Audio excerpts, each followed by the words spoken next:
Once a king of special forces, he traversed the dark underbelly of the Western world armed only with a military dagger, crafting a legend that belongs solely to him. Now, the king has returned, embraced by a stunningly beautiful female CEO, an arrogant female doctor, an endearing little sister, and a gentle senior sister. What do the scions of wealthy families and second-generation rich have to say? Do they dare to voice their complaints after being thoroughly subdued? Chapter 1. The God of War breaks the army. At midnight in Kyoto, an exquisite beauty clad in a black dress halted before a stall selling grilled lamb skewers. "Boss, 2 skewers, please."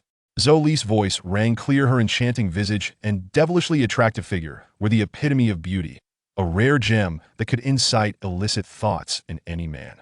Yet, Wu Fei merely lifted his head to cast a fleeting glance at Zhou Li, his icy gaze returning to the skewers on the grill, seemingly engrossed in the meticulous cooking. This indifference unsettled Zhou Li, who, while modestly not considering herself the most beautiful woman in the world, found it rare to encounter a man who remained so composed in her presence. The few who merely glanced at her were exceedingly few, especially Wu Fei's previous look. Though it was but a fleeting glance, it sent a shiver down her spine. It was as if she had encountered the gaze of a beast. What sort of loathsome man could cast a glance that felt so predatory? Zhou Li suddenly lost her appetite for the skewers, but seeing Wu Fei's earnestness in grilling, she, as a seasoned food lover, felt compelled to wait a little longer. Unbeknownst to her, the man before her, Wu Fei, had no idea how to grill lamb skewers. In truth, he was the legendary soldier known as Wu Fei, codenamed Break the Army. His deep-set eyes fixated on the skewers were not due to concentration. Rather, he was lost in thought. Earlier this month, while on a mission in Africa, Wu Fei received a call from home. Their family steward informed him that the old master was gravely ill. This news alarmed Wu Fei, who swiftly eliminated the leader of a terrorist organization within an hour and flew back to Kyoto. However, upon his return, he discovered the truth. His father had deceived him. There was no illness. His father merely wished to coerce him into marriage. Marriage? Wu Fei thought his father must have arranged for a beautiful bride, considering the Wu family's wealth and his own good looks. However, when he added his fiancée on WeChat and glimpsed the photos she sent, he was utterly taken aback. Wu Fei swore he had never encountered such an unattractive woman. This was intolerable for Wu Fei. What kind of father would harm his own son? Was he pushing him into a pit of fire? Unable to convince himself to step into that inferno, and knowing his father's ironclad temperament, he decided to leave home. However, as soon as he stepped out, he received news of his expulsion from the mercenary group, and all his bank accounts were frozen. Wu Fei knew this was all his father's doing, aimed at forcing him back into marriage. Yet, he would rather make a living selling lamb skewers with the little money he had left than return home. All right, Wu Fei mused as he deemed the skewers ready, handing them to the stunning woman before him. Today marked his first day grilling skewers, and she was his inaugural customer. It was only then that he noticed how truly beautiful she was. He had been so lost in thought earlier that he hadn't paid her much attention. Zhou Li eagerly accepted the skewers, anticipation brimming within her. However, upon taking a bite, her expression drastically changed. Yuck! She spat the skewer onto the ground, her face contorted in distaste. "Why is it so spicy?" she exclaimed, her cheeks flushing with indignation. She had never tasted such fiery lamb skewers before. It felt like swallowing fire. Wu Fei was momentarily taken aback. The chili sauce he had brought back from Africa was indeed outrageously spicy, but it was delightfully invigorating. The vendor from Xinjiang had advised him to amp up the spice if he was inexperienced in grilling, assuring him that otherwise the flavors would be lost. How could Wu Fei bear to waste his precious chili sauce brought all the way from Africa? "Would you like some water?" Wu Fei offered his cup to Zhou Li, but she disdainfully pushed it away, saying, "Who would use your cup?" Still reeling from the heat, Zhou Li was furious. She pulled a 100 yuan note from her pocket and tossed it at Wu Fei, exclaiming, "You're such an idiot." Having said that, Zhou Li hurried off towards a supermarket, utterly baffled by how someone could be so foolish. Who would grill skewers so spicy that patrons would leave in outrage? Zhou Li felt an urge to confront him. Does he even know how to run a business? Meanwhile, Wu Fei stood in shock at being called an idiot for the first time in his life. What was wrong? Was the spice not to her liking? It was a unique experience. The more he pondered, the angrier he became, and he slathered another layer of chili sauce onto the skewers. Little did he expect, moments later, Zhou Li would dash out from the supermarket, followed closely by several burly men. Wu Fei was taken aback. It was evident that this beauty was in trouble. Zhou Li was crying for help. but the few passers-by quickly retreated upon seeing the thugs behind her. As Zhou Li ran towards him, hope ignited within Wu Fei. Heroically rescuing a damsel in distress? A trivial matter, but before playing the hero, Wu Fei remained composed, continuing to grill the skewers. Help me. They're thugs. They want to harass me. Zhou Li reached Wu Fei, clutching his sleeve, panic etched across her face. She had merely intended to buy a bottle of water, but upon entering the supermarket, she encountered a group of ruffians who made lewd comments. After slapping one, they became enraged and sought to take her away, inducing sheer terror in her. She bolted from the supermarket seeking help. Yet, to her dismay, no hero appeared. Wasn't the trope of heroes rescuing beauties common? Why was it failing her? In that moment, she recalled Wu Fei's cold, beast-like gaze from earlier and felt he might not be the easiest person to provoke, so she ran towards him. However, Wu Fei did not step forward to fend off the thugs as she had envisioned instead. He continued to grill the skewers, not bothering to look up, as if she were invisible. Help me, they're thugs. Zhou Li anxiously tugged at Wu Fei's sleeve, but he ignored her completely, as if she were a mere specter, solely focused on grilling. In the blink of an eye, the thugs had reached the skewer stall. Hey, little girl, come out. You. I warn you to step aside. Otherwise, it'll deal with you too. Dongchang, with a fierce glare, was unbearably arrogant. He was the local ruffian who had gone to the supermarket for cigarettes and had been captivated by Zhou Li's beauty. When he inquired about her price, he was met with a slap. This infuriated Dongchang. He immediately rallied his cronies to settle the score. However, he never anticipated that the girl would be so agile, managing to escape the supermarket. Zhou Li was terrified at the sight before her being captured by these thugs would surely lead to dire consequences. She glanced at Wu Fei, still grilling skewers, wondering if he would let her face her fate alone. With a resolute bite of her lip. Chapter 2. He is my husband, he is my husband. He is trained in martial arts. You all better watch out. In a moment of desperation, Zhou Li clasped Wu Fei's arm tightly. There was no other option. If she didn't employ some extraordinary tactics now, the consequences would be dire. Wu Fei was momentarily taken aback, his previously clenched fist relaxing. In fact, the moment Dongchang had told him to scram, Wu Fei had already intended to make his move. But at that moment, Wu Fei turned to look at Zhou Li, who was clinging to his arm, and teasingly asked, My dear, is a husband something one can just pick up off the street? Aren't you afraid of bringing home a fool? Zhou Li's face flushed crimson instantly. Yet, she stubbornly declared, You are my husband. Damn it, do you think I'm a fool? Don't drag innocent people into your mess, kid. You better get lost, or I won't hold back. Dongchang sneered, fully aware of Zhou Li's ruse. His companions joined in, mocking, Oh dear. Are you looking for a husband on the streets? Miss, what about me? I'm sure I can satisfy you. Zhou Li turned bright red at the lewd remarks from the thugs, her grip on Wu Fei tightening. However, Wu Fei seemed oblivious to their crude comments, treating the ruffians as if they were transparent, and continued to tease Zhou Li, saying, Sweetheart, the way you call me husband is delightful. Why not say it again? Zhou Li's face deepened in hue. What bad luck to encounter a gang of thugs and a despicable scoundrel. Before Zhou Li could respond, Dongchang could no longer contain his irritation. What did this brat mean by disregarding his words? Was he treating him like air? Hey, I'm talking to you. Are you deaf? Still pretending to be her husband? What do you think you're doing? Do you even know who I am? I am Dongchang, the top enforcer of Flower Street. Dongchang bellowed, but tragically for him, Wu Fei didn't even spare him a glance. The so-called top enforcer of Flower Street?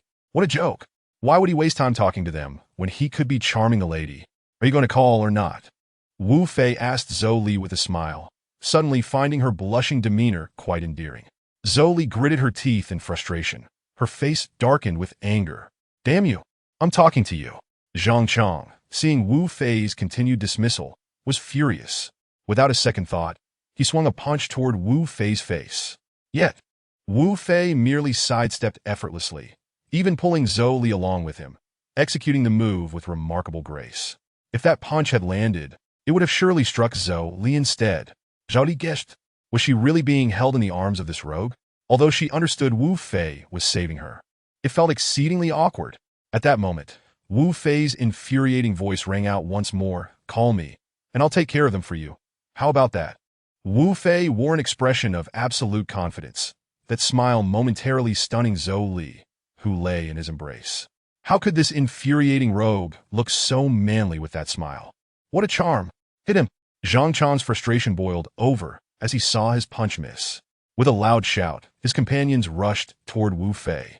Zhou Li widened her eyes in fear. Without a moment to hesitate, she leaned into Wu Fei's arms and bit her lip, calling out Lu Dong. The pronunciation was far from perfect, but Wu Fei decided not to nitpick. To her astonishment, Wu Fei flashed a devilish smile and began to dance, holding Zhou Li in his arms. His movements were so fluid. Having studied dance, Zhou Li recognized that Wu Fei was performing the rumba. But this was no ordinary rumba. Wu Fei managed to dance while skillfully taking down the thugs. With a swift turn, he delivered a slap that sent one of the ruffians crashing to the ground. With a broad sliding step, he kicked another thug over. Each strike landed with precision. By the end of the dance, all the thugs lay sprawled on the ground, leaving only Zhang Chang, who stood dumbfounded, staring at Wu Fei and Zhou Li, still entwined. Upon finishing the dance, Wu Fei gentlemanly released Zhou Li and smiled at her, who was still in shock, as he performed a courteous bow. Zhou Li gazed at Wu Fei, her mind reeling from the exhilarating experience of dancing the rumba in his embrace. This guy was incredibly formidable, so manly. Yet, Wu Fei seemed to regard the entire affair as trivial, maintaining his cheerful demeanor as he turned his attention to Zhang Chang, the so-called top enforcer of Flower Street. It was then that Wu Fei truly observed Zhang Chang's appearance, sleazy and truly a rogue. How could this guy have dared to tell him to scram? He chuckled inwardly, wondering if this would become a laughingstock if it reached the Heavenly Star mercenary group. Suddenly, without a word, Zhang Chang knelt before Wu Fei. What happened to the top enforcer of Flower Street? This guy had just danced and knocked down 7 of his companions. Even a martial arts champion couldn't match him. Now, with only himself left, he knew he was bound to get thrashed. There was no room for cowardice now. Even if he wanted to back down, he had no chance. Big bro, I was wrong. I failed to recognize a true hero. Please spare me. Zhang Chang pleaded pitifully, looking up at Wu Fei. Wu Fei, observing Zhang Chang kneeling before him, couldn't help but sigh in exasperation. Why was he being such a coward? Wasn't he the top enforcer of Flower Street? What a letdown. Wu Fei said nothing further, instead reaching for a skewer of his famously spicy African lamb kebabs and handing it to Zhang Chang, saying, "Someone claimed my kebabs were tasteless today. Perhaps you'd like to give them a try?" Zhang Chang was momentarily stunned at Wu Fei's smiling face. Was he not going to beat him up but instead offer him lamb kebabs? Zhang Chang dared not say much, quickly accepting the skewer, intending to finish it and praise Wu Fei profusely. However, as soon as he took a bite, he began to question his very existence. How could lamb kebabs be this fiery? This was simply torturous. Are they good? The top enforcer? Wu Fei asked with a grin, causing Zhou Li, who was watching from the side, to laugh uncontrollably. At that moment, Wu Fei's reference to the top enforcer was particularly jarring. Zhou Li, acutely aware of the kebab's ferocity from her earlier experience, knew the truth. Wu Fei had merely brushed a layer of chili sauce on hers, while Zhang Chang had no idea how many layers he had received. Zhang Chang was suffering immensely. What top enforcer? What nonsense was this? Delicious! Zhang Chang exclaimed through tears, his tongue numb. Yet he had no choice but to commend Wu Fei. That's good to hear, Wu Fei replied, pleased to have received some acknowledgement of his culinary skills. Finish it, and you can leave. The moment Zhang Chang heard he could leave after finishing, he wiped his tears and, with determination, devoured the skewers. Finishing 10 in just 10 minutes. He felt as if he might combust, unable to utter a word, tears streaming down his face as he looked at Wu Fei. Wu Fei shook his head in disbelief. I never imagined my skewers could be so delicious that they brought you to tears, rendering you speechless. Thank you for your endorsement. You may go now. Upon hearing this, Zhang Chang felt as if a great weight had been lifted, and he turned to flee, perhaps overwhelmed by the spice. He comically stumbled several times as he ran, causing Zhou Li to laugh heartily, delighted by the spectacle.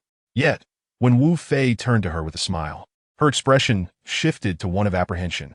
With the thugs gone, only this rogue remained. What should she do? Would he take advantage of her? Zhou Li couldn't help but worry. After all, Wu Fei had just forced her to call. Chapter 3. A fool, but to Zhou Li's astonishment, Wu Fei simply said, "What are you doing? Are you waiting for me to take you home?" Zhou Li froze momentarily. He wasn't going to take advantage of her? This realization eased her concerns, and she began to reconsider her previous judgments about Wu Fei. Perhaps this man was not a lecher, but rather a simpleton. He saved a damsel in distress and still spoke so innocently. Was he truly as dense as they came? If you're leaving, then let's go. Zhao Li, with a hint of irritation, uttered a remark before turning to leave. However, after taking just a couple of steps, she abruptly halted. Having spent over a decade studying abroad, this was her first return to Kyoto. To her astonishment, she found that such lewd behavior was so commonplace in Kyoto. If it weren't for that blockhead, what might have happened to her? Wu Fei observed Zhou Li stop in her tracks, momentarily taken aback, only to notice her blushing as she turned around, as if she had something to say but was too shy to voice it. Wu Fei smiled and remained silent, patiently waiting for her to speak. Taking a deep breath, Zhou Li chastised herself for being so thick-headed, wondering if she couldn't even ask herself what she truly wanted. "Fool, could you possibly take me home?" she inquired, suppressing her rising anger as she looked at Wu Fei. Following that blockhead was certainly preferable to being accosted by a rogue. This indignation, she decided, she would endure. Wu Fei, upon hearing her request, couldn't help but chuckle, much to Zhou Li's surprise. He flatly refused, saying, "No, I still have to sell my lamb skewers." Zhou Li's temper flared immediately. "Those lamb skewers of yours are so spicy, who?" Yet upon seeing Wu Fei's expectant expression, she swallowed the retort that was about to escape her lips. After all, she needed something from him. "Your lamb skewers are quite delicious, but it's already rather late. Just look at the empty streets. Who else is around? Here's the deal. I'll buy all your remaining skewers, but you must deliver them to my doorstep. What do you say?" Zhou Li asked with a smile, deciding to tolerate him one more time for her own safety. Once she was home, she vowed to hurl every last skewer at his face and tell him that even dogs would turn their noses up at his cooking. "Oh, didn't you say you didn't like my skewers?" Wu Fei quipped, a smirk playing at the corners of his mouth. He noticed her reluctant concession, but he had no intention of exposing her. He understood that it was indeed unsafe for a beautiful woman to walk alone at night. "Well, I do like them now," Zhou Li replied with a forced smile, all the while cursing Wu Fei 1,000 times in her heart. Did he think she was as dim-witted as his Lodong? Wu Fei chuckled lightly, realizing that teasing a beauty from his homeland was far more entertaining than flirting with those from Africa. While African beauties certainly had their allure, what struck Wu Fei most during his encounters was their dazzlingly white teeth. Zhou Li's face darkened at Wu Fei's words. Not only was he teasing her, but he also mimicked her pronunciation. What a scoundrel. Yet, even a scoundrel with a thick skull was preferable to a rogue. "Shall we go?" Zhou Li grinned, suppressing her annoyance. Wu Fei did not press the matter further. Despite his shabby denim attire, his smile remained gentlemanly. "Let us go, my new bride." To be honest, if his fiancée resembled this girl, Wu Fei wouldn't be so agitated. Though Zhou Li would have preferred 100 different titles, she begrudgingly accepted her role as Wu Fei's temporary protector as they made their way to her residence, a luxurious villa nearby.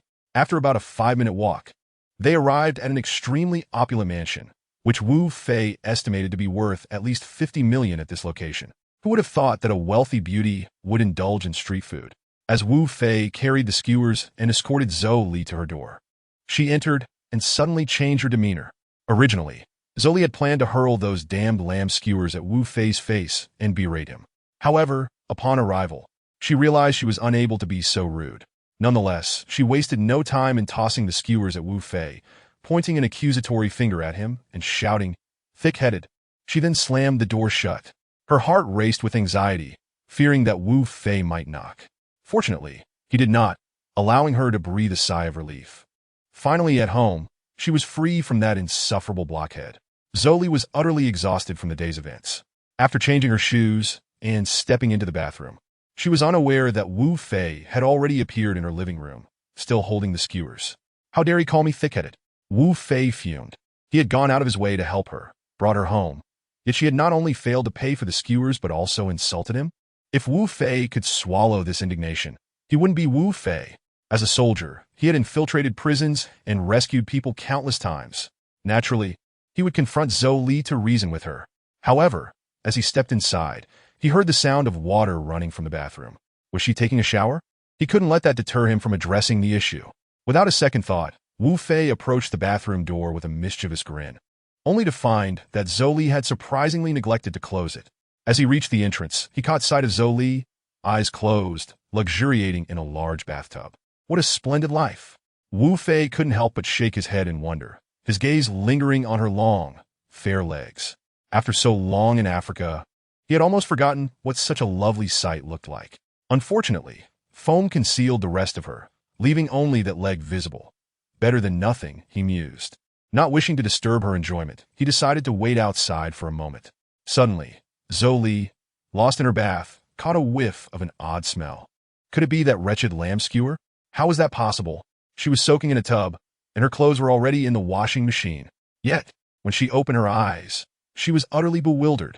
There stood Wu Fei, holding a bag of lamb skewers, staring at her in astonishment. Ah! A piercing scream erupted.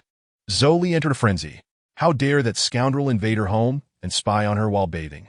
Yet, in her frantic struggle and cries, she unwittingly provided Wu Fei with quite the spectacle. Wu Fei shook his head in disbelief, thinking to himself that his homeland was indeed wonderful. Having seen so much darkness, the flowers of his country were truly to his taste. Pervert! Get out of here! Zhou Li yelled at Wu Fei, her excitement palpable. However, in her agitation, she found herself sinking into the bathtub.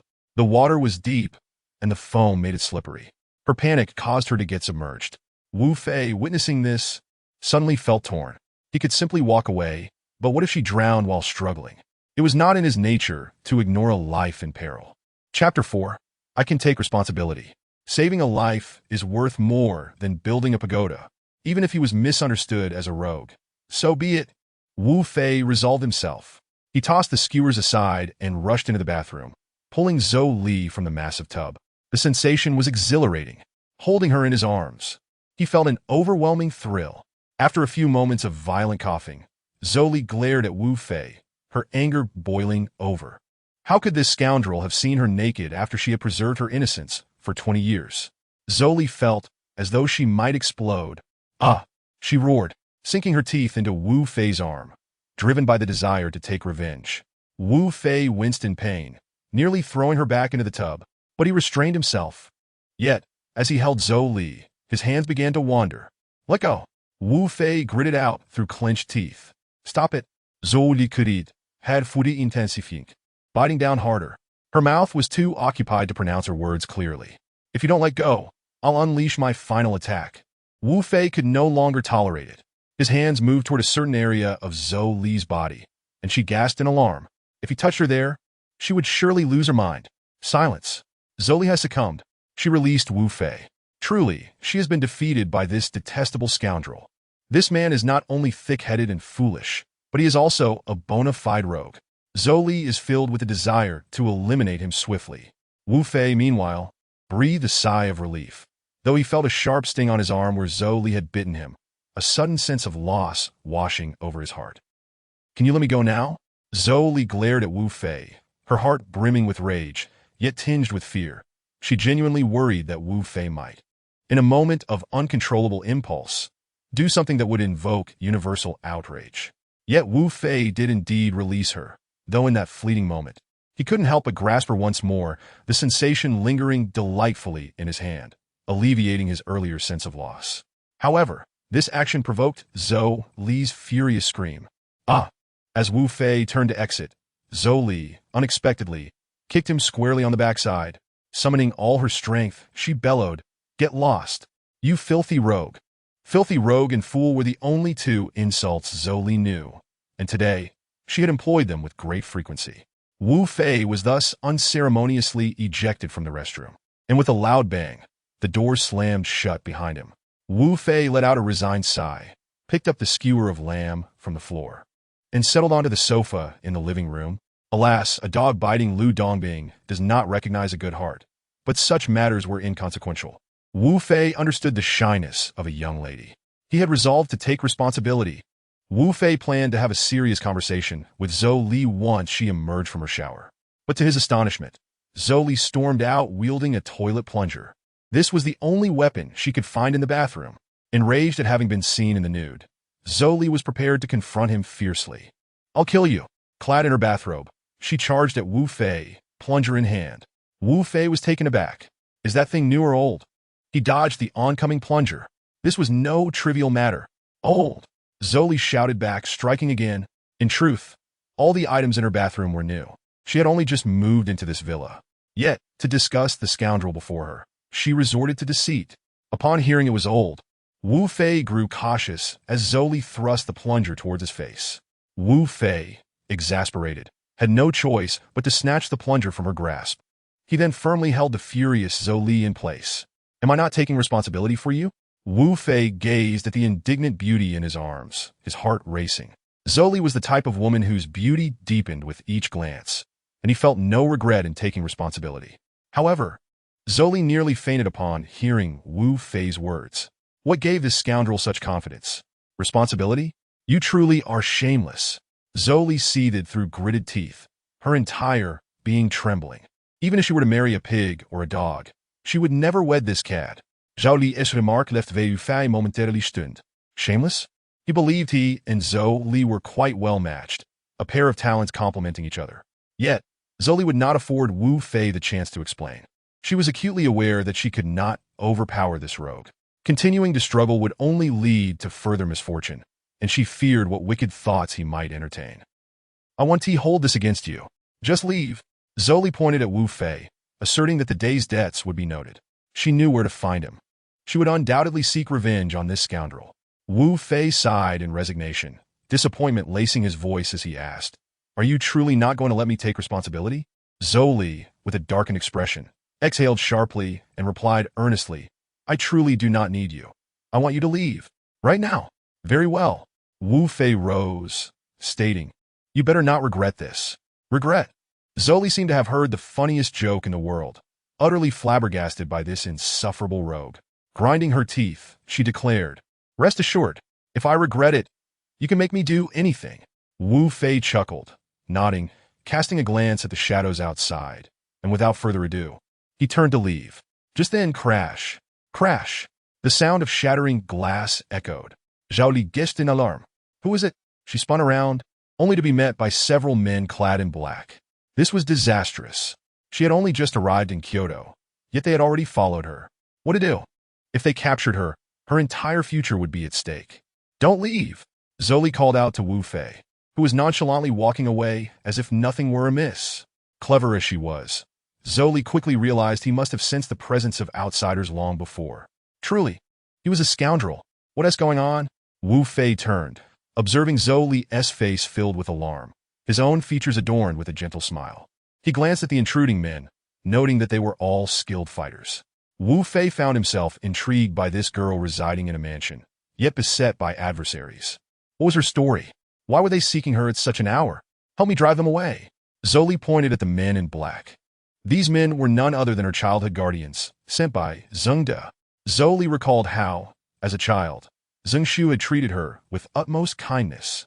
Zheng Da's son, Zheng Yiqiang, had doted on her as if she were his own sister, indulging her every whim.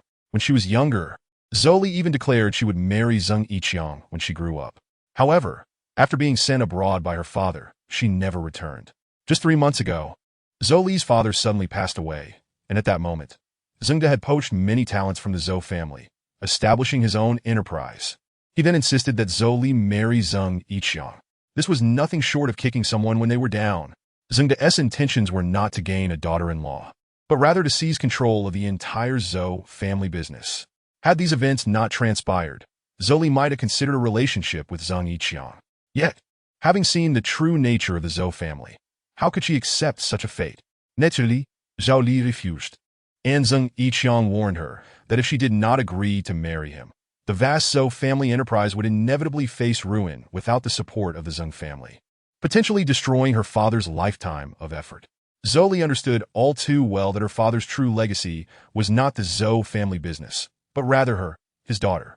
Secretly, Zhou sold the entire Zhou family enterprise to the Wu family at a fraction of its worth. She then left her ancestral home in Guang province, burdened with a mountain of debt, initially heading to Shanghai, intending to start anew with the proceeds from the sale. Yet, who could have imagined that the Zheng family would not relent? Although the Zhou family had been sold, Zhou still possessed considerable assets from the transaction. The Zheng family dispatched individuals to retrieve her, coercing her to marry Zheng Yiqiang. She had only just escaped Shanghai yesterday. Now, they had tracked her to Kyoto. The audacity! Michelle, stop being so stubborn. If you do not comply with young Master Zeng, the Zeng family will ensure you live a life of unrest. Lung Chao approached Zhou Li, a hint of a smile gracing his face as he advanced step by step. Lung Chao had once been Zhou Li's father's bodyguard, but after her father's demise, he had allied with Zheng De. Reflecting on her father's kindness toward him, Zhou Li felt tears welling up within her. Yet, at that moment, Wu Fei interjected, "Hey, do your previous words still hold weight?" Wu Fei turned, clearly seeing the mist in Zhou Li's eyes. Hearing what these people had said, he found their actions utterly intolerable. How could they threaten a young woman with a life devoid of peace? Frankly speaking, even if Zhou Li remained silent, Wu Fei would still intervene on her behalf. But Zhou Li, gritting her teeth, replied, "Fine. In the present moment, the utmost priority for Zhou Li is to render this lackey before her utterly defeated. She is well aware that Wu Fei possesses the capability to accomplish this." "Excellent." Wu Fei nodded, considering it an unexpected boon. He then turned to gaze at Lung Chao with a smile. At that moment, Lung Chao was also sneering at Wu Fei, his haughty eyes surveying him from head to toe. Noticing Wu Fei clad in tattered denim, Lung Chao chuckled derisively, filled with disdain.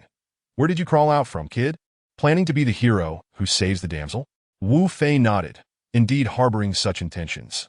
Upon seeing Wu Fei's acknowledgement, Lung Chao burst into hearty laughter, exclaiming with bravado, "Good, that's the spirit. I do enjoy a young man who is blissfully unaware of his limitations." As he spoke, Lung Chao beckoned to the 5 individuals behind him, prompting one man, approximately 1.7 meters tall and slender, to step forward. Lung Chao, with an air of condescension, declared, "You shall face my weakest subordinate." Wu Fei, upon hearing this, cast a glance at the slight figure, unable to suppress a smile. Had he truly been underestimated? A legendary soldier, traversing the vastness of Africa, able to eliminate anyone at will. Which faction in Africa does not tremble at the mere mention of his name? Now, back in his homeland, he was being belittled by a few mere lackeys? Very well, it be so. Wu Fei chuckled helplessly and waved at the slender man. Feeling somewhat resigned, he wondered if the mercenaries in his team would think he was bullying a child? The slender man let out a snort. Without further ado, he dashed towards Wu Fei, throwing punches with the speed characteristic of Muay Thai. Wu Fei stood still, arms crossed, shaking his head in disbelief. Too weak. Lung Chao, observing Wu Fei's nonchalant stance, couldn't he help but chuckle. He was well aware of the lethality of Muay Thai. It was not only cunning, but also vicious. This fool was being so presumptuous. Truly, the aspirations of a hero with the fate of a bear. Yet, within a second, the unfolding events left Lung Chao utterly stunned. As the slender man charged at Wu Fei effortlessly sidestepped the strike with astonishing speed. How could he possibly be quicker than the agile fighter? Who on earth was he? In the next moment, something even more astonishing occurred. Wu Fei's fist struck the slender man's face at an impossibly acute angle. The man didn't utter a sound, collapsing instantly, his nose broken and blood gushing forth. A master, a true master among masters. Lung Chao was left in shock. Faster than the slender man, with strikes more cunning? Was he even human? Lung Chao realized that even if he were slightly stronger than the slender man, he was undoubtedly no match for the individual before him. "Are you ready to make your move?" After sending the slender man crashing to the ground, Wu Fei, with a grin, inquired of Lung Chao, who was now sweating profusely. "Make a move? Is that a joke?" Lung Chao thought grimly. He knew that if he confronted this individual, he would undoubtedly be beaten. But would Lung Chao concede so easily? Nonsense. He still had 4 brothers behind him. With a cold smirk, Lung Chao feigned bravado, stating, "You are impressive, but not enough to warrant my attention. You 4, go together and break his legs." Upon hearing this, Lung Chao's 4 subordinates wore grim expressions as they prepared to advance. Though they were aware of the formidable prowess of the man before them, they felt emboldened by their numbers, believing they could manage it. Each of them was roughly equal in strength to the slender man. Wu Fei chuckled at Lung Chao's forced bravado, finding it rather amusing. He had no intention of wasting words. If they wished to fight, then let them come. Breaking legs? Certainly. Wu Fei stood before the 4, smiling slightly, gesturing for them to attack. At this moment, Zhou Li observed everything with a cold smile. She understood Lung Chao's strength, but she understood Wu Fei's capabilities even more. If Wu Fei did not force this traitor to kneel and plead for mercy today, Zhou Li would ensure that Wu Fei, the scoundrel, paid dearly. With a few loud shouts, the four charged at Wu Fei simultaneously. Yet, Wu Fei remained utterly composed, standing still as he awaited their assault. While these four possessed decent skills, they were no match for the legendary soldier Wu Fei. Their speed was swift. Wu Fei's speed, however, surpassed theirs by a remarkable margin. Astonishingly fast. Despite the force surrounding him, they failed to land a single blow on Wu Fei. Instead, he danced effortlessly amidst their attacks, countering with fluidity as he dodged one strike and retaliated with a powerful kick to another's leg. The man let out a blood-curdling scream, for Wu Fei's immense strength had shattered his leg. In a flash, Wu Fei turned and delivered a punch squarely to another's face, simultaneously kicking out his leg. In an instant, all four lay on the ground, howling in agony, their legs broken. Zhou Li watched in exhilaration as Wu Fei executed such graceful movements against these ruffians. She clenched her fists in excitement. These scoundrels had relentlessly pursued her like parasites, yet she had no choice but to evade. Finally, they were receiving their due punishment at Wu Fei's hands. This Wu Fei truly was impressive. Now, am I worthy of your intervention? Wu Fei raised an eyebrow, smiling at the now dumbfounded Leng Chao. Though he wore a smile, his eyes were devoid of any warmth, icy to the core. They reflected the same gaze he held when he claimed the heads of enemies amidst the chaos of battle. In that moment, Leng Chao felt as though he were being hunted by a predator, an involuntary shiver coursing through him. Even before making a move, his legs felt weak. He understood that even with two of him, they would not stand a chance against the man before them. Let me enlighten you. I am from the Zheng family of Guang province. Leng Chao gritted his teeth, cold sweat trickling down as he revealed his background. Oh, the Zheng family of Guang province? Wu Fei responded with a hint of recognition, recalling the Zheng family's dealings, particularly in light of the recent events surrounding the Zhou family. He was aware that after the passing of old Master Zhou, the Zheng family had betrayed the Zhou family, seizing a significant number of talents and leading to the collapse of the Zhou family's personnel structure. The young lady of the Zhou family had then sold the entirety of the Zhou group to the Wu family at a remarkably low price, allowing the Wu family to capitalize on a significant opportunity. As Leng Chao observed Wu Fei approaching, seemingly unfazed by the mention of the Zheng family's name, he became increasingly fearful, genuinely worried that this ruffian had never heard of the Zheng family. Thus, Leng Chao continued, let me tell you, the power of the Zheng family in Guang province is beyond the imagination of someone like you. If you dare to strike me, the Zheng family will not let you off lightly. Yet, to his shock, as soon as Leng Chao finished speaking, Wu Fei threw a punch toward him. Despite Leng Chao's own skills, they paled in comparison to Wu Fei's prowess. Wu Fei's strike was sudden and cunning. The punch landed squarely on Leng Chao's nose, causing him to howl as he crumpled to the ground, clutching his nose, tears streaming down his face. You don't you know your place? The Zheng family is not something you can mess with. If you hit me, you will face relentless retaliation. Upon hearing this, Wu Fei merely chuckled. Setting aside whether the Zheng family was someone he could provoke, Wu Fei's temperament was clear. If I want to beat you, not even the King of Heaven can save you. As soon as Wu Fei finished speaking, he stomped down, shattering Leng Chao's leg. Leng Chao's anguished scream echoed through the air, only for Wu Fei to proceed and break his other leg. Wu Fei was never one to spare the wicked. Those who deserved punishment had never escaped his wrath. Those deserving of salvation were never overlooked. And those who warranted a beating? Wu Fei had never shown leniency. Leng Chao clutched his broken legs, wailing in despair. How could this scoundrel dare to break his legs after invoking the name of the Zheng family?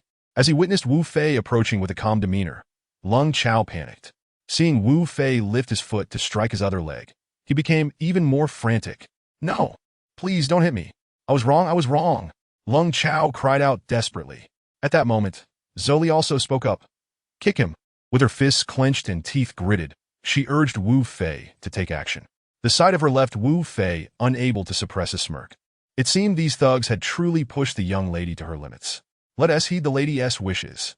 With a resounding thud, Wu Fei's foot came crashing down, shattering Leng Chao's calf, eliciting another piercing scream. How tragic it was for him to aim to break Wu Fei's legs, only to have his own limbs shattered instead. Crouched on the ground, he writhed in agony, tears streaming down his face, having transformed from a boastful braggart to a pitiful creature clinging to Wu Fei's leg, begging for mercy like a dog. Hero, I was wrong. I truly apologize. Please spare me. I implore you. Lung Chao cried out, fumbling over how to address Wu Fei, even resorting to the term hero. Fool! Wu Fei sneered, kicking Lung Chao aside. He had heard that phrase twice today, and now it seemed far more fitting for Lung Chao, who had incessantly boasted of his prowess, only to be effortlessly incapacitated without a single blow exchanged. Zhou Li, upon hearing those words and witnessing Wu Fei's demeanor, couldn't help but chuckle. She suddenly found this rogue quite endearing and not unappealing in appearance. In that moment, an idea sparked in Zhou Li's mind. Let us leave. This place is no longer tenable, she said to Wu Fei, who nodded in agreement, considering how those 5 men would manage to sleep amidst their collective wails. Zhou Li then retreated to the bedroom, changing into a new outfit, the tags still on, as Wu Fei had helped her remove them earlier. It was her first day in the capital, and everything felt novel. After changing, Zhou Li and Wu Fei exited the villa, leaving behind the 5 men lamenting within. By the time they stepped outside, it was already past 3 in the morning. Zhou Li appeared quite energetic, while Wu Fei was beginning to yawn. Where shall I take you? He asked, suppressing a yawn, yearning for sleep. Zhou Li furrowed her brow at his words. Had this fool not just insisted she agree to a condition? Now he was asking her where to go instead of mentioning that condition?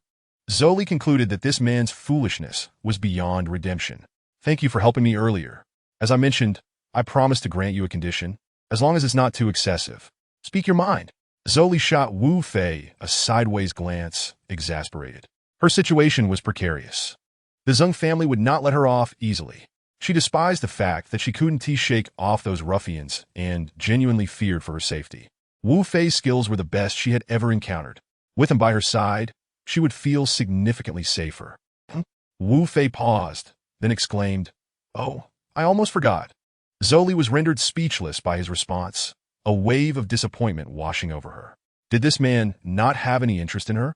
How could he forget something so pertinent? Speak, as long as it's not too outrageous. I will comply. Zhou Li shined in resignation, expecting Wu Fei to propose becoming her boyfriend. She would then refuse, claiming it was too much and suggesting they should get to know each other first, thereby keeping Wu Fei close for protection.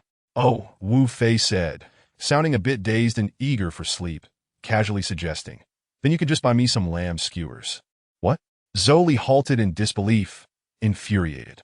This fool expected her to buy lamb skewers instead of asking her to be his girlfriend? What a dense imbecile. You don't want to? No problem, I'll consider it a treat. The hotel is just ahead, perhaps we'll meet again. Wu Fei pointed towards a hotel and turned to walk away. Zhou Li stood frozen, dumbfounded. How could someone be so utterly oblivious? Chapter 7. Be My Bodyguard. In truth, Wu Fei was well aware of Zhou Li's hidden intentions. Clearly, she was in trouble, and having resolved her predicament today, she had taken note of his skills.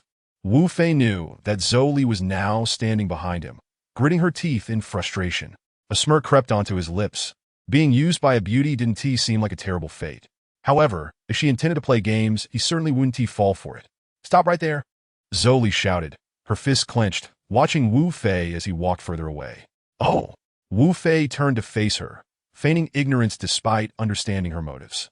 You saw me naked. You even touched me. Are you just going to let it slide? Zhou Li glared at Wu Fei, her eyes burning with indignation. This dense fool was pushing her to the brink. Didn't you just say it was fine? Wu Fei retorted innocently, recalling his earlier promise to take responsibility. You don't have to. Zhou Li gritted her teeth, forcing out each word. I am now changing my mind. Oh, so what do you want? For me to be your boyfriend? Wu Fei asked, his tone teasing, thoroughly enjoying the banter as he realized how amusing it was to tease Zhou Li. How had he not known before that Zhou Li was such a delightful girl? I. Zhou Li huffed, flustered, feeling as though this fool had seized the upper hand. This was not the sensation she desired. I might consider it. It depends on your performance, Zhou Li said coldly, leaving the door open for Wu Fei. If he truly turned to leave, what would she do? Yet, to her astonishment, Wu Fei lazily waved his hand and said, "Forget it. No need. A forced relationship isn't sweet. Farewell." Ah! Zhou Li exploded, standing rooted to the spot, screaming. She swore she had never encountered someone so infuriating. Her scream echoed, illuminating several nearby homes. Wu Fei watched as a bottle of water came hurtling down from above, aimed directly at Zhou Li's head. Without a moment's hesitation, he rushed forward and pulled Zhou Li into his embrace just in time. As the bottle shattered upon impact with the ground, Zhou Li was momentarily stunned to find herself in his arms. This insufferable man had helped her again in his actions. Was he trying to show off? How annoying. "You're causing a disturbance," Wu Fei said, still smiling gently as he held Zhou Li. His smile under the moonlight caught her off guard, causing her cheeks to flush with a hint of crimson. This guy was actually quite handsome. Yet, Zhou Li was startled by this thought. She quickly pushed Wu Fei away, her voice firm. "I don't care. You saw me naked. You must take responsibility. You're trying to dodge." Wu Fei stared at Zhou Li, taken aback by her unreasonable demeanor. Exhausted, he was too tired to argue any further. "What do you want? Just say it." Zhou Li pondered momentarily before directly stating, "You will be my bodyguard." "Oh, so you want me to be your bodyguard? That is fine." Wu Fei responded with a smile, nodding. Zhou Li felt a bit more at ease, surprised by how readily he agreed. However, the next moment left her speechless as Wu Fei blurted out, "So how much are you paying me?" Wu Fei was currently estranged from home, his bank card frozen, rendering him unable to access any funds. Otherwise, he wouldn't have to resort to selling lamb skewers for a living. If being a bodyguard for this beauty could provide him with some pocket money, he would gladly accept. Zhou Li's expression darkened at the mention of money. Are we seriously discussing payment? So yes, just a loser. She realized that Wu Fei was indeed a materialistic fool. Zhou Li cursed herself for not seeing this sooner. If it was all about money, why had she wasted so much breath? 10,000 a month. Upon the mention of money, Zhou Li's confidence surged back instantly. Casting a sidelong glance at Wu Fan, she declared a lofty price. In her estimation, Wu Fan's expenditure on lamb skewers barely amounted to a few thousand each month. Thus, a monthly sum of 10,000 was considerable. What? 10,000 a month? Wu Fei was taken aback by this quotation. Who was he? The god of war? Breaking army? Had he ever embarked on a mission that yielded less than several million? 10,000 a month?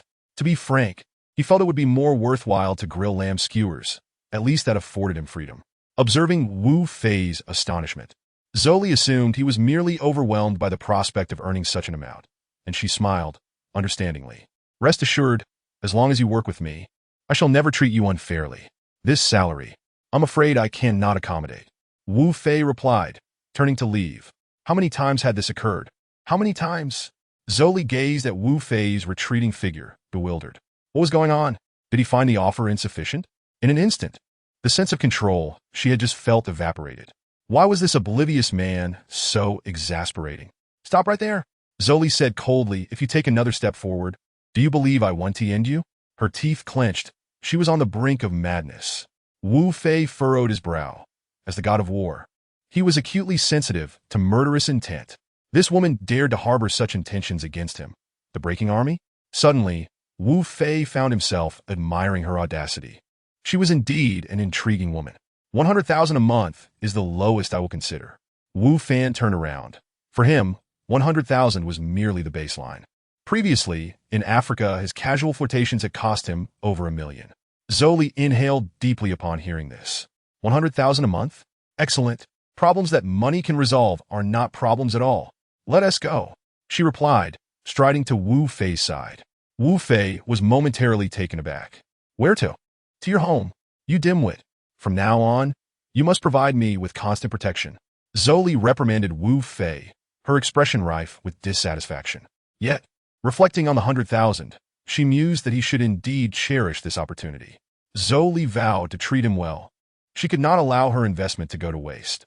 Faced with the irate employer, Wu Fei shrugged, remaining silent. Protection? That seemed agreeable enough. Upon arriving at her residence, Zhou Li dashed into Wu Fei's bathroom, having not yet finished her shower. When Wu Fei emerged from the bath, he found Zhou Li still adorned with suds. "Listen here, if I catch you peeking while I bathe, I will deduct from your salary," Zhou Li declared, pointing a finger at Wu Fei as he stood by the door. Surely, as her employer, he would fear a pay cut? Wu Fei nodded in acknowledgement, too fatigued to argue. He truly wished to avoid any further quarrel with Zhou Li, deciding to wait until she finished her shower before he took his turn. After Zhou Li completed her bath, she returned to the bedroom. Wu Fei's abode comprised a single bedroom and living room. Naturally, Zhou Li concluded she would occupy the bedroom, while Wu Fei would take the couch. By this time, it was already 4 in the morning, and exhaustion overwhelmed Zhou Li as she collapsed onto the bed, drifting into slumber. After Wu Fei finished his bath, he stood in the living room, contemplating. Had Zhou Li indeed mentioned the need for close protection? Certainly, she had. To take money for protection is only right. Wu Fei mused, and without hesitation, he turned and entered Zhou Li's bedroom. By then, she was fast asleep, and Wu Fei slid beneath the covers beside her. Chapter 8. Sharing a bed in the afternoon, a beam of sunlight streamed into the bedroom, gently rousing Zhou Li from her slumber. She felt as though a pair of large hands were wandering over her body. Damn it, how can a young lady indulge in such dreams? Yet, when Zhou Li opened her eyes and beheld Wu Fei lying beside her. Ah, ah, the shrill screams echoed. Wu Fei felt as though he had embraced a lively rabbit, jolting awake in confusion. What is happening? He asked, bewildered. What do you think is happening? Zhou Li roared, kicking Wu Fei out of bed. Her virtue. Over 20 years of virtue. Zhou Li hurriedly lifted the covers to inspect, but it seemed nothing had happened. How could this be? A man and a woman sharing a bed all night without. While Zhou Li breathed a sigh of relief, she recalled a particularly popular phrase circulating online. Worse than a beast. Sighing, she wondered what madness was this so early in the morning. Do you think I would do anything to you? Miss, you haven't paid me yet, have you? Wu Fei lethargically climbed to his feet, intending to return to bed for more rest. He hadn't slept well the previous night. Zhou Li's touch had been exquisite, nearly causing him to lose control. Yet, as a man, as the god of war, he was the epitome of masculinity. Wu Fei could jest and tease, but he would never engage in such base actions without a woman's consent. It would tarnish his reputation as the breaking army. You dare to come back? Get out! Get out! Zhou Li, realizing Wu Fei was lazily approaching the bed, unleashed a flurry of kicks, channeling her fury. Zhou Li was incensed. She had never encountered anyone as shameless as Wu Fei in her life. Was he even human? Wu Fei, witnessing Zhou Li's furious state, could not help but pause to admire her for a moment. Amidst his admiration, he chuckled. After all, waking up to a beautiful woman's presence was not too shabby. You lecher, get out! Zhou Li, noticing Wu Fei's gaze, became acutely aware of her state of undress. Seizing a nearby pillow, she hurled it at Wu Fei's face. Wu Fei caught the pillow effortlessly, glancing at Zhou Li, and asked, could you pass me the blanket as well? I'm not yet rested. Zhou Li. She tossed the blanket at Wu Fei, exclaiming, get lost. All right then. Wu Fei, clutching the pillow and blanket, exited the bedroom and collapsed onto the sofa, quickly falling into a deep sleep. Zhou Li remained in the bedroom, fuming and unable to calm herself for what felt like ages. She harbored thoughts of stabbing that scoundrel. Zhou Li ground her teeth, resolute in her decision to teach Wu Fei a lesson. When Wu Fei finally awoke, it was already past 6 in the evening. Stretching and inhaling the enticing aroma wafting through the air, his stomach growled in response. He was indeed hungry. Entering the kitchen, he was astounded to find Zhou Li had personally prepared a feast. It was evident she had also taken time to adorn herself. Already stunning, she now wore light makeup that accentuated her soft, full lips, making her beauty almost otherworldly. This sight left Wu Fei momentarily speechless. Awake? Time to eat? Zhou Li greeted him with a warm smile, appearing exceptionally gentle and kind. Wu Fei, amused, replied, what kind of trick are you playing? Just tell me. What do you mean? What do you take me for? You protect me, and I cook you a meal. What is so tricky about that? Come, eat before it gets cold. Zhou Li smiled sweetly at Wu Fei, her expression enchanting, leaving him momentarily entranced. Wu Fei was quite fond of such warm, sweet smiles. What is wrong? Why are you staring at me? Aren't you going to eat? I personally cooked this for you. Zhou Li playfully urged, her demeanor irresistibly charming. Wu Fei chuckled. I'd eat even poison if it were served by you. What are you saying? How could I possibly poison you? I still need your protection.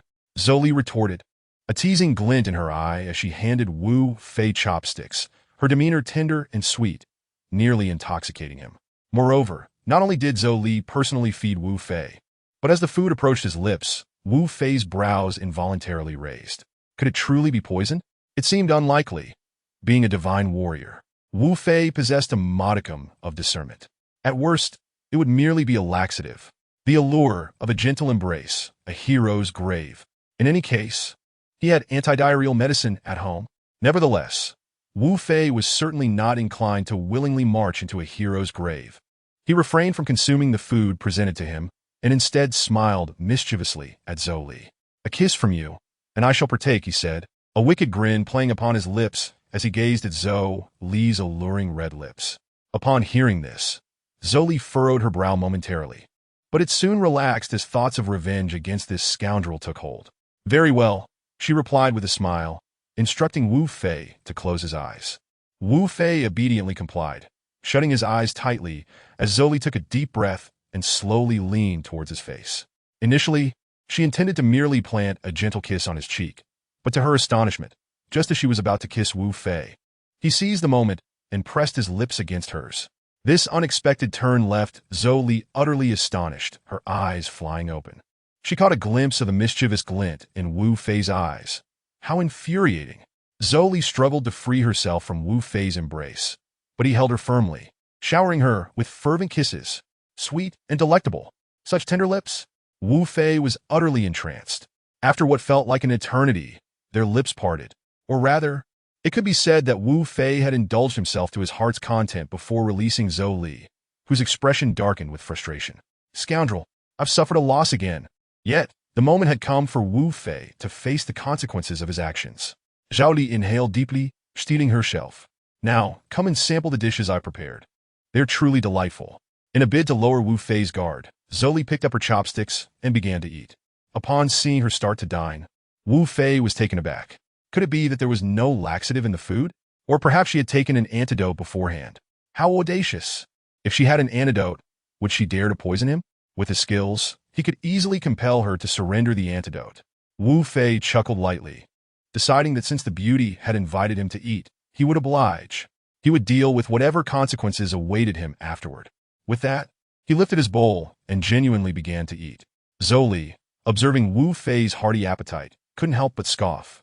"You've fallen for my trap." Chapter 9. Playing with fire. After a brief period of eating, Wu Fei suddenly felt a wave of heat wash over him, accompanied by an alarming sense of weakness. Thoughts of intimacy began to invade his mind. Wu Fei's eyes widened in shock. This was not a laxative. This was an aphrodisiac. He lifted his gaze to meet Zhou Li's coldly amused expression and, with a resigned chuckle, asked, "Are you blaming me for not taking action last night? So you decided to double the dose today?" Zhou Li paused, momentarily taken aback by Wu Fei's words. Initially, she failed to grasp their meaning, but once she did, she let out a derisive laugh. "Humph, don't be foolish. The person who sold me this drug informed me that once ingested, it would render you utterly powerless. You won't have the ability to resist me."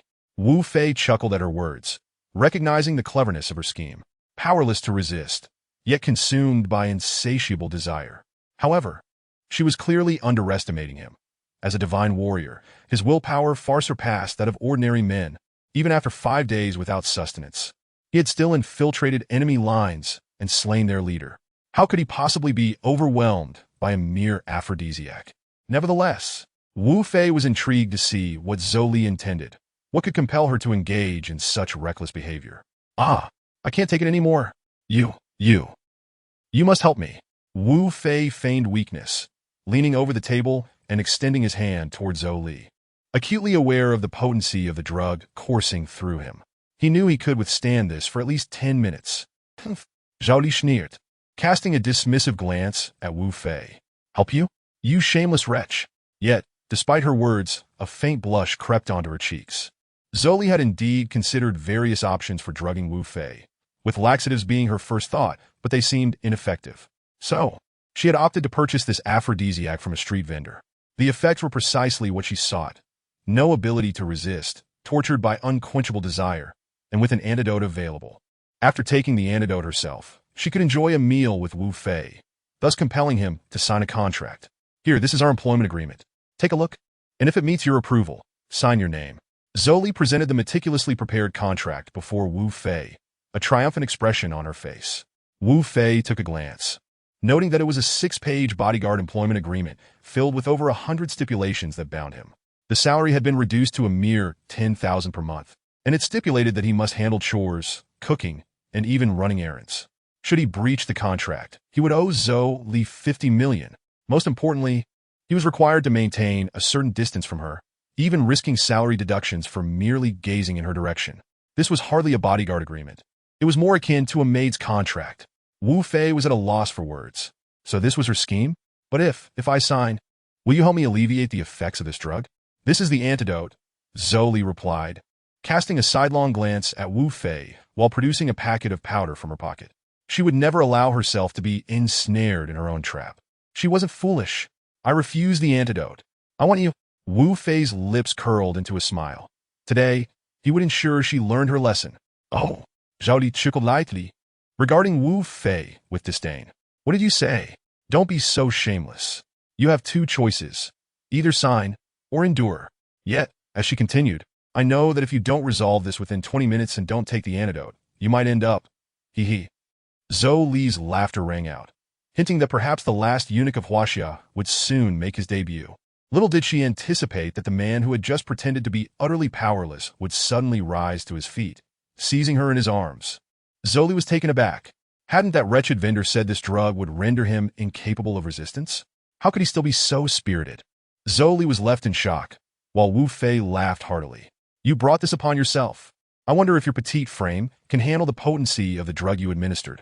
With a wicked grin, Wu Fei carried Zhou Li toward the bedroom, his legs trembling slightly, but his heart raced with exhilaration. Let me go. You scoundrel. Release me. Zhou Li panicked, realizing she had trapped herself with a man under the influence of an aphrodisiac. How unfortunate that this aphrodisiac had been personally administered by her. Hadn't the vendor claimed that it would leave him weak? Had she unwittingly purchased a counterfeit? The street vendor had proven unreliable. Now, she found herself in dire straits. Yet Wu Fei paid her no heed. To play with fire was to face the consequences. He burst into the bedroom, holding Zhou Li firmly despite her struggles. Even with his dwindling strength, he had more than enough to handle her. Wu Fei pinned her hands down, smirking as he whispered, Little darling, how wicked you are. The heat within Wu Fei clouded his mind, and his hands, driven by instinct, roamed over Zhou Li's body. Pinned to the bed, Zhou Li could not move, feeling the heat radiating from Wu Fei. Tears threatened to spill as regret washed over her. How could she have devised such a devious scheme? Ultimately, she had ensnared herself. The value of chastity for a woman is self-evident, and now she found herself beneath a man she had known for less than a day. She didn't even know his name, only that he was a foolish vendor of lamb skewers. Zhou Li could not reconcile with the thought of losing her virtue to him. Zhou Li was utterly taken aback by Wu Fei's inappropriate touches, her heart racing in panic as she hastily handed him the powder in her hand, exclaiming, You take it, quickly. However, Wu Fei merely scoffed, snatching the powder from her grasp and flinging it away. Causing trouble? You must pay the price. I will devour you, he declared, his intentions far from honorable as he began kissing Zhou Li beneath him. Upon seeing the powder discarded, Zhou Li was struck with horror, her complexion turning ashen. Curse that drug dealer. Let me catch you, and I will ensure your ruin, she nearly screamed, feeling utterly helpless against Wu Fei's overwhelming strength. The more she endured his relentless advances, the more she felt aggrieved. Once a carefree student abroad, her life had drastically changed since her father's demise. Her uncle bullied her, and even the brother who had watched her grow up turned against her. Now, this rogue was adding to her torment. Overwhelmed by her thoughts, tears streamed down her face. Yet to her surprise, Wu Fei paused upon hearing her sobs.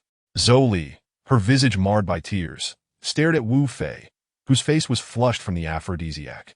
She knew it would incite reckless behavior, yet astonishingly he grinned at her. She had already cried, and perhaps that was sufficient punishment, even as the fiery desire within Wu Fei threatened to erupt. He had never forgotten the honor of a warrior, the dignity of manhood, an honor not to be sullied. As Zhou Li gazed at him in disbelief, Wu Fei, like a magician, produced a packet of powder, opened it, and poured it into his mouth, the very same powder he had pretended to discard moments ago. Zhou Li was left stunned by this unexpected turn of events. Chapter 10. Turmoil. Once Wu Fei swallowed the antidote, the atmosphere seemed to freeze. Zhou Li, her face flushed with embarrassment, sat on the sofa, utterly at a loss. The awkward silence was soon shattered by Wu Fei's teasing remark. "I didn't expect you to be so disappointed. Shall we continue?" His playful tone made Zhou Li's cheeks redden even further, and she retorted, "You jerk," before dashing to the bathroom, not bothering to remove her clothes as she turned on the cold water. Meanwhile, Wu Fei reflected on the bizarre events that had transpired, having faced many trials. But this was the first time he had been toyed with by a woman. He could not help but chuckle coldly. After a while, the sound of water ceased, pulling Wu Fei back to reality. He turned to see a shadow darting past. The bedroom door had slammed shut. "Hey, you were the one who drugged me. You can't just leave me here without some compensation," he called out, feigning indignation. Little did he know, Zhou Li was inside, gritting her teeth, muttering, "Jerk, scoundrel, you're the one who has lost out." When she recalled the earlier events, her face flushed with heat. Not receiving a reply from Wu Fei, he decided to stop seeking amusement and headed to the large bathtub, filling it with water and sinking into a luxurious soak. As if indulging in the happiest moment of his life, he reminisced about his days as a mercenary in Africa, where water was scarce, luxuries like bathing were unthinkable, and even drinking water could be a challenge. Moreover, he was no longer under pressure from his father to marry, nor was he burdened with financial woes. As the evening wore on, Zhou Li, blushing at her thoughts, quietly opened the door to check if anyone was around. Sighing in relief, she believed the jerk had left, and poured herself a glass of milk, settling on the sofa to drink. Wu Fei, feeling refreshed, emerged from the bathroom wrapped in a towel. Upon stepping out, he spotted Zhou Li on the sofa, sipping her milk and mumbling something to herself. "So, are you compensating me for the harm I suffered earlier?" he teased. Zhou Li, having thought she was alone, jumped in surprise. "Ah." She stood frozen, taking in Wu Fei's muscular physique. His skin, not overly pale, appeared robust, exuding a sense of safety and security. The scars on his body added a touch of rugged charm. Zhou Li pondered how such a perfect figure could exist. This kind of view should come with an extra charge, she mused. Wu Fei, noticing her stunned expression, smirked mischievously. At that moment, Zhou Li regained her composure, her face flushing again as she dashed into the bedroom. After half an hour, she collected herself, donned her clothes, and emerged. "Hey, you scatterbrain, tidy up. We're going out for dinner," she called out. Wu Fei, unamused, swiftly approached her and wrapped his arms around her waist, whispering in her ear, "If you keep calling me that." Before he could finish his sentence, he leaned in closer to her lips. Startled, Zhou Li broke free and retorted, "Forget it," as she headed for the door. Wu Fei shrugged, following her outside. As they approached a French restaurant, the rumbling of Wu Fei's stomach betrayed him, prompting an embarrassed scratch of his head. Zhou Li couldn't help but laugh at his awkwardness, thinking to herself how he would embarrass himself shortly. Upon entering the restaurant, however, Wu Fei was stopped. "I'm sorry, but you cannot enter," the guard stated. Initially irked by Zhou Li's laughter, Wu Fei's annoyance grew when he was barred entry. "Why not?" he retorted coldly. The guard, seeing Wu Fei's humble attire, dismissed him, thinking, "Who does this country bumpkin think he is, coming here with such a beautiful woman? What a waste of good fortune. We don't allow just anyone in here. By the looks of you, you couldn't even afford a meal here. Best you leave." The guard sneered. Wu Fei's expression darkened upon hearing the guard's words. If not for his father's insistence on returning and marrying, he would not have found himself in such a humiliating situation. Now, even a security guard dared to belittle him. Anger surged within him, contemplating 100 ways to retaliate. When suddenly, Zhou Li intervened, slapping her hand and declaring, "Scram." The guard, taken aback, was about to retaliate against Zhou Li when a middle-aged man, around 30, stepped forward. "I apologize for this incident. I am the manager of this establishment. To express my regret, I will offer you both a 30% discount on your meal. I assure you, I will implement stricter management to prevent such occurrences in the future." Zhou Li nodded and pulled the still-stunned Wu Fei inside. As they entered, Wu Fei reflected on Zhou Li's assertive demeanor, thinking to himself how surprisingly formidable she was. When the server arrived to take their order, Zhou Li, fearing Wu Fei might not recognize the menu, began to explain it to him. However, Wu Fei snatched the menu and confidently ordered in perfect French baked snails, seared foie gras, Wellington beefsteak, and a series of other dishes. Zhou Li stared in astonishment, nearly unable to keep up with his fluent French. But having seen such grandeur before, she quickly regained her composure, lowering her head and falling silent. The surrounding patrons regarded the pair with curious glances, wondering where this apparent bumpkin had come from. Wu Fei paid them no mind. He was simply too hungry to care. The dishes were soon served, and the two sat in silence, each absorbed in their meal without uttering a single word. It was not that they had nothing to say. Rather, Zhou Li was simply too humiliated to speak. In that moment, she wished for a crack in the ground to swallow her whole. Wu Fei's manner of eating resembled that of a famished vagabond who hadn't had a meal in 10 days. It was beyond mere voracity, akin to a tempest devouring the remnants of a storm. A palm-sized steak was gulped down whole, barely chewed, disappearing down his throat with a mere twitch of his esophagus. The surrounding patrons cast incredulous glances at Wu Fei, who, feeling their scrutiny, felt his cheeks flush slightly. In a dim corner, 6 or 7 young men were deep in conversation. If Wu Fei and Zhou Li had caught sight of them, they would have been taken aback. The leader was none other than the security guard who had received a slap from Zhou Li. At that moment, he was devoid of his uniform. As Wu Fei and Zhou Li finished their meal and made their way towards a shopping mall, Wu Fei suddenly halted, his expression shifting. He cast a cold glance at the group of young men laughing in the corner. Zhou Li, noticing Wu Fei's abrupt stop, assumed he was unable to move due to overeating and mockingly remarked, "You fool, I told you not to eat so much. Now you're suffering, aren't you?" Upon hearing this, Wu Fei bristled at being called a fool again by the young lady. In a bold gesture, he leaned in and kissed Zhou Li on her rosy lips. Startled, her cheeks flushed like cherries, and she quickly broke free, darting towards the corner. Unbeknownst to her, this act of retreat led her straight into the jaws of danger. Upon reaching the corner, Zhou Li crouched down, resting her forehead on her knees, much like a child throwing a tantrum. Overwhelmed by embarrassment from being kissed in public for the first time, she was oblivious to the onlookers. "Hey, where did this girl come from, crying so pitifully? Let's take a look." Upon hearing their taunts, Zhou Li lifted her head and recognized the young men were not of good character. In her haste, she had failed to notice their true nature. "Well, what do you want? Don't come any closer. If you do, I'll call the police." At her declaration, the group erupted into laughter. Zhou Li, thinking she could intimidate them with her phone, swiftly took it out, but before she could dial, they snatched it from her hands. "You think you can call the police? You really don't know when to quit," the leader of the group signaled to his companions. 3 of them seized Zhou Li by her arms and began to drag her deeper into the shadows. Terrified, Zhou Li screamed, "Fool! Fool!" but was silenced by a hand covering her mouth. The leader chuckled darkly. "Go ahead and curse. Soon enough, you'll learn my true power." Meanwhile, Wu Fei stood quietly observing the unfolding scene, stealthily following the group. After a brief moment, realizing they had wandered into an isolated area, the young men released Zhou Li, pinning her to the ground. Despite her struggles, she was unable to break free. A wave of dread washed over her. Was her 20-plus years of innocence truly about to be tarnished here? In her heart, she cursed Wu Fei while also reproaching herself. If he hadn't so brazenly kissed her in public, she would not have found herself in such a predicament.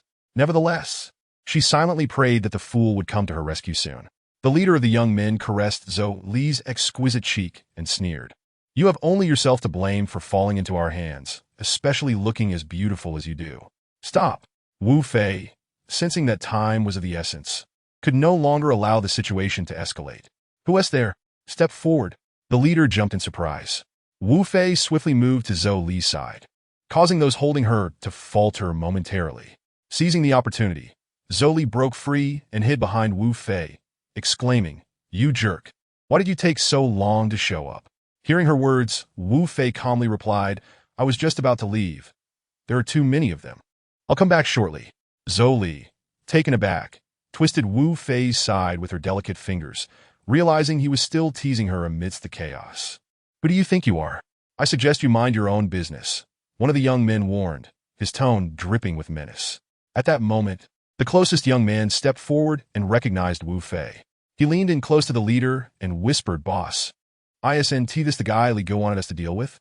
The leader, noticing Wu Fei and Zhou Li's dismissive attitude, felt his temper flare. "You've chosen the wrong place to meddle. Haven't you? Remember, don't harm the girl." As Wu Fei and Zhou Li exchanged words, the group closed in. Zhou instinctively shrank back behind Wu Fei. The young men charged forward, but Wu Fei effortlessly scooped Zhou into his arms and evaded their grasp. He set her down momentarily before launching a swift strike that incapacitated one of them. Without missing a beat, he executed a side kick, sending another sprawling. Realizing they were outmatched, the remaining young men turned to flee. The leader, attempting to escape, was halted by Wu Fei's swift kick, sending him crashing to the ground. Panic surged within the young man as he realized the disparity in their abilities. Unable to flee, he clung to Wu Fei's leg, pleading, "Brother, I was wrong. Please let me go. I swear I won't do it again." Amused yet exasperated, Wu Fei replied, "Speak up then." The young man, momentarily at a loss for words, finally stammered, "Brother, it's all a misunderstanding." "Ah!" A cry reminiscent of a slaughtered pig erupted from his lips as Wu Fei delivered another kick. "Stop hitting me. I'll tell you everything." It turned out the leader's name was Wang Fan, and his followers referred to him as Fan Ge. He was a well-known small-time thug, often engaging in petty crimes alongside his crew. Typically, they would take on odd jobs for pay, targeting those who were unaware of their own vulnerability. Wang Fan was not foolish. He understood the importance of being cautious, always gathering detailed information before acting to avoid crossing paths with dangerous individuals. This time, however, he had been careless. He had intended to tail Wu Fei to gauge his strength before making a move, never anticipating that Wu Fei would confront him directly. The man whom Zhou had slapped, Sun Zi, had contacted Wang Fan just as Wu Fei entered the restaurant, asking him to handle a few people. Sun Zi promised that if he succeeded, he could facilitate Wang Fan's entry into the Qinglong Hall, a recently established gang with over 100 members. Gaining entry into Qinglong Hall would elevate Wang Fan's status immensely. Intrigued, Wu Fei suggested Wang Fan reach out to Sun Zi, stating, "Tell him the job is done. He should come to verify." Wang Fan, alarmed, countered, "Brother, I was wrong. I've said everything. Just let me go, please."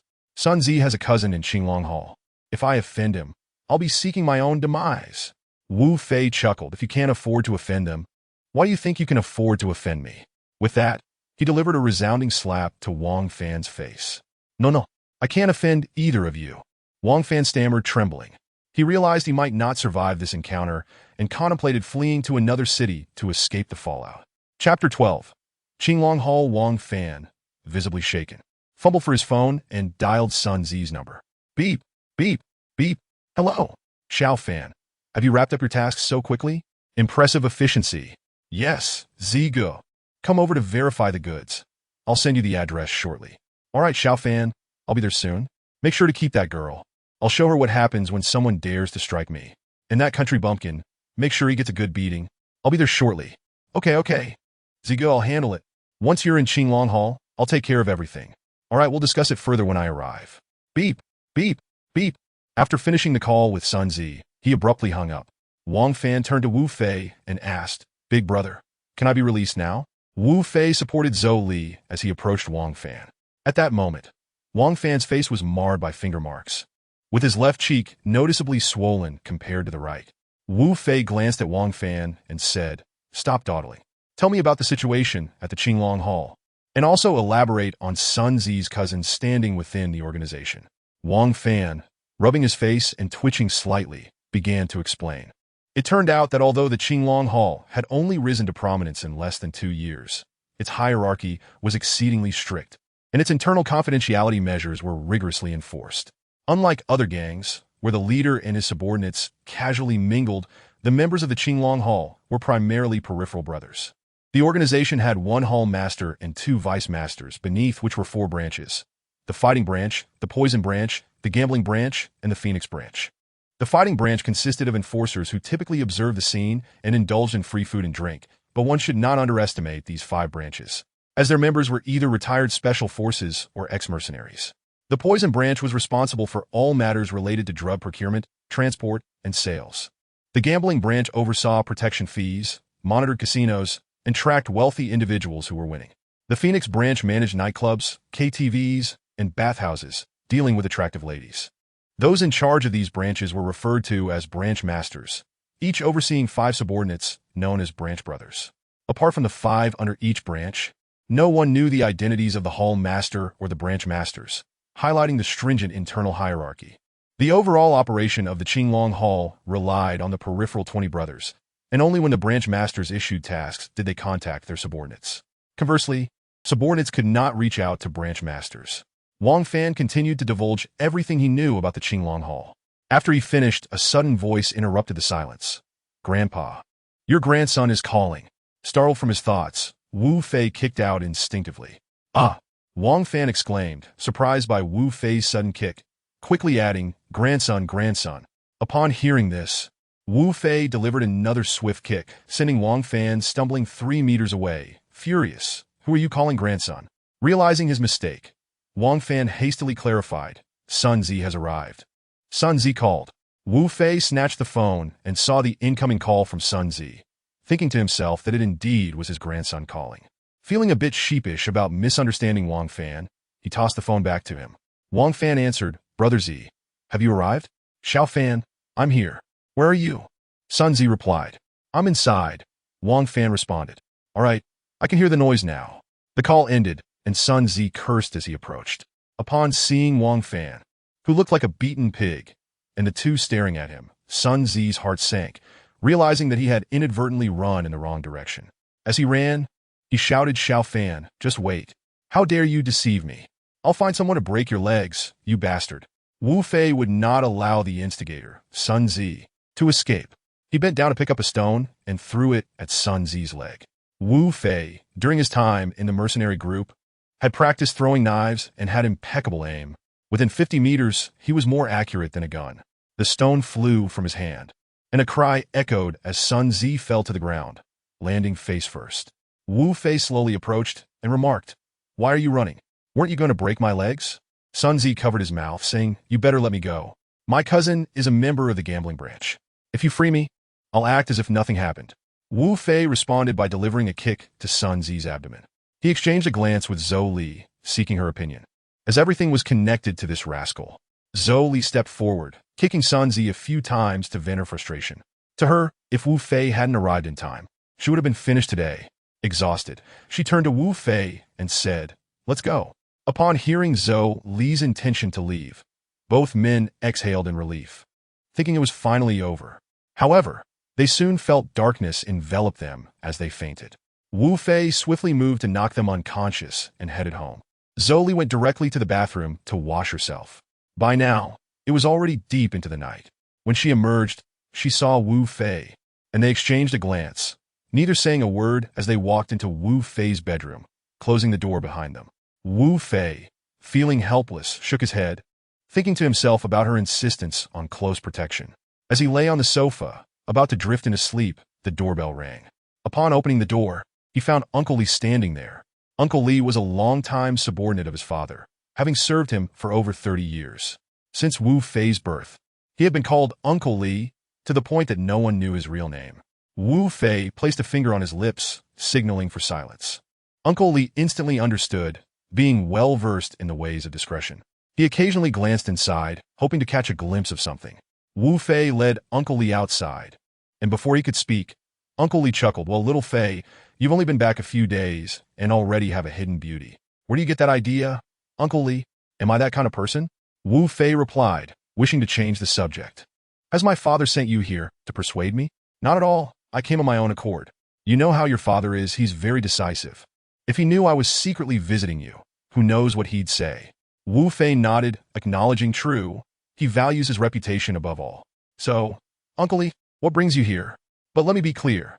I won't be going after any ugly women, and please don't try to persuade me to return.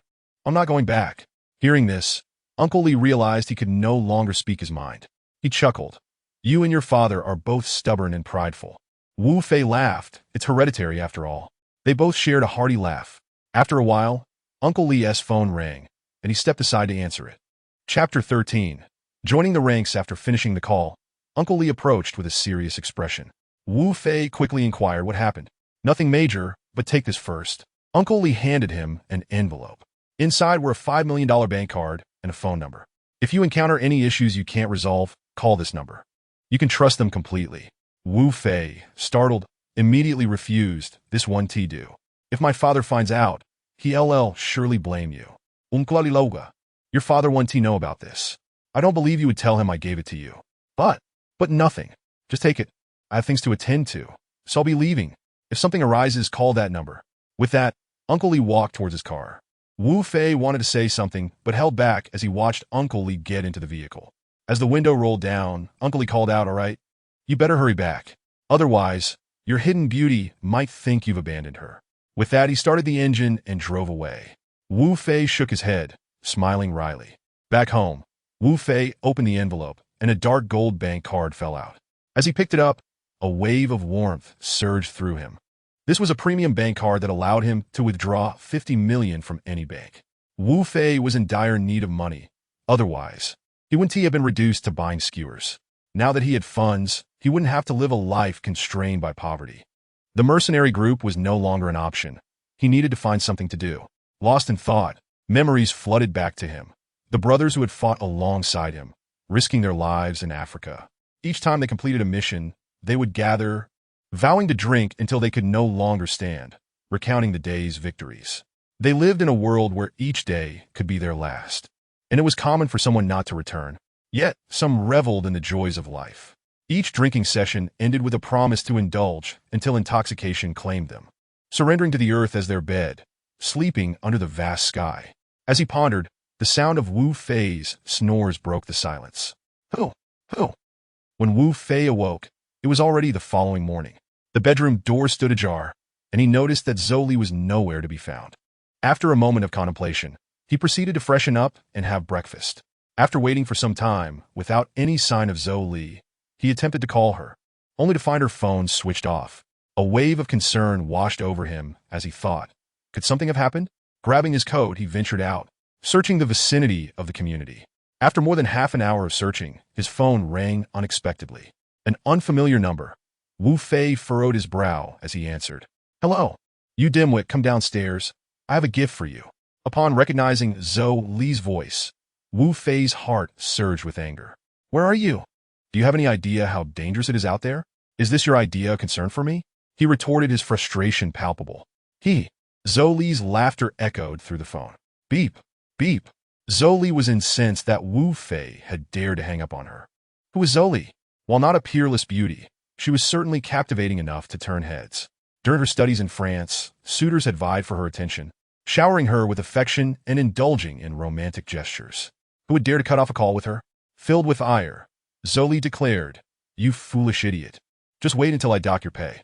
Unbeknownst to Zhou Li, while she was laughing, Wu Fei had already spotted her. He approached from behind and pulled her into an embrace, whispering in her ear, "Who would dare to dock my pay?" Startled, Zhou Li gasped, having not noticed Wu Fei's arrival. The warmth of his embrace caused her cheeks to flush. The awkward silence was soon shattered as Zhou Li broke free from his grasp. Adopting a serious tone, "Follow me. I have a gift for you." Observing Zhou Li's earnest demeanor, Wu Fei decided not to tease her further and followed her. Exiting the community, they arrived in front of an unregistered BMW X7. Tossing the keys to Wu Fei, Zhou Li instructed, "You drive." Wu Fei climbed into the vehicle, asking, "Where to, boss?" Longhai Villa District, Building 17. Wu Fei was taken aback. "What business do we have there? I'm the boss. I don't need your permission for anything," she replied playfully. Recognizing her teasing tone, Wu Fei decided to play along. "All right, big boss." The two fell into silence as they drove. "Time to get out, big boss," Zhou Li announced as they arrived. She hopped out and walked towards the villa, and Wu Fei followed suit, unsure of her intentions, but feeling compelled to ensure her safety.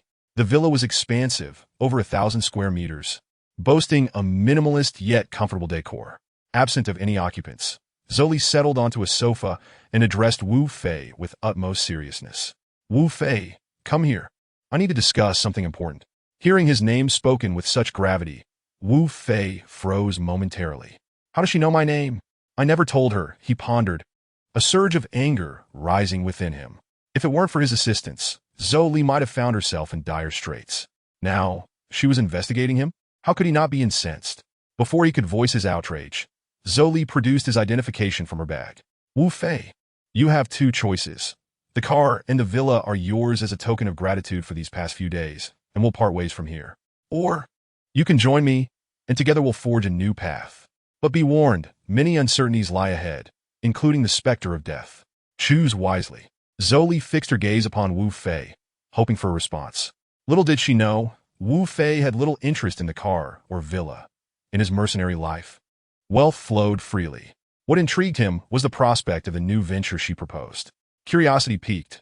Wu Fei asked, "What uncertainties are you referring to?" "I wish to know." Zoli shook her head. "You haven't given me your answer yet. If you choose the first option, I won't divulge anything further. With the car and villa, you wouldn't need to skewer meat anymore. You expect me to risk my life without knowing what I stand to gain? Even if I survive, what will I have?" Zoli glared at him, enunciating each word. "As long as we remain alive, our success will be split evenly." Wu Fei paused, recognizing the intensity of her expression. Something significant was at play. He harbored no fear of death, having faced it countless times in the mercenary world, living each day without certainty of the next. Yet, he felt compelled to inquire further. "I truly wish to know what these uncertainties entail." Zoli responded, "I cannot disclose that just yet. Perhaps you'll understand in due time. Now make your choice." "I choose." Chapter 14. Moving. "I choose the second option, but I have an additional condition." "Are you certain you want the second option? Aren't you afraid of death?" Zoli questioned, her brow furrowed in confusion. Wu Fei affirmed resolutely, "I am certain." Joy surged within Zoli upon hearing Wu Fei's decision to join her in this venture. "What else do you desire?" she inquired, eager to accommodate him. In her mind, as long as revenge was in reach, she would grant Wu Fei whatever he wished, even if it meant relinquishing all the spoils. Wu Fei smirked, a playful glint in his eye. "If we both survive, will you consider offering yourself to me?"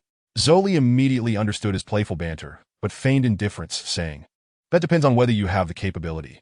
She rose, playfully tracing her finger along Wu Fei's chin. "Get some rest. We move tomorrow." With that, she ascended the staircase. "Move? Where are we moving?" "That shabby place I rented is mine, and I have no belongings to pack." Wu Fei shook his head, suddenly recalling something crucial. He turned to Zoli's room and called out, "Boss, do you still need a personal bodyguard?" Upon hearing the emphasis he placed on personal, Zoli was reminded of their shared bed from the previous night. "Get lost!" she shouted, a mix of embarrassment and anger flashing across her face. Wu Fei chuckled softly, choosing not to retort. He found amusement in teasing the bashful boss. The next morning, a loud knock on the door roused him from sleep. Still groggy, he opened the door only to be startled awake by a shrill scream. "Ah, you jerk, pervert!" Zoli hollered, spinning on her heel and fleeing. It dawned on Wu Fei that he had returned to his room, wrapped only in a towel after his shower the previous night. The sudden realization of his nudity sent a chill down his spine, and he glanced down to find the towel had vanished. Thud! The thought of being completely bare made him hastily close the door. While he often teased Zoli, he had never intended to cross such a line. Now, feeling intensely embarrassed, Wu Fei thought, if there were a crack in the floor, he would gladly dive into it to escape the humiliation. As a man, he believed some matters needed to be clarified. Otherwise, Zoli might think he was a pervert. Once dressed, he approached Zoli's door and knocked gently. I'm really sorry about what happened earlier. It was unintentional." Not receiving any response, he continued to apologize. However, at that moment, Zoli was entirely disinclined to heed Wu Fei's words. The mere thought of the impressive sight she had glimpsed earlier made her mutter to herself, "Why is it so large?" The more she pondered, the redder her face became. After a quarter of an hour, Zoli managed to compose her emotions and addressed Wu Fei outside the door, saying, "Please tidy up. We shall depart in 10 minutes. After we move, I will treat you to a meal." Noticing that Zoli's tone bore no trace of embarrassment or displeasure, Wu Fei felt relieved. He drove Zoli to Maikaishian, one of the grand shopping centers in Kyoto.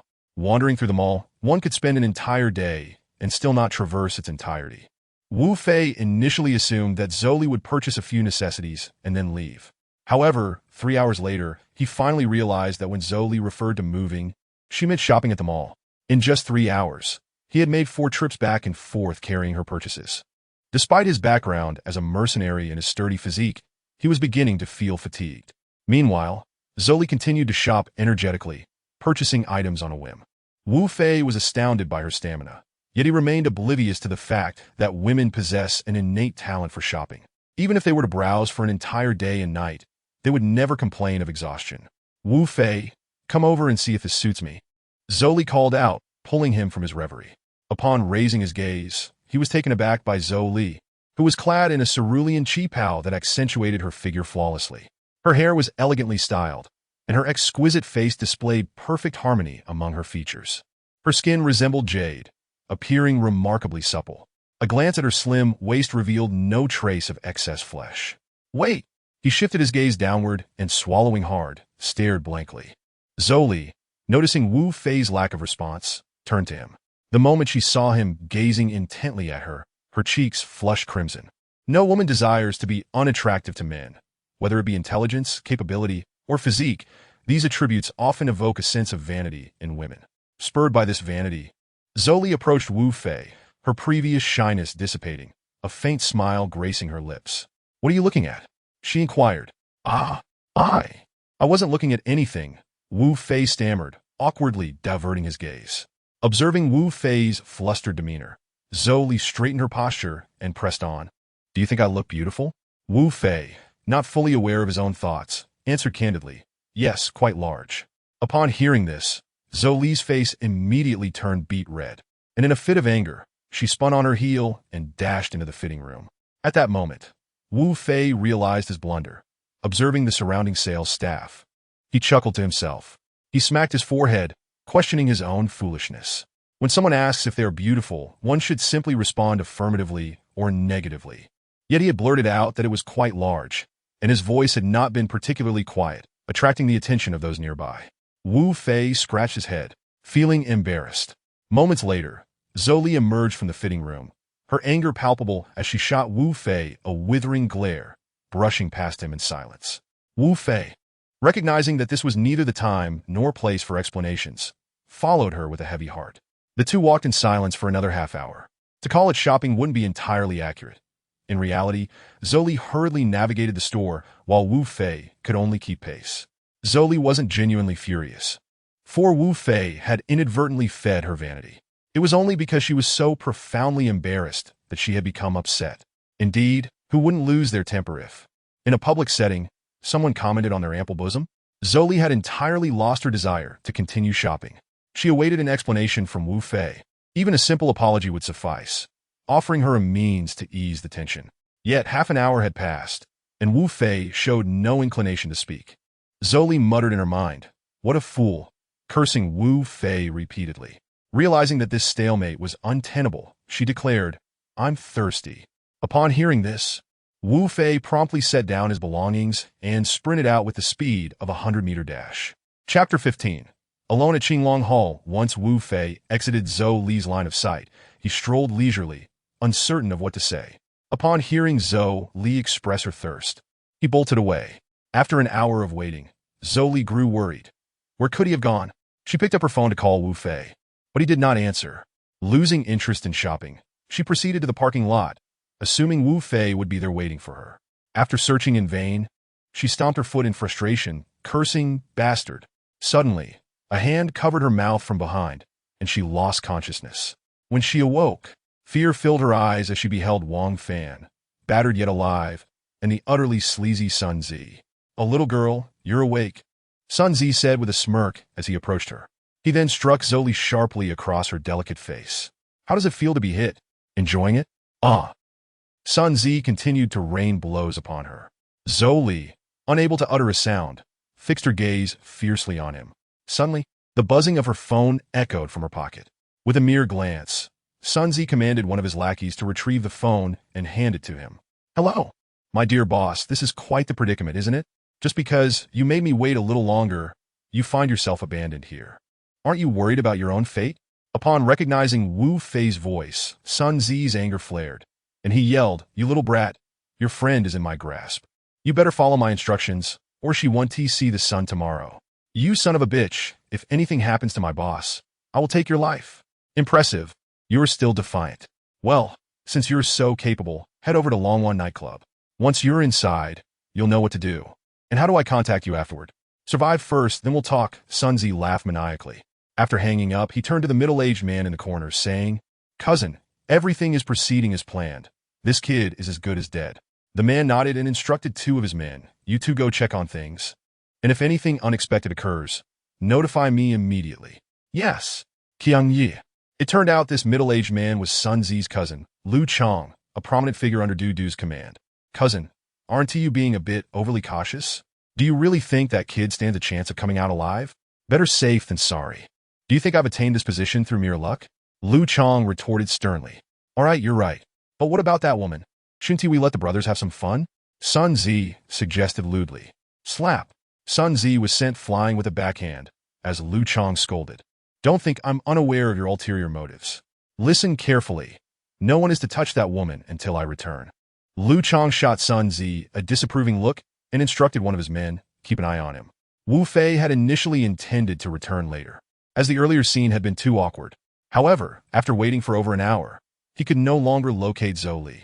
After searching the vicinity fruitlessly, he returned to his car to retrieve his phone. Noticing a missed call from Zhou Li 2 hours prior only heightened his embarrassment. He hurriedly called her back, only to hear Sun Zi's voice on the line.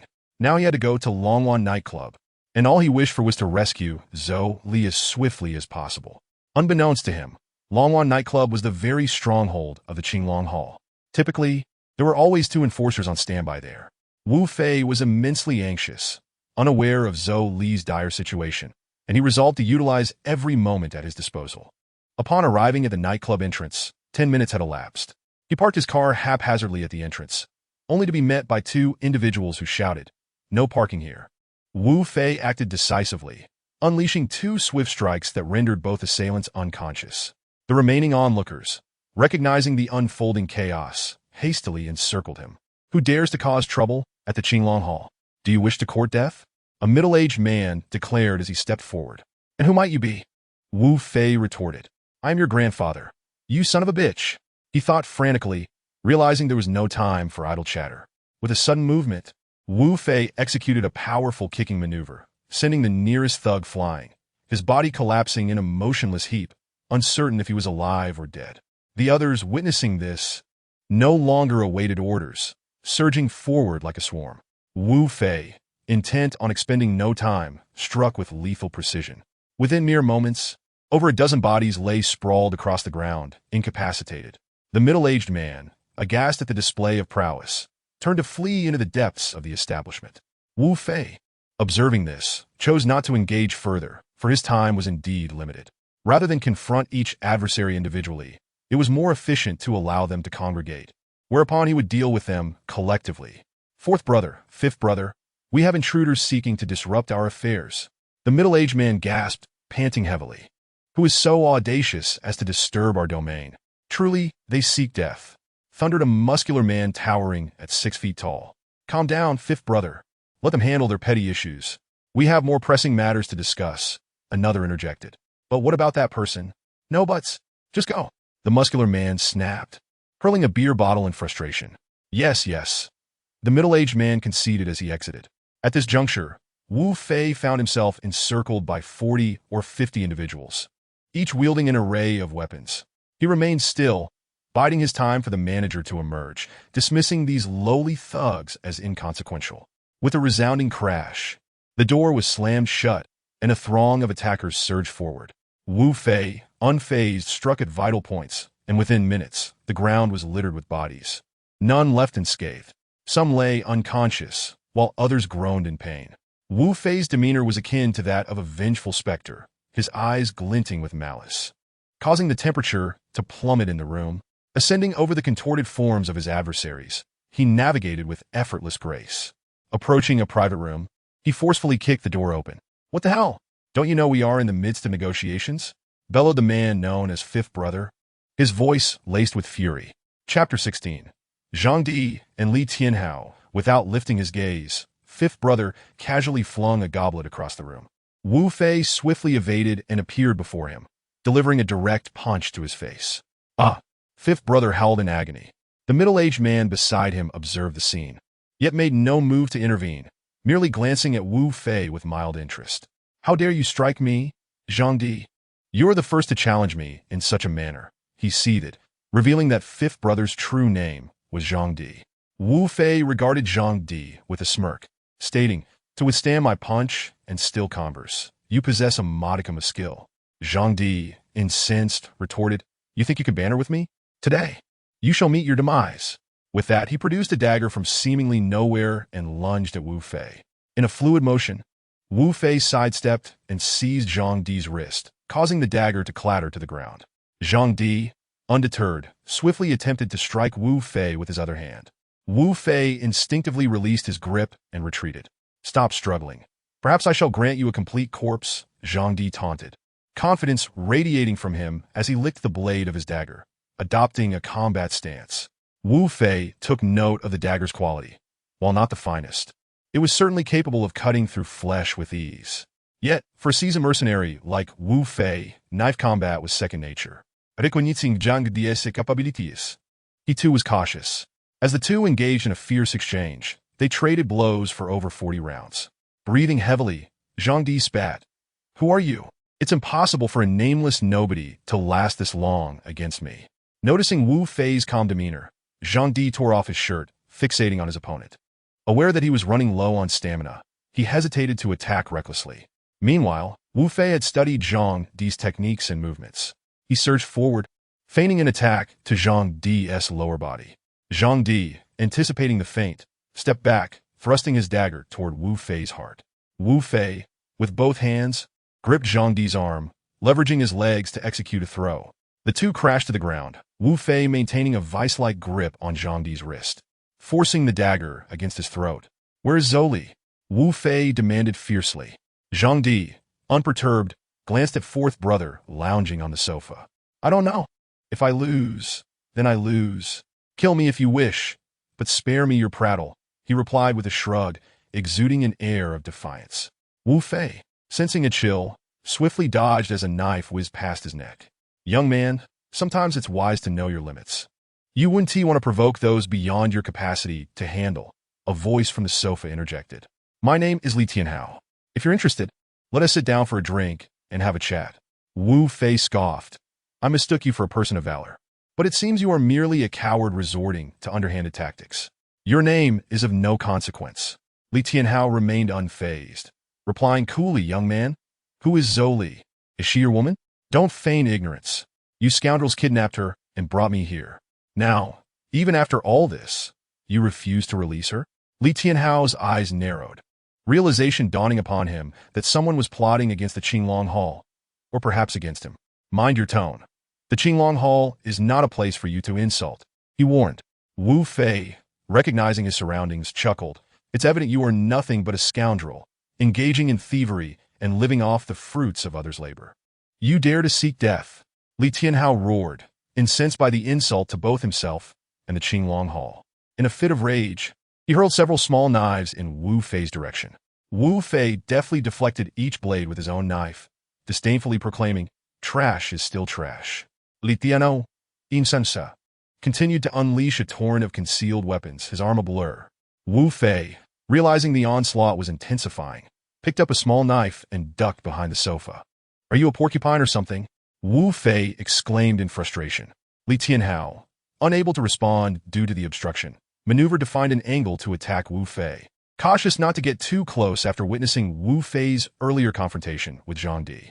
Wu Fei, meanwhile, strategized, knowing that those who relied on throwing knives feared close-quarters combat. Suddenly, inspiration struck Wu Fei. If he couldn't engage in close combat, he would use their own tactics against them. With a powerful leap, he executed a 360-degree spin in midair, launching both his dagger and the small knife he had picked up towards Luo Tian. Each movement was fluid, executed without hesitation. Luo Tian, startled to see the daggers flying towards him, realized his opponent was also adept with throwing knives. Though shocked, he reflexively threw 3 of his own knives to intercept Wu Fei's projectiles. At the moment the dagger was intercepted, he discovered that just above it lay his own small knife. They had seen it due to the dagger's presence. By now, it was too late to think of defense. He gently swayed his body to evade the vital points. Clang! The small knife pierced through his chest, embedding itself into the wall. "You've won. Who would have thought you'd stumble in the gutter?" Luo Tian murmured. "Where's the girl you've kidnapped?" "We have not abducted any girl. There is not a single one here." Luo Tian shook his head in response. "Do you still dare to argue? Is Sun Zi not one of your Qinglong Hall members?" After pondering for a moment, Luo Tian declared, "I, Luo Tian, swear by the heavens that there is no one named Sun Zi in Qinglong Hall. If you do not believe me, there is nothing I can do. Do as you please, whether to kill or to maim. Wu Fei glanced at Zhang Di on the ground, then turned his gaze to Li Tianhao. Nodding, he said, "You are indeed men of honor. I believe you. I apologize for today's events. In the future, I shall come to personally offer my apologies."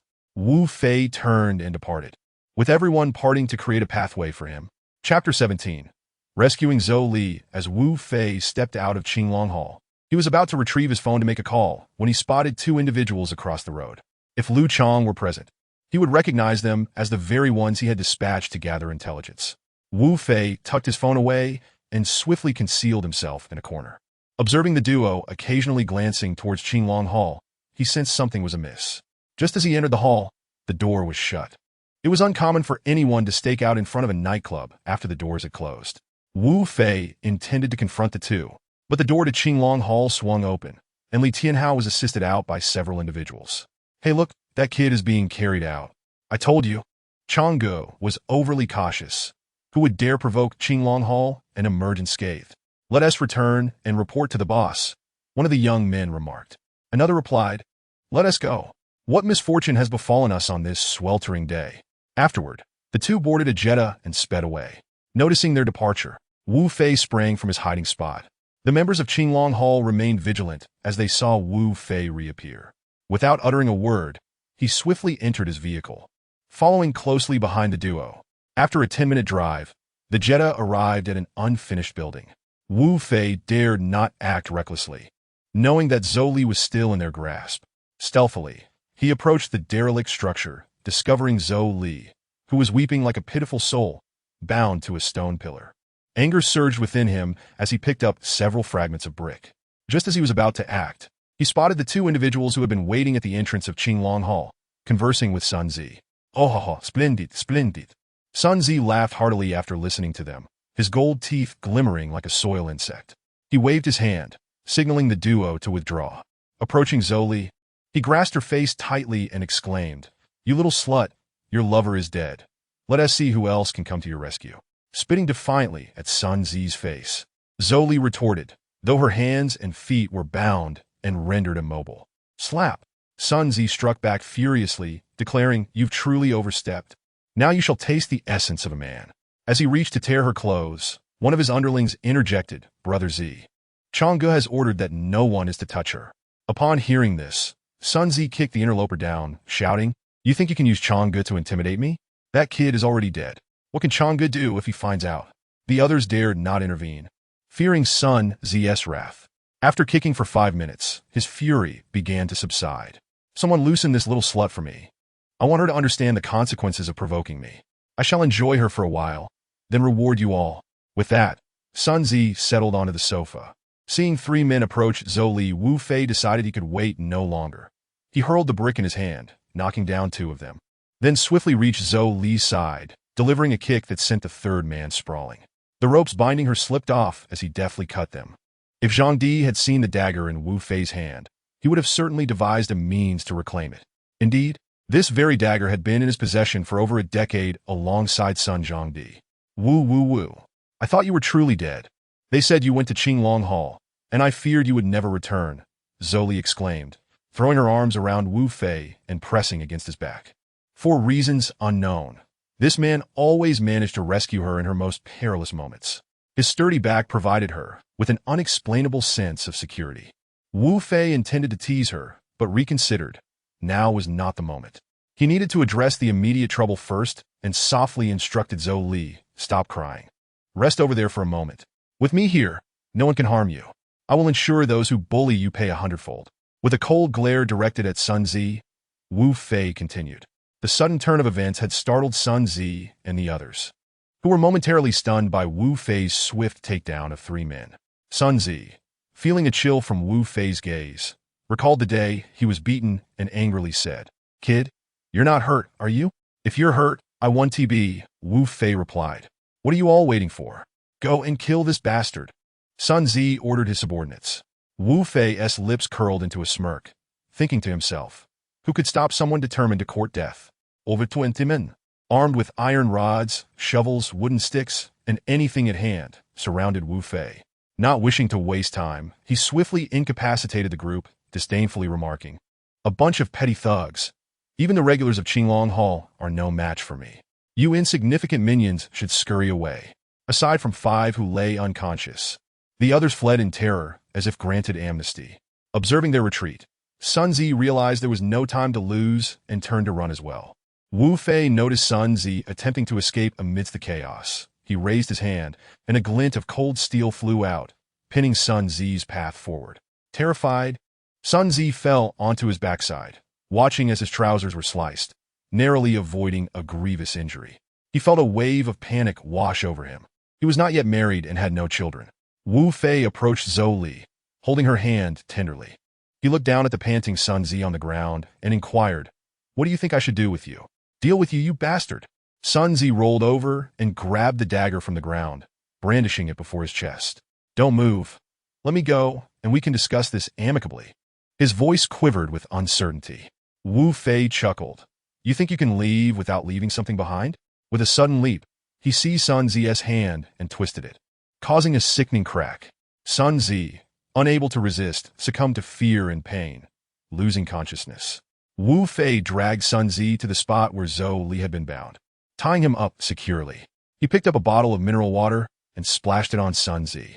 Upon regaining consciousness and realizing he was bound, Sun Zi shouted, "Let me go. If you don't, my cousin will make you pay."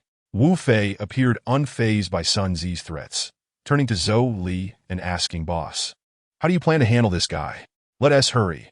If his cousin returns, we won't be able to leave," Zhou Li urged anxiously. "Enough. There is no way I would offend someone like me, Wu Fei. The best choice for him is death." Zhou Li was taken aback by Wu Fei's fearless demeanor. "But, no buts. We will wait for them to come. Rest assured, I will not allow anyone to harm you," Wu Fei assured her resolutely. Zhou Li sighed, conceding, "All right, I'll follow your lead." Chapter 18. Dispose of him. Wu Fei instructed Zhou Li to rest on the sofa while he went to free Wang Fan, who was unaware of his fate. After all, Wang Fan was also a victim, caught in the web of his own misfortune. As Wang Fan was released, he lifted his eyelids, gazing at Wu Fei in terror, struggling to crawl backward. The elder brother, seemingly unconcerned, smiled and assisted Wang Fan to the sofa, urging him to rest. After a mere 5 minutes, Wang Fan regained his composure and, trembling, inquired, "Elder brother, how did you manage to escape from the Qinglong Hall? Each individual under its command is extraordinarily skilled."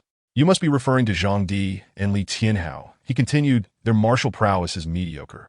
Yet they are indeed formidable men." Wang Fan fell silent. As a mere small fry, he had no inkling of who Zhang Di or Li Tianhao were. The 3 of them sat in stillness, waiting. After what felt like half an hour, the roar of automobiles gradually surfaced, halting at the entrance of the unfinished building. Wu Fei furrowed his brow. Over a dozen vehicles had arrived, from which emerged 50 to 60 individuals. It was not that he could not hold his own, but the adage rings true: 2 fists cannot contend with 4 hands. Moreover, there were both Zhou Li and Wang Fan present. If he charged out with a single companion, it would pose no significant issue. After pondering, he ultimately resolved to remain and see this matter through to its conclusion. As the occupants of the vehicles disembarked in succession, a gruff voice echoed, "Let me see who dares provoke the Qinglong Hall. Truly, they seek their own demise." Following this, a path was cleared among the crowd, and Zhang Di emerged. The moment Wu Fei heard that coarse voice, he chuckled. This was none other than Zhang Di, the very man he had just bested. "Ha! I was wondering what sort of commotion was stirring. Turns out it's you, 5th brother. How is 4th brother faring? Is his health satisfactory?" Zhang Di's brow furrowed deeply as he signaled to his companions to refrain from any hasty actions. He slowly approached the unfinished building, where he laid eyes on Wu Fei. A wave of dread washed over him. How could this be the infamous Reaper? "5th brother, let us converse," Zhang Di stated, and upon recognizing Wu Fei, he instinctively attempted to retreat. However, Wu Fei's voice halted him. "Zhang Di, do not turn back." With a reluctant heart, Zhang Di steeled himself and walked towards Wu Fei. "5th brother, what brings you here? Did you not claim to be unaware of any woman involved? How did you end up here?" Upon hearing this, Zhang Di's heart sank, and he cursed Liu Chang, that scoundrel, 1,000 times in his mind. "Brother, allow me to explain. I was merely following orders. I was supposed to accompany 4th brother, but you know 4th's condition. Had he known it was Wu Fei, he would have outright refused." I shall send them back at once. No need. Let them remain outside. Dispatch 2 individuals to escort this young brother for treatment. Your methods are rather heavy-handed, Wu Fei replied. Yes, yes. Bring this brother for treatment, he commanded. 2 men entered and lifted Wang Fan into the vehicle. Wang Fan felt a sense of despair. Being taken away by them left him with no options but death. He struggled briefly, but upon receiving a reassuring glance from Wu Fei, he ceased his resistance. Wu Fei approached Wang Fan and said, Take good care of your injuries, slipping a note into Wang Fan's hand before he was hoisted into the vehicle. Once inside, Wang Fan unfolded the note, revealing an address. His heart surged with joy. This was Wu Fei's directive for him to recuperate and seek him out. He glanced around to ensure no one was watching, then quickly stuffed the note into his mouth and swallowed it. At that moment, Wu Fei and Zhou Li were seated on the sofa, while Zhang Di stood to the side. The atmosphere was palpably awkward. Wu Fei remained silent, and Zhang Di was at a loss for words. After a quarter of an hour, Wu Fei broke the tension, asking, Fifth brother, do share. Who assigned you this task? It is not a significant task. A friend mentioned some troubles, so we came, Zhang Di replied. The friend you speak of is also from the Qinglong Hall. Is he not? Is he not your hall brother? Wu Fei continued, casting a glance at the unconscious Sun Zi. Zhang Di remained silent. Though somewhat naive, he understood that all this chaos stemmed from Lu Chang and Sun Zi. Ultimately, this was an internal affair of the Qinglong Hall, and he resolved to deal with it before settling accounts with Lu Chang later. So, fifth brother, how do you intend to handle this matter? Whatever way you choose to handle it is fine by me, Zhang Di conceded, unable to match Wu Fei's strength. Very well. Wu Fei glanced at Zhou Li, hoping she would make the decision herself. Upon meeting Wu Fei's gaze, Zhou Li felt warmth in her heart, understanding that he wished for her to take the lead. Let us eliminate him, she declared fiercely. This person has repeatedly humiliated us. A cornered rabbit will bite. Proceed as you see fit, Wu Fei replied nonchalantly. Zhang Di nodded, picking up a baseball bat and advancing toward Sun Zi, raising it to strike at his knee. Ah!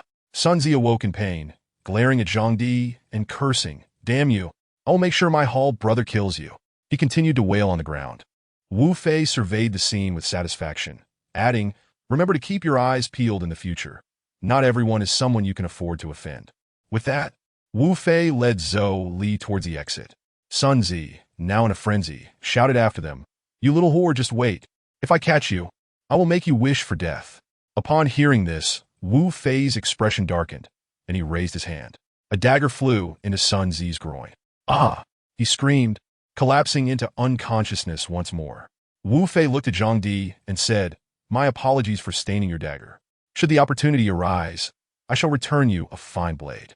Zhang Di's veins bulged, not from Wu Fei's words, but in response to the fool on the ground.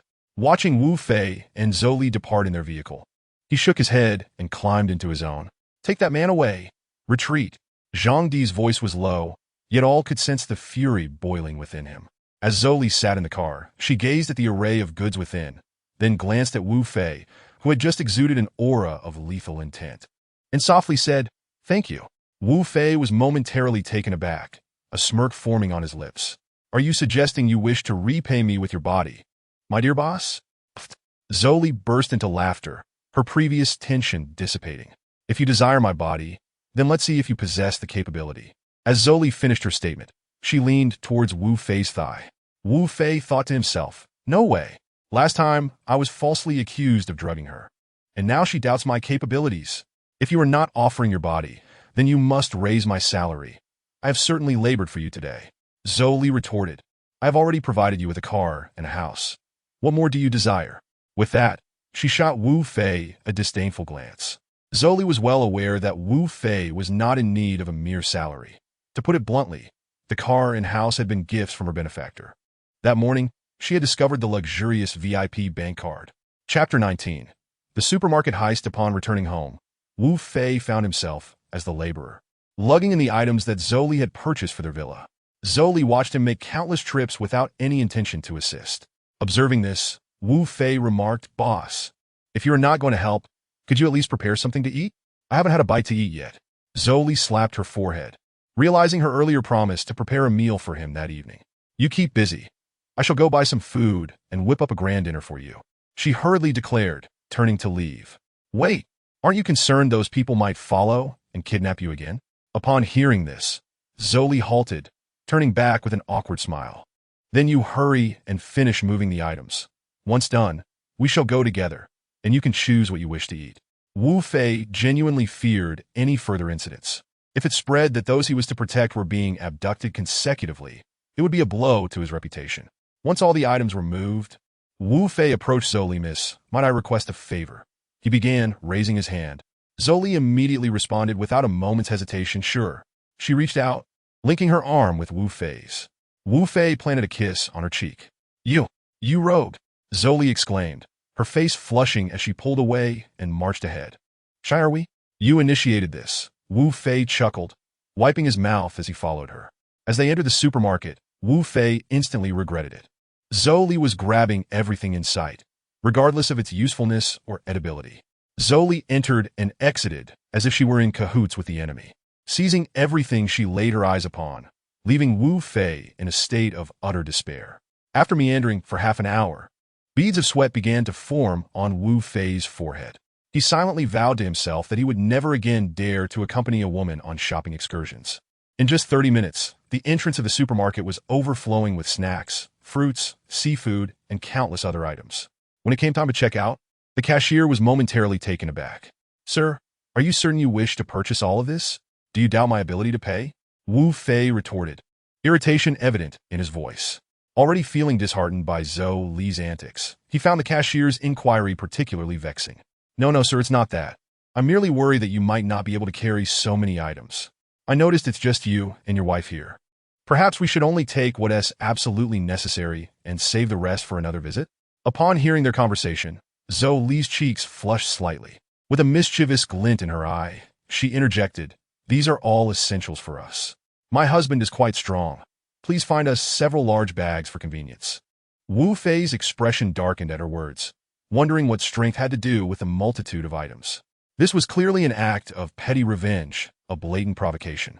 With a slight smirk, he stepped closer to Zhou Li, wrapping his arm tightly around her waist, and declared, Indeed, my wife is correct. These are all urgent necessities. Kindly assist us with the packing. Zhou Li attempted to break free from his grasp, but he held her firmly. With so many patrons in the supermarket, she could hardly express her frustration, and thus chose to endure it. After 10 minutes, they had finally checked out, and the cashier greeted them. Hello, sir.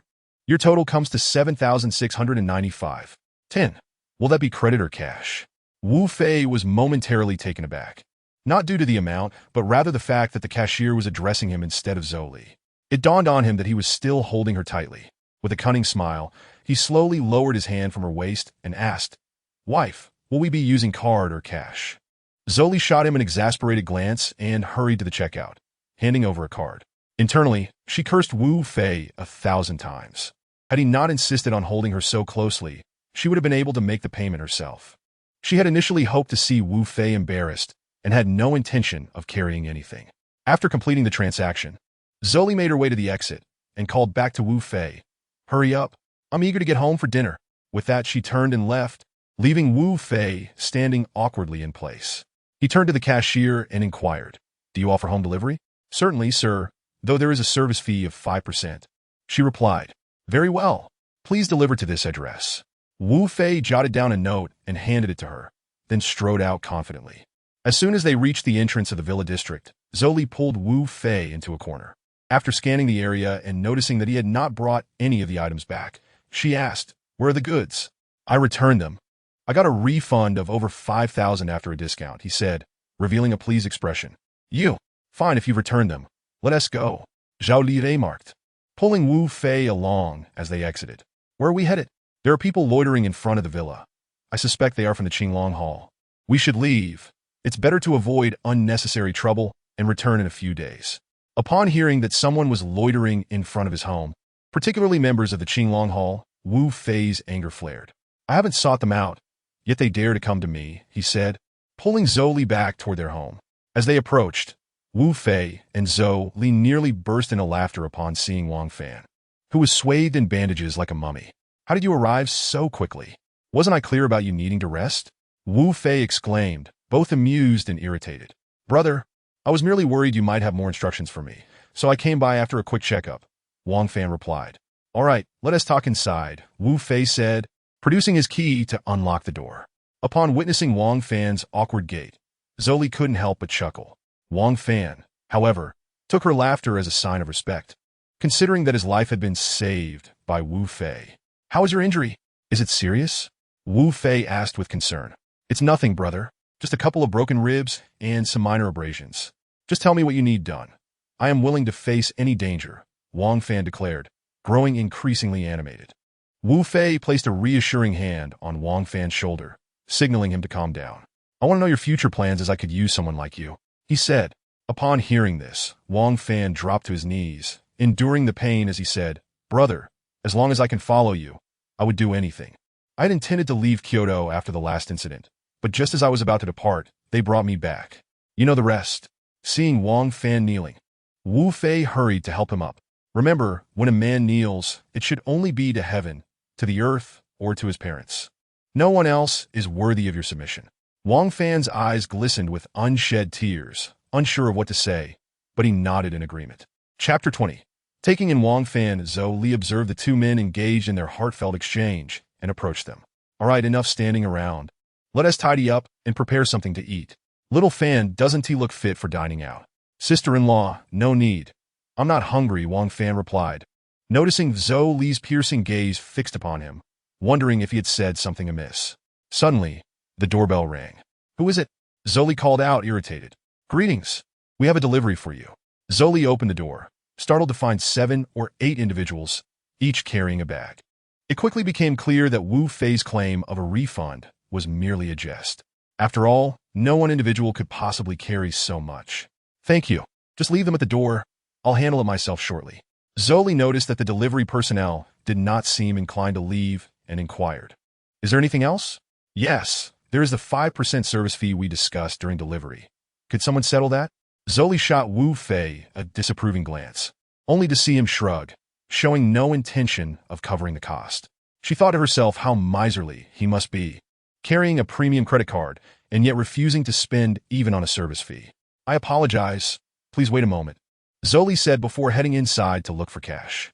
A lady of her stature, how could she possibly carry cash on her person? She swiped her card everywhere, but couldn't find any cash. After a short while, Zhou Li poked her head out to Wu Fei, her face a picture of embarrassment.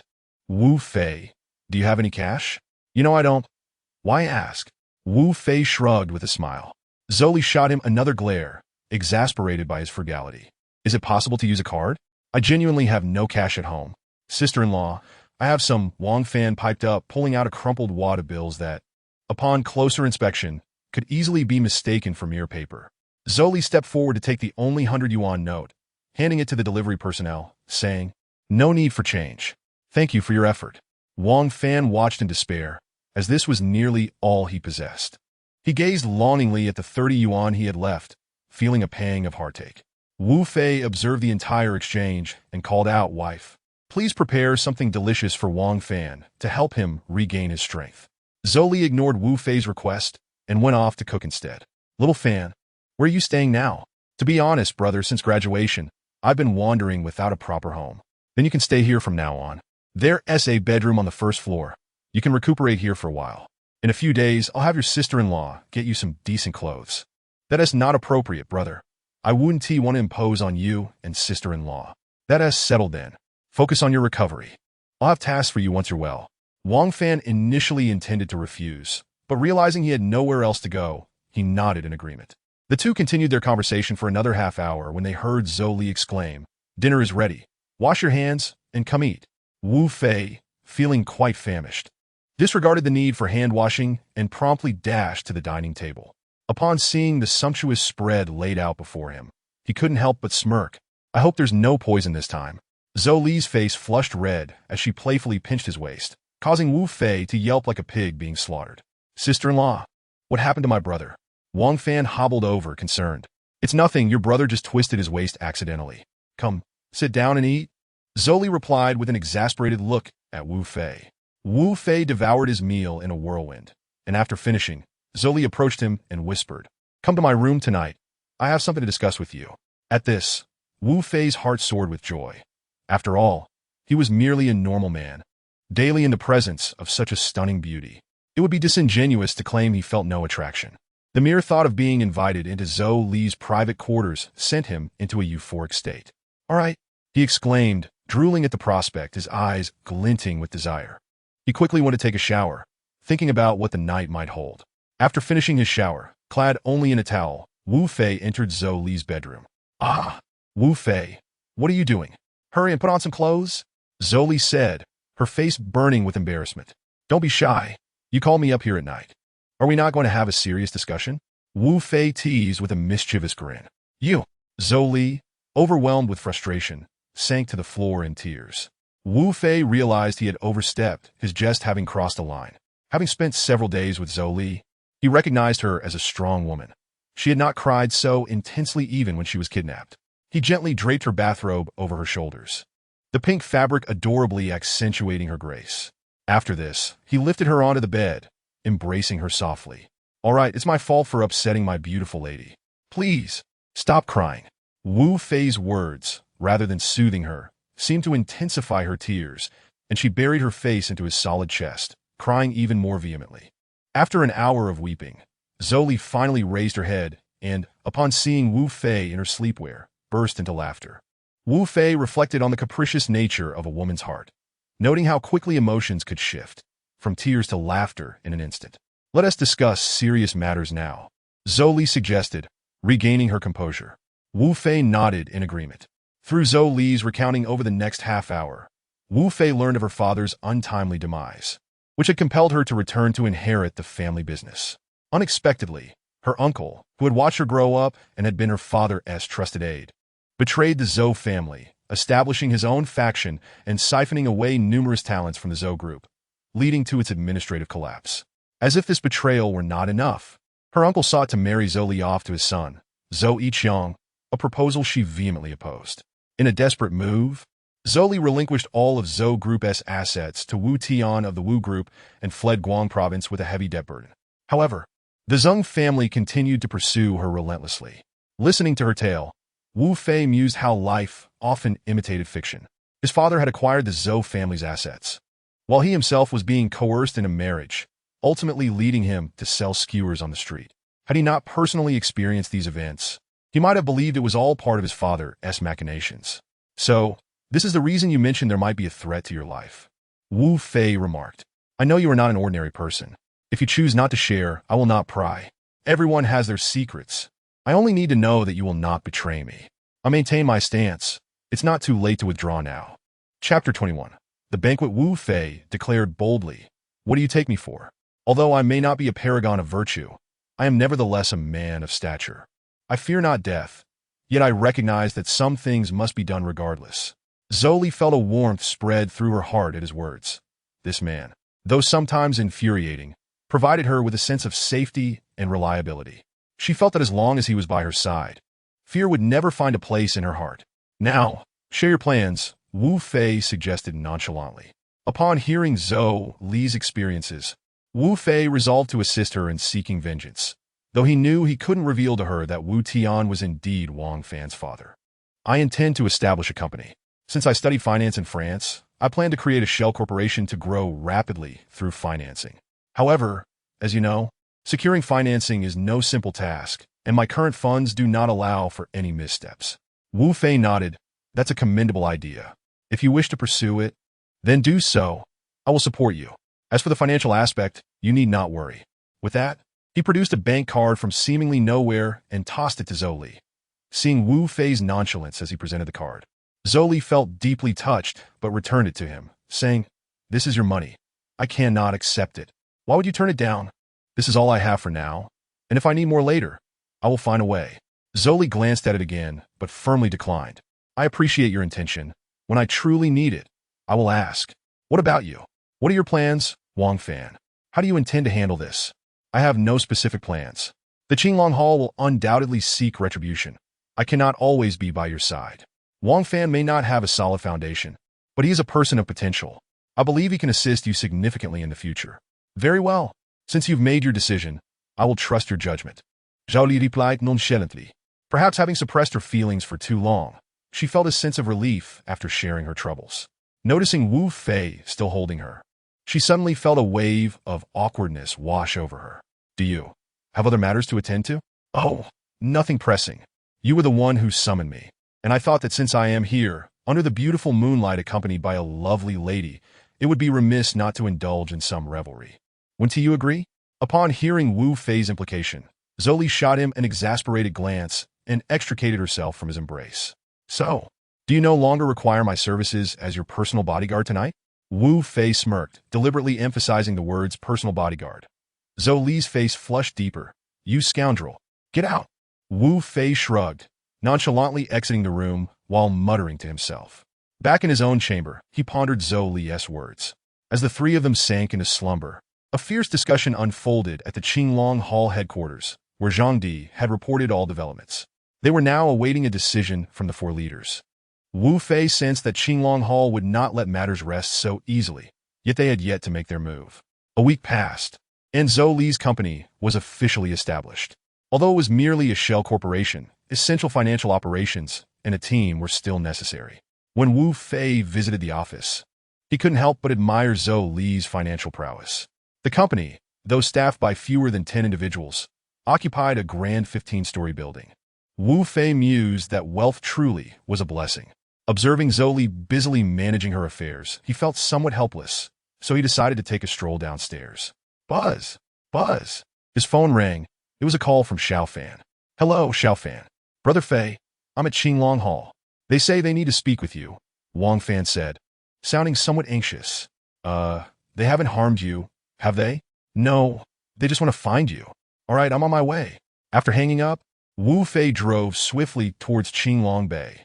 Upon entering Qinglong Hall, everyone parted to clear a path for him, and he made his way directly to the private room. As the door swung open, Wu Fei beheld 6 individuals, among whom was the unmistakable Zhang Di. Fei Ge, Wang Fan exclaimed, hastening towards Wu Fei. In a swift motion, Wu Fei pulled Wang Fan behind him, bewildered by the intentions of these individuals. Wu Fei surveyed the room, noting their peculiar arrangement. 2 seated while the other 4 stood behind a middle-aged man, occasionally casting furtive glances to the side. The individuals beside them appeared to be merely in their 20s, lacking any extraordinary features. Yet, the terror evident in the eyes of the other 4 was palpable to Wu Fei. Observing the silence, the middle-aged man spoke. Youngster, do not be so hasty. Sit down, have some tea, and we can converse further. I have no interest, Wu Fei retorted. If there is nothing pressing, I shall take my leave. He found it hard to believe that the Qingtian Hall had orchestrated such a grand display merely for the sake of tea. To accept such a notion would be foolish. Do you even know who you are speaking to? An irate individual beside Zhang Di shouted. The middle-aged man waved his hand dismissively, saying, calm down, young brother. I can see you are a straightforward person, so let me be frank. It has come to my attention that your skills are quite formidable. My rather incompetent brothers have suffered at your hands. Today, I wish to experience your prowess firsthand. Secondly, only after you surpass the first challenge will you learn more. Wu Fei scoffed. Then by all means let us begin. I am eager to see just how much stronger you are. The middle-aged man rose and approached Wu Fei, stating, let the match commence. Wu Fei cast a glance at Wang Fan, signaling him to step back to avoid any potential mishap. The 2 squared off, exchanging blows for several dozen rounds. Wu Fei was taken aback. The Qingtian Hall was indeed a den of hidden talents. If he was not mistaken, this man was certainly Zhang Di's elder brother, the head of the combat faction. If Zhang Di epitomized strength and technique, and Li Tianhao represented comprehensive support, then this individual before him combined both speed and power. Moreover, 2 others had yet to reveal their abilities, suggesting they too possessed exceptional skills. Wu Fei pondered the true background of the Qingtian Hall. If each of the 5 were capable of wielding significant authority independently, what did that imply? The middle-aged man grew increasingly astonished as they fought. Renowned for his speed, he had trained diligently over the years, guided by a single principle imparted by his master. In the realm of martial arts, speed is paramount. Yet unbeknownst to him, Wu Fei had prioritized speed during his time in the mercenary group, only qualifying after meeting stringent benchmarks in both speed and endurance. Not bad, young lad. Your speed is commendable, the middle-aged man gasped, sweat glistening on his brow. They exchanged another 10 rounds, Wu Fei not faltering in his ability to contend. However, as seasoned fighters, each of Wu Fei's strikes was intended to be decisive. After all, There was no enmity between them. Enough! At this rate, you will bring the house down. A young man lounging on the sofa interjected. The middle-aged man halted, exhilarated. You are quite impressive, Yum-I-chon, the head of the combat faction. We must engage in further sparring when the opportunity arises. I have not had the chance to stretch my limbs in quite some time. This has been the most invigorating match I have experienced in years. Eon glanced at the young man before returning to his seat. The young man beckoned Wu Fei, saying, Come, take a seat. We can now discuss the second matter at hand. Wu Fei, indifferent, complied and sat down. Allow me to introduce myself. I am Ge Yu, one of the deputy leaders of the Qingtian Hall, he stated. Wu Fei did not underestimate Ge Yu, for the fear evident in the eyes of the others suggested his significance. Unbeknownst to Wu Fei, Ge Yu served as the neural center of the Qingtian Hall, its very brain. Achieving the position of deputy leader at such a young age signified he was no ordinary individual. As Wu Fei listened to Ge Yu's gradual exposition of the Qingtian Hall, he learned of another deputy leader named Lu Fei, who was a woman. If Ge Yu was the brain of the Qingtian Hall, Lu Fei was its hand, responsible for managing and distributing all funds, naturally derived from her own endeavors. Ge Yu briefly glossed over the 4 other individuals present. Wu Fei, astute as ever, discerned Ge Yu's implications. Without hesitation, Wu Fei inquired, What do I stand to gain? Ge Yu, taken aback by Wu Fei's directness, steeled himself. I can offer you power and certain conveniences. The rest depends on your own capabilities. Is that all? You expect me to serve without more than empty promises? Wu Fei regarded Ge Yu as if he were a fool. Then what do you desire? 100 million annually, or else I shall not lift a finger for you. Do not entertain any delusions. If I choose to leave, no one can impede me. Wu Fei spoke with unyielding candor. The group was astounded. Wu Fei truly dared to demand such a sum. The figure was arbitrary, considering he had only charged a mere 100,000 for a month's service as a bodyguard for Zhou Li. Very well. 100 million per year it shall be, Ge Yu declared. But others wished to voice their opinions. The 6 murmured, only to be silenced by Ge Yu. The money is yours, but whether you see it is contingent upon your performance. I shall assign you tasks, and upon their completion, payment will be remitted promptly. Wu Fei, astonished by the agreement, inwardly questioned Ge Yu's sanity. What shall I do next? He shrugged. Ge Yu presented Wu Fei with a jewelry box. Upon opening it, Wu Fei discovered 11 exquisitely crafted rings, each adorned with a dragon made of precious stones, with the dragon's eyes glimmering with blood diamonds. The rarity of blood diamonds far surpassed that of ordinary stones. Their value was exponentially greater. Holding the ring, Wu Fei chuckled. What is this? A proposal? I have no interest in men. He was about to toss the ring back to Ge Yu when he yawned and the others gasped.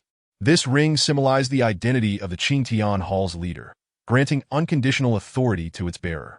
Wu Fei hesitated, then mused. It does seem quite valuable. I will accept it for now. The moment the ring adorned Wu Fei's finger, he heard a mechanical sound, and it tightened perfectly around his finger. He attempted to remove it but found it impossible. Finally, Wu Fei, undeterred, said, Ge Yu, is it? This gift is quite lovely, but given that it cannot be returned, perhaps you might offer something more tangible. Ge Yu, observing Wu Fei's predicament, concealed a subtle smile. He understood that the ring could not be removed without special means. Unless one were to sever their finger, a grim prospect for someone like Wu Fei. Ge Yu gestured for an individual to enter. Should Sun Zi have been present, he would have been astonished. The newcomer was none other than Sun Zi's cousin. This individual is yours to handle, Ge Yu stated matter-of-factly. Wu Fei furrowed his brow. I do not know this person. What do you want from me? This is Liu Chang, Sun Zi's cousin. The troubles last time were orchestrated by these two, and you incapacitated Sun Zi. Now he stands before you. Deal with him as you see fit. Ge Yu said this with a nonchalance that suggested Liu Chang was as inconsequential as livestock. Oh, Zhang Di, why don't you take care of this one? Wu Fei replied indifferently. The others were taken aback, not expecting the seemingly youthful Wu Fei to exhibit such audacity. Zhang Di remained still, casting a glance at Ge Yu. What are you looking at? The leader has given you an order. Do as instructed, Ge Yu snapped. Yes, yes. Zhang Di acquiesced, dragging Liu Chang away. Ge Yu waved his hand again, and another individual entered, holding an envelope, which he presented to Wu Fei. Here is 10 million. The password is 6/8. In the future, upon task completion, funds will be deposited onto this card. Wu Fei accepted the envelope and turned to leave. There is another matter to address. The Qinglong Hall must also be thoroughly purged of its malignant influences. From now on, you will not only serve as the Deputy Hall Master of Qinglong Hall, but you will also act as the enforcer for the Law Master. Under the Hall Master, you possess the authority to handle all affairs. I trust you will diligently reform the Qinglong Hall. Upon hearing this, Wu Fei chuckled and replied, "No problem, but I will need a raise." Guyu shook his head and refrained from further comment. In truth, he believed such individuals were easy to manage. Provided they were compensated generously, they would serve loyally. Wu Fei led Wang Fan out of Qinglong Hall and tossed a sealed envelope to him, saying, "This is for you."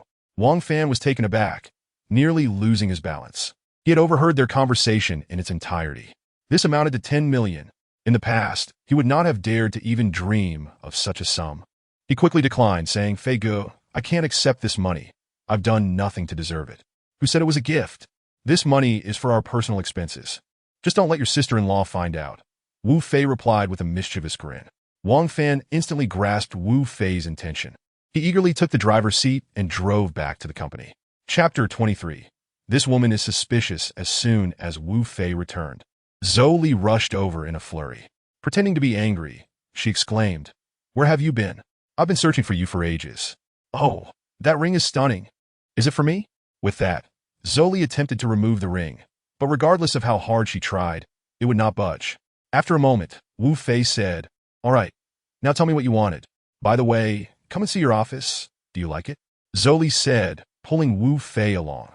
Upon entering what he termed his office, Wu Fei was taken aback by the lavish decor, which was both simple and grand. He gave Zhou Li a thumbs up.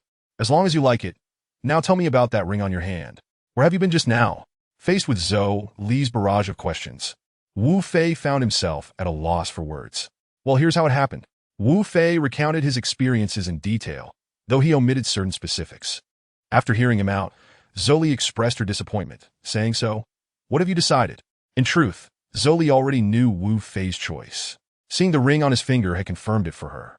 Noticing her disheartened expression, Wu Fei gently wrapped his arms around her waist and said softly, "I haven't forgotten my promise to you, and I genuinely believe that Qinglong Hall can offer me another avenue for development.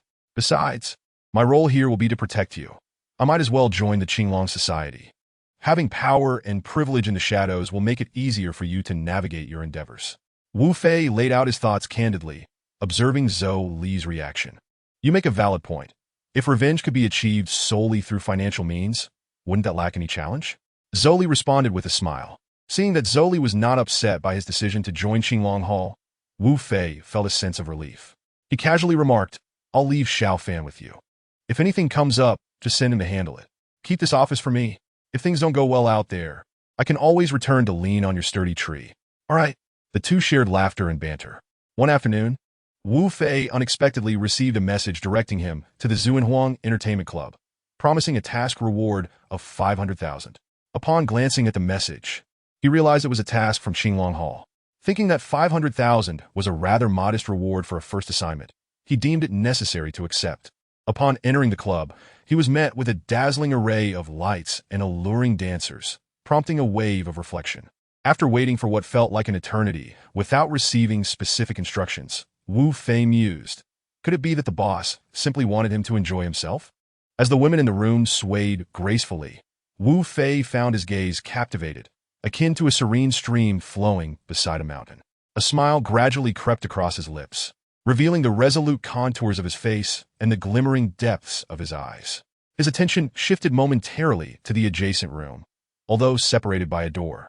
The faint sounds of breathing within were unmistakable to Wu Fei's ears.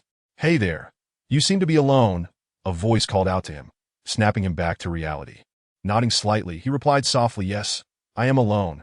The advances he faced were either driven by desperation or ulterior motives, yet he pondered what their true intentions might be. A playful smile danced on Wu Fei's lips. He did not consider himself so charming as to warrant such attentions from beautiful women, let alone being led to a room. Taking a deep breath, he aimed to steady himself. After all, he had time, and the task had long since slipped from his mind.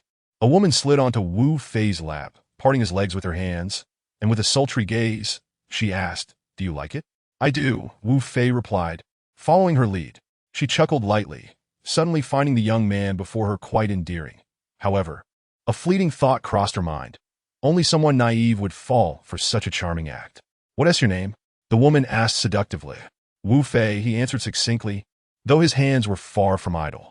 After all, in such an environment, it would be foolish not to seize an opportunity, especially when he was daily surrounded by the captivating Zhou Li. The woman smiled at Wu Fei's brief response and, drawing closer, prepared to kiss him. Wu Fei, of course, complied, pursing his lips in anticipation. Suddenly, he sensed a forceful grip on the back of his head. Realizing the woman had ulterior motives, Wu Fei feigned unconsciousness, collapsing into her embrace. A triumphant smile spread across her lips as she stood, declaring, "This time I'll have to put you through some trouble. But I won't forget you." She then picked up her phone and dialed a number, speaking with feigned seriousness. "Boss, everything is in place. That girl has likely taken the drug and will soon show symptoms. The man has been located. Excellent work. I'll send a few cops and reporters over shortly. Once this becomes public, we'll see who can compete with my uncle for the position of deputy director. Pack your things and leave quickly. The money will be transferred to your account in full." Just as she hung up the phone, she was shocked to find Wu Fei seated on the sofa, watching her. You're unharmed?" "Of course I am. I just didn't want to interrupt your merriment," Wu Fei replied nonchalantly. The woman frowned. "I underestimated you. But since you're here, the show must go on." With that, she lunged at Wu Fei. Wu Fei observed the advancing woman with amusement, remaining still. Just as her fist was about to connect, he swiftly twisted her arm behind her back, causing her to tumble onto him. "Let me go! Let me go!" she protested, struggling in vain. "You were the one who pulled me in. If something happens, you should be the one to remove your clothing and take the initiative to sit in my lap. If I refuse your generous offer, wouldn't that be rather inhumane? I'm just a normal man, not some paragon of virtue." Wu Fei chuckled. "You scoundrel! You rogue! Release me!" the woman yelled angrily. "Do you really think threatening me will work? I doubt I possess the charm to lure a beauty like you into such advances. Now, tell me your name." "Humph. Do you really think I would tell you? I genuinely prefer not to resort to force against someone as captivating as you, but if it comes to that, I will not hesitate. If you wish to avoid some discomfort, it would be best to cooperate. It's for the good of everyone. Wouldn't you agree?" Chapter 24. A bitter lesson in this world of intrigue, where everyone navigates the murky waters of society. You must surely understand the value of loyalty. Do not expect to extract any useful information from my lips. The woman turned her face away, falling silent. "I have encountered many agents far more obstinate than you, yet I have always managed to obtain the knowledge I sought. Are you resolute in your silence?" The woman remained mute. "Very well. Do not blame me for employing ruthless measures." After uttering this, Wu Fei swiftly removed the tablecloth, enveloping the woman within it, and cast her beneath the table. He shattered a goblet, letting the shards fall before her. The woman had to lift her neck to avoid piercing her delicate face. Simultaneously, Wu Fei knelt before her feet, removing her shoes. "Ah, what are you doing?" she exclaimed, her voice laced with anger. "Since you refuse to speak, I shall be compelled to resort to certain methods." Wu Fei's interrogation techniques were notoriously brutal, primarily targeting male subjects. Other methods were simply too cruel. "For a captivating woman like you, we ought to adopt a more refined approach." Wu Fei, confident in his ability to manipulate a woman, produced a feather from seemingly nowhere. A mischievous grin spreading across his face as he waved it towards the woman's soles. The woman dared not move, for every woman cherishes her beauty. She endured, attempting to break free, but to no avail. The essence of humanity lies in self-awareness. You are a woman, and merely a woman. You ought to learn how to embrace that role. At last, the woman could bear it no longer. "I will tell you everything. A woman's greatest concern is undoubtedly her appearance, especially that of a striking beauty." Wu Fei discarded the feather, chuckling. "Had you spoken sooner, you would not have endured such torment." Seeing the woman was finally willing to divulge information, Wu Fei inquired directly, "What is your name?" "Lian Huakai," she replied weakly. Wu Fei waited for her to regain her composure before pressing on. "Now, enlighten me as to why you sought to harm me." "This matter does not concern you. It was merely a scheme involving the woman inside. You were but an incidental target." Through Lian Huatsai's narration, Wu Fei learned that the woman in the room was named Bai He, a renowned femme fatale in Kyoto and the youngest captain of the 1st Criminal Police Team. Moreover, Lian Huatsai's boss's uncle was the captain of the 2nd Criminal Police Team, with the deputy director on the cusp of retirement, yet still holding his position. Lian Huatsai's employer orchestrated this entire affair. "What is your boss's name?" Wu Fei cursed inwardly at the audacity. "Xia Hongbin," Lian Huakai replied before Wu Fei knocked her unconscious. Wu Fei momentarily paused, turning slowly, his piercing gaze sweeping across Lian Huakai. Coldly, he stated, "I have said that a woman ought to understand how to be a woman." Entering the room, Wu Fei took a deep breath as he knelt beside Baihe's bed, examining her injuries. Baihe's complexion was flushed, her breathing rapid, yet there were no visible wounds. From this, Wu Fei deduced that she had been administered some form of aphrodisiac. Just as he prepared to rise, the woman on the bed grasped Wu Fei's arm, pulling him close and kissing him. Wu Fei refrained from responding. He possessed a sense of pride and would not take advantage of her vulnerability. He swiftly extricated himself, lifting Baihe and making his way outside. To his surprise, he encountered Guyu. Upon seeing Wu Fei carrying a woman, Guyu was taken aback, recognizing that this woman was none other than the leader of the Qinglong Hall. Long Baihe. Only the deputy leader knew the identity of the hall's leader, and Guyu alone possessed the full details. Wu Fei briefly recounted the entire ordeal, prompting Guyu to wave his hand and lead Wu Fei into another private room. "Do you know who she is?" Guyu inquired gravely. "Yes," Wu Fei replied nonchalantly. Guyu's eyes narrowed, and he pressed a dagger against Wu Fei's throat, his previously icy demeanor now twisted with fury. "Who are you? What is your true intention?" he demanded. "Speak! Who are you?" Guyu's anger surged. Recognizing Guyu was losing control, Wu Fei struck him unconscious. This was not the time for such chaos. He already had one woman on his shoulder, and now another disturbance had arisen. Wu Fei was unaware of Guyu's reasons for his outburst, but he understood it was undoubtedly related to the woman he was carrying. He discarded both of them onto the sofa, noting Baihe's feverish state and rapid breathing. Wu Fei realized the urgency. If left unaddressed, Baihe could be in grave danger. He called out to the door. Someone. 2 individuals entered, spotting Guyu unconscious on the sofa, ready to raise the alarm. Wu Fei raised his finger, revealing the Qinglong ring, prompting them to restrain their outcry and instead exclaim, "Leader, you two, take these 2 to a nearby hotel. I will follow shortly," Wu Fei ordered, pointing at Guyu and Baihe. "Understood." After they departed, he whispered something to those by the door. Wu Fei rushed to a supermarket, purchasing 20 pounds of lemons, and swiftly headed to the hotel. He instructed them to extract juice from the lemons while he meticulously undressed Baihe, discarding each garment into the prepared warm water. Whenever Baihe exhibited any signs of consciousness, Wu Fei would offer her a glass of lemon juice. This was a technique he had learned during his time with the mercenary group, as it could sometimes induce excitement, necessitating the use of acidic substances to temper the nervous system's heightened activity. Whether through traditional or modern medicine, alkalinity elevates, while acidity constricts. The level of neural excitation is determined by the concentration of potassium and sodium ions in the blood and neural tissue. The most effective remedy for an aphrodisiac is, of course, the union of man and woman. However, given the current situation, such intimacy was unattainable. Thus, Wu Fei was left to rely on this rudimentary method, uncertain of its efficacy, yet hoping Baihe could endure. As dawn broke, Guyu awakened to find Wu Fei seated beside the bathtub where Baihe lay. He immediately rushed towards the tub, murmuring, "I'm so sorry for last night. I was too impulsive." "What happened?" Seeing Guyu regain his usual calm and wisdom, Wu Fei replied with a grin, "The situation is precisely as I described yesterday. She is the captain of the 1st Criminal Police Team, Baihe. I truly do not comprehend what madness overtook you last night." Guyu stared at Wu Fei in astonishment. "You genuinely do not know who she is?" "I truly do not. By the time I encountered her, she was already." Wu Fei trailed off, choosing not to finish a sentence. Chapter 25. A gift for you, Guyu. Sensing no deceit in Wu Fei's words, sighed in relief and stated, "You should rest. I will take care of her." Grateful for the respite, Wu Fei cast a glance at Guyu before retiring to the bed for slumber. Yet sleep eluded him as he pondered what could have caused Guyu to lose his composure. After a while, Guyu spoke. "Who exactly are you? Why is my identity so significant?" Wu Fei retorted dismissively. "We have investigated your background. Apart from your name, we know nothing else. We are quite curious about your true identity." Wu Fei chuckled, nonchalantly replying, "My identity is as you perceive it. a mere blank slate. What nonsense! The moment Wu Fei was born, all details of his existence were concealed.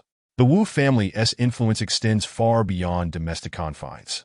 Even if the state were to investigate him, they would only uncover his frequent haunts within the country. Very well, since you refuse to disclose anything, we shall refrain from asking, Guyu replied indifferently. Everyone harbors their own secrets, even you, Guyu. As time passed, Bai regained consciousness, gazing at Guyu in confusion. What happened? Why am I here? Are you all right, sister? Do you feel unwell anywhere? Guyu inquired, shedding his usual coldness to speak gently. Upon hearing this, Wu Fei was taken aback. No wonder Guyu lost control last night. It turns out there was such a connection.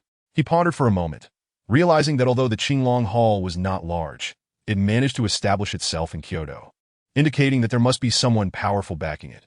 After a brief respite, Bai regained her composure and noticed she was in the bathtub, with nothing but a towel floating atop the water. Anger surged within her. Who had brought her here? I brought you here, Wu Fei remarked quietly as he approached. Who are you? Wu Fei thought to himself. Why are you all so foolish, asking me who I am? With a sense of helplessness, Wu Fei replied, Wu Fei. The simplicity of those two syllables escaped his lips.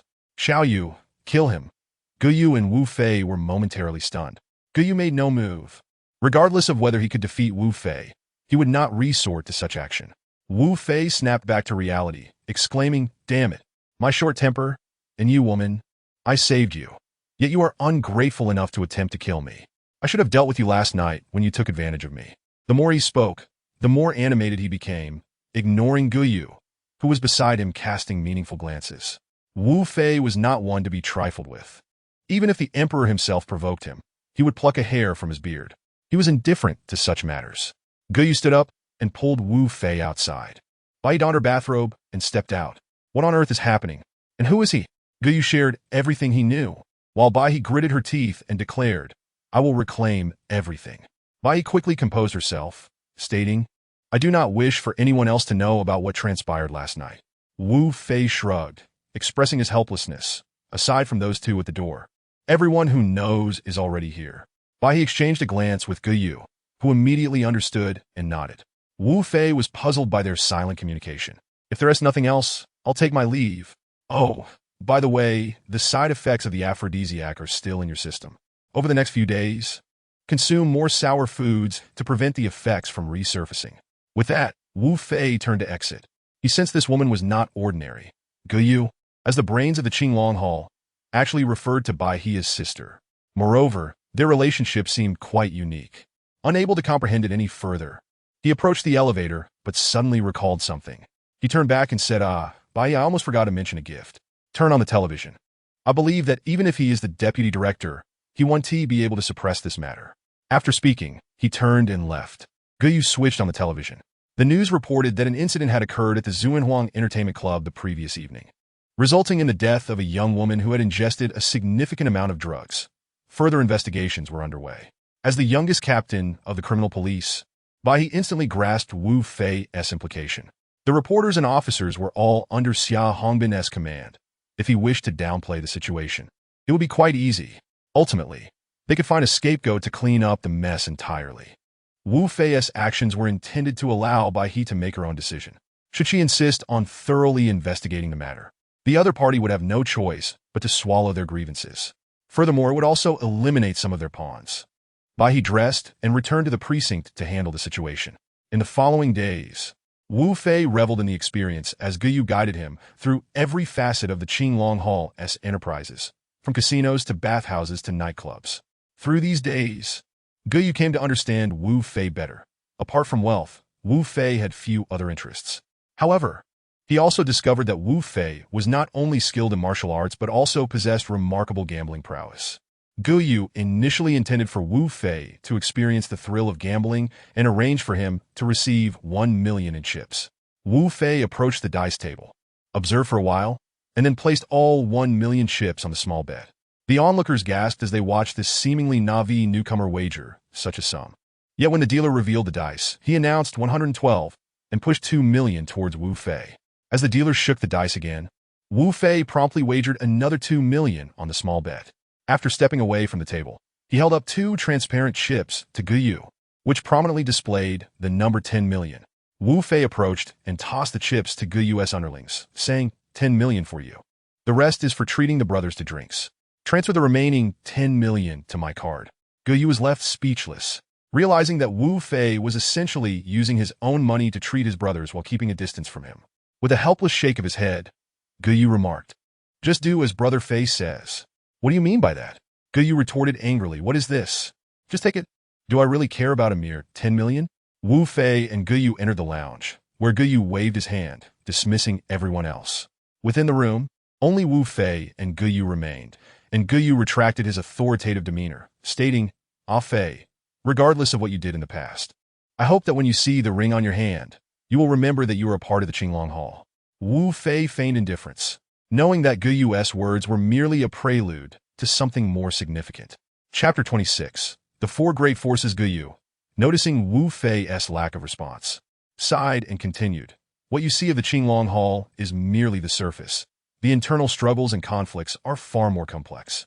Wu Fei nodded slightly, urging him to get to the point. All right, let me briefly introduce you to the underground forces in Kyoto. The underground forces here are divided into four major factions. The Longhu Gate in the East District, the Han Gang in the South District, the Shanqing Association in the West District, and the impoverished areas in the North. However, no one dares to underestimate the impoverished areas. The people there are known for their unity, and the Shanqing Association has historically allied with them to avoid being swallowed by other factions. Wu Fei's interest was piqued. Go on. Noticing Wu Fei's engagement, Guyu continued, each district is home to dozens of smaller gangs. For example, the Qinglong Hall is a small faction under the Longhu Gate, with Bai He as our leader. Upon learning that Bai He was indeed the leader of the Qinglong Hall, Wu Fei, despite having suspected her unusual identity, had never imagined that the leader would be a woman, and one who appeared so youthful. The realization that the leader of the Qinglong Hall could be drugged served as an indicator of her true capabilities. Observing Wu Fei deep in thought, Guyu added, although our Qinglong Hall is not among the top factions in the East District, we are not a small gang that can be easily compared. The promise of 100 million a year comes with conditions. Upon hearing there were conditions, Wu Fei's murderous intent surged as he glared at Guyu, saying, let us get one thing straight. I have my principles and boundaries and do not attempt to control me. In that instant, Guyu felt as though he had plunged into an icy abyss, the chilling aura overwhelming him. Wu Fei's aura made it difficult for him to breathe. After a moment, Wu Fei withdrew his pressure, realizing that even among mercenaries, no one dared to challenge him. Sensing Wu Fei had relaxed his demeanor, Guyu secretly let out a sigh of relief.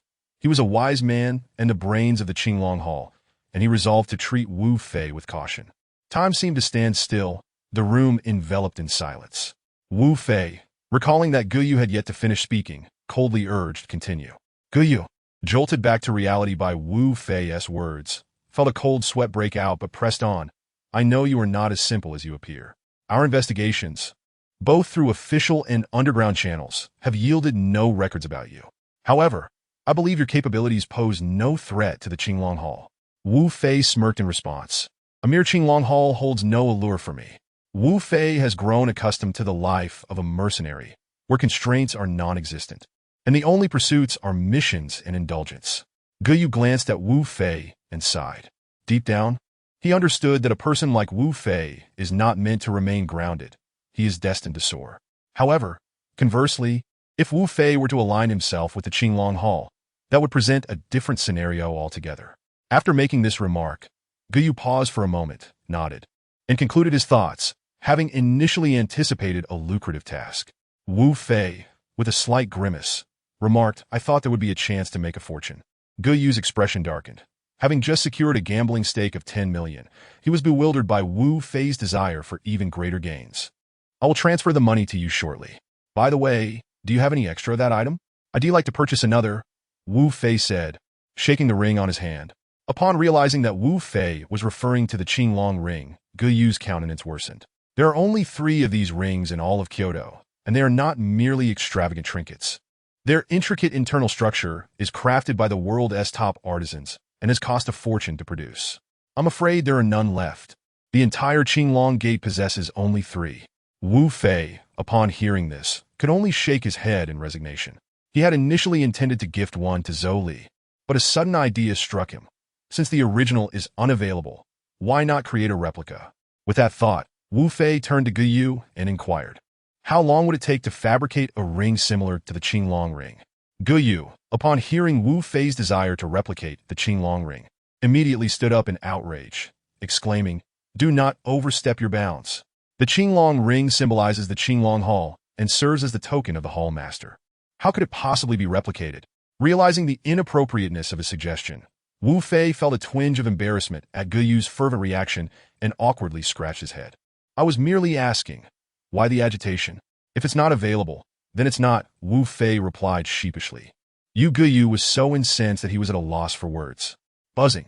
Wu Fei's phone rang, and upon checking, he saw it was Wang Fan. Brother Fei, you need to come back quickly. A group of policemen has arrived, insisting on taking sister-in-law away. Wang Fan said anxiously. Hold them off. I'll be there shortly, Wu Fei replied before hanging up, glancing at Gu Yu as he prepared to leave. I'll accompany you, Gu Yu said softly. All right, let us go.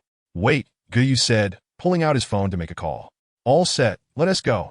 As the two emerged, they were greeted by the sight of dozens of Rolls-Royces parked by the roadside, with the foremost vehicle astonishingly measuring 10 meters in length. Gu Yu led Wu Fei to the front of the car. Brother Yu, Brother Fei, the crowd called out in unison. Gu Yu nodded and said, let us go.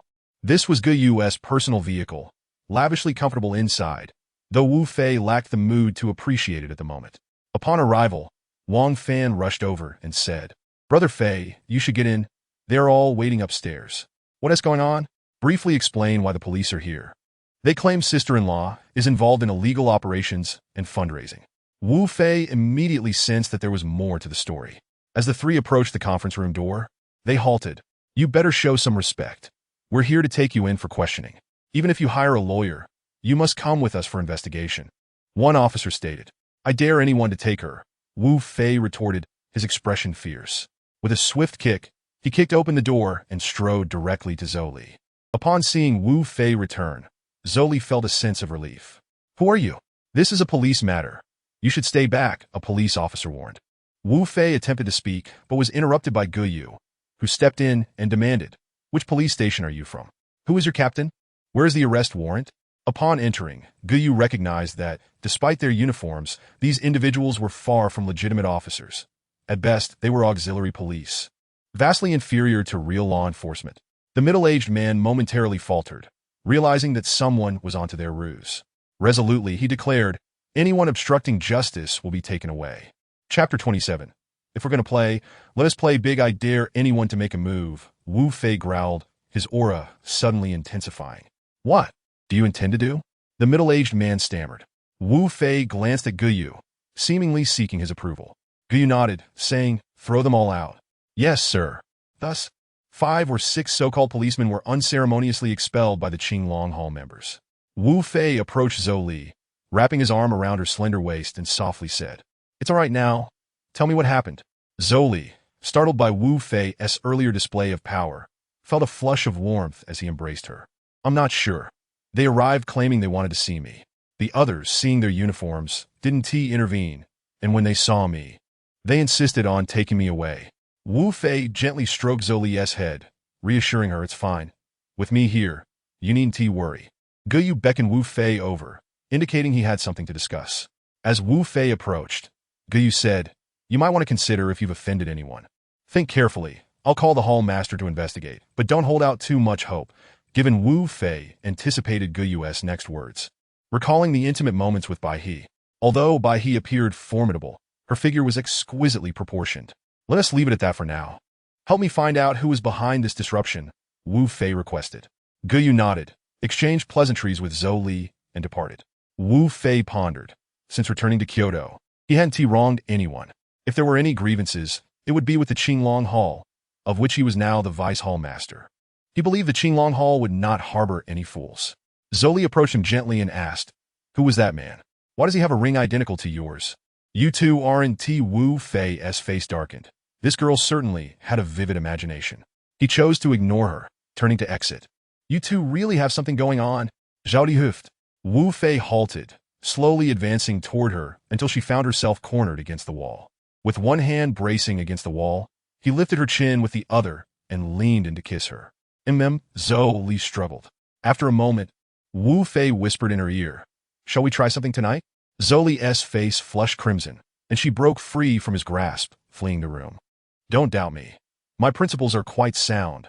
Wu Fei chuckled, his lips curling into a smirk. Zhou Li, upon hearing his words, nearly stumbled, cursing internally, this scoundrel. Not only taking advantage of me, but also teasing me. Wang Fan, witnessing Zhou Li rush out in a flurry, was equally astonished. Upon entering the room and finding Wu Fei grinning to himself, Wang Fan approached without Wu Fei noticing. "Brother Fei, what is going on with sister-in-law?" "Ah, when did you arrive?" Wu Fei exclaimed in surprise. "Just came in. I saw sister-in-law hurry past, so I thought I'd check in," Wang Fan explained. "Ah, since you're here, I need you to do me a favor. If you succeed, there will be rewards in store for you," Wu Fei said, looking at Wang Fan earnestly. "Brother Fei, just tell me what you need. Don't worry about rewards. I've been with you for a while now, and Haven Tea really helped you. Besides, you and sister-in-law have treated me so well." Wang Fan understood that he had nothing to offer, and everything he had was due to Wu Fei. He truly wanted to assist Wu Fei in any way he could. Seeing Wang Fan's serious demeanor, Wu Fei couldn't help but chuckle. "Why so tense? Cool me, sit down." Wang Fan, puzzled by Wu Fei's laughter, responded, "Brother Fei, just tell me what you need me to do." "All right, come over and take a look at this, then go make one for me," Wu Fei said, shaking the ring on his finger. "Just this?" Wu Fei nodded slightly. "All right, Fei Ge, I'll take care of it," Wang Fan said, his tone tinged with a hint of disappointment. "By the way, we need at least a 95% familiarity. Don't worry about the money. If the funds in your card run low, just let me know." "Understood, Fei Ge," Wu Fei replied with a nod. After a brief moment, he noticed Wang Fan had yet to leave. "Do you have something else to discuss?" Wang Fan scratched his head awkwardly and said, Fei Ge, I still haven't received the ring." Wu Fei smacked his forehead in realization, feeling a wave of frustration. He thought to himself that if he could easily acquire the ring, he would have long since taken it off to gift it to Zhou Li, rather than asking Wang Fan to craft one. Well, in that case, find a top-tier craftsman from Kyoto, arrange for him to come, and then contact me. Don't worry about the expenses. Money is valuable, but not utilizing it effectively is a waste. "All right, I understand, Fei Ge," Wang Fan said before stepping out. Not long after, Wu Fei's phone rang. "Hello?" Wu Fei discovered that everything was orchestrated by Xia Hongbin. "Do you remember the last time you saved by he?" That woman is one of his subordinates. The boss mentioned that his uncle is the captain of the second team, which is why he feels emboldened to act recklessly. This situation is exceedingly complex. Pulling one thread unravels the whole fabric. The boss hopes you can comprehend. "Oh, understood. Please thank the boss for me. I can handle this matter on my own. All right? Just hope you don't act impulsively. We can also deliberate on this further." Wu Fei fell silent for a moment before saying, "Ge Yu, help me look into Xia Hongbin's address." "No problem with that, but please don't do anything rash. Rest assured, I know how to proceed. I'll send the location to your phone shortly."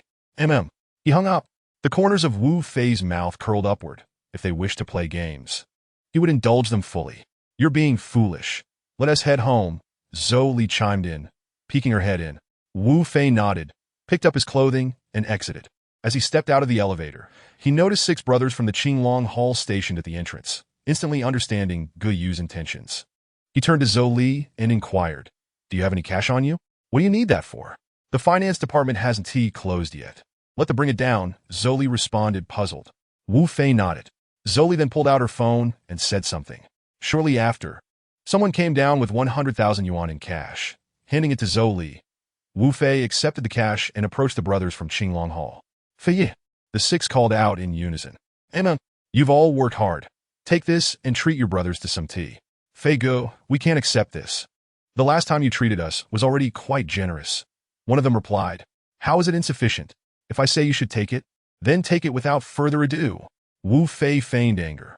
"All right then, thank you, Fei Ge." Wu Fei said nothing further and simply walked out.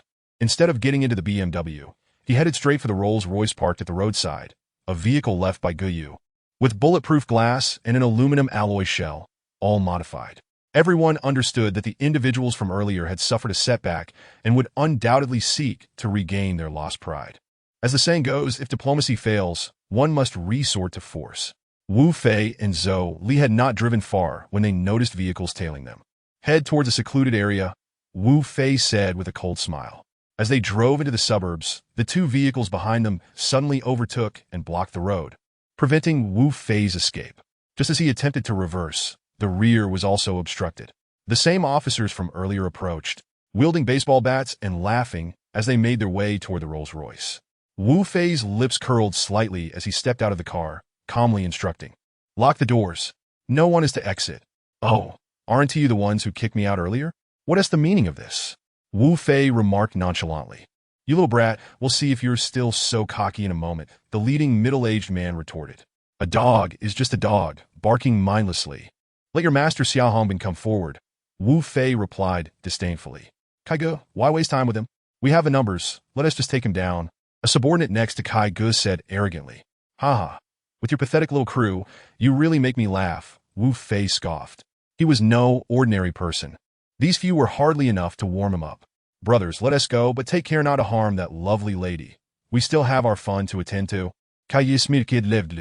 Over 10 individuals surrounded Wu Fei and the Rolls-Royce, some even banging on the windshield, but unfortunately, the only result was a numbing sensation in their arms. Just as Wu Fei was about to act, Guyu's convoy arrived, encircling the others as well. For the 6 men clad in sharp suits emerged from the vehicles. As Wu Fei looked closely, he realized that the leader was none other than Luo Tian. Upon seeing the throng of black-clad individuals, the others dared not move, tightly gripping their weapons. Hey, who are you? Keep idle people away from the Hong Gang's affairs. Kai Ge blustered, trying to maintain bravado. Oh, the Hong Gang. Which member of the Hong Gang are you? Luo Tian asked dismissively. I'm Kai Ge of the Hong Gang. I advise you to mind your own business. The Hong Gang is not to be trifled with. Kai Ge hoped that invoking the name of the Hong Gang would intimidate this group. Brothers, did you hear that? They're from the Hong Gang. To hell with the Hong Gang. Brothers, let us avenge our injured comrades. Someone shouted from the crowd. The situation quickly escalated into an overwhelming one-sided beatdown. Luo Tian approached Wu Fei, asking, Boss, how should we deal with these people? Take them back to Qinglong Hall shortly. I'll join you in a bit. Wu Fei replied coolly. Just then, a gunshot rang out, startling both Wu Fei and Luo Tian. In any conflict among underground forces, gunfights were strictly prohibited, as not only the authorities, but even the 4 major factions had agreements against the use of firearms. Should any faction resort to guns during their disputes, they would face joint arbitration from the other 3 factions. Thus, Luo Tian was deeply shocked. If this person were indeed from the Hong Gang, it could only spell disaster for them. Wu Fei remained momentarily stunned. He was all too familiar with firearms from his days as a mercenary, where guns were his very lifeblood. The long-forgotten sound reignited his resolve to acquire that weapon. As everyone froze, Kai Ge aimed the gun at Wu Fei and Luo Tian. Kid, you better think carefully. Do you know what you're doing? Luo Tian shouted Dinanje. Once you're dead, who will know anything? Kai Ge commanded his men to bind them. Do you really think you can escape by doing this? Wu Fei replied quietly, staring at Kai Ge. Ha! Now that I hold the gun, I'm in charge here. Kid, if you kneel and loudly call me 3-life grandpa, perhaps I'll spare your life. Otherwise, Just as Luo Tian was about to unleash a hidden dagger, Wu Fei pressed him down. You better shoot us all dead. As he spoke, Wu Fei advanced toward Kai Ge. You, stop right there, or I'll pull the trigger. Kai Ge stammered, visibly anxious, remembering Wu Fei's earlier display of power. All right, Wu Fei raised his hands. Seizing the moment when Kai Ge was distracted, he swiftly grasped the gun slide. Click, click. The weapon was now in Wu Fei's possession. Kai Ge, realizing the shift in control, attempted to back away, but Wu Fei would not allow him to escape. With a swift motion, he stepped forward, sending Kai Ge flying. You bastard, I'll kill you. Kai Ge shouted in fury, raising his gun at Wu Fei, only to find himself left with nothing but the grip of the weapon. The crowd was taken aback, as everything Wu Fei did transpired right under their noses. They had failed to notice when he disassembled the gun. Kai, in a panic, flung the gun in his hand towards Wu Fei and turned to flee. Wu Fei seized the remaining half of the firearm. Click bang. Kai, who had not run far, let out a blood-curdling scream, and collapsed to the ground. The onlookers gasped, astonished by such a display, disassembling and reassembling a firearm in mere seconds, even if it was a simple handgun. Wu Fei examined the P-92 pistol in his hand. Although he had little interest in such an antiquated weapon, it held significant sentimental value for him at this moment. He stowed the gun away and approached Li Tianhao. "Let's take them back to the Qinglong Hall." Li Tianhao nodded and climbed into the vehicle. When Wu Fei and Zhou Li returned home, Zhou Li appeared as though her spirit had been lost. Wu Fei glanced at her, wrapping his arm around her shoulder and gently inquiring, "What's wrong? Why do you look so dispirited?" "Ah, Wu Fei, let us run away. You just killed someone. If they catch you, you'll surely end up in prison," Zhou Li said nervously. Wu Fei chuckled. "What about our house, our car, and that substantial company? Are we just going to abandon them? Let them go. As long as we are alive, we can always rebuild," Zhou Li replied earnestly. "All right, don't worry. Trust me. I can handle this," Wu Fei reassured her, sensing her distress. Chapter 29. The true Qinglong Hall. Wu Fei comforted Zhou Li. Once she had calmed down, he handed her the gun he had taken. "Hold on to this. If you encounter any danger while I'm not by your side, don't hesitate to shoot." Zhou Li leaned against Wu Fei's chest, nodding. "Are you really all right? If things get too dire, we can leave this place." Wu Fei affectionately stroked her head and smiled, indicating that she need not worry. After Zhou Li fell asleep, he quietly rose, donned his clothes, and stepped outside. The night was dark and foreboding, a night for murder. In the stillness of midnight, Wu Fei drove swiftly through Kyoto, soon arriving at the Qinglong Hall. "Feigo! Feigo!" Upon seeing Wu Fei, everyone called out loudly. Wu Fei grabbed the nearest person. "They're locked up inside?" "They're in the backyard," the individual responded. Wu Fei hurried towards the backyard, which resembled a large gym rather than a mere yard. Upon entering, he saw a dozen individuals bound to sandbags, evidently having been beaten severely, each bearing the marks of their torment. Wu Fei scanned the area, but did not spot Kai. He turned to someone nearby and inquired, "Where is that person named Kai?" "Fei Ge, Tianhao Ge took one person away. I'm not sure if that's the one you mean."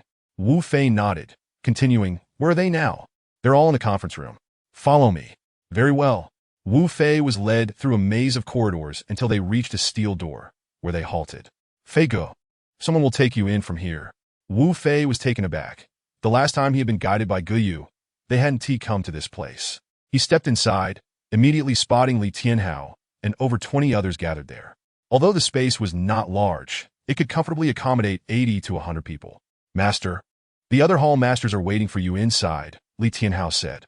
Wu Fei nodded and followed him to a steel panel wall where they stopped. "What is this?" Wu Fei observed a small, exquisitely crafted table, roughly the size of a palm. "Master, please place the hand wearing the Qinglong ring on it," Li Tianhao said with utmost seriousness. Wu Fei, somewhat dismissive, placed his hand on the table. To his astonishment, a door slid open in the steel wall.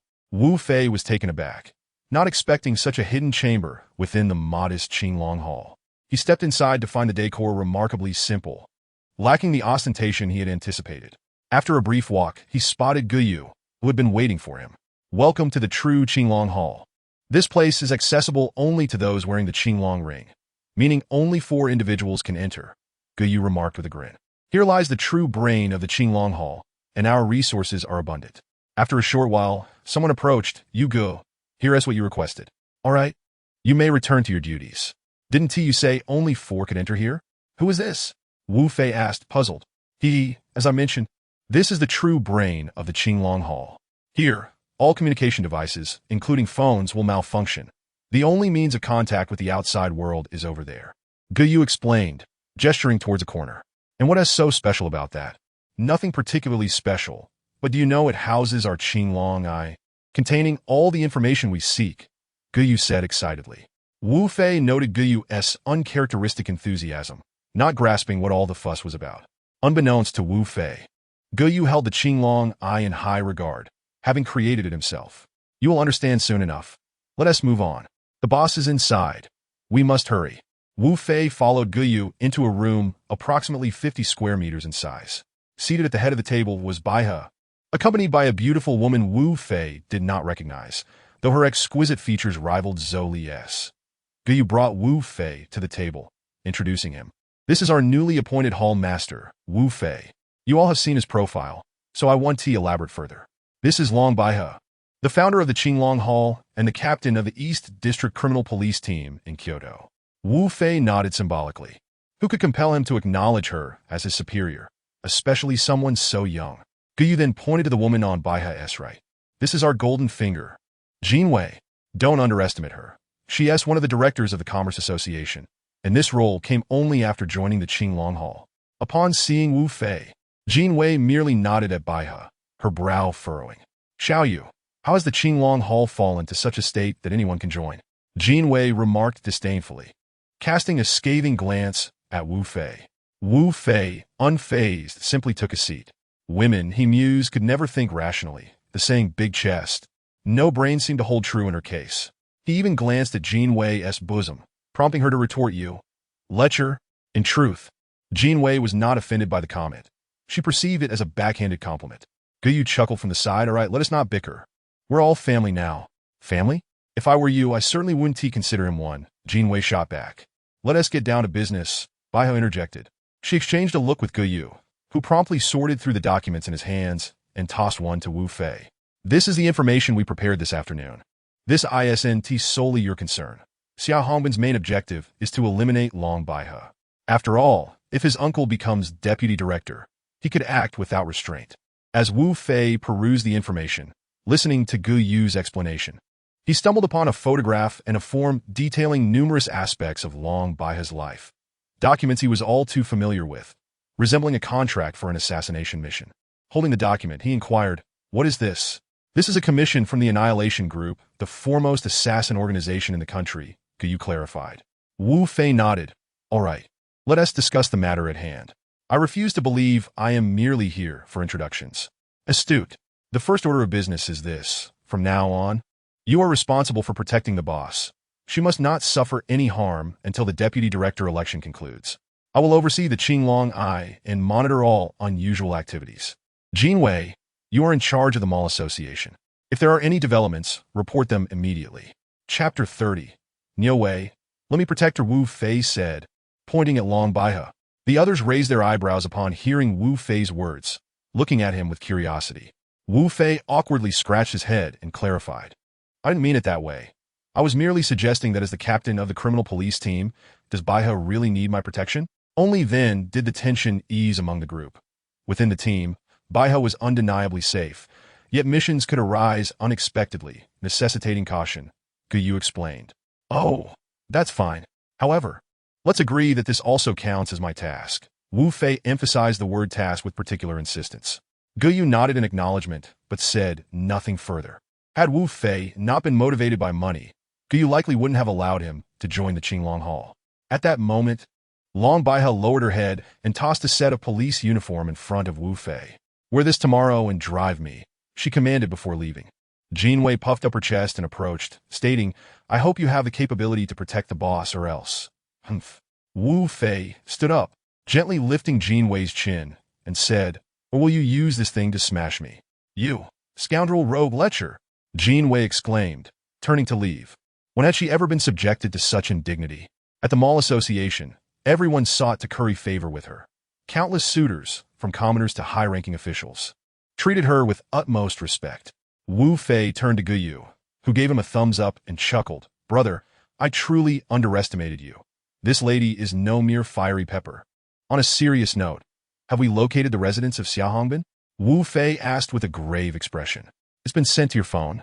You will see it once you step outside," Gu Yu replied. "Thank you. What about that guy named Kai? I need to borrow him."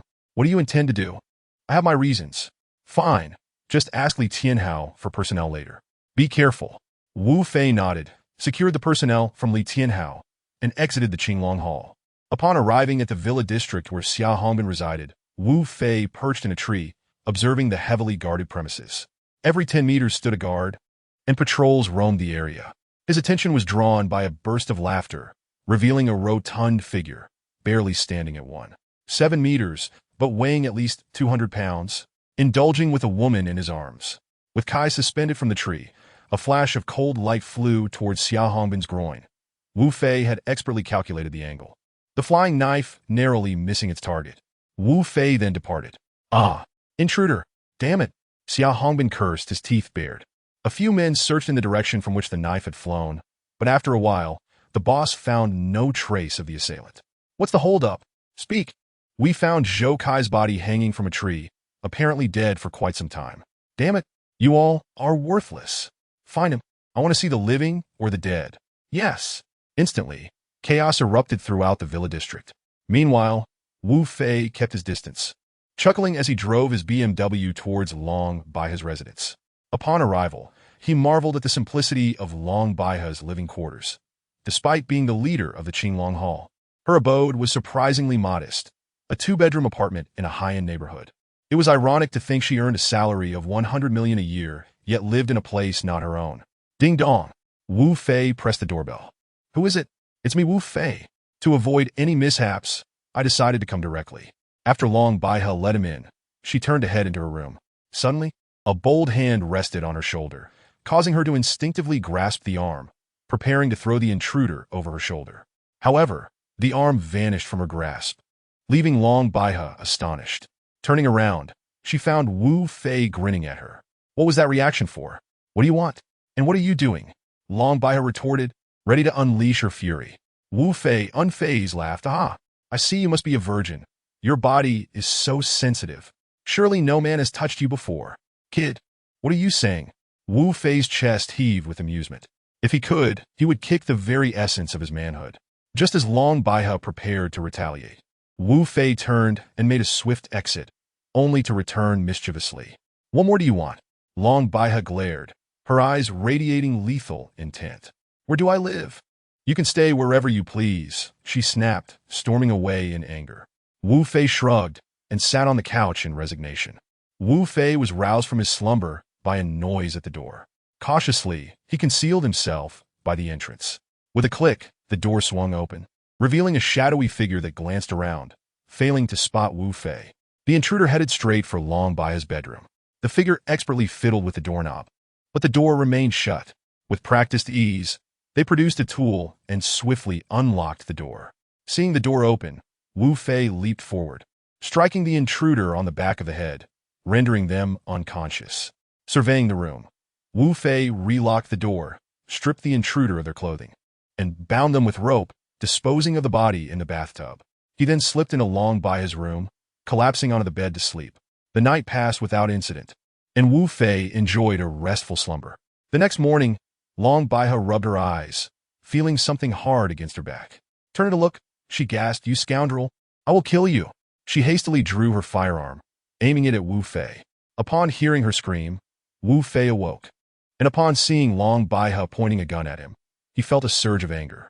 He seized the gun, disassembling it with 3 swift motions. You. Long Baihe was taken aback, speechless at his display of skill. This is your first warning. I hope there won't be a second. Even if you were the leader of the Qinglong Hall.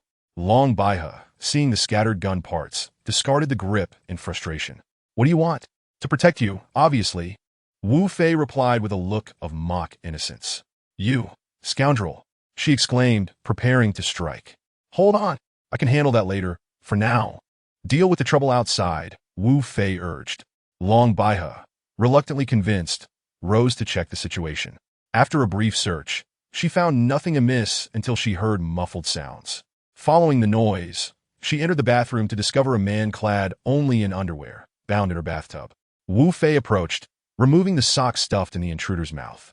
This guy snuck in while you were asleep. I found this on him. With that, he produced a handgun from his waist. I've examined it.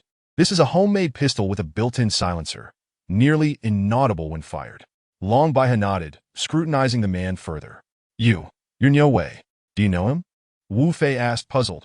Yes, Niu Wei, originally named Niu Dazhuang, was wanted 3 years ago for the heinous crime of raping and murdering a pregnant bank president's wife. No one knows what happened to him afterward. You better let me go. Otherwise, you won't escape retribution, Niu Wei threatened vehemently. Upon hearing Wu Fei's words, he felt as if he had been kicked. Shut your mouth. Do you think you have the right to interject? How dare you threaten me? With that, he delivered another kick. Long Baihe swiftly grabbed a bath towel and stuffed it into Niu Wei's mouth. After tidying up, the two of them hurriedly dragged Niu Wei towards the criminal investigation team. Long Baihe glanced at Wu Fei in his uniform and remarked with a smile, I must admit, In that outfit, you actually look quite respectable. Wu Fei, upon hearing this, became displeased and abruptly slammed on the brakes, bringing the car to a halt by the roadside. Come on, I did save you last night. If it weren't for my intervention, who knows what this Niu Wei could have done? Don't forget, he once committed a heinous crime by murdering another man's wife. Wu Fei cast a lascivious glance at Long Baihe. You alright, let us just get going. When we arrive at the station, just say you're a new recruit. Long Baihe had intended to tease Wu Fei, but found herself outmaneuvered instead. Before long, the vehicle arrived at the criminal investigation team. Wu Fei followed Long Baihe, still dragging Niu Wei along. Ah, is that you, Team Leader Long? Kicking off the day's work so early? You must be quite dedicated, came a voice. As luck would have it, Wu Fei encountered the instigator on his first day. Wang Fugui, the captain of the second criminal investigation team, commonly referred to as Wang Matsi. Prior to his arrival, Guyu had shared all the personnel files with Wu Fei, enabling him to recognize Wang Matsi immediately. Long Baihe, ignoring Wang Matsi, continued walking straight ahead. Hey, where's the rush? What has to hurry? Wang Matsi stepped directly in front of Long Baihe. What do you want, Captain Wang? This is the entrance to the criminal investigation team, Long Baihe replied angrily. Nothing much, just wanted to chat since we've met. By the way, who is this? Wang Matsi inquired, eyeing Wu Fei. Long Baihe's face momentarily flickered with anxiety as she gritted her teeth. Captain Wang, please do not hinder my casework. Noticing that Wu Fei had not responded to him, Wang Matsi exchanged glances with a nearby officer, who grinned knowingly. Hey brother, you're new, right? Trailing behind a woman every day, ISNT the way to go. Why not hang out with the guys instead? I guarantee you'll have a good time. Chapter 31. Interrogation. Wu Fei glanced at Wang Matsi, saying coolly, no, thank you for your kind offer, but I prefer to stick with Sister Long. While she may not be a celestial beauty, at least she doesn't make one feel nauseated. I recommend you join us in our team. We may not offer the best perks, but at least you won't wake up in the middle of the night terrified. Long Baihe couldn't help but chuckle at Wu Fei's witty retort, realizing he had a knack for insults without resorting to profanity. Wang Matsi, taken aback, muttered, You just wait. I can't do anything to you here in the police station, but don't let me catch you alone. Otherwise, you'll regret it. With that, he turned and strode away. Upon entering the office area, Long Baihe called out, Xiao Wei, take care of this one. Use every means necessary to extract everything I want to know. But Team Long, ISNT, that a bit inappropriate? If anything goes wrong, I'll take responsibility. Now go. And by the way, this is our new recruit, Xiao Fei. You all can go together. It'll be a good opportunity for him to gain some experience. Long Baihe said with a smirk, glancing at Wu Fei. When the three arrived at the interrogation room, or rather, the torture chamber, it was equipped with all manner of implements. Wu Fei unceremoniously tossed the unconscious Niu Wei onto a chair and bound him. With preparations complete, Xiao Wu splashed a basin of water onto Niu Wei. Who are you? Niu Wei struggled, furrowing his brow, the ropes binding his hands and feet expertly constraining him. A resounding slap struck his face, leaving him reeling. He glared at Xiao Wu with murderous intent. Xiao Wu, a graduate of a martial arts academy, was well-built and muscular. Wu Fei stood coldly behind a one-way mirror, while Xiao Wei, having gathered sufficient information, clenched her teeth in frustration. Something felt amiss to Xiao Wei. Why did this incident occur in the dead of night, and in Team Long's home no less? What was Niu Wei doing there? Could it be that as this thought crossed her mind, Xiao Wei's attitude towards Wu Fei began to shift? A lone man and woman together in a room at night. Who would believe nothing happened? In her mind, Wu Fei had become her brother-in-law. Upon noticing that Niu Wei had regained consciousness, Xiao Wei addressed Wu Fei. Brother-in-law, he is awake. I'll go in and talk to him. The seemingly delicate girl spoke softly before stepping inside. Wu Fei was taken aback by her addressing him as brother-in-law, but he soon chuckled to himself, thinking, brother-in-law it is. It's not like I'm at a loss. Let me go. You bastards. Niu Wei, having endured countless slaps, now had cheeks as red as ripe persimmons, teetering on the brink of having his skin torn. I'll handle this. Xiao Wu, you're going about it all wrong. How many times have I told you to listen? Xiao Wei said helplessly. The room was left with just Niu Wei and Xiao Wei, as Xiao Wu stepped out. Far from calming down, Niu Wei's anxiety intensified. He clenched his fists and tugged desperately at the ropes, yet he remained bound. Xiao Wu handed a handkerchief to Wu Fei. Surprised, Wu Fei looked at Xiao Wu. What is this? Xiao Wu chuckled. You'll find it useful. Just hold on to it for now. Meanwhile, Xiao Wei was holding a small hook-like object that resembled a fishhook. She leaned in close to inspect Niu Wei's neck, deftly attaching the hook to his clothing. Niu Wei shivered as goosebumps erupted all over him, a chill creeping through him. What do you intend to do? Tell me what you were planning last night, Xiao Wei softly commanded, tracing the hook across Niu Wei's skin, leaving behind thin lines of blood that began to seep out. Cold sweat streamed down Niu Wei's face. The sharpness of the hook had not elicited even a hint of pain. I just wanted to grab something valuable. Xiao Wei leaned closer to Niu Wei's ear and whispered, "You came to steal from the home of the captain of the criminal investigation team? Ha ha, I find that explanation quite satisfactory." She then positioned the hook against Niu Wei's ear. "It seems you didn't quite grasp what I said." "What?" Niu Wei's heart raced. Before he could react, a sharp pain shot through his ear as she cruelly yanked it off, causing him to stomp his feet in agony, glaring at her with a fierce intensity, as if he wished to devour her whole. "You needn't glare at me like that. If you disclose what you know, I'll let you go. I truly only intended to steal something." "Who are you?" Niu Wei shouted in anger. "Is that so? We'll revisit that question shortly.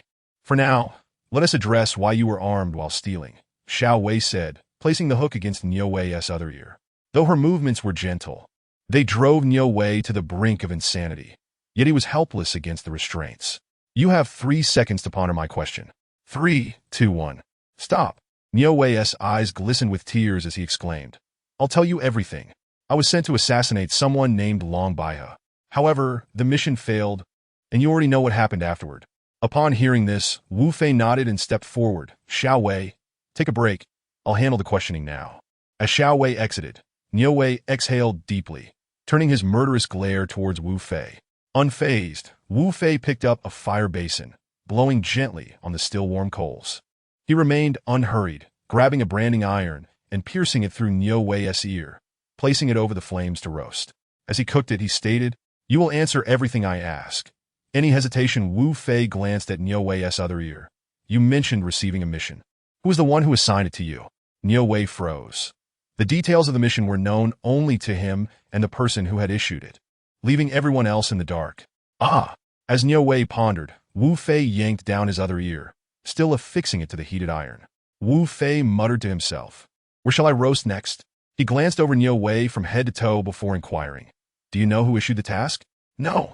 Niu Wei replied without hesitation this time.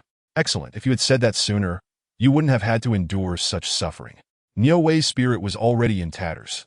He had thought he had sent away one female pervert, only to be confronted by a god of death. Watching his ear roast over the furnace was a torment he could hardly bear. "How many of you came this time?" "Excluding me, there are 4 others." Wu Fei mused that there were indeed others. The question was, where were they now? Niu Wei hesitated again. Without a moment's thought, Wu Fei severed Niu Wei's little finger and tossed it into the fire. "Tell me where they are." "They are at Xinyue Hotel," Niu Wei said, wincing in pain. "Please, just kill me. I've told you everything I know." Wu Fei chuckled and posed one final question. "Where is your headquarters?" "I don't know. We receive tasks through the internet." Wu Fei smirked, discarding the half-cooked ear onto the floor. He then stood up and twisted Niu Wei's neck. Niu Wei was dead. Wu Fei took out the handkerchief Xiao Wu had given him, wiped his hands, and exited. At that moment, Xiao Wu was frozen in place, gazing at Wu Fei with a demonic glare. This man was terrifying. Witnessing Wu Fei's method of interrogation did not resemble that of a novice in the least. "Ugh!" Xiao Wu couldn't help but retch. "How embarrassing. What did you discover, brother-in-law?" Xiao Wei looked at Wu Fei with admiration. "You all handle this place. I will seek out the captain," Wu Fei instructed before leaving. When Wu Fei arrived at Long Baihe's office door, he knocked loudly. Long Baihe's commanding voice echoed, "Come in." Upon seeing Wu Fei, she smiled and remarked, "What's the matter? Can't take it?" Xiao Wei is the same. She has a penchant for blood and violence. Niu Wei confessed everything, and there are 4 accomplices, all residing at Xinyue Hotel. "Oh, the interrogation is over?" Long Baihe glanced at the wall clock, puzzled. "Has it only been 2 hours?" "Yes. Niu Wei is dead, but unfortunately, he was unaware of what we wanted to know." "What do you mean Niu Wei is dead? How did he die?" "That girl Xiao Wei is reckless. Having a body die here is quite troublesome." Long Baihe sighed, contemplating something. "I killed Niu Wei, but it's not a significant issue, is it?" Wu Fei said nonchalantly, as if taking a life were no more consequential than squashing an ant. Well, first tell me what you know. Wu Fei relayed all the information he possessed to Long Baihe. Her eyes sparkled with excitement as she rose, declaring, "You must immediately return to Qinglong Hall and inform Guyu of these developments. We must apprehend these 4 individuals at once. I'm leaving. Who will protect you?" Wu Fei hesitated. "I'll be fine, don't worry. Without some strength, I wouldn't have reached my current position." "All right." With that, Wu Fei was about to depart. "Wu Fei, you all better be careful." Wu Fei paused for a moment, then smiled. "Rest assured, the task isn't complete yet. Prepare a delicious meal at home and wait for me." The warm sunlight streamed through the car window, bathing Wu Fei as the vehicle sped onward. He truly hoped that everything would conclude swiftly, so he could return home and tease Zhou. At the upcoming intersection, the traffic light flickered yellow-green thrice before finally turning red, with a countdown of 56 seconds displayed between the 2 red lights. The car came to a gradual halt when suddenly, another vehicle pulled up directly in front of Wu Fei's, and 4 to 5 individuals emerged. Wu Fei squinted and recognized them as the police officers who had been with Wang Matzi earlier that morning. Although they were not in uniform, Wu Fei identified them immediately. "Kid, why aren't you running? What happened to that bravado?" Wu Fei had no intention of provoking trouble, especially since he had a task to complete and needed to return to Qinglong Hall promptly. Noticing that the men had all exited their vehicle, he pressed the accelerator and sped off, disregarding the red light. Chapter 32. One less person upon Wu Fei's swift arrival at Qinglong Hall. Li Tianhao was already present. Tianhao was organizing personnel, ready for immediate action. After speaking, Wu Fei directly approached the wall. He stood before Guyu, briefly summarizing the situation. Guyu's expression hardened. "Let us go quickly. If we delay, they will have escaped." As the duo emerged, they found Yi Yong, Li Tianhao, and others all geared up and ready for action. Guyu shouted, "Let us move." The group surrounded the top floor of Xinyue Hotel, with Qinglong Hall members stationed at every staircase, elevator, and rooftop. Once everything was set in place, Wu Fei nodded at Zhang Di, signaling him to kick the door open. Zhang Di cracked his neck and delivered a powerful kick, flinging the door wide open. In that instant, several brothers fell to the ground, and the others pressed against the walls in alarm. Wu Fei signaled to Li Tianhao, gesturing 3 directions, 10, 12, and 2 o'clock. Li Tianhao nodded, rolled forward, and sent 3 blades flying. Ah! Ah! Ah! After 3 screams of agony, Wu Fei led the charge inside. Wu Fei quickly examined the wounds, turning to give Li Tianhao a thumbs up. Each strike had hit a fatal spot. None survived. "Search thoroughly for any clues. Leave no stone unturned," Guyu commanded. Wu Fei furrowed his brow, seemingly deep in thought. "What is wrong, Wu Fei? They came in a total of 5. Now 4 are dead, which means 1 remains. If you were the assassin, where would you be?" Wu Fei pondered aloud. "If I were the assassin, I would choose the place where the target is most at ease." "The criminal police team," the 2 exclaimed in unison. "Oh no! Guyu, you stay behind to manage the aftermath. I'm heading back immediately." Guyu nodded. "Make sure the captain is safe." Wu Fei revved his engine, speeding through red lights without a care, barreling straight ahead. Suddenly, an idea struck him, and he pulled out his phone to call Long Baihe. "Hello, Baihe. Are you still at the criminal police team?" Wu Fei asked anxiously. "Yes. I just got in the car to leave. How about you?" "Listen to me. Get out of the car. Quickly. Wait for me at the police station. I'll be there shortly."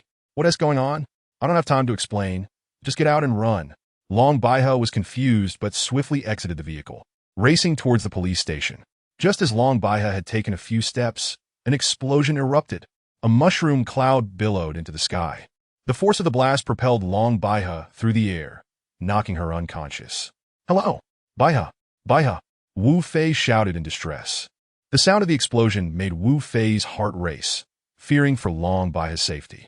He pressed the accelerator to the floor, racing toward the scene. 5 minutes later, Wu Fei arrived at the police station, witnessing Long Baihe being taken away by an ambulance.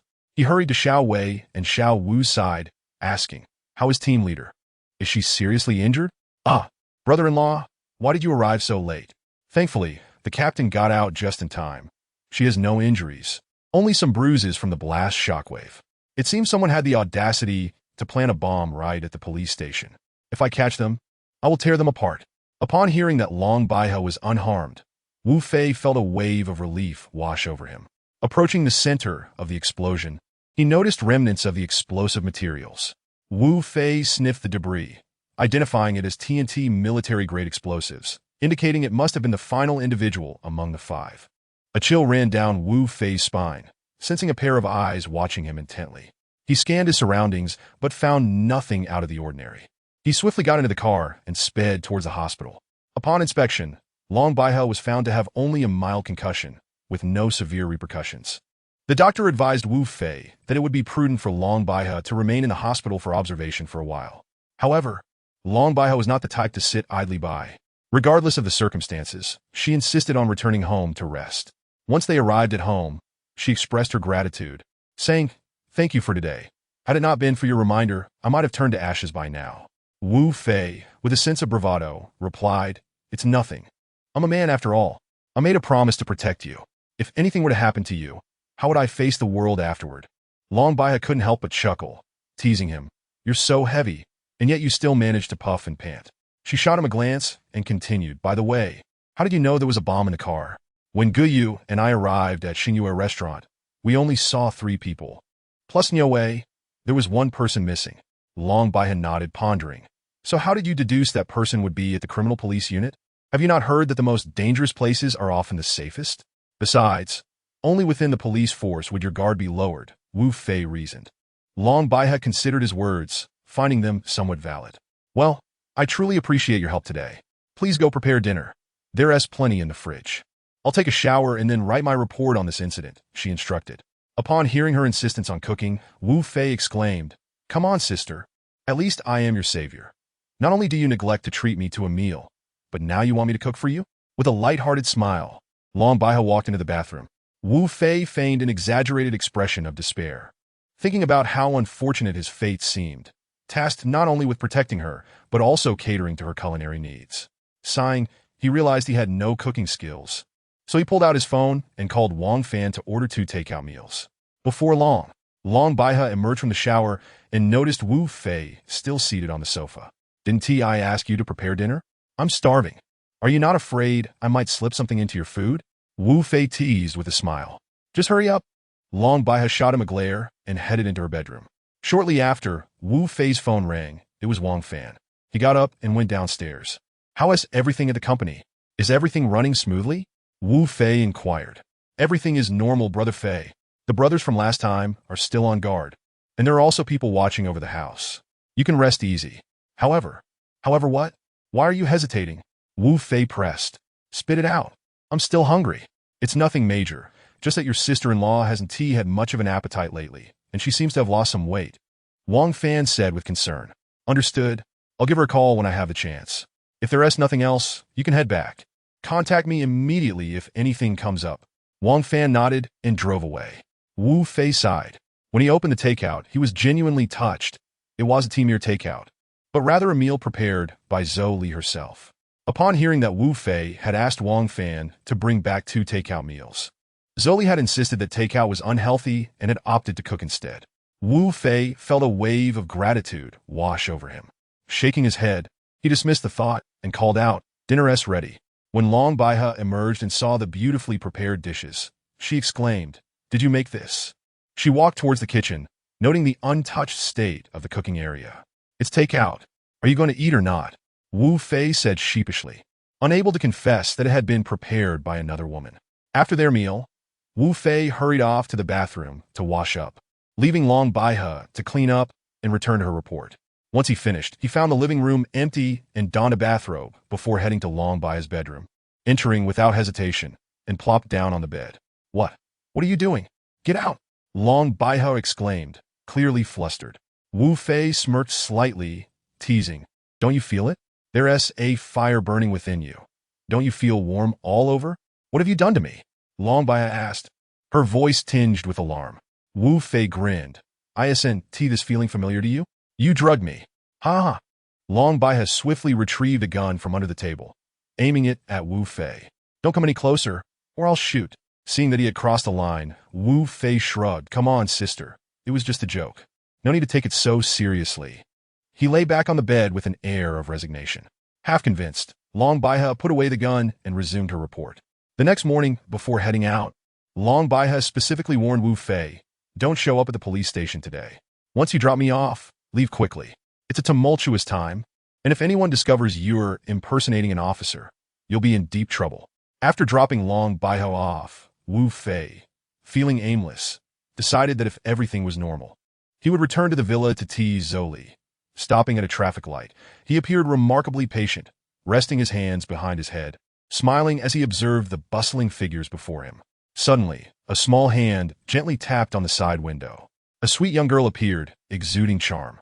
She wore a pink blouse and extremely short shorts, her petite frame giving off an endearing aura.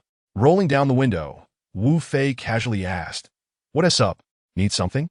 "Hello, I'm Yu Ling. Could you give me a ride?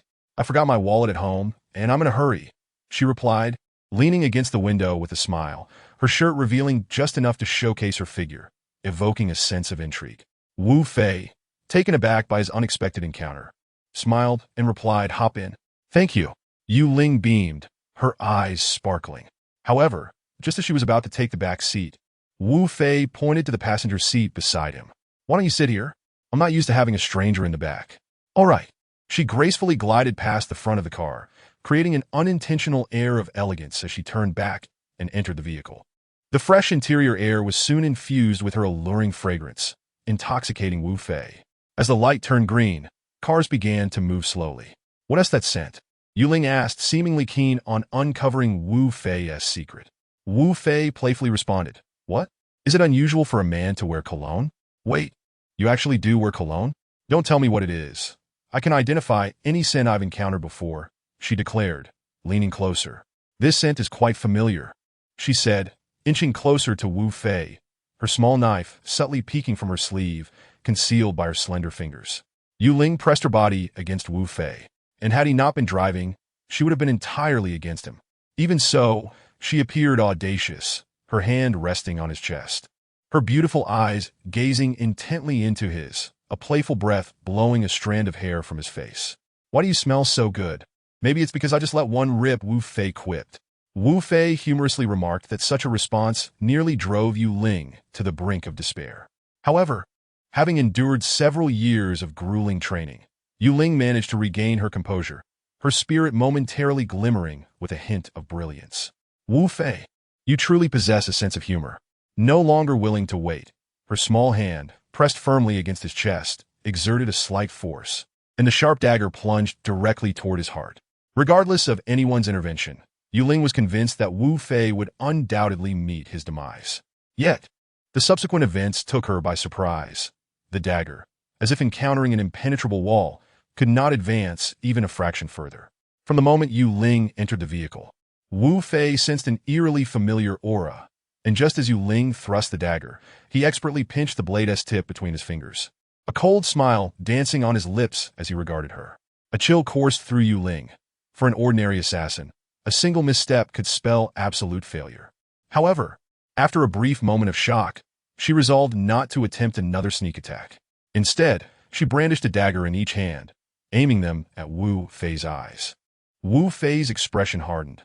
Although he had sensed something amiss with this woman from the outset, he was curious to discover her true intentions. With a swift kick, he transformed his foot into a meteor, striking Yu Ling's abdomen and sending her sprawling backward. Had he not been concerned about damaging the vehicle, he would have undoubtedly sent her flying out of it. "Damn it!" Yu Ling, seething with indignation, painfully rose and lunged at Wu Fei once more. Suddenly, a hand obstructed her path, and Wu Fei sneered, "Wait a moment, if we are to fight, let us step outside." Ignoring her objections, he sharply turned the steering wheel, bringing the vehicle to a halt at the roadside. Within the brief span of two encounters, Yu Ling had come to understand the formidable nature of Wu Fei. Attempting to kill him was akin to scaling a mountain. She comprehended that as an assassin, she could not afford to dawdle with Wu Fei. "You think you can kill me?" Wu Fei chuckled, recalling the countless bullets he had dodged while on missions with the mercenary group. If it were that easy to slay him, the grass atop his grave would be exceedingly tall by now, and he certainly wouldn't be standing here. A sardonic smile curled at the corners of his mouth, and disdain glimmered in his eyes. To him, dealing with Yu Ling felt akin to toying with a child, failing to ignite even a flicker of combat fervor within him. Yu Ling, filled with reluctance, seized her dagger and, utilizing her agile physique, swiftly maneuvered behind Wu Fei, unleashing a piercing whistle as she aimed for the back of his neck. Noting Wu Fei's stillness, she silently reveled in her perceived advantage, convinced that this strike would surely inflict grave harm upon him. In the next heartbeat, an impossibly swift hand emerged from nowhere, securely grasping the dagger. Wu Fei toyed with the blade, a smile playing on his lips as he gazed at the stunned Yu Ling, who resembled a wooden puppet. "Would you like to taste my knife?" Wu Fei flashed a cunning smile, his piercing gaze sending a shiver down Yu Ling's spine. Before she could react further, Wu Fei, merely 2 meters away, casually flicked the dagger in his grip, yet it exuded an aura of deep-seated coldness. Whoosh! The dagger soared through the air like a fleeting shadow. In a moment of desperation, Yu Ling crossed her hands defensively over her chest, but upon impact, she was struck by the dagger and recoiled as if struck by lightning, letting out a pained scream as she fell heavily to the ground. Wu Fei approached to assess Yu Ling's injuries. Fortunately, they were not too severe. Had she not managed to partially deflect the force with her hands, she would likely have perished by now. After thoroughly searching Yu Ling's body, Wu Fei discovered she was unarmed and hoisted her into the vehicle, heading straight for the Qinglong Hall. "Fei Guo, you can enter, but she cannot," declared a particularly astute member of the Qinglong Hall, pointing at the woman on Wu Fei's back. Wu Fei glanced at him, then turned back to Yu Ling. "Hand her over to Li Tianhao and ensure she is closely monitored. This woman is exceedingly dangerous." "Understood, Fei Guo, I'll take care of it right away." Wu Fei made his way directly to Guyu's office area. "Guyu, I need you to look into someone for me," Wu Fei stated, tossing his phone to Guyu. Guyu examined the photograph, finding it familiar, and picked up the intercom, calling out, "Xiaohei, bring me the information on the extermination." "How is it on the Hall Master's side? We owe you a great debt for yesterday." There shouldn't be any issues on the Hall Master's side, after all. It was her car that exploded. As the two conversed, a short while later, someone arrived with a pile of documents. Guyu furrowed his brow as he flipped through them until he found what he was looking for. He tossed a list and a photograph to Wu Fei, who leaned in to examine them. Indeed, the photo featured 5 individuals, 4 men and 1 woman. The 4 men were now deceased, those sent by the extermination to assassinate Long Baihe. The lone woman was unmistakably Yu Ling. "Do you know where this woman is?" "Ye Yu Inkurit. Putzlit." "Yes, she is currently at Qinglong Hall." "What? How could she possibly come here?" "Ye Yu exclaimed, anxious. Notify Yi Yong to be on full alert," he ordered. Wu Fei chuckled, observing Guyu's normally composed demeanor now flustered. "All right, she is injured, and Li Tianhao is keeping watch over her for now. Then let us go and see this woman." "Not so fast. I have a feeling she is not as simple as she appears. Perhaps she can provide us with something we need." "Oh, what do you mean by that?" "Consider this. As a woman among a cadre of wanted criminals, not to mention the presence of lecherous individuals like Niu Wei, her beauty and physique are certainly of high caliber. Yet, how is it that she can appear before us unscathed, untouched by the others? There are only 2 possibilities. Either she possesses formidable strength, or she has a powerful backing. However, my brief encounter with her suggests her skills are not particularly exceptional. So you are implying that she is likely an insider within the extermination?" "That is precisely why I instructed you to investigate." "All right, I will take this matter upon myself and have Xiaohei look into it thoroughly. I will take this woman with me for now. The less she knows, the better it is for us," Wu Fei replied casually. "Then I shall leave it to you." "Oh, by the way, I will also take Li Tianhao with me, as I need someone to protect Long Baihe." Guyu nodded in agreement. Wu Fei, accompanied by Li Tianhao and Yu Ling, arrived at Long Baihe's residence. "Tianhao, go purchase some medicine. If her wounds are not treated promptly, the consequences could be dire." "Understood." "Fei Guo." Li Tianhao turned and left. This left Wu Fei alone in the room with the unconscious Yu Ling. He sighed, contemplating how such a beautiful girl had become an assassin. Reminiscing about Yu Ling's sweetness upon entering the vehicle, he couldn't help but chuckle softly. A short while later, Li Tianhao returned with the medicine. Wu Fei glanced at the contents and remarked, "Not bad. You managed to get quite a comprehensive selection." "Of course. Don't forget I am skilled with knives," Li Tianhao replied with a proud grin. "Oh, then perhaps we should have a little sparring session." "Now, that might not be appropriate. Let us focus on treating this young lady's injuries first. We can discuss sparring later," Li Tianhao replied, feeling somewhat embarrassed. "You know this isn't the right time. Why are you still here?" Wu Fei glanced at Yu Ling and then back at Li Tianhao. "All right, I'm feeling a bit thirsty. I'll go get something to drink." You take your time, Li Tianhao said awkwardly, chuckling as he exited and gently closed the door behind him. Wu Fei slowly began to cut open Yu Ling's clothing with a knife. As he unfastened a button, he was taken aback by the sight of numerous scars crisscrossing her body. It was difficult for Wu Fei to fathom what this woman had endured. As a seasoned warrior himself, he understood the hardships faced by assassins. However, when Wu Fei beheld the scars adorning Yu Ling's body, his mind was incessantly churning with thoughts. He gently lifted the knife embedded in her hand, using a towel as a cushion beneath it.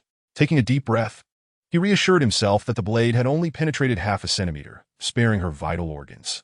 Wu Fei meticulously cleaned the wound of blood, skillfully suturing the separated flesh together. His proficiency stemmed from the numerous brothers he had lost during his time in the mercenary group, witnessing their demise before his very eyes. Thus, as long as the injury did not involve internal damage, Wu Fei was capable of managing it himself. Chapter 34. The attack. After tending to the wound on her chest, Wu Fei grasped the knife handle and slowly withdrew it. Once he had completed the task, he wiped the sweat from his brow, not because the injury had exhausted him, but rather due to the sight of the myriad scars on Yu Ling's body while changing her clothes, a testament to her formidable spirit. Tianhao, come in. You'll be responsible for her care over the next few days. Remember, this woman is dangerous. Exercise caution. Understood, Fei Ge. Leave it to me. Wu Fei glanced at the time, 2:30. After a moment of contemplation, he decided to visit Zhou Li, as it had been quite some time since he last saw her. Knock, knock, knock. Please come in. Dressed in the suit Zhou Li had purchased for him and holding a bouquet of fresh flowers, Wu Fei smiled and said, "Of course. It's me." Upon seeing Wu Fei, Zhou Li exclaimed, "Come in quickly. I have a few things to attend to. Please wait a moment." Wu Fei nodded, "No problem. You carry on." Noticing the fluctuations in Zhou Li's complexion, he inquired, "What is wrong? Are you in trouble?" "Nothing," she replied, setting down her pen and approaching him. Without hesitation, Wu Fei scooped her up onto his lap, asserting, "Whatever happens, I'll shield you from it." "What is troubling you?" "Nothing major, really. It's just that recently, we made a forceful entry into the mall, but encountered some obstacles." Seeing Zhou Li's hesitance, Wu Fei sensed there was more to it, but he refrained from pressing her further. He could always have Jin Wei investigate later. "All right, if you find yourself in a difficult situation, just let me know." Zhou Li nodded thoughtfully. Just then, a rumble emanated from her stomach, causing her face to flush with embarrassment. "Let us go. Call Xiao Fan. Let us have lunch together. You must be hungry too," Wu Fei said, his gaze lingering on Zhou Li. After a simple meal, Wu Fei escorted them home, and Zhou Li looked at him with reluctance. "Take care of yourself. Eat on time. If you lose weight from hunger, I'll have to spank you." Upon hearing this, Zhou Li blushed and hurried into the villa, while Wu Fei turned to Xiao Fan. "Keep me updated on any developments while you're with your sister-in-law. Don't worry, Fei Ge. With me around, she'll be safe." "All right, I must be off now. Time is of the essence." Wu Fei changed his clothes and headed to the police station to pick up Long Baihe. As he approached, Wang Matzi and a few others stood in front of the car, mocking him. "Oh, Dragon Team, are you being escorted home or straight to bed?" Wu Fei, unfazed, slammed the accelerator, charging toward Wang Matzi and his group. They quickly scattered, realizing he was serious. "Damn, he means it." Wu Fei screeched to a halt, positioning the car sideways, and sneered, "I thought you were too cowardly to stand your ground. Turns out you're just a bunch of weaklings." With that, he revved the engine and disappeared from their sight. Wu Fei briefly recounted the events of the day to Long Baihe, revealing that the last assassin was at her residence. "So, you're unharmed then?" Wu Fei thumped his chest and replied, "No issues here. Otherwise, you can test it out tonight." Long Baihe flushed at the thought of Wu Fei having slept beside her these past few days. The dim light combined with her rosy cheeks captivated Wu Fei. "Focus on driving and stay alert," she reminded him. As Wu Fei concentrated on the road, he noticed an unusual emptiness. Typically, this route was congested at this hour. Something felt amiss. The only survivor was under control, and this tranquility seemed ominous. "Whatever happens, lie low and stay silent," Wu Fei instructed gravely. "What's wrong? Is something off?" Long Baihe queried, glancing around. "Don't ask too many questions. Just change into these clothes in the back," he said with earnestness. As she climbed into the back seat to change, the car suddenly lost control, all four tires exploding. Wu Fei's instincts kicked in. He needed to find a spot to stop and check things out. "Once I find a manhole, you slip out and hide. I'll draw them away." Wait until the road is clear before coming out. What about you? Don't worry about me. I'll be fine. Wu Fei gave her a reassuring glance. He parked the car and circled it, but then noticed a glimmer in the mirror. His heart sank. There was a sniper. He quickly dropped down. As Long Bai has safely entered the sewer, he was about to close the manhole cover when she called out, "Wait! Take care and make sure to survive." Bullets began to rain down on the car from the other side. "Keep it. Stay safe. And only come out when it's truly secure," he replied before sealing the manhole. Wu Fei jumped into the driver's seat, quickly turned on the powerful flashlight, and tossed it to the side before speeding off, even with flat tires. At that moment, he had no time to dwell on such trivial matters. As the vehicle gained momentum, the jostling diminished. Just then, headlights appeared ahead, revealing a burly man with a rocket launcher slung over his shoulder. Wu Fei swerved the car, barreling through the guardrail. In the rearview mirror, he saw sparks flying as he leapt from the car, finding refuge behind a concealed slope. Boom! The instant Wu Fei landed, the vehicle was struck by the rocket and exploded. As the flames settled, several figures approached him, their weapons glinting in the light. A finely crafted dagger appeared in Wu Fei's grasp. As they drew near, he lunged forward, swiftly slicing one man's throat and seizing his pistol without hesitation. In a quick succession of shots, 3 men fell to the ground. Wu Fei then crouched low, collecting their weapons and securing them at his waist. The burly man, alerted to the noise, shouted, "What's happening? Are there any survivors?" "None," Wu Fei replied in a hushed tone. "Let's retreat. We should find a few girls to unwind." "Damn. We've been holed up here for too long. It's finally over." Seizing the moment while the man was distracted, Wu Fei approached him swiftly. The man grabbed a walkie-talkie and reported, "No survivors. Send someone to clean up." Turning back, he pulled Wu Fei close and laughed. "Tonight is going to be a blast. It's on me." In an instant, Wu Fei plunged the dagger into the man's side. "Who are you? You're not one of us. My car was blown to bits by you, and you dare ask who I am? I have no vendetta with you. Why attempt to kill me?" Wu Fei retorted coldly. "You should be dead. How is that possible?" Wu Fei, uninterested in further banter, pressed the dagger against the man's throat, ending his life. With another gunshot echoing in the air, Wu Fei dashed towards the vehicle of the burly men. The engine roared to life as they sped away. Biting his teeth, Wu Fei glanced at his shoulder and silently vowed to shred the perpetrator into 1,000 pieces. Although he was aware of the sniper's position, he lacked the necessary equipment to mount an effective counterattack, especially under the cover of night. Thus, he deemed retreat to be the most prudent course of action. Wu Fei drove the car straight to the Qinglong Hall and, upon exiting, instructed the man at the entrance, "Destroy this vehicle immediately." The man, momentarily taken aback, merely nodded in agreement. Wu Fei pressed his hand against the wound, making his way directly to Guyu, where he settled onto the sofa and ordered Xiaohei to erase all surveillance footage pertaining to the vehicle. Guyu's brow furrowed in concern, but rather than inquire further, he promptly issued a mission. "Once this is all over, we need to know what transpired. Where is the hall master? We were ambushed, and the hall master." Wu Fei began. "What happened to the hall master? Speak quickly. If anything happens to her, we'll all pay with our lives." Wu Fei couldn't help but find amusement in Guyu's uncharacteristic panic. For reasons unknown, he took pleasure in witnessing Guyu's composure shatter. "The hall master is perfectly safe in a secure location. If you don't find a doctor soon, my arm will be rendered useless.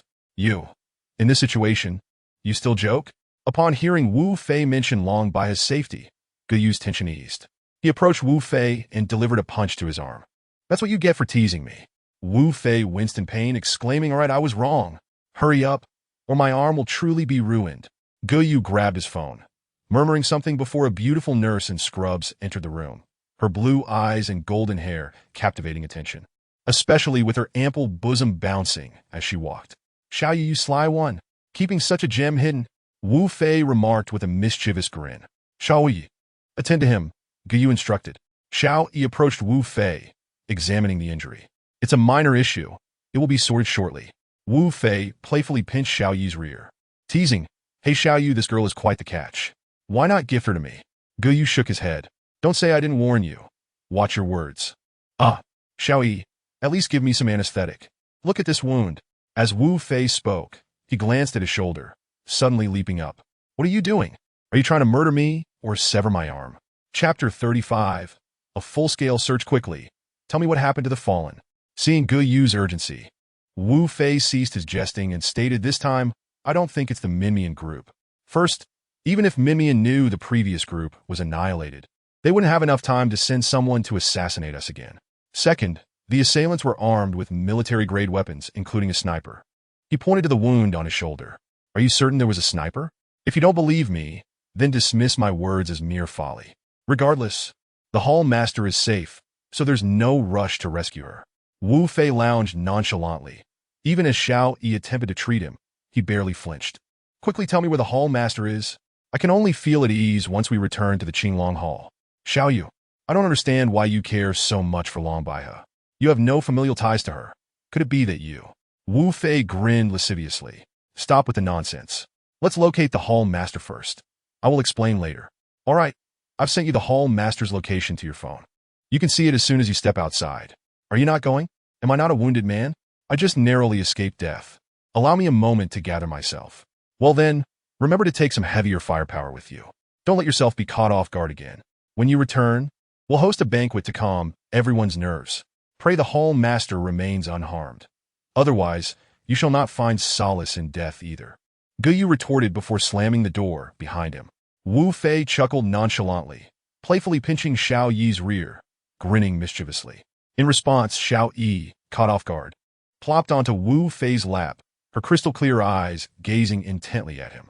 Wu Fei reveled in the moment, thinking to himself how liberated this foreign girl seemed. However, moments later, a wave of dizziness washed over Wu Fei, realizing he had fallen into Xiao Yi's trap. She must have slipped something into his treatment.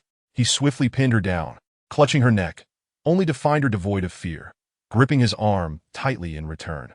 3, 2, 1. Xiao Yi counted softly, and in an instant Wu Fei collapsed. Unconscious. "Though I am a doctor, I am also a poisoner," Xiao Yi smirked, gently placing Wu Fei onto the sofa.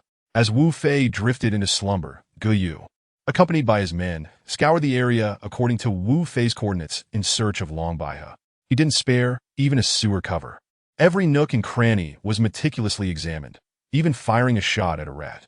Gu Yu flipped over each sewer cover along the way, but Long Baihe remained elusive, causing him deep concern for her safety. "Search. Leave no stone unturned. Not even an ant. Yong, I'll return to find Wu Fei. You summon more brothers. We must locate her at all costs." "Understood, brother Yu." Gu Yu sped off towards the Qinglong Hall.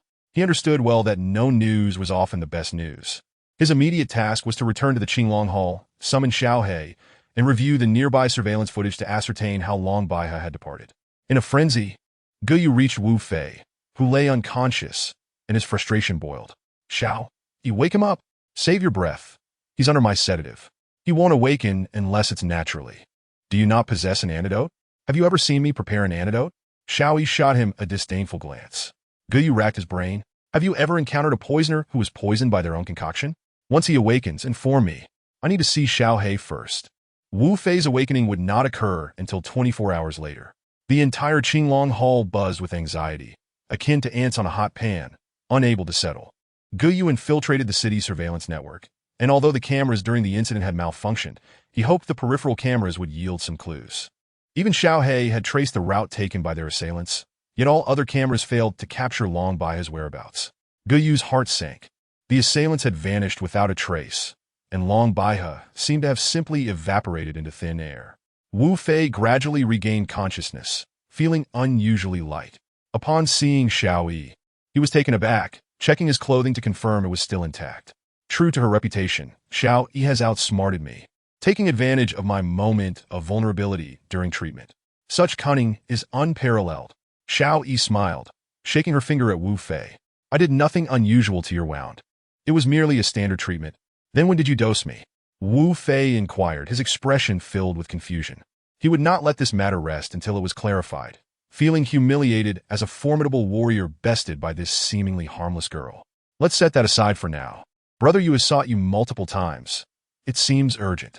How long have I been asleep?" "1 day and 2 nights. Wu Fei's heart skipped a beat.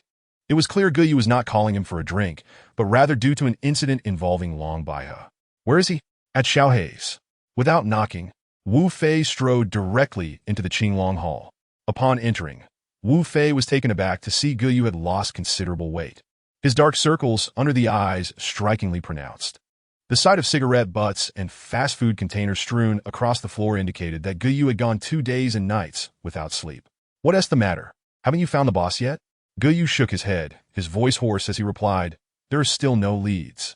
Could it be that Bai He left on her own while no one was around? No, even if she did leave, she would return here. Have you inquired with the police? Have you checked Bai He's home? They've all been to the boss's place. Apart from Li Tianhao and that assassin, no one else has been there. As for the police, they said Bai He merely had a resignation letter delivered, and there has been no further news. I've read the letter. It poses no issues. You should rest for now. I will take care of the ensuing matters. Rest assured, she was lost on my watch, and I will certainly bring her back. Let us do it together. Wu Fei noticed Guyu looked as if he might collapse with a gust of wind and exchanged a knowing glance with the nearby medic. The medic gently approached Guyu, grasping his shoulder, and softly counted 3, 2, 1. As the medic finished counting, Wu Fei watched in amazement as Guyu slumped onto him. To Wu Fei's astonishment, he still could not discern how the medic had achieved this. He thought to himself, this woman is quite remarkable. Wu Fei summoned Yong and lightly marked several points on the map, instructing Yong to lead a search outward from those points. These locations were precisely the optimal sniper positions Wu Fei had discovered during his ambush. As expected, within half a day, the Qinglong Hall had accumulated over a dozen corpses, their shoulders slightly bruised, confirming they were indeed the snipers who had ambushed him. However, Wu Fei was perplexed as to why the deaths of these snipers were so uniformly consistent, all having suffered fatal neck wounds. Such occurrences are exceedingly rare. Typically, snipers have an accomplice, and their positions are exceptionally concealed. Unable to fathom this, he took several photographs and tasked Xiaohe with investigating further.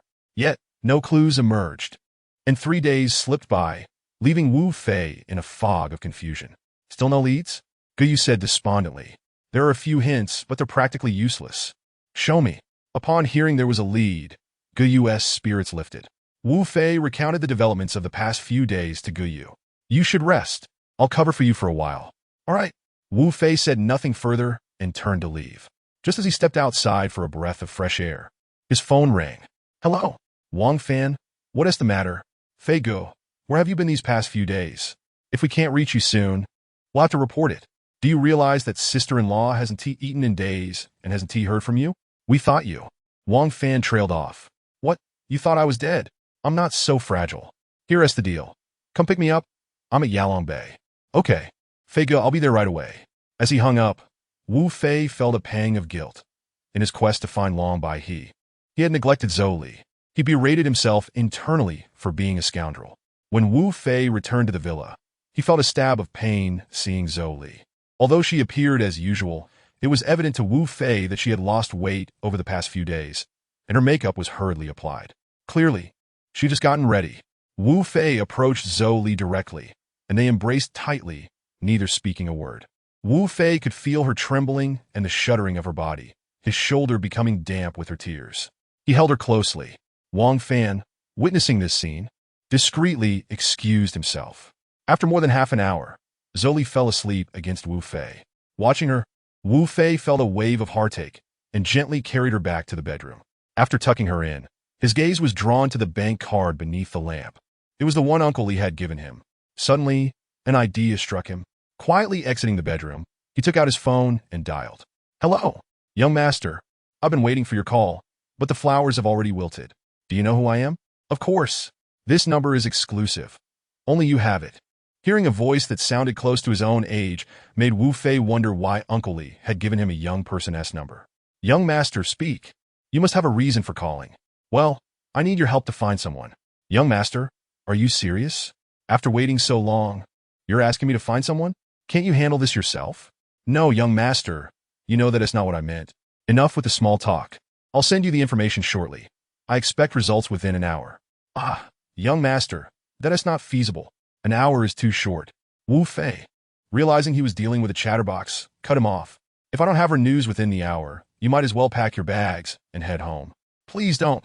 Wu Fei truly didn't wish to listen any longer and hung up. Spotting Wang Fan seated in the car, he waved him over. What's up? Feiga, go buy some porridge or something. When your sister-in-law wakes up, she needs to eat. Are you leaving again, bro? I'm not leaving. I'll wait until your sister-in-law is awake before I go. Hearing Wu Fei say he wasn't leaving, Wang Fan dashed off to buy food. After more than 40 minutes, Wu Fei's phone rang. Hello? Have you found anything? Young master, I'm not boasting, but finding someone is child's play. Have you found her? Any useful information? Wu Fei barked, his patience wearing thin. Young master, are you sure the person you're looking for has the surname Long? What do you mean? There is a hint, but I need to confirm. How long will it take? If it's quick, it could be a day. Fine. I want concrete news in a day. Beep. Wu Fei hung up, appearing deep in thought. Who is it? Can a person sleep in peace? Sister-in-law, you're awake. Come over and eat something. Fei Ge made it just for you. Zhou glanced at Wu Fei, who was smiling beside her, and playfully pinched his waist, causing him to yelp in pain. All right, stop pretending. I barely squeezed you, yet you're howling with delight. This was the first smile Zhou had shown in days. Sister-in-law, eat while it's hot.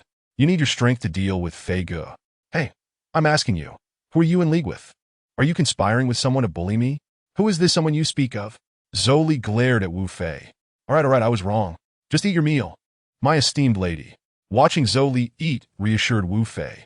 He briefly recounted recent events to her, omitting any mention of firearms or danger. I've come back to keep you company, but I'll have to leave soon. Don't worry, I'll be fine. Just take care of yourself. If things get dicey, let Xiao Fan accompany you. Sure. Xiao Fan was thrilled at the prospect of being by Wu Fei's side. No, Xiao Fan can't come with me. I can't guarantee his safety. You know my abilities? There's no need to worry. By the way, how is everything at the company? Everything at the company is running smoothly. In fact, it's going too smoothly, making me feel like there's a hidden conspiracy. As long as it's going well, don't overthink it.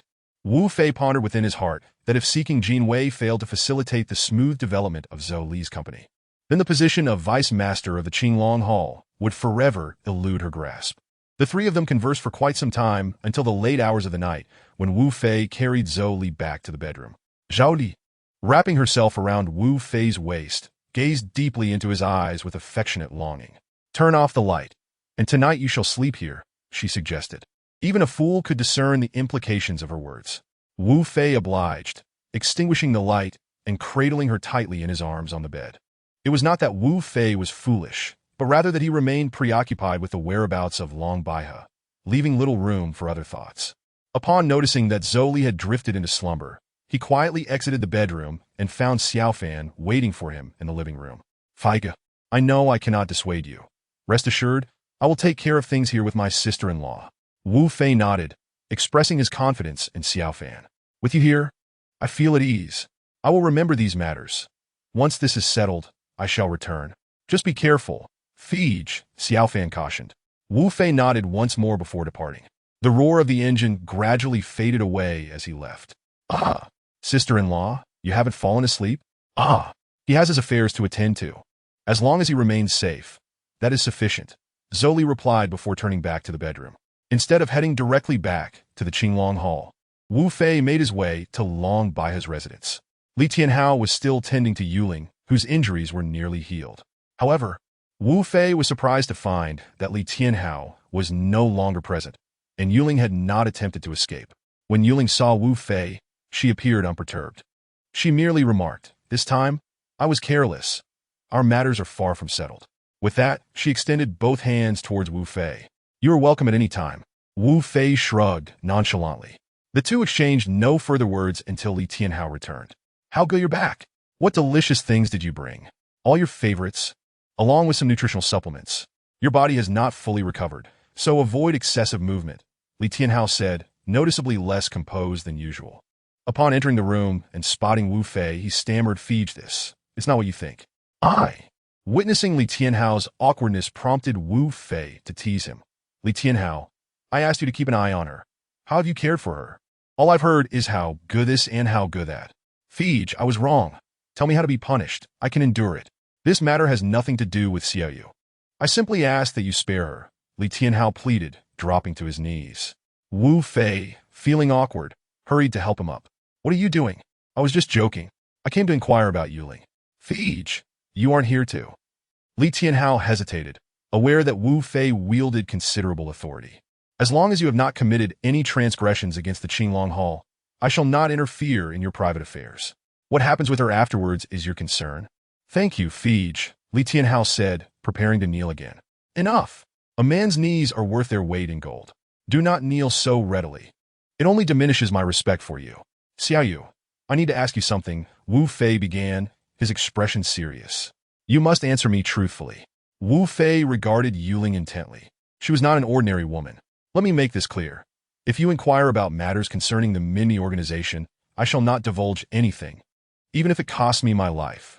Wu Fei chuckled lightly. Rest assured, I merely wish to know if your group will continue to send assassins now that you have faltered here.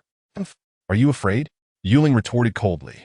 Suddenly, Wu Fei's aura surged forth, startling Yuling, who exclaimed, You are also an assassin? I am no assassin, and such knowledge is not for you to possess. Simply answer my questions. I have already contacted the organization. The assassination mission against Long Baihe has been cancelled, and the penalty has been deducted from my account. If the organization becomes aware of your presence as a powerful protector by her side, I doubt we would even be here. Good. I understand now. I shall take my leave, Yuling said, now certain that the Minmi organization was not behind the actions against her. After Wu Fei departed, Yuling turned to Li Tianhao and remarked, That powerful killing intent, I have only encountered it emanating from the leader of the Minmi organization. Who on earth is this person? If he were an assassin, he could not possibly be an unknown. Xiaoyu, did we not agree? I shall not inquire about the Minmi organization, and you must not question me regarding the Qinglong Hall, Li Tianhao reminded her. Yuling playfully stuck out her tongue. I was merely curious. It shall not happen again, she said, nestling against Li Tianhao. Wu Fei drove straight to the Qinglong Hall, but had barely exited the vehicle when his phone rang. How is it? Young master, I have exhausted every effort, scouring every corner, leaving no stone unturned. But what? Speak quickly, do not dawdle. There is both good news and bad news. I will send all the information to your phone. You can examine it for yourself. Moments later, the information arrived, and upon reading it, Wu Fei's demeanor shifted dramatically. His expression turned cold, exuding an aura akin to that of a deity of death. Those passing by him dared not even greet him, for who would dare provoke the wrath of such a formidable presence? Wu Fei kicked open the door to Guyu's office, his ferocity unabated as he swiftly seized Guyu by the throat, declaring, You have never regarded me as one of your own, despite my considering you brothers. Guyu was bewildered, unable to fathom Wu Fei's sudden fury. Kill me if you wish. The Hall Master is lost, and I no longer wish to live. Come on, do it. What are you waiting for? Seeing Guyu's desperate demeanor, Wu Fei tossed him to the ground. Unless you provide me with a reasonable explanation, do not blame me for bloodshed at the Qinglong Hall. With that, he flung his phone at Guyu. Cough, cough. Guyu coughed several times before picking up the phone, only to be confronted with information concerning himself. Where did you obtain this information? He asked, confusion evident on his face. Do you not wish to explain? Very well, then let us wait for Jinwei to arrive. I will disclose everything before you all. Guyu leaned against the wall, weary, as he continued to peruse the phone. Upon reaching the final pages, he was taken aback. There were details he had not been aware of, especially the last image, which featured 3 young individuals, one of whom bore a striking resemblance to his father. Chapter 37. Hu Qianyu Guyu tossed the phone to Xiaohei, instructing him to organize the information. Soon after, Jinwei arrived at the Qinglong Hall. Upon entering the conference room, she immediately sensed the tension in the air. All the high-ranking members of the Qinglong Hall were present, except for Long Baihe. What has transpired? Is it possible that the Hall Master? It is not as you think. Guyu, no, I should call you Hu Tianyu, Wu Fei interjected, his tone laced with disappointment. Hu Tianyu? Who is that? Guyu, is that you? Jinwei inquired, a look of confusion crossing her face as she regarded Guyu. Enough! You need not mock me further, Guyu retorted, pressing a button. Xiaohei entered, distributing the documents to each person present. The information is here.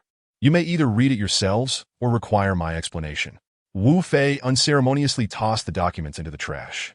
I want to hear you say it. Very well. Then I shall begin with. Through Guyu's narration, they learned that Long Baihe was the daughter of Dragon Xiaotian, a notorious drug lord from Jinchuan. She had grown up in China, relying solely on her mother until the 6th grade when her mother passed away. At that moment, Dragon Xiaotian took Baihe away for a time, but for reasons unknown, she returned to the country, determined to study diligently, with her sole aim being to gain admission to the police academy. It is often said that heaven rewards those who are diligent. Bai He has successfully gained admission to the police academy and has excelled in her performance, showcasing her remarkable abilities for all to see. Yet, she has never articulated the reasons behind her relentless efforts. I, on the other hand, was originally named Hu Tianyu, the youngest son of Hu Hangtian, the leader of the Longhu sect. Just as you might surmise, I am, in fact, a love child. My mother was merely a plaything for my father. Upon discovering her pregnancy with me, she chose to flee with the aid of my uncle, perhaps justifiably so. Shortly after her departure, a fire consumed the building, leaving nothing but ashes in its wake. In her haste to escape unnoticed, my mother fled to Guang province, where she adopted a new identity and gave birth to me, naming me Guyu, taking her surname. On one occasion, my uncle was gravely injured while on a mission and, fearing for his life, revealed to my elder brother that he had a son. Regardless of the circumstances, he was still my father's child. Hu Hangtian, after much contemplation, could not resist the urge to secretly provide protection for me. Yet, as everyone knows, there are no secrets that remain hidden forever. 6 years later, the truth reached Hu Tianqing's legitimate wife, Wang. She dispatched her men to torment my mother to death. By the time Hu Tianqing learned of this, my mother had already succumbed, while I, Guyu, was concealed within the walls, witnessing the horrific events unfold. When Hu Tianqing finally arrived, he found only me, asleep atop my mother's lifeless body. He brought me back to the Longhu sect, where tests confirmed my lineage as Hu Hangtian's son, leading to my name change to Hu Tianyu. From that day forth, I ceased to utter a word, silently enduring the presence of my mother's murderer, who feigned concern for me. I cursed him 1,000 times in my heart. Hu Hangtian, sensing my silence, felt a pang of sorrow and sought to protect me, unaware that I was plotting my mother's revenge. When I turned 18, I executed my plan with even greater ruthlessness, eliminating Wang. The Longhu sect echoed with 3 distinct laughs, my first utterance, before Hu Hangtian learned of my actions and dispatched his confidant to expel me from the Longhu sect. Thus, the name Hu Tianyu vanished from existence. As for how I met Long Bai He, it is a tale tinged with melancholy. Wu Fei listened intently, feeling a twinge of discomfort. In truth, my father had anticipated this day, entrusting everything to his confidant. After enduring months of relentless pursuit, we encountered the hallmaster, who was then a kind-hearted police academy student. She took me in, caring for me as though I were her own brother. My father's confidant left us a substantial sum of money, and then vanished without a trace. Thus, Bai He and I toiled for several years, carting out our own niche. However, I am acutely aware that my ultimate aim is to dismantle the Longhu sect. The name Qinglong Tang serves as a constant reminder of my mission to eradicate the Longhu sect. Now, what is the story behind this photograph? Jinwei inquired, her expression shifting to one of concern. I'm not entirely certain. These 3 individuals appear to share a close bond. One of them is my father, Hu Hangtian, but the identities of the others elude me. Is that all? Wu Fei smirked. Yes, that encompasses everything you wish to know, I replied, wiping the tears from my face with a bitter smile. Are you feeling better? Much better. But you're not angry? Wu Fei's lips curled into a subtle smile. Who said I was angry? Wait. I realized that ever since Wu Fei burst in, he had been exerting pressure on me, making me falsely believe he was utterly enraged, which had clouded my judgment. Very well. When we receive news of Long Bai He, I will personally host a banquet to apologize, he declared. Jinwei couldn't stifle her laughter at the sight of the 2 men bantering. When you host the banquet, be sure to invite me. Just then, the door swung open, and Xiao Yi entered. Xiao He said to summon you. There has been a development. We composed ourselves and swiftly made our way to Qinglong Yan. Upon entering, we encountered a rather handsome young man who was incessantly chattering. Xiao He, what is the situation? Who is this? Not sure where this lunatic came from, but he launched an attack on our system, and I couldn't stop it, Xiao He replied, clearly embarrassed by his inability to fend off an attack as a hacker. Turn up the volume. Let us hear what he has to say. Master, where are you? The surroundings seem rather pleasant, but your technology is quite lacking. What a waste. Wu Fei felt a wave of irritation wash over him. If you have something to say, just say it. If not, be on your way. Hey, Master, I genuinely have something to discuss. I'll send you an audio clip shortly. That is all I can do for now. Understood. Is there anything else? Nothing else, Master. If you ever need anything, just call this number. Wu Fei nodded dismissively. Just make sure I don't run into you again. Every encounter will result in a thrashing. What a waste. Goodbye, master. Who is this? I asked Wu Fei, intrigued. Just a subordinate of mine. Are you still interested in hearing my story? Now is not the time. We need to focus on the current matters. Wu Fei was not unwilling to share, but felt there was little to say. Xiao He, take this document and decrypt it. Decrypting the document was relatively simple, as perhaps the adversary realized that if it were overly complex, no one on our side would be able to decipher it. I am doing well at home. Xiao Yu, the situation at Longhu sect is dire. You must exercise caution, as Hu Tian Xiao is still searching for you. From now on, Qinglong Tang will be entrusted to Wu Fei. You and Jin Wei should support him. Although he can be rather unserious at times, he possesses capability, and I believe he has his own story to tell. Until we meet again. Those few simple sentences pierced our hearts like needles, plunging us into silence. Let us take a moment to rest. With the confirmation that Long Bai is safe, and believing she has reached the Golden Triangle, we will convene tomorrow at 9 to discuss future matters. As for the leader of Qinglong Tang, we shall decide tomorrow. Wu Fei broke the silence. We nodded in agreement and prepared to depart. Xiao He, you should rest as well. You've worked hard these past few days. Xiao He offered a wry smile, realizing that the recent events had made him acutely aware of his limited skills and the need for introspection. As Wu Fei walked alone through the silent night in Kyoto, he pondered what he truly desired. Back in the mercenary group, he needed only to focus on fulfilling his missions. Yet now he questioned the purpose behind his journey. What astonished him most was the power of the Wu family. While we had made no progress in 5 to 6 days, the Wu family had uncovered the truth in less than 24 hours. It was clear that Qinglong Tang was but an ant compared to the Wu family, hardly even worthy of that comparison. In the meeting room the next day at 9, the atmosphere was markedly different. 2 new faces joined the gathering. Xiao He, originally named Yang Feng, described himself as a subpar hacker, while the other was Xiao Yi, whose true name was Tu Luxu Li. However, those who knew her true name were long deceased, hence she was known simply as Xiao Yi. The gathering was complete. The first order of business today was to determine the selection of the leader. Observing the others, Wu Fei spoke up. Although the former leader entrusted me with the management of the Qinglong Hall, I feel that my brief tenure here renders me unworthy of such a position. Both Guyu and Jin Wei are esteemed veterans. Guyu has been responsible for the operations of the Qinglong Hall, while Jin Wei has consistently been a pillar of support. A silence enveloped the room, prompting Wu Fei to urge, "Please share your thoughts." Noticing the reluctance of others to speak, he felt a sense of helplessness. Guyu, why don't you go first? Chapter 38. Dragon soars to the heavens. Breaking through the clouds very well, I shall begin. First and foremost, I want to express my support for Wu Fei assuming this role. I have no objections. The inception of the Qinglong Hall was driven by a quest for vengeance. As long as we can achieve that, I am indifferent to who leads us. But I believe Wu Fei possesses the capability. Jin Wei nodded in agreement, adding, I too have no objections. My interest lies solely in profit, and I remain oblivious to all else. Wu Fei regarded the two with astonishment. It seemed as if they had conspired to elevate him to this position. Observing their triumphant expressions, he felt a twinge of unease, realizing he had been outmaneuvered. Since we have reached this point, let it be known that from today forth, the Qinglong Hall will undergo a transformative overhaul. Xiao Yu, Xiao Wei, I hereby establish a new rule. Whenever you believe I lack the capability or qualifications to serve as leader, you may impeach me at any time. Now that I oversee the Qinglong Hall, I must articulate my ambitions. As you all can see, our current strength is inconsequential in the eyes of larger factions. If I am to lead the Qinglong Hall, we must soar to the heavens and break through the clouds. Cheers erupted among the crowd, inspired by Wu Fei's fervor.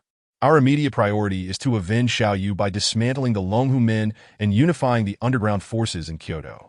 Guyu clenched his fists in determination, nodding in agreement. Guyu, you will continue to oversee the internal affairs of the Qinglong Hall.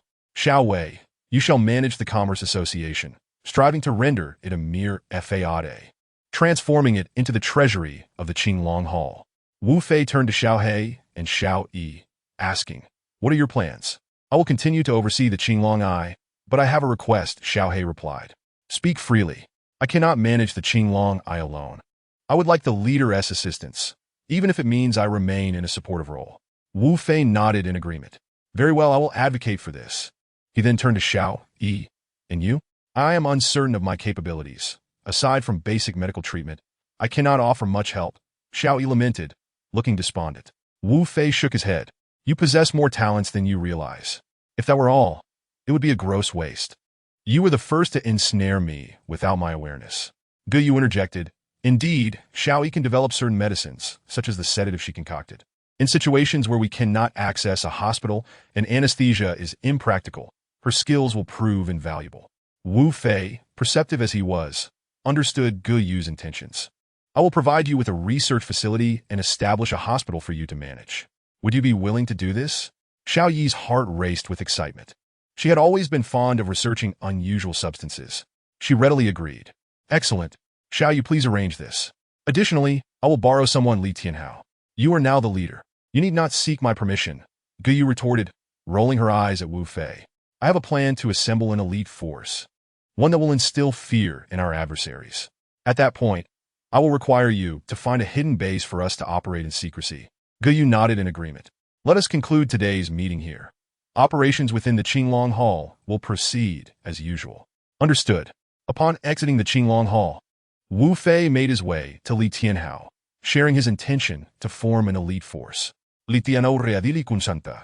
Wu Fei had selected him not only for his capabilities, but also to keep the formidable assassin, Yu Ling, engaged within the family. Wu Fei instructed Li Tianhao to select 500 individuals who were unreservedly loyal to the Qinglong Hall, awaiting his orders.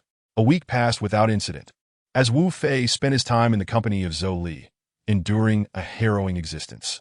Each day was filled with shopping and dining at her whim, leaving Wu Fei feeling utterly beleaguered. Wang Fan had been assigned to Li Tianhao's side. As time elapsed, a week later, Wu Fei received a call from Gu Yu, confirming that all preparations were complete.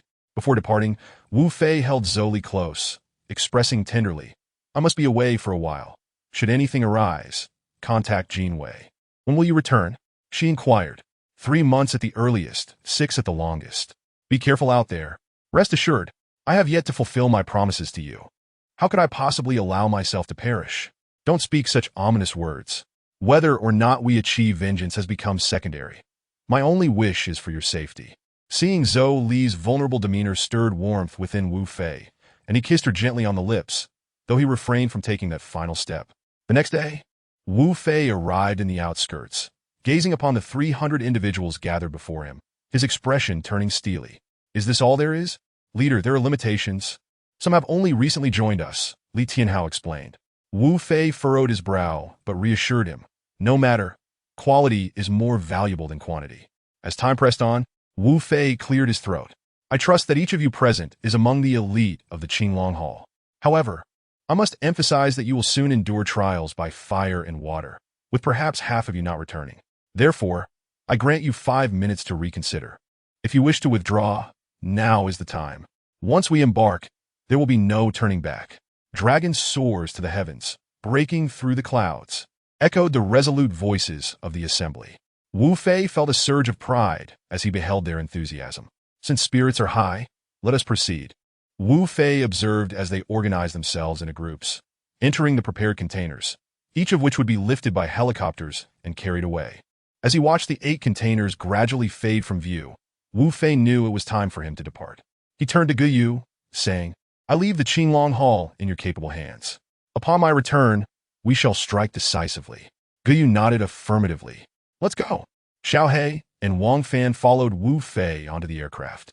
The base, situated in the Changbai Mountains, was a costly endeavor that Gu Yu had constructed in a short period, delving over 20 meters underground to create over 2,000 square meters of space. A formidable task indeed. Once all had arrived at their destination, Xiao He presented Wu Fei with a dossier. Observing the details, Wu Fei noted that a total of 386 individuals had come. Their records were contained within. Without hesitation, he tossed the documents into the fire. From now on, you shall bear no names. During your rest, you will find numbers assigned to you among your supplies. These will become your new identities. Each number, starting from 10, holds distinct significance and privileges. Should you possess the strength to defeat those ahead of you in rank, you may claim their everything. However, I must forewarn you that private duels are strictly prohibited here. We have a designated arena for such contests, and those of lower rank may only challenge those of higher rank. Shortly, I will send a map of this place to your quarters. As for other matters, someone will address you. For now, relish these final moments of bliss. Tomorrow at 6 o'clock, I expect to see everyone assembled here in full readiness. With that, Wu Fei turned and entered his room, followed closely by Xiaohe and Wang Fan. Upon entering, Wu Fei tossed a supply box to Xiaohe. Starting today, you two shall partake in the basic training. Ah, master, this is not me. Remember my words. The only way to escape from here is to meet my requirements. Otherwise, death is your only fate. Wu Fei exuded overwhelming, pressing down on Xiaohe. Yes, I shall heed the master's commands. Enough. If there is nothing more, you two may leave to prepare. Xiaohe wiped the sweat from his brow, his heart racing. The following morning, all were gathered in the hall, drowsy and some leaning against the walls in slumber, awaiting Wu Fei's emergence. Time passed slowly. An hour and a half later, Wu Fei stretched lazily as he walked out, appearing as though he had just awoken. "Oh, you all are quite early," he remarked. "Umph. You certainly know how to enjoy yourself, making us wait for over an hour." Upon hearing someone voice their discontent, the others perked up considerably. Suddenly, a flying dagger sliced through the air, narrowly missing the speaker's clothing, instantly waking everyone. "If there is a next time, you will surely perish." A chill swept through the crowd. "Hey, old Li, this one do. You'll frighten these youngsters." Wu Fei pointed at the one who had just spoken. "Come here. What is your name?" "I am Zhao Lei." "Oh, so you are Zhao Lei." Wu Fei swiftly kicked Zhao Lei away. "I have stated that from this moment forth, you shall have no names. Only code names shall you possess. Now tell me, what do you call yourself?" "I am 0129. "Excellent. Now, express to me any grievances you may have. You summoned us at 6 o'clock, yet you sleep until now, making us wait here in vain." Wu Fei smiled at the assembly. "Is this not what you all think as well?" Silence enveloped the room. "Now, let us commence. All 386 of you shall launch an attack upon me. Should anyone manage to inflict harm, they may enjoy an additional 3 hours of sleep each day. What say you? Is this true?" "Indeed, I, Wu Fei, speak with conviction. If any of you can harm me, brothers, let us take him down." Someone shouted, and in an instant, over 300 individuals charged towards Wu Fei. Meanwhile, Yu Ling observed with a smile, reveling in the spectacle, relishing the irony of one man facing off against so many. Chapter 39. Training. Initially eager to watch the spectacle, Yu Ling was suddenly taken aback by the unfolding scene. The fight continued for over 10 minutes, with Wu Fei dispatching opponents with ease. Regardless of whether faced by an individual or a group, he deftly evaded attacks and countered effectively, leaving over 100 sprawled on the ground. The remaining participants grew apprehensive, fully aware that Wu Fei would not resort to lethal force. Those left simply encircled Wu Fei, showing no intention to attack. "What is it? Are you afraid? Who among you wishes to continue?" Wu Fei asked with a smile as he rubbed his hands together. At that moment, the others stood obediently aside, bowing their heads in silence. "Very well. Remember this. If you desire special treatment, you must earn it through your own capabilities. It matters not if you lack ability. I shall teach you gradually. But remember, whatever torment you endure henceforth is for your own benefit. Do you understand?" "Understood," came the scattered responses from the remaining individuals. Wu Fei's killing intent surged forth as he bellowed. "Do you understand?" "Understood." The group, taken aback by Wu Fei's imposing presence, broke into a cold sweat, their voices ringing out in unison. "Good. Now assist your brothers and return to rest. We shall regroup here at 5 tomorrow. I do not wish to witness today as state again." "Yes." Wu Fei brushed off the dust from his attire and strode directly back to his office. Yu Ling turned to Li Tianhao. "Is that all? What else would you expect? The Master's role is merely to instill a sense of deterrence. Today, there was nothing else to do, and these individuals need time to reflect." "Did you know he would act this way all along?" Yu Ling asked, a hint of irritation in her voice. "Well, think about it. If you were in his position, with these individuals knowing nothing about you, most of them brimming with youthful vigor, how would you proceed?"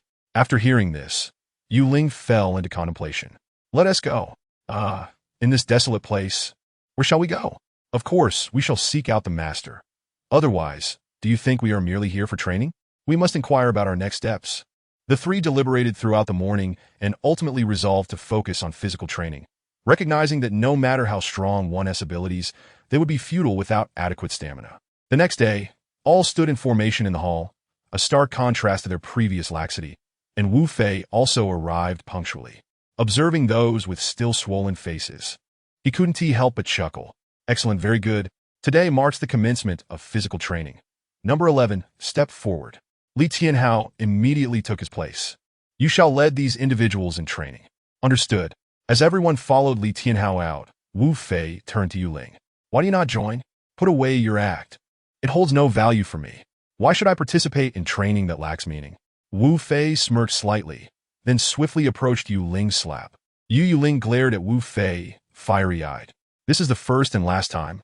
Everyone here must participate in training. Understand that it is non-negotiable. Gritting her teeth, Yuling turned and ran outside. Wu Fei gazed at his hand, exhaling deeply. It was not that Wu Fei wished to assert dominance. Rather, he genuinely considered her one of his own, wishing to prevent future harm. If he aimed to minimize bloodshed, it was better to encourage sweat first. The entire base was left with only Wu Fei, who observed the screen before him. In just over half an hour, some individuals were already struggling to keep up, yet he found solace in the fact that none had fallen behind. As Wu Fei watched the training unfold, Zhang Song within the Qinglong Eye also felt at ease. Since his transfer here by his master Wu Fei, he had enjoyed a life of leisure, with his greatest interest being the site of Xiaohei's trials. After Zhang Song's arrival, the Qinglong Eye underwent a transformative shift. Utilizing the superior environment, he migrated his entire system underground. In his own words, even in the direst of circumstances, one might not discern his presence. Moreover, this location was known only to him and Wu Fei. Even Guyu remained oblivious to the new Qinglong Eye's whereabouts. Whenever Guyu sought intelligence, he merely dialed Wu Fei's phone, and soon after, all information would be transmitted to his computer. At this moment, the Qinglong Eye's operations were tenfold more efficient than during Xiaohei's time. Time sped by, and a month later, at the Changbai mountain base, Wu Fei gazed at the 300 individuals before him, his heart swelling with joy. Over the past month, they had relentlessly honed their physical endurance, and even Xiaohei had shed his earlier timid demeanor. Most gratifying to Wu Fei was Wang Fan, who, regardless of the circumstances, had persevered with grit. Among them, he had undergone the most remarkable transformation. Brothers, after a month of physical training, I am pleased to see that none have fallen behind. As the dragon soars through the skies, breaking through the clouds, Wu Fei listened intently to the harmonious and resonant voices around him, his face adorned with a smile. He raised his hand to signal for silence, and a hush fell over the crowd. Very well, today there will be no training. Take a day of rest. Tomorrow, I shall personally instruct you all in combat and fighting techniques. Numbers 11 and 12. Li Tianhao and Yuling straightened their postures and stepped forward. Wu Fei exchanged a knowing glance with Li Tianhao, and in an instant, a flying knife whizzed through the air, embedding itself with uncanny precision in the bullseye 100 meters away. The onlookers gasped in astonishment. Noticing their reactions, Wu Fei nodded and remarked, I trust you all have witnessed this. Number 11 excels in the art of the flying knife. I have no doubt that if he were armed with a gun, no one could escape his grasp within 300 meters. Having said that, Wu Fei turned his attention to Yuling and declared, Number 12, I command you to attack me. Yuling was momentarily taken aback. After all, she was a killer, and every move she made was lethal. She glanced at Li Tianhao, seemingly seeking his approval. Come now. Use your full strength. Upon hearing this, Yuling felt that Wu Fei was overly arrogant. Although she had once tasted defeat at his hands, she believed it was merely due to her underestimation of him. Today, however, Wu Fei was inviting her to unleash her full power, and she would not forego the opportunity to reclaim her dignity as a killer. Without waiting for Li Tianhao's response, Yuling sprang into action, brandishing her dagger with fervor. Each strike aimed at Wu Fei's vital points. As the two engaged in combat for several minutes, Yuling was astonished to find that, no matter what she did, she could not inflict harm upon Wu Fei. Whenever her dagger came within an inch of him, he effortlessly evaded her attacks, leading her to a newfound understanding of his abilities. Yet, within Wu Fei's heart lay a hidden struggle. It was not that he found Yuling's attacks taxing, but rather that the locations she targeted were quite embarrassing. Within that brief span of time, Yuling had aimed for his most sensitive areas no fewer than 30 times. Eventually, both combatants ceased their exchanges, and the spectators were left in awe, shocked by Yuling's prowess. No one had anticipated that the seemingly sweet and charming young woman possessed such lethal capabilities. I trust you have gained some insight into these two individuals. Today, you must decide whether to learn the art of concealed weapons from number 11 or assassination techniques from number 12. Starting tomorrow, I will train you in combat during the day, and these two will instruct you at night. Is it not possible for us to learn both? Ah, an excellent question. May I know your name? I am called Wu. Laughter erupted at his declaration, and Wu Fei struggled to maintain his composure. Why are you all laughing? If Wu has a question, he should voice it, while the rest of you seem to fall short of his inquisitiveness. Upon Wu Fei's comment, W's embarrassment dissipated, and he stood tall, gazing resolutely at Wu Fei. Now, let me reiterate, regardless of what you choose to learn, there will be a competition in a month. That will be your moment to demonstrate your skills. Should you manage to stand out in the contest, you will become the core of the Qinglong Hall, and, of course, acquire wealth, women, and all that your hearts desire. However, this is contingent upon your abilities. Yes, the crowd responded in unison. Very well, once you have made your selections, hurry and rest. The training to come will be even more rigorous than before. Returning to his office, Wu Fei pressed a button on his desk, and Zhang Song appeared on the screen. Young master, what brings you to seek me? Wu Fei's expression darkened. Enough of your nonsense. How is the Qinglong Hall faring? Everything is in order. However, I find myself quite bored. Watching you all train makes me wish I had joined you. Oh, is that so? Perhaps I should return and train you personally? Let us not go there, young master. You are far too busy for that. This arrangement is quite satisfactory. Has the Wu family contacted you? Rest assured, young master, aside from Elder Li, no one else is aware of this situation. Even if they did, it wouldn't matter, as I am essentially a ghost now. Fear not. When the time is right, you shall have the chance to return, Wu Fei jested. Please, young master, do not tease me. I, Zhang Song, would not mind remaining in this state for eternity. By the way, how is Zoli faring? Is everything proceeding smoothly? Young mistress is doing well, thanks to Jean Wei's assistance. She has established a foothold in the Commerce Association, and within a year, I am confident they will firmly control it. However, but what? Wu Fei's heart sank. Nothing much. Just that you are quite ruthless for leaving such a beautiful young mistress here without any concern. Has anything happened to Zoli? Not exactly. It's just that the Commerce Association has always been allied with the slums, and there are those who wish to target the young mistress. However, Jean Wei has quelled those attempts. Yet, I fear the situation cannot remain suppressed for long. Chapter 40. Trouble arises. What news from Guyu? Guyu has already infiltrated the slums, but there are no immediate solutions. Wu Fei's expression turned grave. If anything transpires there, you must inform me at once. As the video call ended, Wu Fei's brow furrowed with worry. His fingers tapped incessantly on the surface of the desk. He knew he needed to act swiftly. At that moment, at the Qinglong Hall, Guyu had just finished his tasks when an urgent message flashed across his computer screen. A sense of foreboding washed over him. Zhang Song, what is it? Brother Yu, we have a problem. Guyu's brow furrowed. What is it? Zoli and Jean Wei have been kidnapped. What did you say? Guyu shot upright, his voice low and fierce. They were targeted days ago, and just as they were about to finalize a deal with the directors of the Commerce Association, they were taken by Lu Chang and his gang from the slums. Are you sure it was the slum dwellers? I am certain. Do you know where they are headed? Guyu asked, his tone icy. Yes. They are near the Northern District dock. I will send the location to your phone shortly. Continue to track them, and notify me immediately of any developments. I'm on my way. After ending the call, Guyu quickly gathered Yi Yong and the others. Within 5 minutes, the entire Qinglong Hall was armed and ready to depart. What is happening? Yi Yong noticed for the first time that Guyu was flustered. Zhou Li and Jean Wei are in trouble. 5 minutes later, a group of people stormed out, with Guyu somewhat distractedly glancing at his phone. At such a critical moment, the emergence of this situation made him wish he could tear Lu Chang apart. Moments later, his phone rang. Hello, Brother Yu.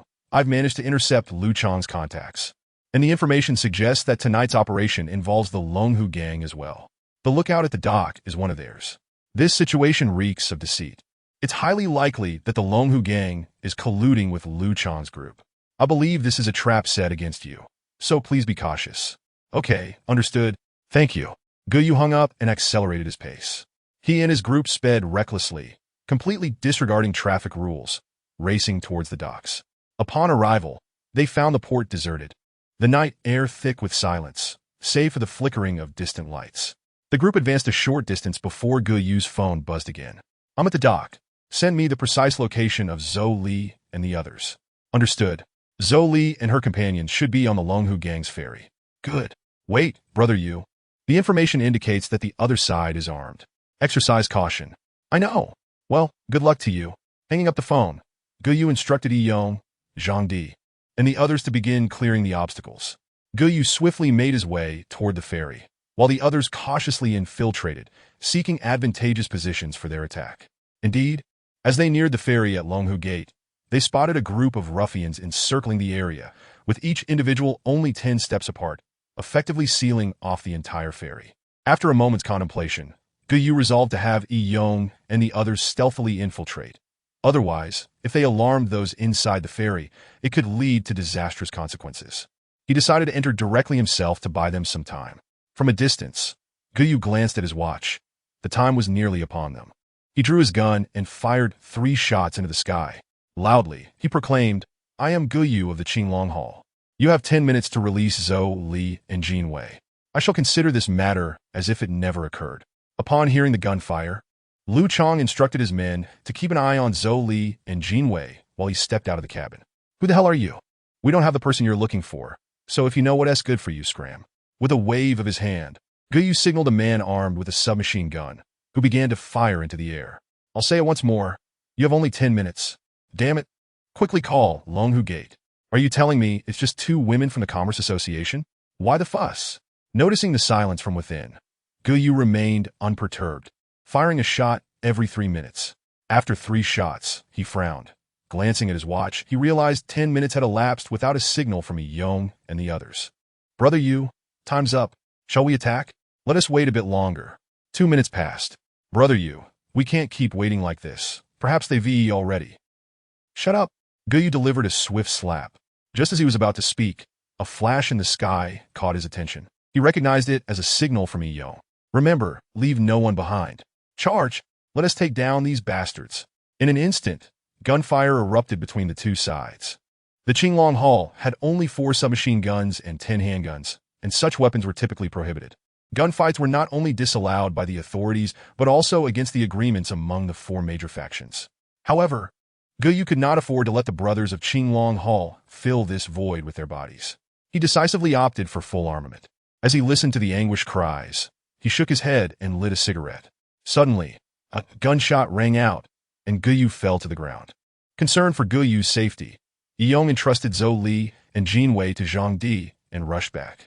Amidst the chaos, Yong heard a gunshot and saw Guyu collapse. "Brother Yu!" Yong sprinted over, checking Guyu's injuries. Fortunately, he had worn a bulletproof vest. However, the bullet had still penetrated his chest. "Quickly, we need to get Brother Yu to Shiuli for treatment." Several individuals swiftly helped Guyu into a vehicle, vanishing from Yong's sight. After Guyu was taken away, Yong, consumed by rage, picked up a knife, her eyes ablaze, and began attacking anyone in sight. The battle raged on for half an hour until Lu Chang attempted to flee but was captured by Zhang Di and thrown before Yong. "What should we do with this man, big brother?" Yong, her face devoid of color, asked. "Who sent you?" "No one sent us. We just thought the 2 women were pretty and decided to kidnap them. Please spare me. It was my foolish desire that brought this upon us." Lu Chang pleaded, tears in his eyes as he slapped himself. "In that case, you shall certainly suffer a bit." Yong exchanged a glance with her companions, who promptly restrained Lu Chang. "Ah!" Yong swiftly severed Lu Chang's pinky finger. "Will you talk?" "I swear, I'm telling the truth." Lu Chang gritted his teeth. "Very well. I hope you remain this resolute once you have no fingers left." With that, she severed another of Lu Chang's fingers. Seeing that Lu Chang still refused to speak, she raised her knife once more, ready to strike. "Longhu Gate, Hu Tianxiao." Gasping for breath, Lu Chang continued, "Hu Tianxiao offered us 10 million, instructing us to kidnap 2 individuals from the Commerce Association. I thought it was no big deal. After all, the Commerce Association is merely a stone's throw away from the slums. Even if they lost 2 people, it wouldn't matter, so I agreed. As for anything else, I know nothing. Yong glanced at the still unconscious Zhou Li and Jin Wei and instructed Zhang Di, clean this place up. All the bodies must be sunk to the bottom of the river. And what about him? Zhang Di pointed at Lu Chang. Kill him. Toss him into the river to feed the fish. No. My uncle is Gao Hua from the slums. You can't kill me. He won't let you get away with this. Yong swiftly decapitated Lu Chang. Even if your uncle is the emperor, no one can save you today. You all take care of the scene. I'll take these two to Xueli. After issuing her orders, several individuals followed Yong into the vehicle. Departing for Xueli's research base on the outskirts, a facility that, despite being a hospital, never treated minor ailments like colds or fevers. Once Zhou Li and Jin Wei were settled, Yong entered Xueli's office. How is brother Yu? Didn't your parents teach you to knock before entering? I'm sorry, it's urgent. How is brother Yu? The bullet was only a millimeter from his heart. Thankfully, he was wearing a bulletproof vest. Otherwise, it would have pierced his heart, and he'd be dead. He is out of danger now, but we need to monitor him for a while longer. Thank you. As long as brother Yu is fine.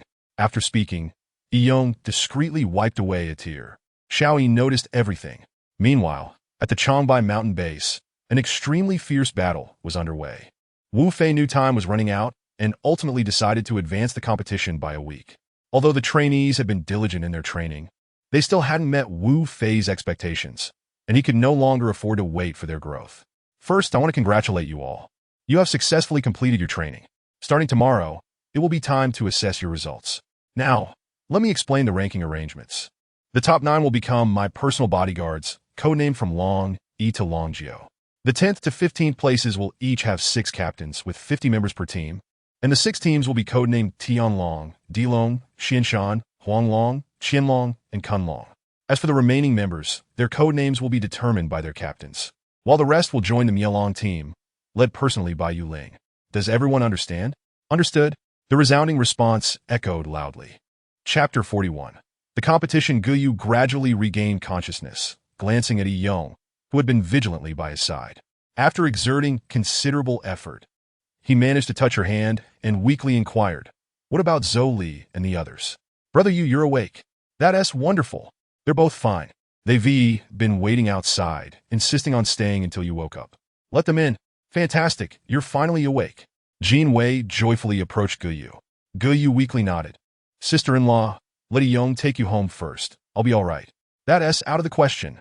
Jin Wei told me that even though you're Wu Fei's brother, you nearly lost your life because of me." Zhou Li appeared heartbroken. "Sister-in-law, please don't say that. It was I who brought you trouble. Their ultimate goal was to kill me." Guyu nodded feebly. "So, what should we do next?" Guyu pondered for a moment and said, "Yong, you should return now and disseminate the news of my death. However, you go if that happens. Won't the Qinglong Hall be thrown into chaos?" "Do not worry. Everything will be managed by her until Wu Fei returns," Guyu replied, glancing at Zhou Li. "But she..." "Just do as I say." "Yes, I'll take care of it right away." Yong cast a glance at Zhou Li before turning to leave. "Why me? Jin Wei should be the most suitable choice." Zhou Li expressed her confusion. "Jin Wei needs to oversee the commerce side, as she is one of the veterans. Her original identity will remain concealed. But I know nothing. I am unfamiliar with Qinglong Hall. How am I supposed to manage it? There will be people to assist you. Rest assured, I believe that once the news of my death spreads, the Longhu men will cease their surveillance of Qinglong Hall. Just relax. We will decide everything once Wu Fei returns." Zhou Li nodded in agreement and ceased her inquiries. Meanwhile, an intense competition commenced on Wu Fei's end. Li Tianhao announced loudly, "Today's contest is divided into 9 groups, each consisting of 45 individuals.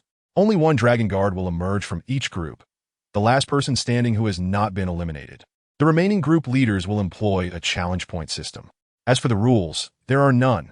You may employ any means necessary to defeat your opponents. The competition begins now." Upon hearing the commencement, the participants swiftly cleared a large space in the center, revealing a platform that gradually ascended to a height of 1.5 meters. The crowd exchanged glances, no one daring to step forward first. Fully aware that the initial challenger would be the first target, they also understood that no one could match Wu Fei's prowess, single-handedly taking on over 300 opponents. Suddenly, a shadow darted forward, and Wu Fei squinted, surprised to discover that it was Wang Fan. After 2 months of training, This young man had undergone a remarkable transformation. Wang Fan's explosive speed indicated the considerable effort he had endured during this period. Wu Fei nodded approvingly, giving Wang Fan a thumbs up, before gesturing horizontally, as if to express skepticism about Wang Fan's chances. Over the past 2 months, Wang Fan had indeed faced considerable challenges, regardless of the training regimen.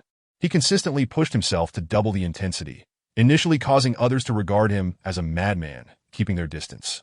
Until one day, during a physical training session, he completed double the training volume of his peers in just half a day, then walked straight back to the resting area. Wu Fei's gesture was intended to convey to Wang Fan that if he were to embarrass him, he would ensure Wang Fan faced the consequences. Wu Fei was well aware of Wang Fan's dedication to training, mastering combat techniques, concealed weapons, and assassination skills. Wang Fan excelled in all aspects and utilized his remaining time to continuously challenge Wu Fei, enduring beatings that left him battered, seemingly impervious to pain, and returning to training the next day without fail. This rigorous lifestyle continued for an entire half-month. As Wang Fan stood on the platform, he regarded the onlookers with a dismissive gaze. Luo Tian observed the number on Wang Fan's shoulder. Numbers 20 through 60 were to ascend the platform. Those who did not comply would be considered forfeit.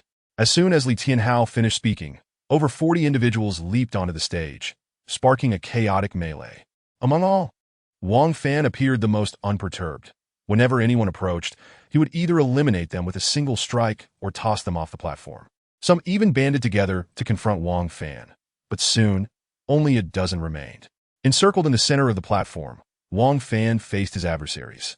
Will you descend willingly, or shall my companions and I assist you? You think you stand a chance? It's laughable. Let us see who triumphs. Brothers, let us throw this kid out. Wu Fei narrowed his eyes, observing Wang Fan's calm demeanor, and nodded in approval. The dozen adversaries launched a simultaneous attack on Wang Fan, who swiftly dodged, occasionally delivering punches that elicited cries of agony. Within minutes, all that remained was Wang Fan and a chorus of lamentations. The first Dragon Guard had thus emerged. The subsequent 8 groups faced similarly fierce battles, typically consisting of several individuals collaborating, as common sense dictated. In this moment, everyone aspired to become a Dragon Guard, the true core of power. After half a day, the other 8 Dragon Guards were also determined, and Wu Fei looked upon the 9 individuals, with Wang Fan standing prominently at the forefront.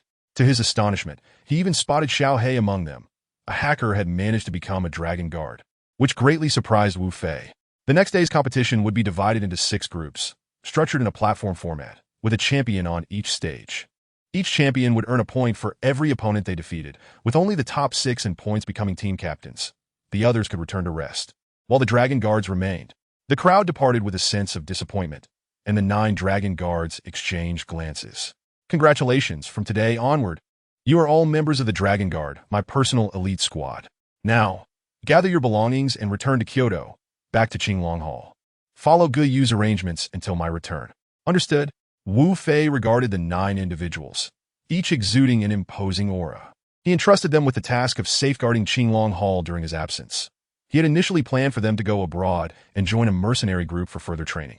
However, just 2 days prior, he felt an unsettling sense of foreboding. Ultimately, he decided it best to have the Dragon Guards return. The next day's competition continued with Wu Fei absent from the viewing platform, which alleviated some pressure on the participants. By evening, when the competition concluded, Luo Tian arrived at Wu Fei's office, finding him deep in thought. Is something troubling you, Hall Master? I've been unable to contact Zhang Song for a week now. Something must be amiss at Qinglong Hall. Shall we return now? I hope it is not too late. The Dragon Guards have already returned. I ordered them to protect Gu Yu and the others, to refrain from revealing their capabilities unless absolutely necessary. Why? Are you still concealing something at this juncture? Look at our brothers outside, training tirelessly day and night. Do you think it is merely for the sake of it? Of course, it is to protect Qinglong Hall. They are all members of Qinglong Hall. Luo Tian expressed his bewilderment. You make a valid point, but why should they protect Qinglong Hall? Is it simply because they belong to it? Is Qinglong Hall their family?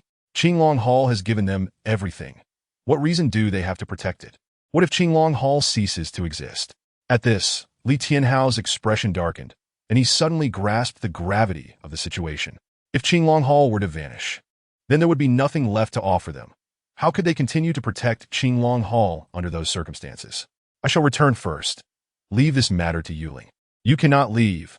Your presence is essential here. In a few days, I will bring everyone back from Tianlong. I need you and Yuling to maintain order here. What should I do then? Remain calm. This is merely a hypothesis. If it does not unfold as I fear, we may need to regroup the majority of our forces, lest our efforts over the past 2 months be rendered in vain. Li Tianhao contemplated for a moment. What is your plan? Let us discuss that later. For now, let us address the results of today's competition. The top 6 have emerged. Their strength is comparable to that of the Dragon Guards.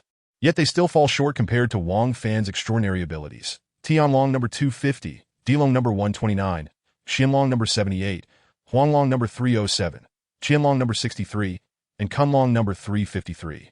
I have selected 50 individuals to serve as members of various departments, while the remaining 71 have all joined the Dragon Slayer. As for number 250, he is the first one who expressed the desire to learn alongside me and Yuling. However, aside from that rascal Wang Fan, he is the only one with a solid foundation. I believe his future achievements will rival mine. Excellent. Tonight we will replace all their shoulder badges with the current official ones, with each captain designated as number 1, codenamed Tian. Very well, I will take care of it shortly. By the way, summon the captains of each group and Yuling for a meeting tomorrow. The following day, the conference room was filled with 9 individuals. Congratulations to you all. You have persevered through 2 arduous months, and I trust everyone has gained something from this experience. However, do not presume that this is the end. The true test has only just begun. When the time comes, you will realize that your previous training was akin to mere tickling. Perhaps a year from now, when you return, the number of you may not even reach half of what it is now. I will now share my plans moving forward. The 6 individuals fixed their gaze intently on Wu Fei, fearful of missing any crucial details. Chapter 42, Return. The remaining 71 individuals will all join the Dragon Slayer, managed entirely by Yuling, who will continue to train them rigorously here. I hope these individuals will become assassins akin to you, Wu Fei remarked, looking at Yuling. After 2 months of interaction, Yuling no longer harbored the hostility she once felt towards Wu Fei, recognizing that he surpassed her in both assassination and combat skills. Yuling nodded, assuring him no problem. You can rest easy. I will certainly train a group of assassins who will not be inferior to me. Now, as for the Earth Dragon, Xianlong, Huanglong, Qianlong, and Kuanlong, you shall lead your teams alongside number 11 to establish a mercenary group abroad. The orders from number 11 are my commands. All his decisions must be executed. Remember, in that place, you will have no names, only code names. It is a place that devours without mercy, and I hope that when I see you next, you will all return unscathed. Understood? Wu Fei clapped his hand on Tianlong's shoulder, instructing him to gather their belongings and return to Kyoto with him tomorrow. Initially disheartened, Tianlong felt a surge of excitement upon hearing Wu Fei's directive, understanding that there must be a reason for him to remain behind, despite his desire to go abroad. Understood. All right, number 11 will stay behind, and the rest of you should prepare. What is it, Hall Master? Tianhao exclaimed. Over there. Please do not act impulsively. And be cautious. I hope these individuals return safely. Wu Fei expressed his concerns. Rest assured, Hall Master. Once we arrive there, if you need anything, contact this person. He will provide you with everything you require. Additionally, I have deposited 100 million into your account. If that is insufficient, I will reach out to you. Understood. I hope you will handle matters calmly. If everything is well at home, I will contact you. If anything goes awry, you will be our final bastion. Therefore, I implore you, rest easy, Hall Master. I understand fully. Now go and rest. Prepare well. When you return, I will personally host the wedding for the 2 of you. Li Tianhao ceased speaking and resolutely turned to leave. As he watched Li Tianhao exit, Wu Fei called out, Tianlong, come here. Travel light. We will depart on time in an hour. Ensure that no one is aware. Understood. Just then, Wu Fei received a brief message from Zhang Song. Qinglong destroyed. Return swiftly. The tranquil yet enchanting starry sky of Kyoto exuded a faint chill. At the Yalong Bay nightclub, the floor was strewn with bodies, both of the enemy and those belonging to the Qinglong Hall, with blood pooling into streams. Zhang Di and Yi Yong bore numerous wounds, panting heavily. Brother, today we shall reunite as brothers. Damn it, 2nd and 3rd brother died so tragically. 5th brother, it is my fault for leading you down this path. In a moment, I will hold them off. You must escape through the back door swiftly. Yu Gu and the others are at the hospital in Xueli. It is very safe. Remember to protect them at all costs. No, brother, you retreat. I will hold them off. As both sides stood in a standoff, a piercing voice cut through the tension. Ha ha ha. You think you can escape? It's certain death for you to go out. With Guyu dead, the Qinglong Hall is nothing but a shadow. Now the entire Eastern District is eager to feast on this. Where do you think you can flee? If you're sensible, join us in the Green Snake Society. We can offer you the same treatment you had in the Qinglong Hall. I spit. Do you take me for a fool? Surrendering would only make you wield us as weapons. You might as well die that day. You brothers are truly alike. None of you is willing to surrender. Bring them forward. Let these brothers reunite. With that, dozens of men wielding knives charged toward the two. Just as Yong prepared to step forward, a figure surged into the fray. Brother, hurry and flee. Fifth brother. With a sickening thud, Yong watched as Zhang Di's head was severed. Already exhausted, Yong felt an inexplicable surge of strength and charged forward, toppling 4 or 5 adversaries. Cradling Zhang Di's head, he wept inconsolably. The leader waved his hand, signaling the others to attack. Just as a blade was about to strike Yong, a clang resounded. The knife was deflected. A shadow darted through the crowd, hoisting Yong and sprinting towards the back door. Yong, stunned, glanced at the figure. You are Wang Fan? Yongge, you remember me? However, I'm no longer Wang Fan. I am Long Yi. The hall master has returned? The boss has not yet returned, but he will soon. He should arrive within the next day or two. The Qinglong Hall has hope. Second brother, third brother, fourth brother, rest assured, I will avenge you all, making those who cause your demise suffer the most excruciating fates. Now, let us discuss where Yu Gu and the others are. We have returned with 9 people this time, with the goal of ensuring their safety until the boss returns to devise a plan. Please set me down. Vang Fan Setrugnet, Relation Yong. As carrying him would slow their pace significantly.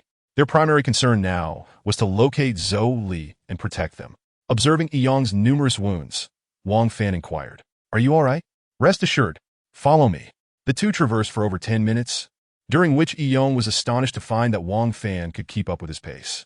Although he was injured, not just anyone could match his speed. Now, after 2 months, Wang Fan's speed was on par with his own, and he appeared to be holding back.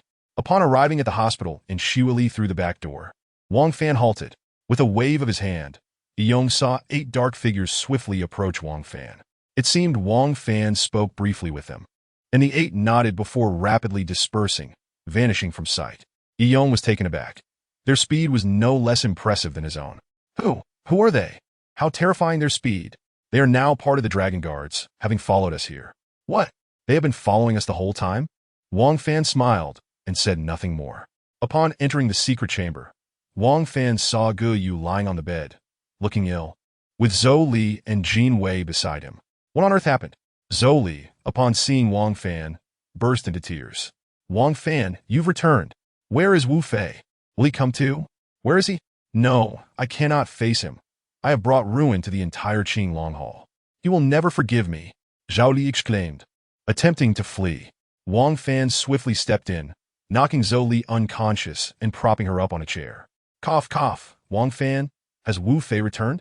The boss will be back at the latest by the day after tomorrow. He still has some matters to handle over there. How many of you returned this time? Including me, there are 9. Gu Yu spat out a mouthful of blood and collapsed. Upon witnessing this, Jin Wei hurriedly supported Gu Yu, urging him to lie down. Shaking her head, she lamented, "It's over. The Qinglong Hall is finished. Xiao Yu's vengeance will never be avenged. All these years, he has meticulously managed the Qinglong Hall, and yet, in the end, tears streamed down Jin Wei's cheeks.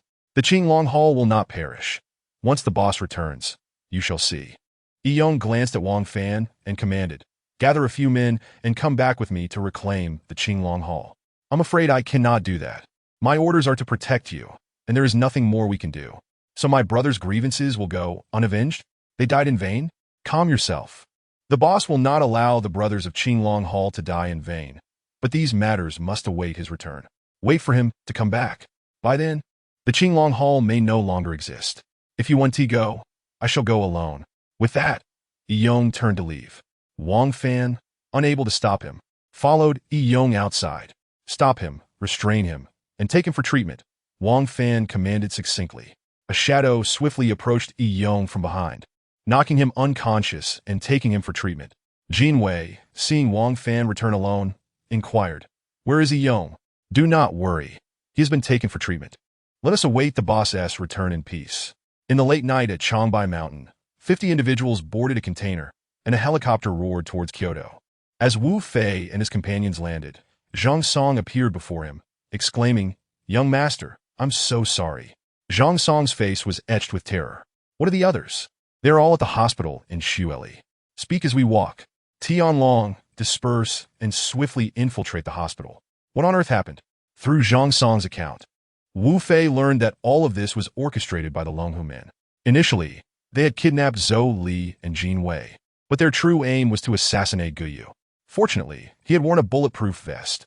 When the news of Guyu's supposed death spread, the Longhu men ceased their attention on the Qinglong Hall. Shortly thereafter, several other factions in the Eastern District united, incessantly clashing with the Qinglong Hall, eventually igniting warfare. Consequently, the allied forces surrounding the Qinglong Hall launched an attack, resulting in thousands of casualties among the brothers, with only a fraction managing to escape. Slap! Wu Fei delivered a sharp blow to Zhang Song's face. "Then why did you wait until now to inform me?" "I'm sorry, young master.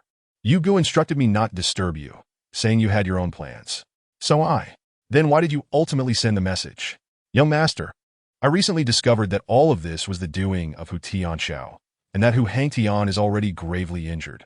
His son, Hu Tianxiao, has also played a significant role in this.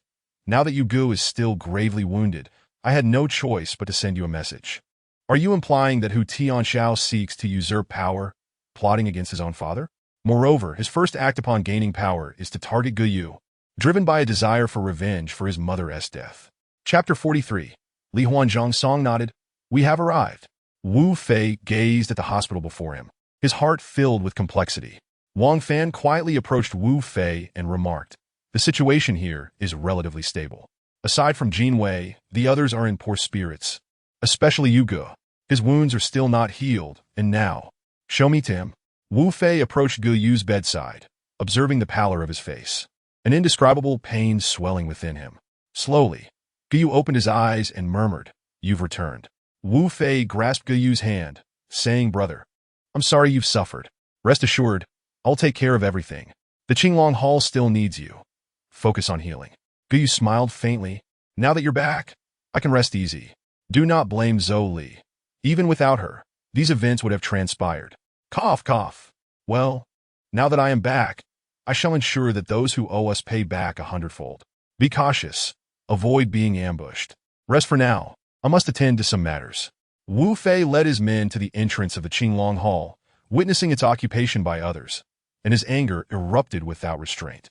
"Leave no one alive," Wu Fei commanded coldly. Just as the slaughter commenced, a flying dagger appeared before Wu Fei. "Who dares to trample upon my territory?"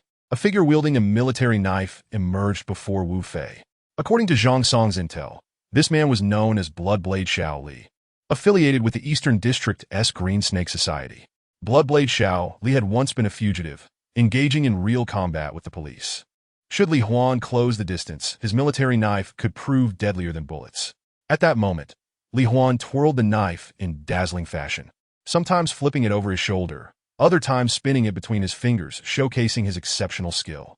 Standing a meter away, Wu Fei remained poised like a pine tree, showing no sign of fear, a slight smirk gracing his lips as a hint of amusement flickered in his heart. In the ensuing moments, an aura emanated from Wu Fei, igniting anticipation among all present in Tianlong. Li Huan suddenly roared, "Behold my blade!" While his left hand toyed with the knife, his right hand seized the blade, launching it towards Wu Fei's left arm like a meteor plummeting from the sky. In the subconscious of any normal person, the left hand lacks the dexterity of the right, which is precisely why Li Huan attempted this probing strike against Wu Fei's left arm. Wu Fei did not retreat. Instead, he counterattacked. Li Huan's knife was swift, but Wu Fei was swifter.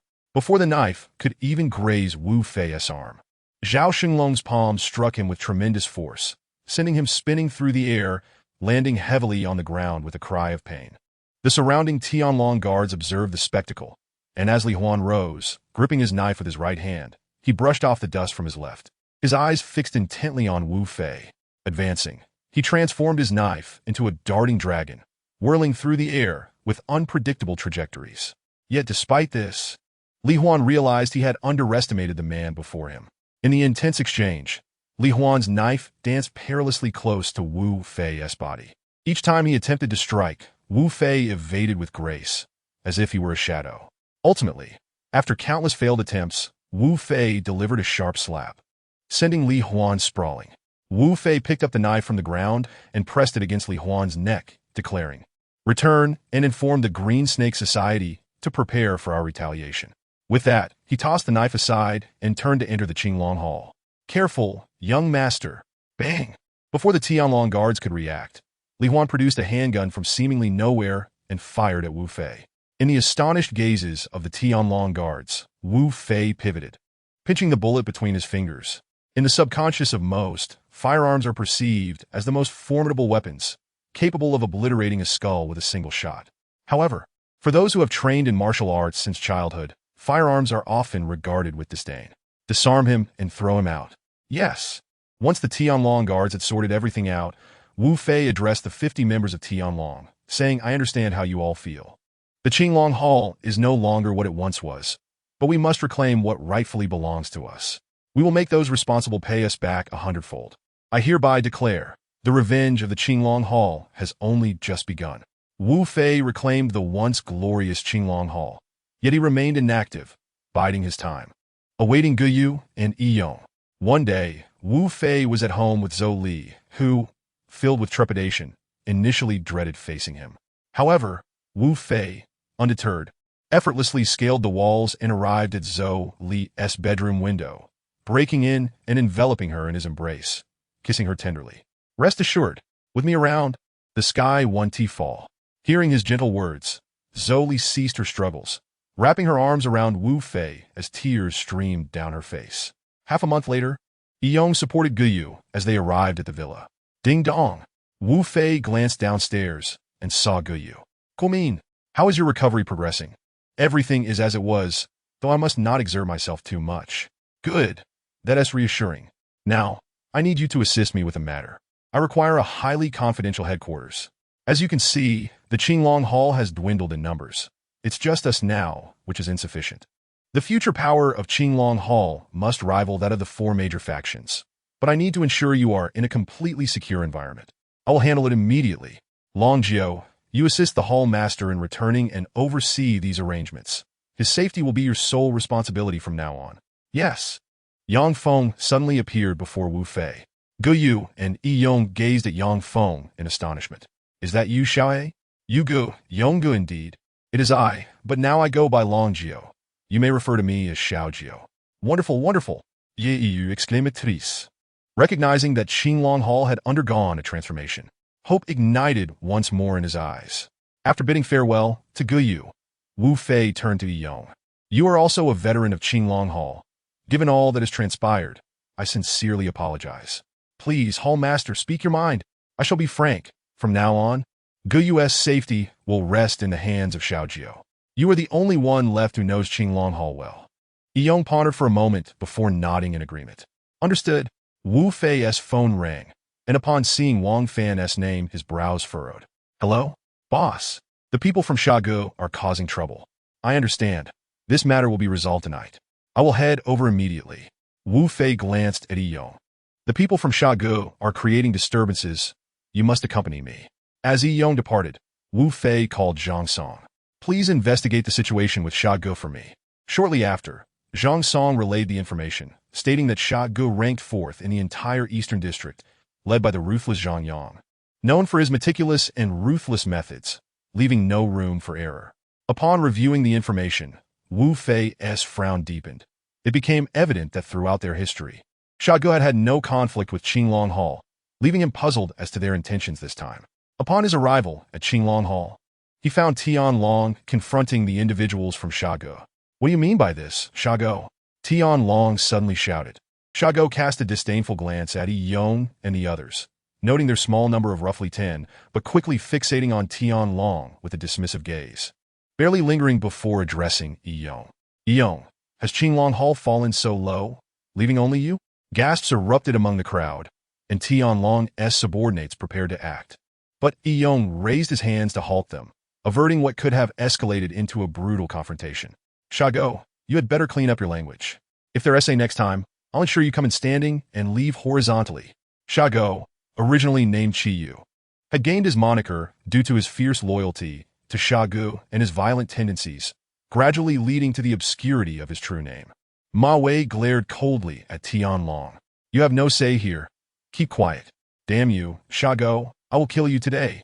Tianlong, as the leader of Tianlong, could not tolerate such insults, fearing for his reputation among his brothers. Enraged, he clenched his fist, preparing to strike Shago, prompting Yong to urgently shout, Tianlong, come back. A gun was pressed to Tianlong's abdomen, wielded by a scar-faced woman beside Shago, her cold gaze warning Tianlong that any movement would result in merciless gunfire. Damn it, I despise being threatened by anyone. You're dead. Though he spat the words through gritted teeth, Tianlong refrained from any further action. Witnessing this, Wu Fei's expression darkened in frustration, his smile turning sinister, embodying the truth that no matter how skilled one is, one must fear the knife. Shago, hands resting on his hips, wore a mocking smile. Shago, just speak your mind. We haven't the time to waste here. Yong stepped forward, fixing his icy gaze on the scar-faced woman. Shago leered at her, his eyes flickering, prompting the woman to retract her gun, though her demeanor remained boldly defiant. Ego, Haigo has sent me to relay a message. You are aware of the current situation outside, and we all have our difficulties. Haigo said that should you bring your brothers to join him, he will not only help you seek revenge, but ensure that you enjoy a life of abundance. Understood, Shago. However, I must first discuss this with my brothers. Yong was acutely aware that Shago's entourage was not merely for show. Shago's expression gradually hardened, and he coldly replied, Ego, those who recognize the times are wise. Do not make this difficult for me. Since Haigo has spoken, you must comply immediately. Suddenly, someone from Shago's side was hurled away, shocking everyone, including Shago, who stared in astonishment at the bloodied figure who had just been thrown. He recognized him as one of his own, a chill running through him at the sight. Shago turned to assess the assailant in disbelief. Who are you? Seeing Wu Fei's impatience boil over, Yong could no longer hold back. Brothers, what are you hesitating for? Let us take him down. The scar-faced woman drew her gun, aiming at Yong, but Tianlong pounced on her like a wolf. In the ensuing chaos, she fired multiple rounds, but the bullets whizzed harmlessly by Tianlong. He seized her gun hand, slamming it down, causing her to cry out in pain, much to Tianlong's amusement. As gunfire erupted, over 50 individuals stormed in from outside, plunging the scene into chaos. The Tianlong subordinates, well trained, swiftly subdued the members of Shago. Yong engaged with Shago, who proved to be a formidable opponent, trading blows for several exchanges before ultimately being overpowered by Yong. He was knocked back, collapsing to the ground in a pitiful state. Yong advanced toward Shago. Ego, spare me. Please stop. His leg was pressed down so forcefully that he could scarcely utter a sound. Yong, treating Shago as if he were a mere rodent, finally lifted his foot, commanding the still-fighting Tianlong subordinates. Everyone, cease immediately. The area fell silent. Sun Ran rose from the ground, having just emerged from the fray, while the battered scar-faced woman lay half-conscious, her head bloodied and hair soaked. Qinglong Hall was enveloped in an eerie quiet, and none could tell when Wu Fei had entered. As he stepped out from within, all eyes turned toward him. He, the fallen Shago subordinate, stammered. Those who had witnessed Wu Fei's prowess in combat instinctively recoiled, their eyes filled with terror. Yong respectfully gazed at Wu Fei, and upon receiving a nod from Wu Fei, he turned and departed, regaining his earlier momentum. Yong raised and lowered his fist with force, swinging it menacingly at the sand dog. Crawl out like the dogs you are, and return to tell your boss that while the Qinglong Hall may no longer bask in its former glory, it is not a place that anyone can dare to provoke. If there is a next time. With that, Yong slammed his palm onto the nearby table, shattering it into splinters. The sand dog, who had just clambered up from the ground, trembled in fear, casting a terrified glance at the Tianlong guards. Despite being outnumbered, he had seen how a mere dozen had taken down over 100 of his men. Not daring to linger, he turned to leave, only to be met with a kick from Tianlong that struck his back. Did you not hear what Yonga said? Crawl out like the dogs you are? The force of Tianlong's kick sent the sand dog sprawling to the ground, a wave of nausea rising within him. He forcefully swallowed the blood that threatened to spill from his mouth, wearing a grim expression as he crawled out amidst the jeers of the crowd. No matter how tough he pretended to be, the rules of the underworld dictated that the victor reigns while the vanquished are scorned. Surviving this humiliation was the greatest fortune he could hope for, despite the inexplicable anger bubbling within him. The men who had accompanied the sand dog lay prostrate on the ground, begrudgingly crawling out like dogs. Once they had all departed, Tianlong voiced his concerns. Yongge, what shall we do now? I suspect the Sand Hall will soon seek to retaliate against us. We must be prepared. Yong, fully aware of this possibility, no longer bore the anxious demeanor of the past. With a confident smile directed at the Tianlong guards, he replied, "What is there to fear? If they do not come for us, we shall seek them out instead.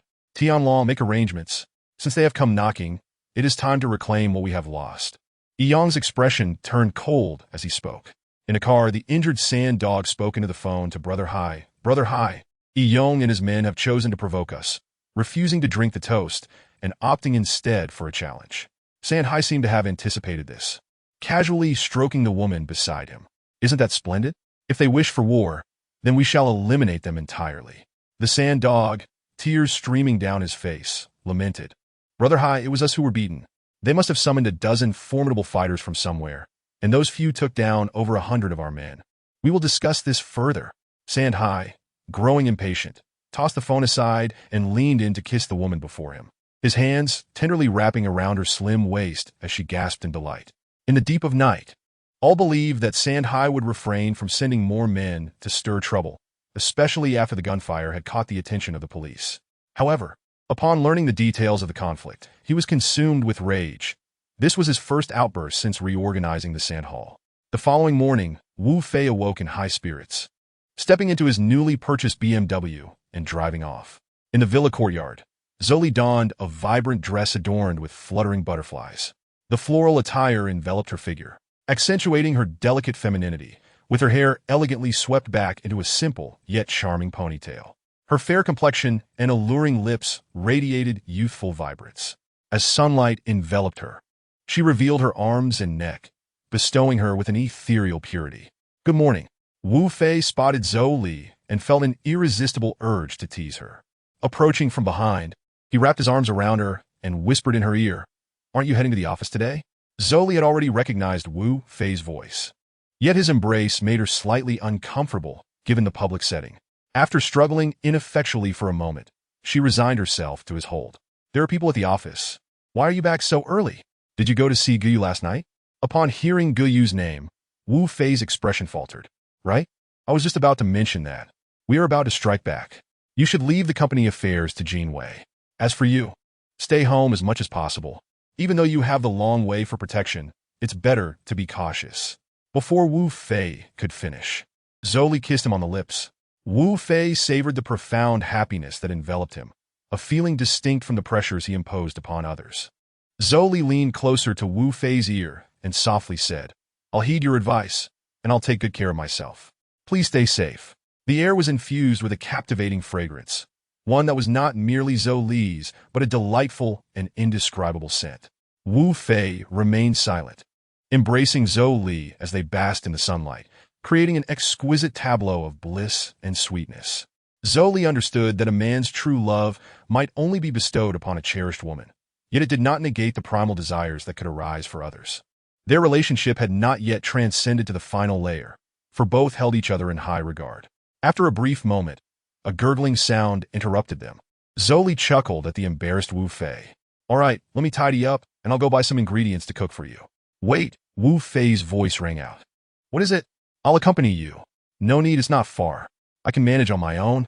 "You should hurry and get ready. Look at that scruffy beard of yours." Zhou Li laughed before walking away. Wu Fei touched his chin and muttered to himself, "What a manly look." 10 minutes later, Zhou Li had exited the villa complex and was about to enter a supermarket when suddenly 2 cars sped toward her, stopping abruptly at her side. A group of burly men surged forward. Just as Zhou Li was about to scream, a knife was pressed against her delicate neck. The entire ordeal transpired in less than 5 seconds. Long Air, witnessing the commotion, realized that rescue was impossible and swiftly turned the car back toward the villa. Wang Fan noticed Long Air's return and furrowed his brow. Where's sister-in-law? Big brother, she's been kidnapped. Follow me. Wang Fan led Long Air to Wu Fei's bedroom. Bang, bang, bang. Boss, we have a situation. Wu Fei's heart sank at the news, realizing that trouble had struck just after Zhou Li left. What happened? Come in and explain. Wang Fan and Long Air entered the room and recounted the entire incident. Wu Fei's anger surged as he listened. If this happens again, you won't need to return. You all can leave. Meanwhile, Zhou Li struggled against her captors, the knife still pressed to her throat. You can resist, but it will lead to your demise. Cooperate with us, and perhaps you will have a chance at survival. Zhou Li, filled with fury, retorted, Who are you? What do you want? If it's money, I don't have that much on me. Give me your account number, let me go, and I will transfer the funds. Money? Why would I want your meager funds? Blame your predicament on being Wu Fei's woman. Several men swiftly shackled Zhou Li with brand new handcuffs. Even if she had the means to escape, there was no way out now. What do you want? You got the wrong person. Whether we have the wrong person will be revealed soon enough. The two cars circled around before deciding to confront Wu Fei directly, driving straight to the villa's entrance. Chapter 45. Speaking recklessly comes with consequences. Wu Fei had already heard the roar of the car engines and instructed Wang Fan to alert the Long Wei, ordering everyone to remain cautious. Moments later, 10 or so men exited their vehicles, each flanking a woman. The leader held a knife against Zhou Li's neck, compelling her to step forward. Wu Fei emerged from the villa, confronting them. Who are you? I am Minye Tianyan. Wu Fei. I bet you never expected our meeting to unfold like this. Tianyan lightly struck Zhou Li's face with a knife, laughing, Your woman is in my grasp. Let us see if you will obediently submit to my control. Wu Fei's brows knitted together. Are you attempting to use her as leverage against me? Zhou Li, filled with fury, retorted, Who is his woman? I do not know him. Do you realize, Tianyan sneered, that what you are doing is exceedingly perilous? Wu Fei's expression turned icy. If you dare to harm my woman, be wary. I will dismember you and feed you to the fish. Tianyan glanced at Zhou Li and then at Wu Fei. Enough of your prattle. If you wish for her to remain unharmed, then lock your hands and feet. He turned to the man beside him, who nodded and promptly threw 2 iron shackles towards Wu Fei. Tianyan, with a stern visage, declared, If you do not restrain yourself within half a minute, I shall carve a few slashes on your woman's face and pierce her body with several holes. Zhou Li shook her head in despair, pleading, He won't do that. Don't be foolish. He wouldn't. Slap. A resounding slap struck Zhou Li's face. Tianyan seized her hair and leaned close to her ear, threatening, You insolent woman, utter another word, and I will sever your tongue right now. Release your grip. Wu Fei's voice was as cold as ice. Tianyan chuckled. Are you truly concerned for her? I never imagined you, Wu Fei, would fall for such a feeble woman. What? You? Zhou Li's voice broke into sobs. Not only feeble, but also dim-witted. Tianyan shoved the tear-streaked Zhou Li aside, where 2 men restrained her. Speaking recklessly comes at a price. Wu Fei picked up the shackles from the ground, a slight smile curling at the corner of his mouth, and shackled his own legs. Zhou Li watched in despair, shaking her head desperately. Wu Fei's actions were tantamount to surrendering his life to them. As Zhou Li struggled fiercely, Wu Fei shackled his hands as well, fixing his unwavering gaze on Tianyan. Well then, I have complied with your demands. Now release her. Tianyan burst into laughter, his cold gaze flickering to a nearby man, who immediately struck Zhou Li's skull with a heavy blow. Ugh! Zhou Li cried out in pain, a wave of intense dizziness washing over her, causing her to collapse to the ground unconscious. I never expected you to be a man of loyalty and affection, Tianyan remarked with a smile, approaching Wu Fei, his entourage of men following closely behind, seemingly unconcerned for Zhou Li's fate. You must have witnessed the art of unlocking. Have you not? Wu Fei lowered his head, a peculiar smile gracing his lips. Without any visible effort, the iron shackles binding his hands and feet mysteriously fell away. How is this possible? Tianyan's eyes widened in disbelief at the unfolding events. Slap! A sharp sound echoed as Wu Fei struck Tianyan's face, knocking him to the ground. By the time Tianyan regained his senses, Wu Fei was already standing over him. That slap was merely a return gesture. Should you attempt this again, I shall end your life. Suddenly, one of the men reacted, lunging at Wu Fei with a military knife.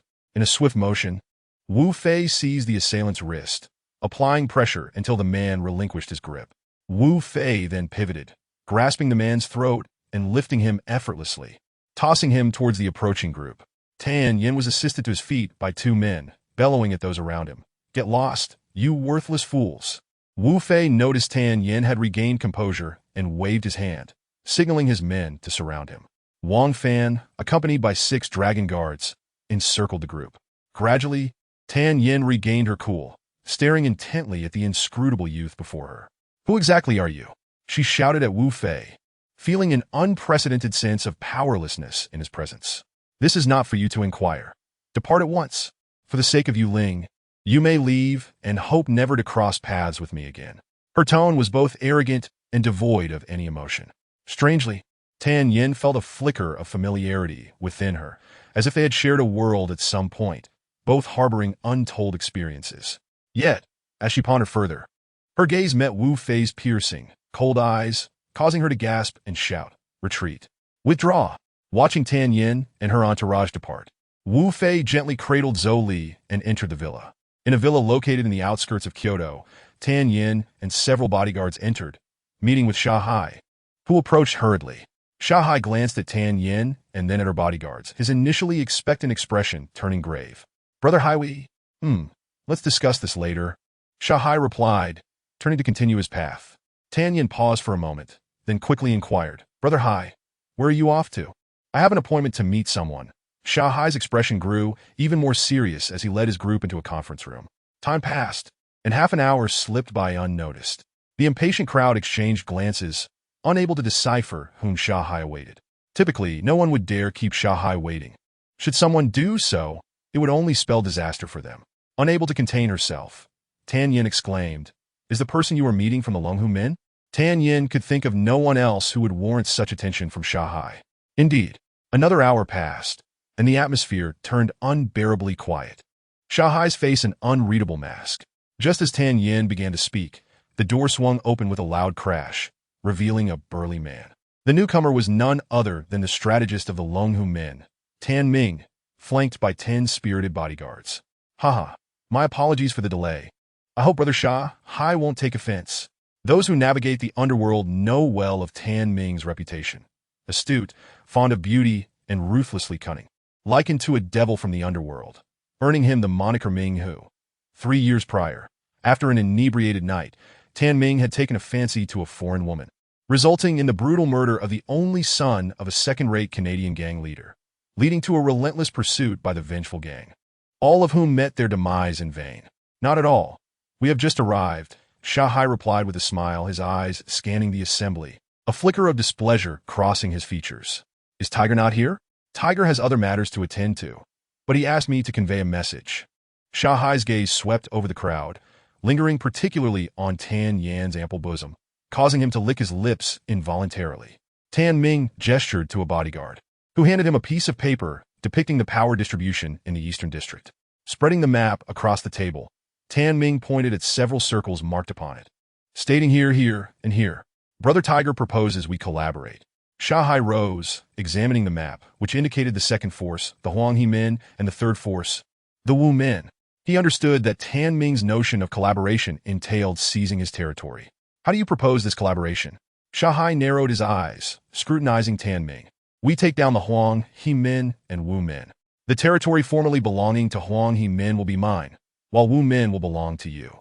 Sha Hai realized that once the Huanghe Min and Wu Min were subdued, his own fate would be dire, as Longhu Min would subsequently turn against him. Tan Ming, observing Sha Hai's contemplation, added, "You have a day to consider this."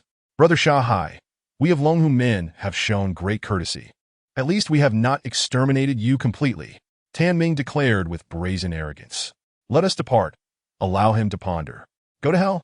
Unable to contain her fury any longer, Tan Yin sprang into action, her agile form flashing before Tan Ming as she seized his throat with one hand.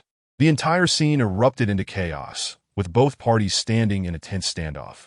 The atmosphere grew increasingly heavy, each side brandishing firearms, directing them at one another. "I could snap your neck right now, and let us see how arrogant you remain." Dongchang City. Sha Hai, his expression icy, stepped forward and barked, "Enough. Everyone, put your guns away." The members of Sha Ge glanced at Sha Hai and slowly lowered their weapons, while Ming Hu's bodyguards looked to him for guidance. Fuming, Ming Hu raised his hand and ordered, "First, disarm yourselves." One hand seized Tang Yan's arm, urging her to relent, but she was bewildered by Sha Hai's intervention at such a critical moment. "Let go," Sha Hai commanded. "Brother Hai?" "I said let go." With great reluctance, Tang Yin released her grip, her large eyes fiercely fixated on Ming Hu as she retorted, "If Brother Hai were not here, you would surely meet your demise today."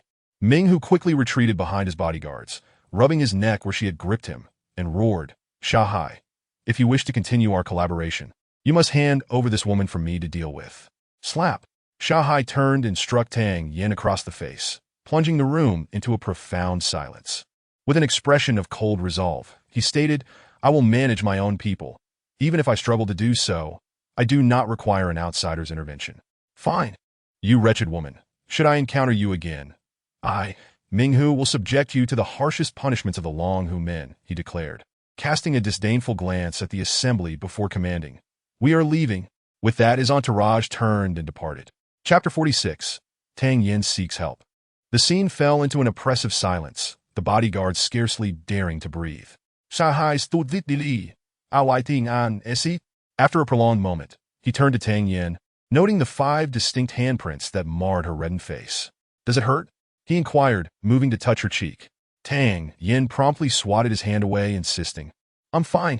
Observing her reaction, Sha Hai took a deep breath and said, "Tang Yin, you need to temper your impulsiveness. Can't you consider the bigger picture before acting?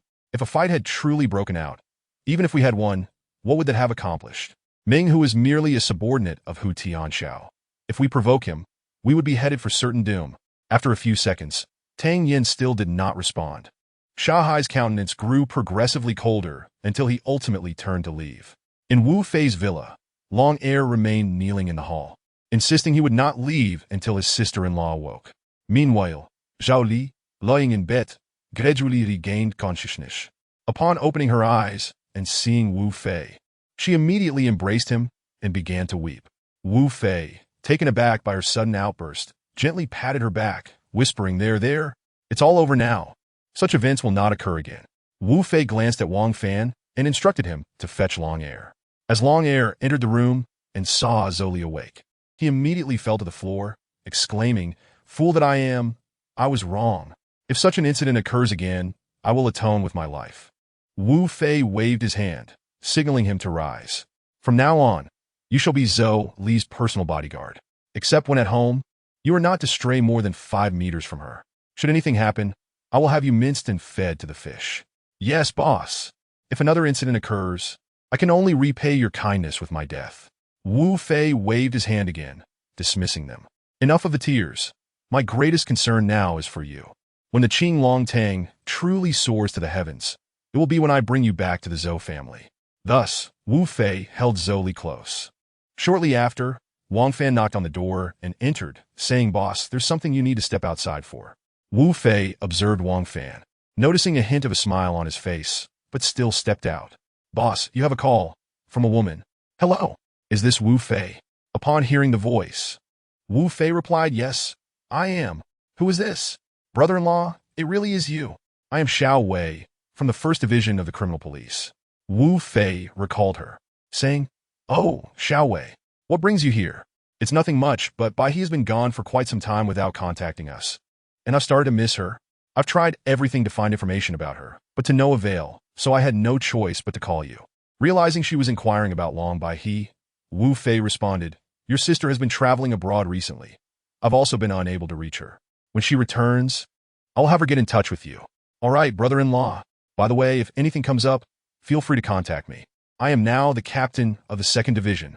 Wu Fei raised an eyebrow, thinking to himself that the 2nd Division was Wang Mazi's team, and promptly asked, "What happened to the former captain, Wang Mazi?" "Oh, don't mention that unfortunate fellow. Who knows who he angered? Ever since he left, he was put under investigation. A new director has come in, and thankfully, he treats us decently." "That's good to hear. I'll be sure to reach out to you if the opportunity arises." "You spoke politely, all right, brother-in-law. I must attend to some matters now." "Very well. Take care." In a remarkably quiet bedroom, Sha Hai paced back and forth, the weight of his thoughts evident. Suddenly, the door creaked open, and Tang Yin paused momentarily at the threshold, meeting Sha Hai's astonished gaze before approaching him. "I'm sorry, Brother Hai. Yin understands her mistake," she said earnestly. Sha Hai nodded with a smile. "It's all right. It's good that you've come to terms with it." However, Tang Yin replied with a wry smile, "Brother Hai, you mustn't strike me so casually in the future, especially not in front of so many people." Sha Hai managed a bittersweet smile. "Yania, do you think I take pleasure in striking you? If I hadn't done so then, Ming Hu would have surely taken advantage of the situation. Your pain is my anguish." With a tender touch, he caressed her cheek. Tang Yin beamed, but her smile quickly faded as a new thought crossed her mind. "Brother Hai, what shall we do now? Have you devised a countermeasure?" "I don't know," Sha Hai replied, one hand cradling his head. Dan Zan, with a sudden spark of inspiration, suggested, "Brother Hai, why don't I take a few people and eliminate them covertly?" Sha Hai shook his head. "That is not possible. Even with so many sent from Canada to assassinate Ming Hu, he remains unscathed." Tang Yin grimaced. "Then what are we to do? Should we simply wait for them to finish off the Huang He Min and He Wu Min before they turn on us? If we cannot conceive a solution, we may have no choice but to comply with their demands, but such actions would only indicate our fear. I dread that ultimately it would lead to our swift demise." Meanwhile, Wu Fei awaited Gu Yu's completion of the headquarters, planning to check on the recent developments at Qing Longtang, when suddenly a car pulled up at the villa's entrance. 3 women emerged as the doors opened. Aside from Tang Yin, whom Wu Fei had previously encountered, he did not recognize the other 2, though their exquisite features and alluring figures indicated they were exceptional beauties. Wang Fan, who stood beside Wu Fei, instinctively moved to confront Tang Yin, but Wu Fei stopped him. "What brings you here again? Aren't you afraid I might kill you?" Wu Fei's tone was far from friendly. "I wouldn't dare come if I fear death. Allow me to introduce myself again. I am Tang Yin from Shage." Tang Yin boldly stepped forward. "Had I known you were from Shage, I would have killed you on the spot," Wu Fei retorted, casting a glance at the trio before turning to re-enter the villa. Leaning against a soft sofa, Wu Fei's expression remained neutral as he gazed into the air, seemingly oblivious to the presence of the 3 women before him. "In truth, I'm both a member of the organization known as Minmi and of Shage. While Minmi is indeed an assassin organization, assassins kill for rewards. Those who are not currently on a mission live ordinary lives, and some even have families," Tang Yin explained. Upon hearing her clarification, Wu Fei began to understand why Yu Ling had joined Qing Longtang. Moreover, to everyone's surprise, Li Tianhao did not voice any objections. Wu Fei, with a slight tug, spoke up. "I do not care whether you represent the obliteration or the Shi'ij. Just speak your mind. What brings you here?" Tang Yin gazed at Wu Fei, her tone softening considerably. As the saying goes, one should not strike a smiling face. She flashed a charming smile and said, "Wu Fei, we have crossed swords before, and I was the one who faltered. Henceforth, allow me to address you as Brother Fei." "Heh." Wu Fei chuckled silently, his piercing gaze fixed on Tang Yin, as though he were not looking at a woman, but rather at an inexplicable ennui. "Leaning closer, so it is settled then. Brother Fei, what do you think of these 2 beauties? Not bad, I suppose. Do you fancy them? Quite all right. If you desire them, I shall gift them to you." "Heh." Wu Fei casually glanced at the 2 women. Tang Yin, maintaining her smile, urged, "Brother Fei, please agree. I have handpicked these exquisite beauties just for you. With them by your side, you shall surely be the groom every night, indulging in marital bliss daily." Wu Fei, puzzled by Tang Yin's intentions, could not help but ask, "What is the purpose of presenting me with women?" "Oh, nothing much. I merely wish to befriend someone as formidable as you, Brother Fei. I was at a loss for a gift thus." Tang Yin continued with a smile. As the saying goes, a man's true nature. She elongated the word nature, as if subtly reminding Wu Fei of something. "Now do tell, what exactly has transpired?" Wu Fei's expression shifted to one of indifference. Tang Yin fixed her gaze on Wu Fei for a couple of seconds, realizing that continuing to circle around the subject would only provoke his disdain. She took a breath and stated, "Brother Fei, let me be direct. Our Shi'ij is facing some issues and seeks your assistance in resolving them. Of course, should you help us, you would be regarded as a benefactor of the Shi'ij, and our brothers and sisters would undoubtedly owe you their allegiance." "What kind of trouble?" Wu Fei asked, a hint of anger creeping into his voice. Tang Yin furrowed her brow and confessed, "To be frank, the Longhu sect is pressuring us to collaborate with them. aiming to engulf the Huang sect and the Hu women. Isn't that precisely the opportunity to bolster your Shi'it's power? Surely, this is a fortuitous development? Brother Fei, you do not understand. We have endured the Longhu sect for far too long. Even if we were to annihilate both factions, the Longhu sect would inevitably retaliate against us. The Longhu sect? Wu Fei scoffed derisively. Tan Yin nodded nervously. Brother Fei, please lend us your aid. I know you possess the means to assist. And consider it also for your Qingtong society. Just ponder this. If the three of us were to be extinguished, what would become of the other minor factions? What? Are you threatening me? Wu Fei's expression turned frosty. Brother Fei, you know that is not my intention. I am simply pleading with you. Enough. I have no interest in these two women. Wu Fei's demeanor hardened. Since you do not fancy them, I shall promptly send them away and ensure to select even more captivating beauties for you next time. That won't be necessary. I am not interested. Wu Fei's countenance grew colder as he fixed his gaze on Tan Yin, stating, You should leave as well. Do not trouble me again, lest I be driven to eliminate you. After Wu Fei's pronouncement, Wang Fan gestured towards the door. Brother Fei, our Shi'ij is in dire straits. You may mock me or toy with me, but I have exhausted all options. I believe you are our sole hope, Brother Fei.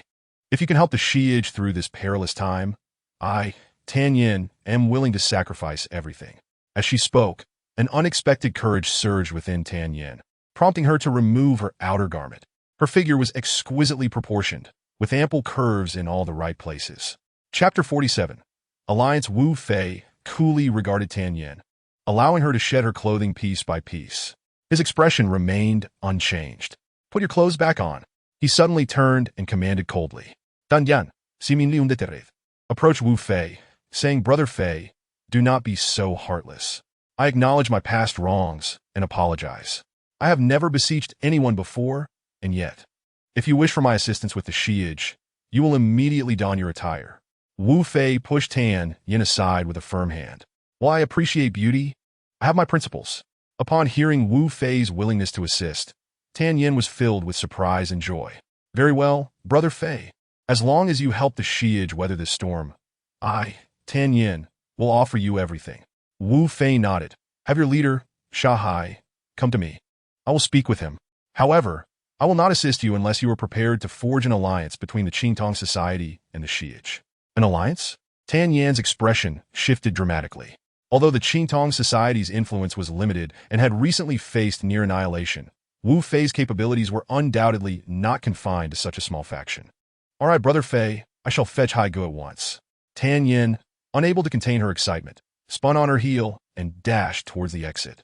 After a few steps, she paused and turned back, asking, Brother Fei, may I inquire what prompted you to set aside past grievances and assist us? Money cannot buy my willingness. Wu Fei replied with a slight smirk. Ah! Tan Yin was left bewildered, momentarily at a loss for words. Shaking her head to clear her thoughts, she hurried outside. Once the sound of the engine faded, Wang Fan looked at Wu Fei in confusion. Boss, do you truly intend to collaborate with him? Of course. The current state of the Qingtong society requires fresh blood, and relying solely on you all is insufficient. Besides, we share a common enemy. Very well. Earlier, your sister-in-law was watching from above, are you? Ha ha ha. What more could I have done? With a ready-made beauty willing to perform a striptease for you, and you did not take a look? Alas, you lack the fortune to appreciate it. Wu Fei chuckled as he made his way to the bedroom. At that moment, in the hall of Sha Hai's villa, Tan Yin stood beside him, while Sha Hai wore a fearsome expression. After a prolonged silence, he remained perplexed about the true nature of Wu Fei. Tan Yin, beside him, opted for silence, apprehensive that Sha Hai might inquire further, revealing the embarrassing details of her offering herself to Wu Fei. Although the plan had failed, it would be a source of great shame for the Shi'ij. Before long, Sha Hai's countenance darkened, his brow furrowed. He suddenly realized that collaborating with them would mean relinquishing control, and the territory he had painstakingly acquired would be split. Observing Sha Hai's indecision, Tan Yin cautiously remarked, Hai Gu, we cannot afford to delay this matter any longer. I fear that if Wu Fei changes his mind, we will lose our chance to secure his assistance. Having departed from Wu Fei's villa an hour ago, she had conveyed everything that needed to be said.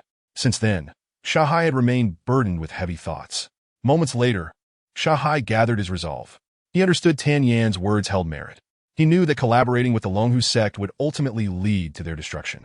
If he chose to ally with the Qingtong society, at least there remained a glimmer of hope for survival. Clenching his fists, Shanghai steeled himself and declared, "Very well. An alliance it is. I, Shanghai, shall confront the Longhu sect head-on." Upon hearing Shanghai's decision, Tan Yan's face lit up with joy. "Hai Ge, it is getting late. Let us proceed now." Agreed. Shanghai nodded and strode towards the door. Before long, a Rolls-Royce exclusive to Guyu arrived outside Wu Fei's villa. Guyu exited the vehicle and hurried inside. As the villa door swung open, Guyu spotted Wu Fei lounging on the sofa. "Master, you summoned me so urgently. What is the matter?" Wu Fei furrowed his brow. "Xiaoyu, how is your recovery progressing? What developments have occurred on your end?" Upon hearing Wu Fei's affectionate address, Guyu felt a warmth blossom within him. Since Long Baihe had returned home, no one had called him by that name in quite some time. "Rest assured, master, within a week, I shall be ready to relocate." Wu Fei glanced at Yong once more and inquired, "How is the Qinglong Hall faring these days?" Yong, standing nearby, replied, "Everything is proceeding smoothly. We've reclaimed half of our former territory. However, we are currently short-handed, so we haven't made further advances." "Have there been any movements from the Longhu men?" "Not at the moment, but..."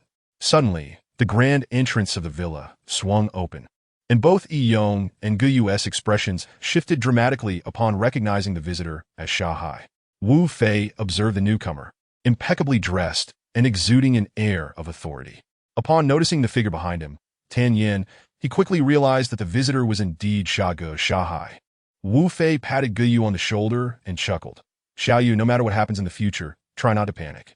A man should maintain his composure even in death." Guyu, seeing Wu Fei's nonchalant demeanor, forced a smile and responded, "The hall master imparts wisdom." No worries. By the way, did you have anything else to say just now?" Wu Fei asked, casting his gaze toward Yong, seemingly unfazed by the entrance of Shanghai and Tan Yin. "Nothing of great importance. Recently, we've recruited many promising individuals for the Qinglong Hall. Should we send them over to Tianhao? Let us discuss that later." As Shanghai and his entourage approached, Tan Yin stepped forward with a bright smile, exclaiming, "Brother Fei, our leader has arrived, and Brother Hai has agreed to form an alliance with the Qinglong Hall." Guyu looked on in astonishment at Tan Yin, who appeared almost like a cheerful young woman. It was hard to believe that this ruthless and twisted woman could display such a charming side in front of Wu Fei. "Very well, let us sit and talk." Wu Fei casually nodded, casting a glance at Shanghai, signaling to Wang Fan. Immediately, Wang Fan and the rest of the Long Wei retreated from the villa, standing guard outside. The atmosphere within the villa became notably quiet, with everyone's attention fixed on Wu Fei, who sat there, expressionless and silent. Tan Yin glanced at Shanghai and then at Wu Fei. Both were formidable leaders, neither willing to speak first. "Brother Fei, Brother Hai is here to discuss the alliance," Tan Yin said awkwardly. Wu Fei's gaze sharpened, a fierce light emanating from his eyes that deterred anyone from meeting his stare. "Let us be direct." Wu Fei's demeanor transformed in an instant. "I trust you are familiar with Guyu. If we are to discuss this alliance, my brother Gu, you must be treated as your equal. Otherwise, there is nothing to discuss." Guyu felt a jolt at Wu Fei's words. After all, Shanghai was the leader of the Shago, a notable figure in the Eastern District. Wu Fei's insistence on equal standing reignited Guyu's hope for revenge. Shanghai regarded Guyu thoughtfully, initially contemplating an equal footing with Wu Fei, but now finding himself potentially subordinate to Wu Fei's underling. "Very well, I accept your terms." After a moment of contemplation, Shanghai steeled himself, realizing there was no turning back. Though reluctant, he acknowledged the preservation of his own legacy. Wu Fei grinned and nodded. "In that case, what are we waiting for? I'll treat you all tonight. Let us gather the brothers and celebrate our newfound brotherhood." Guyu and Shanghai exchanged glances, both nodding in agreement. As the alliance was forming, Shanghai felt no desire to linger, rising to say, "Brother Fei, we shall take our leave now." Wu Fei nodded, watching them depart. "Hall Master, how could they possibly ally with us?" Guyu asked, puzzled. Some matters are best kept secret. Now, let us go and inspect our new Qinglong Hall," Wu Fei replied with a mysterious smile. Not wishing to pry further, Guyu thought, as long as it benefited the Qinglong Hall, who could care about the details? Guyu led Wu Fei to the new Qinglong Hall.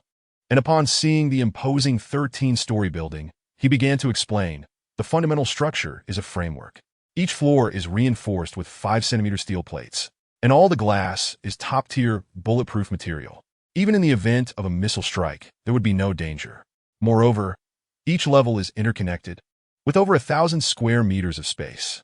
The rooftop serves as a helipad, and the entire 13 floors are designated as the Hall Master's office and rest area. Wu Fei was astounded by Gu Yu's description. This place resembled a fortress. As he surveyed his surroundings, he could envision the impending plans for revenge taking shape. Lost in his thoughts, Wu Fei's phone rang suddenly. Hello, Hall Master. Our people and those from the Shagu have gathered at the eastern suburbs Royal Palace. Came Yong's slightly anxious voice over the line. What's amiss? Is something wrong?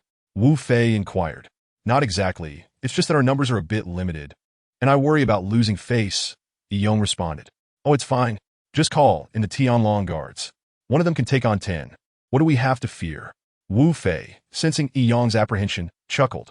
After hanging up, Wu Fei turned to Guyu with a smile and said, Let us head over. We wouldn't want those kids stirring up trouble. Guyu nodded in agreement. 20 minutes later, they arrived at the royal palace, which was expansive and, true to its name, quite imposing.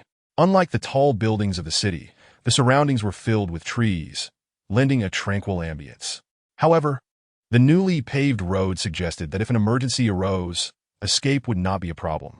Brother Fei, you've arrived. Amidst curious gazes directed at Wu Fei, Tan Yin was already at the entrance to greet him.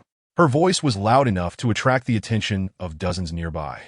And apart from a few who recognized Wu Fei, many were filled with questions. Tan Yin, initially there to welcome Wu Fei on behalf of Sha Hai, led him and his group into the main hall.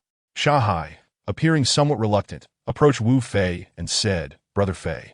With Wu Fei's presence, Sha Hai felt compelled to extend his greetings.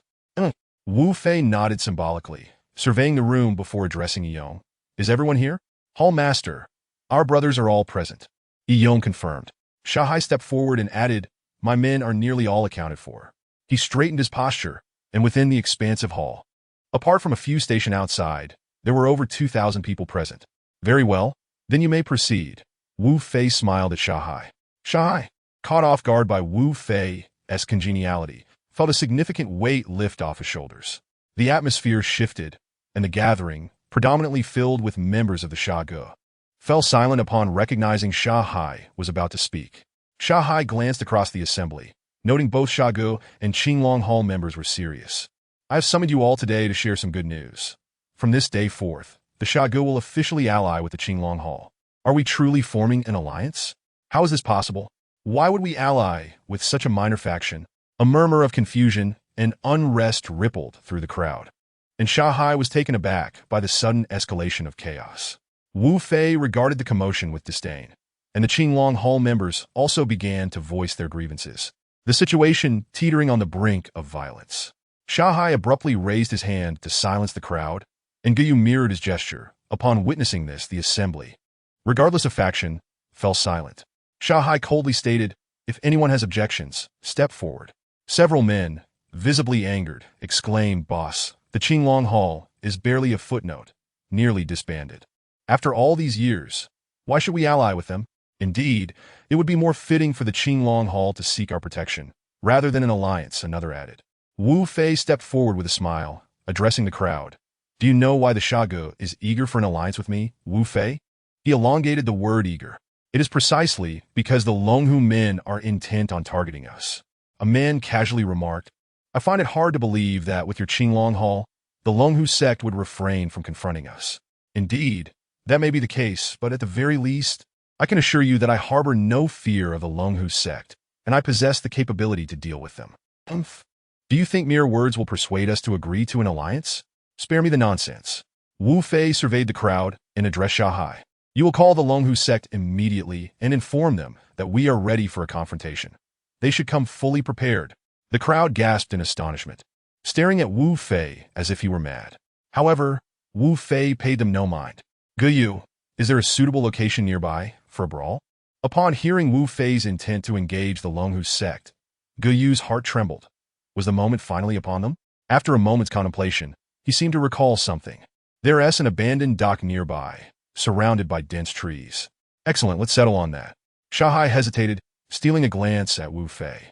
Fei Ge, are we really going to do this? What are you hesitating for? Can you bear to relinquish our territory so easily? This is absolutely ridiculous. All right, since we've decided to ally, I will follow your lead. Death is inevitable, so I shall risk it. Shanghai pulled out his phone and dialed a number. At that moment, the languid Ming Hu, reveling in earthly pleasures, abruptly halted his actions and answered his phone. What is up, Shanghai? Have you come to your senses? Indeed, I have realized it's time to eliminate you. What? Could you repeat that? Wu Fei snatched the phone from Shanghai. What is there to discuss? From this day forth, the Longhu sect's downfall begins at your hands. Regardless of what tiger you are, you shall have no return. Who do you think you are? Ming Hu retorted, his teeth grinding in anger. I am your father, you little pup. I now formally challenge you on behalf of the Sha Pavilion to a duel at the abandoned dock in the suburbs. If you lack the courage, you need not show up. Wu Fei abruptly hung up. Ah! Ming Hu, infuriated, glared at the woman beneath him, and a scream erupted from the room. Shanghai anxiously looked at Wu Fei. Do you think he will come? He will definitely come, Wu Fei replied with confidence. Why do you believe that? Shanghai was perplexed by Wu Fei's assurance. Wu Fei sighed. You are indeed a formidable figure. Yet do you genuinely believe the Sha Pavilion possesses anything that would instill fear in the Longhu sect? Both Shanghai and Tian were taken aback, realizing yes. What could the Sha Pavilion possibly have that would intimidate the Longhu sect? Wu Fei glanced at the crowd before him. Is anyone interested in a little activity? I will go. Count me in. I will join. Everyone erupted into a frenzy, clamoring to participate. Wu Fei raised his hand to quiet them. All right, I will outline tonight's tasks. The Sha Pavilion will hold the line, and the rest will be entrusted to the Qinglong Hall. No way, Fei Ge. I have a score to settle with Ming Hu. This is the perfect opportunity to teach him a lesson. Tan Yin interjected. Wu Fei shook his head. You cannot. Why not? Today is to demonstrate to the Sha Pavilion whether the Qinglong Hall is worthy of an alliance. So not a single person from the Sha Pavilion is permitted to act. But Shanghai quickly grabbed Tan Yin. Let us follow Fei Ge's wishes. Wu Fei nodded, turning to Ge Yu. What about you?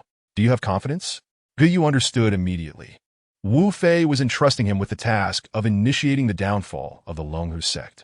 Gritting his teeth, Ge Yu declared, rest assured. Good, I have faith in you. Meanwhile, in Hu Tianxiao's villa, his expression was unusually grim as he sat on a tiger-skin sofa. After a long pause, as if a realization dawned upon him, he picked up the phone and called Ming Hu. Boss, you finally called? I was about to lose my mind. Zhou Lei, they're likely up to something. They want to lure you in and deal with you.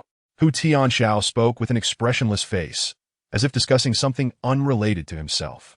Although accustomed to being called Zhou Lei by Hu Tianxiao, Ming Hu still found it odd. However, there were only a few who knew his real name. Boss, what should we do? Are we just going to endure this? This is no longer just your affair. It concerns the honor of Maya Mei and your entire Longhu sect. If you do not go, word will spread, and it will surely become a source of mockery. This was not something Shanghai could orchestrate. But who would have such audacity? What on earth should we do, boss? Ming Hu asked impatiently. Zhou Lei, all I can say is that the other party is deceitful. Yet you must go. Upon hearing this, Ming Hu's spirits lifted. Understood, boss. I will handle those brats and then call you back. All right, take care. After hanging up, Ming Hu quickly dialed another number. Gather the brothers, bring everything we need. On Wu Fei's end at the royal mansion, he also made a call. Xiao Wei, could you do me a favor? What do you need, brother-in-law? At the abandoned dock in the East District, there will be a weaponized conflict shortly. I need you all to come. Upon hearing this, Xiao Wei understood immediately, having previously followed Long Baihe and engaged in such activities frequently. How many people are involved? I'm not sure, but it's no less than 500. Firearms are likely to be present. Really? Indeed. All right, I will organize the personnel right away. The call ended, and Xiao Wei headed directly to the chief's office. Director Yang, I've received intelligence that a significant armed conflict will occur at the abandoned dock shortly, and there may be firearms involved. I believe this time we can capture them all. Are you certain the information is accurate? I am certain, Xiao Wei affirmed decisively. All right, I will request support now. You will lead the team yourself. Within the royal mansion, Ge Yu scanned the crowd and declared, now that our Qinglong Hall has allied with the Sha Pavilion, does anyone have any objections? I have an objection. A bald man stepped forward from the crowd. Shanghai gasped in surprise and angrily exclaimed, Wu Qi, what do you want? This is none of your business, so step aside. Wu Fei chuckled at the sight. What is your name? I am Qin Hong. I am passionate about fighting and studying martial arts, which is why they call me Wu Qi. Wu Fei nodded. What is your objection? Fei Ge, I have trained in martial arts since childhood and have no other interests. I've heard of your formidable skills. Even Tan Yin is no match for you. I humbly wish to learn a few moves from you. Would you dare to accept my challenge? Shanghai leaned closer to Wu Fei and whispered, Fei Ge, this person is truly a martial arts enthusiast. Aside from training, he shows no interest in anything else. He practices head-hardening techniques and has survived knife attacks to his head without a scratch. The blade was deflected. Wu Fei understood that if he wanted to win the crowd's respect, he had to overcome this challenge. Smiling, he replied, a few exchanges are no problem. But I have one condition.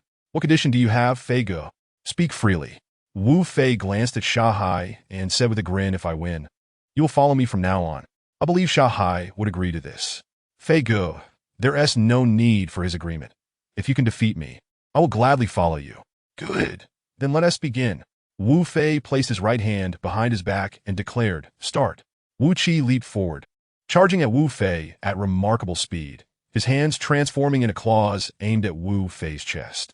Wu Fei deftly sidestepped, gliding past Wu Qi. When Wu Qi realized his strike had missed, he pivoted sharply, launching a renewed assault on Wu Fei. Suddenly, with a resounding clang, to everyone's astonishment, Wu Fei flicked his fingers and delivered a sharp blow to Wu Qi's head, sending him staggering backward. What? How is this possible? My goodness! The crowd stood in stunned silence, their eyes wide with disbelief as they witnessed the unfolding scene.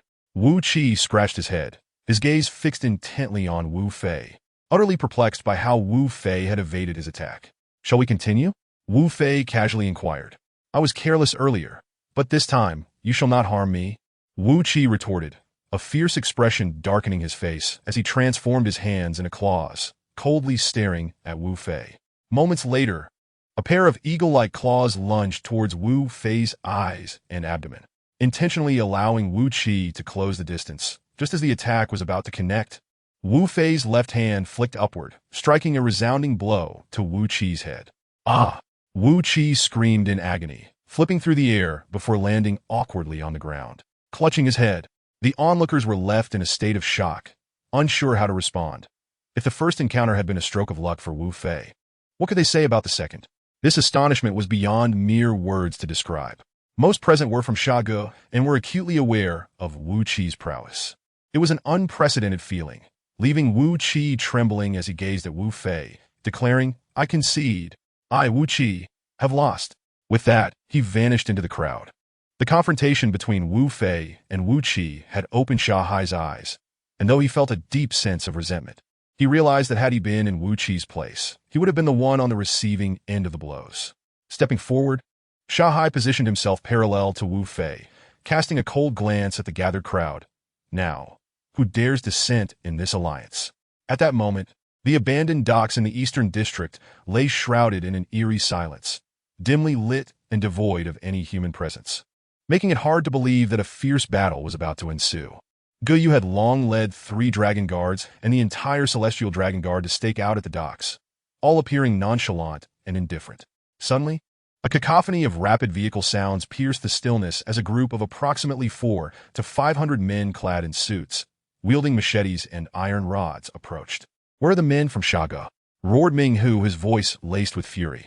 Are we engaging now? No need to rush. Let them wait. Guyu replied with a sly smile. Ming Hu's shouts persisted for over 10 minutes, yet no one emerged. Some, weary of shouting, found a spot to sit and smoke. Tiger brother, are Shanghai and the others playing us? Are they afraid to show up?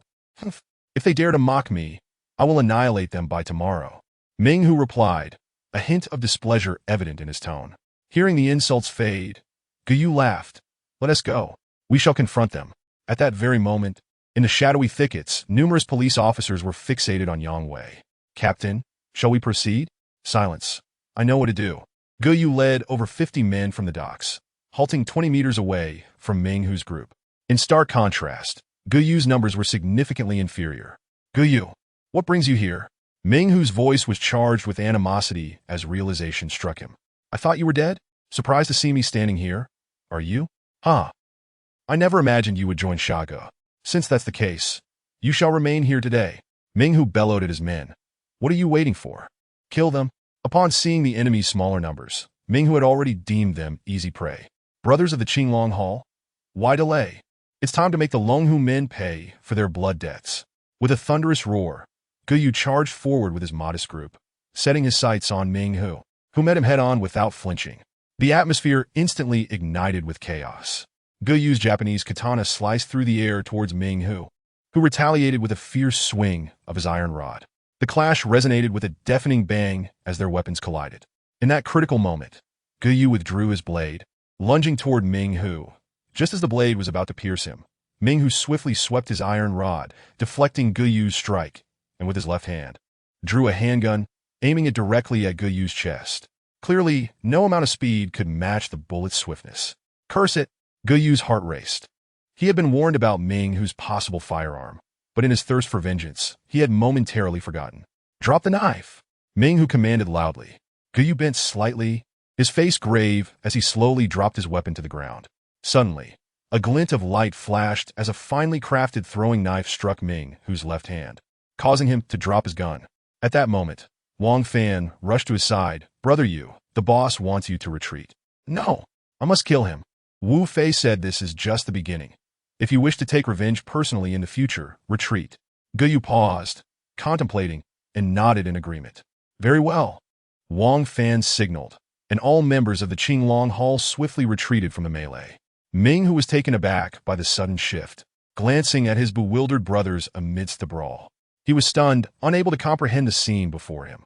His own men lay scattered on the ground, while the 50 or so opponents stood their ground, unfazed by their overwhelming numbers. As he watched his comrades retreat, he felt powerless.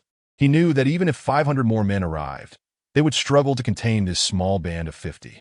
Brothers of Longhu men, come back. Do not pursue.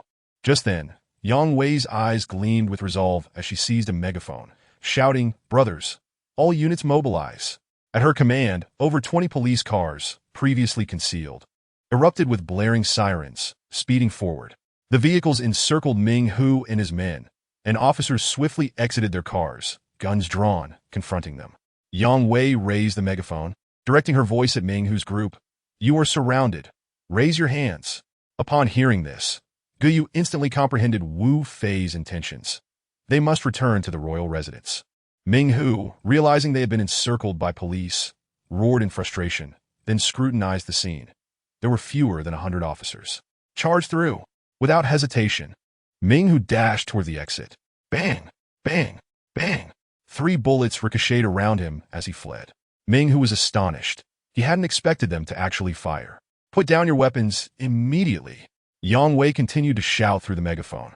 Even Minghu felt a flicker of fear rise within him. Damn it. It truly is a trap.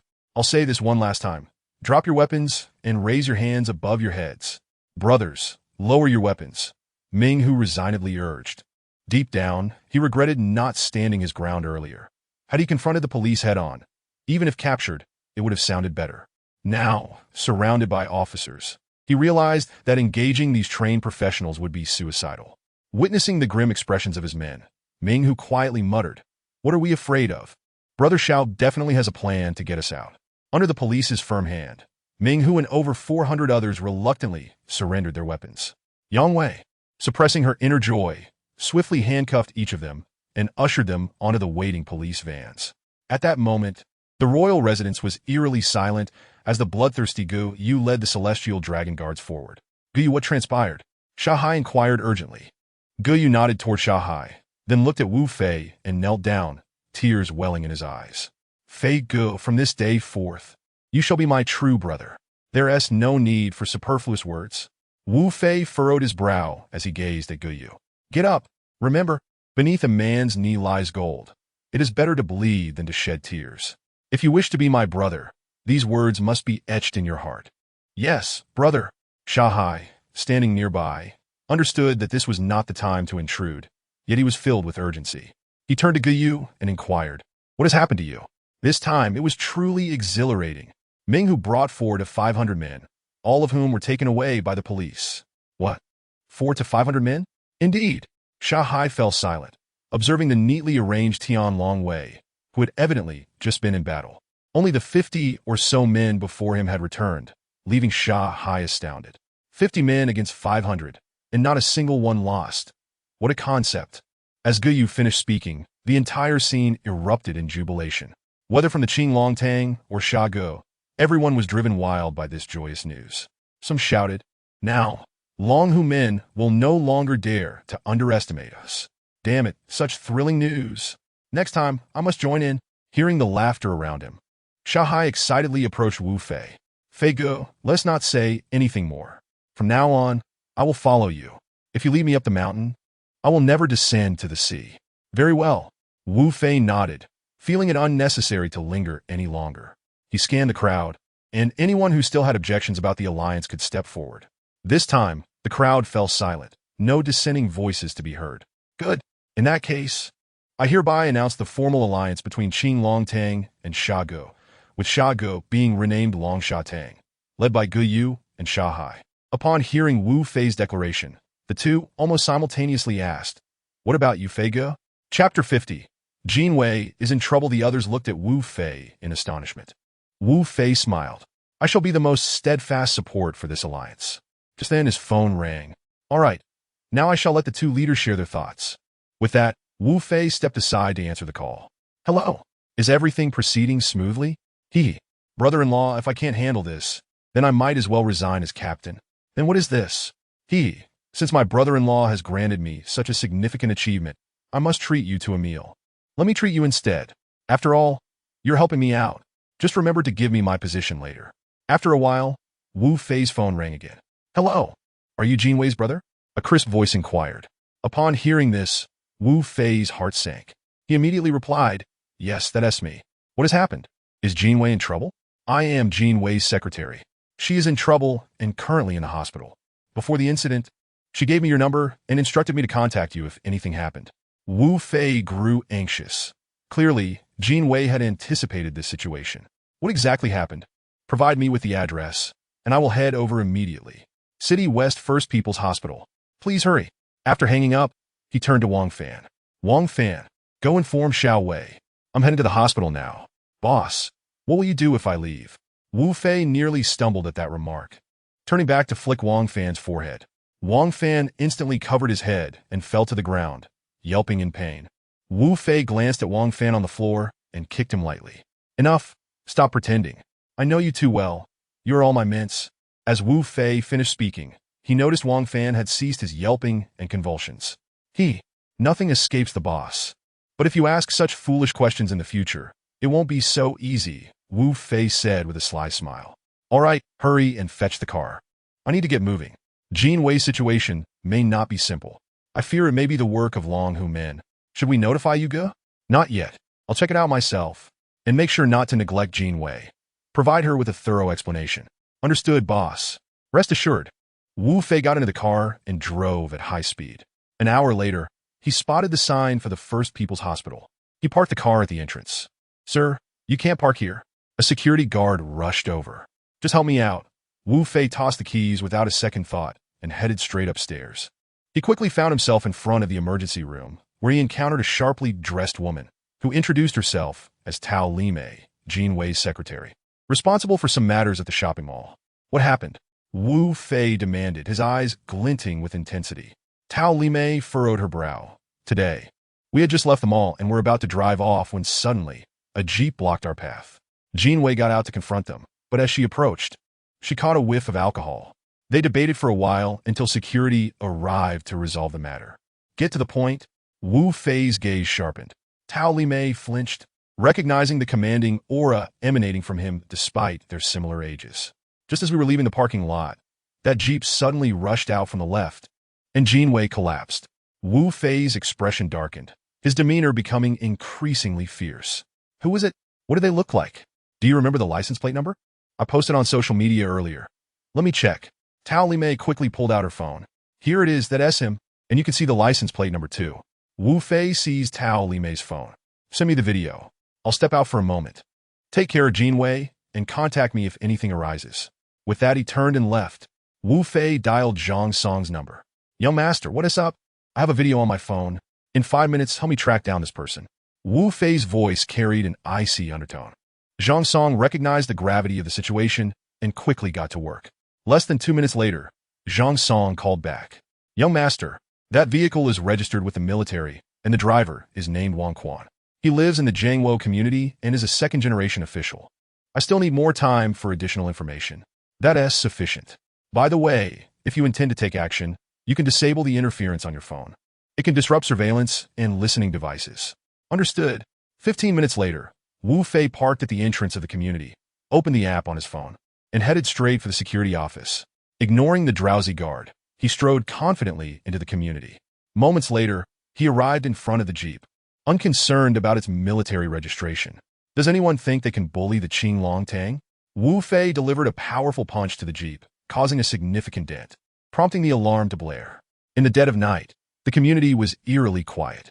A security guard ambled over to investigate the source of the alarm, peering into the darkness, but seeing nothing. After a while, the alarm ceased, and the guard yawned and returned. After the guard left, Wu Fei read a message on his phone. Young master, I forgot to tell you, Wang Quan lives in room 1004 of Building 7. Wu Fei glanced at his phone, a slight smile creeping onto his lips. Wu Fei arrived before the door of room 1004, and with a resounding bang, he viciously kicked it open. The thunderous noise startled a scream from within. Who is it? A slightly dazed Wang Quan, who was known for his unscrupulous deeds, instinctively pulled out the handgun hidden beneath his pillow at the moment he sensed trouble. With everything in place, Wang Quan pushed open the door.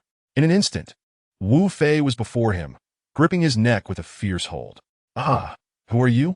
Wang Quan raised his gun, aiming it at Wu Fei. But Wu Fei swiftly lifted his right hand and squeezed Wang Quan's arm, dislocating his shoulder with a sharp crack.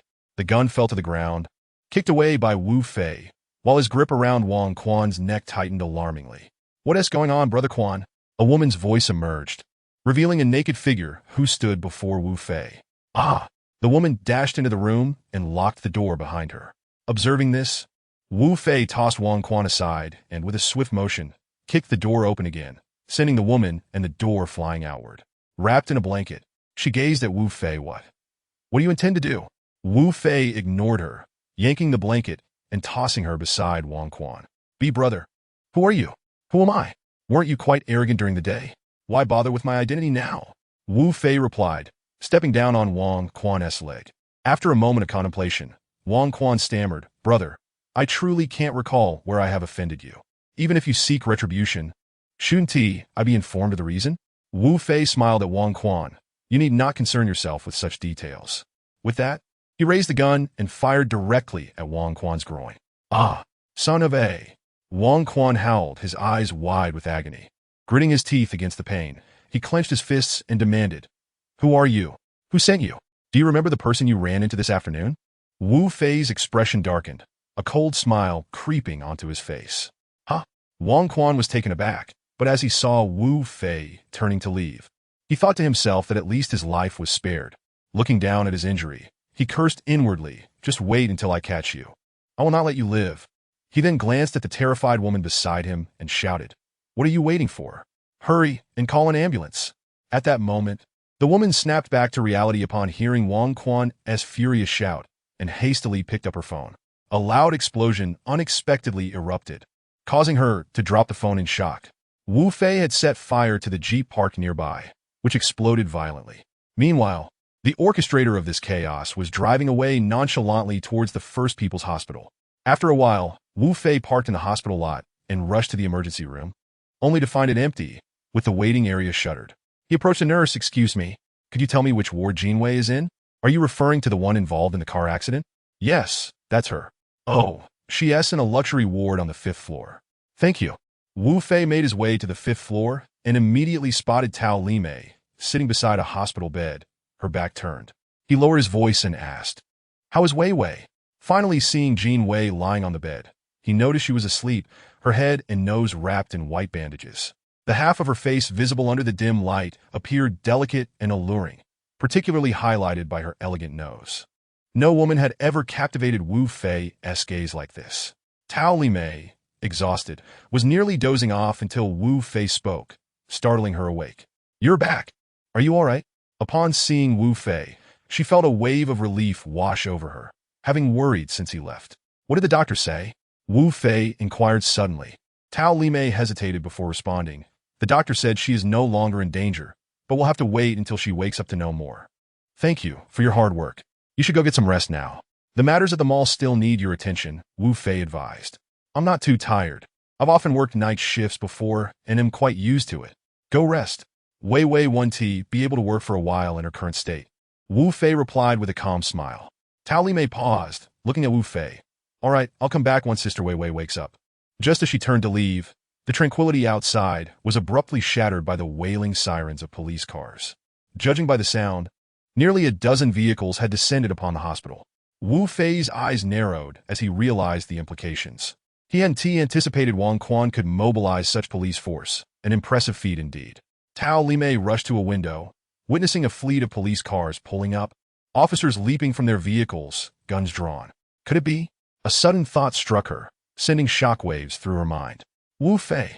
Tao Limei's expression shifted drastically, fearing Wu Fei might transform into a monstrous figure and take her hostage. However, he appeared relaxed, a charming smile still gracing his lips as he handed her an elegant phone. Tao Limei, don't panic. I need you to do me a small favor. If I get caught, please call Zhou Lu from the contacts on this phone and inform him of my situation. Zhou Lu? Tao Limei gazed at him in confusion. Wu Fei shoved the phone into her hand and confidently strode toward the staircase. The first officer to emerge called out, "Freeze! Raise your hands!" In an instant, more officers brandished their firearms, ready for action. Wu Fei complied, lifting his hands and addressing the officers. Could you kindly inform me of the charges against me? Is it necessary to mobilize such a force in the dead of night? One burly officer declared, "We suspect your involvement in several recent terrorist attacks in Kyoto. Please cooperate with our investigation." Without further explanation, several officers swiftly cuffed Wu Fei. Yet he showed no resistance, obediently following them down the stairs. As they descended, Wu Fei glanced back at Tao Limei. "Limei, please take good care of Wei Wei." "I will," she replied earnestly. A convoy of police cars sped away, breaking the morning's tranquility. Once the last vehicle had departed, Tao Limei discreetly pulled out her phone and dialed Zhou Lu's number. "Hello?" A deep voice resonated through the receiver. Tao Limei, feeling nervous, asked, "Are you Zhou Lu?" 400 miles away, in an expansive courtyard, a middle-aged man holding a phone suddenly narrowed his eyes, a piercing glint flashing through his previously dull gaze, though it vanished as quickly as it appeared. He turned respectfully to a stern-looking middle-aged man at a desk. "Filling out documents." "Yes, that is correct. What is the matter?" "Wu Fei is in trouble. He has just been taken away by a group of police officers." "Where are you now?" The man on the other end sounded grave. "At the First People's Hospital in Kyoto." "Got it." Once he learned Wu Fei had been apprehended domestically, a weight lifted from his chest. He finished the call, his expression turning serious as he approached Commander Zhou Lu. "Commander." Wu Fei's phone call. He's encountered some difficulties. Originally, Zhou Lu casually flipped through the documents, but at that moment, his hand froze mid-motion. A cryptic smile, which left Pan perplexed, appeared at the corner of his mouth. He abruptly rose to his feet and declared, "Secretary Yao, let us depart. It is time for us to settle our debts." The debt Zhou Lu referred to stemmed from several years prior when he was tasked with leading troops to eradicate the Golden Triangle drug lord, Chu Min. Although it was an international collaborative effort, Chu Min's deep-rooted influence and forewarning led to the mission's complete failure, with Zhou Lu narrowly escaping only due to the sacrifices of his loyal confidants. After a harrowing half-month of hiding, he encountered Wu Fei. At that time, Wu Fei had just received a mission to assassinate the leader of Chu Min, Luo Tian, but unexpectedly crossed paths with the beleaguered Zhou Lu. Wu Fei, unhurried, engaged Zhou Lu in conversation, realizing that the man possessed considerable wealth, yet was stranded abroad and unable to return home. Recognizing Zhou Lu's extraordinary demeanor, Wu Fei decided to extend his assistance, as encountering a compatriot in a foreign land was indeed serendipitous.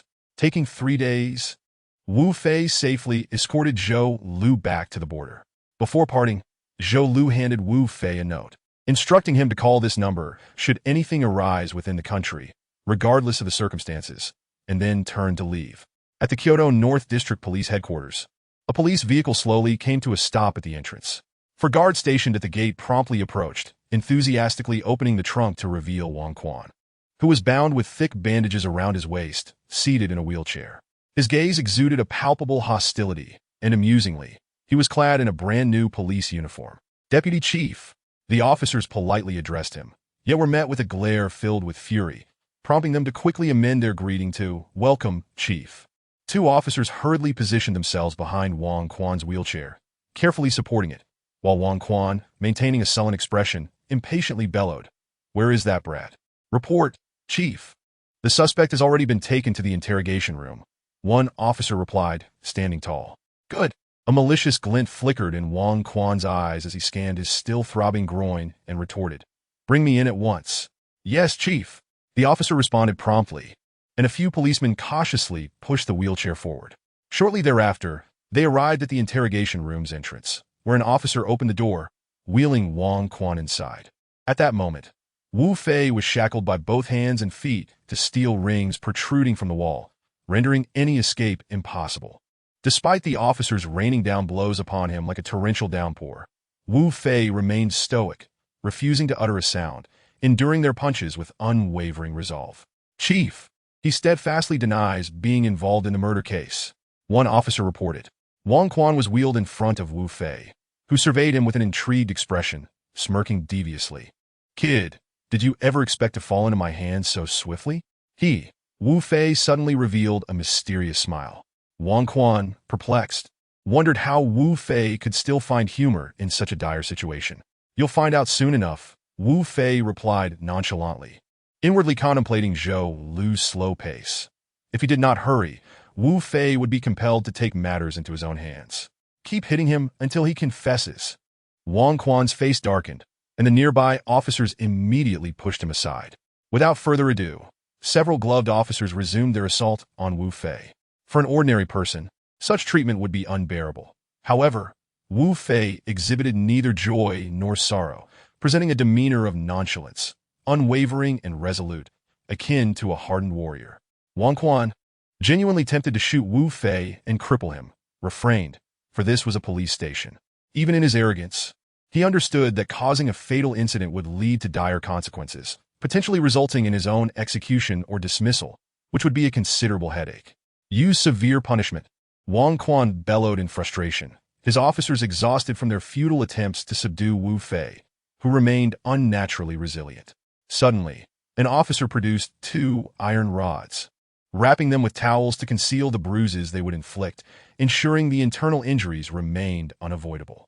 At that moment, a military helicopter unexpectedly descended before the police station's entrance, and under Secretary Yao's assistance, Commander Zhou Lu disembarked. Shortly thereafter, 3 military trucks filled with armed soldiers arrived at the police station, each soldier fully equipped and trained, swiftly disembarking from the vehicles.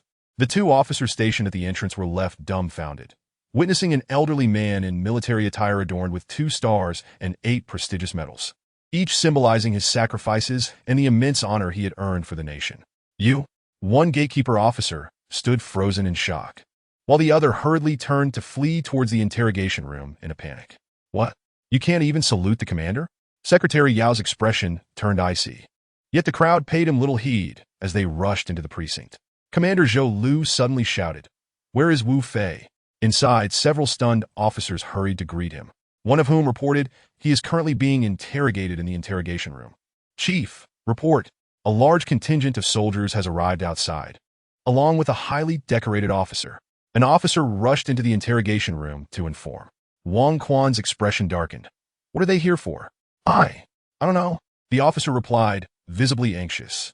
"The show is finally about to begin." Wu Fei grinned brightly at Wang Quan. Wang Quan, startled at Wu Fei's sudden outburst, wondered if he had powerful allies backing him. "Let us step outside and see what is happening." With the situation already escalated, Wang Quan had no choice but to step outside with resolve. As he exited, he found Secretary Yao and Commander Zhou Lu already waiting for him. Upon seeing the military uniform, Wang Quan felt an ominous chill and quickly pulled a nearby officer aside, whispering, "Hurry and call my cousin. Tell him the military is interfering with our police affairs." "Yes, Chief."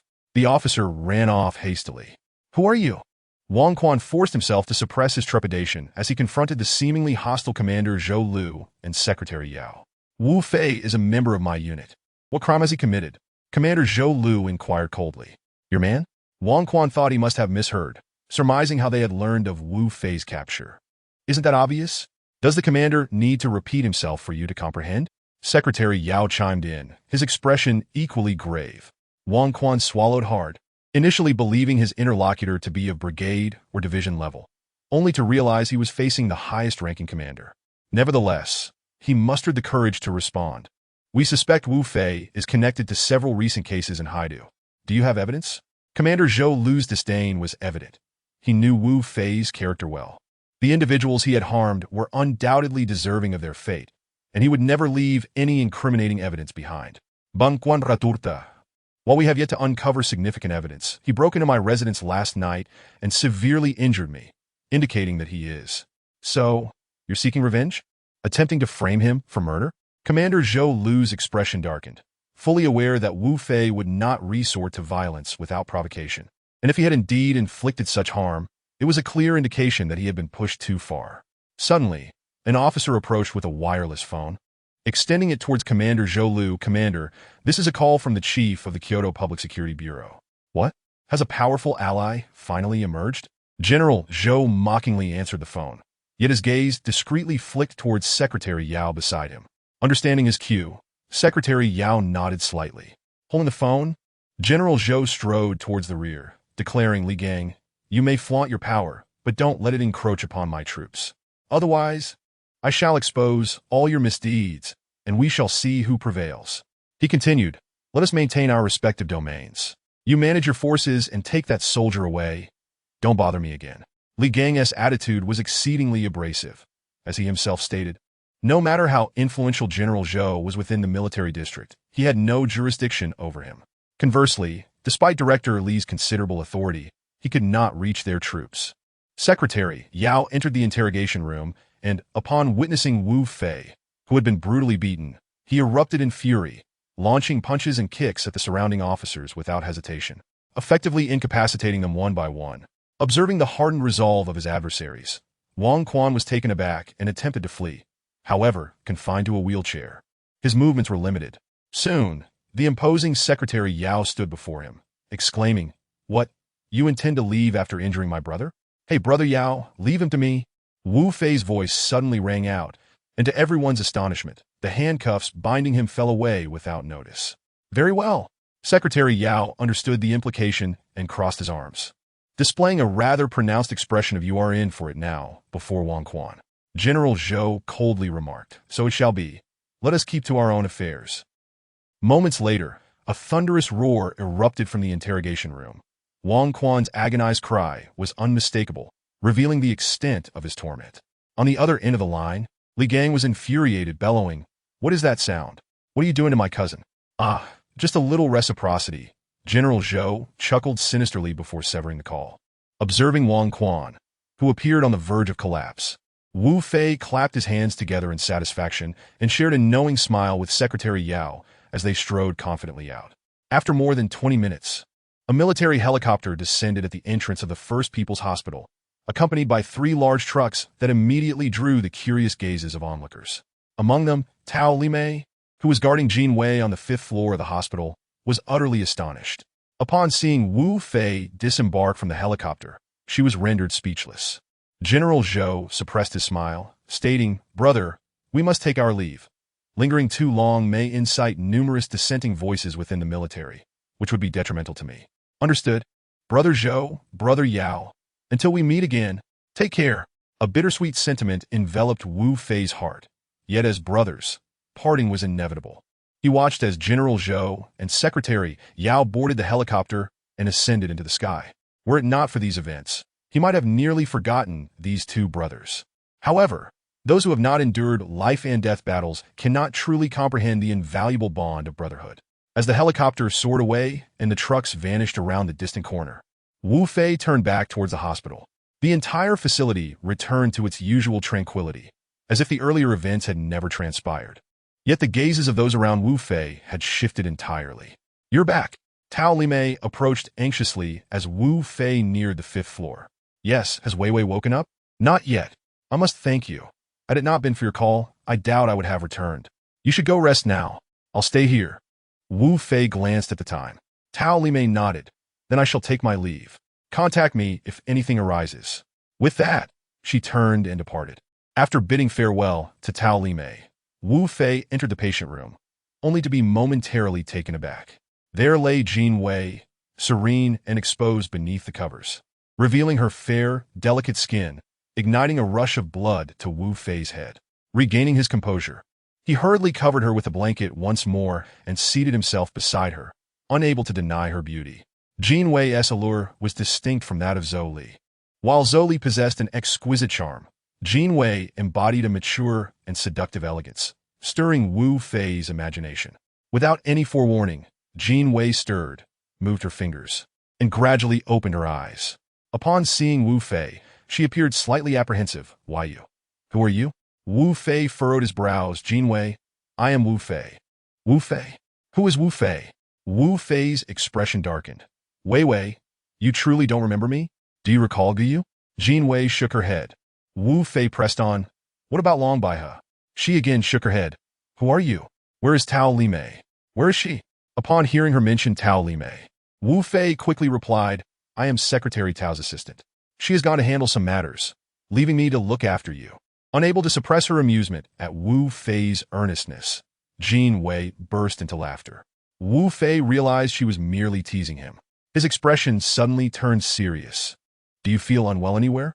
Since you're awake, if you're all right, I shall take my leave. Seeing Wu Fei's demeanor shift, Jin Wei felt a pang of disappointment and retorted, What a petty man you are. Very well, I shall take my leave. Call me if anything arises. With that, she turned to depart. Wait, you're not really going to be that petty, are you? Given my condition, can you bear to leave me here all alone? Jin Wei pouted, her previously haughty demeanor vanishing. Wu Fei suddenly grinned enigmatically and made no reply as he walked towards the exit. Shortly after, 2 doctors entered, accompanied by several nurses, shining a flashlight into Jin Wei's eyes. They exchanged a few words, glanced at Jin Wei, and remarked, The person who just left, was he your husband? Quite handsome and caring. He hasn't slept a wink since yesterday, staying right by your side. Jin Wei's face flushed crimson upon hearing the doctor's teasing. Just as she was about to defend herself, the door swung open again. Doctors, please check on my wife. She doesn't remember anyone and is saying all sorts of nonsensical things. Wu Fei exclaimed urgently, adopting the demeanor of a concerned husband. The doctors regarded Jin Wei. Sir, please remain calm. Your wife's condition is normal. She will need time to recover. That won't do. Time is of the essence. If she lies here for a week, her clients will be in disarray, and she is the sole breadwinner of her family. Though she receives many clients daily, I know she works hard. As a dying man, the only thing I cannot let go of is my poor child. As he spoke, Wu Fei lowered his head, feigning a tremor. Unbeknownst to anyone, at that moment, the corner of his mouth subtly curled upwards. Meanwhile, Jin Wei's countenance darkened with fury. She wished for nothing more than to vanish into thin air. Wu Fei you. The doctors stared at Jin Wei in astonishment. Ha! Doctors, may I inquire about the severity of her condition? Wu Fei chuckled. The attending physician appeared to grasp the situation, shaking his head helplessly as he addressed Wu Fei with a serious tone. There is nothing serious, but I recommend a few days of observation in the hospital. The following day, Jin Wei clamored to be discharged.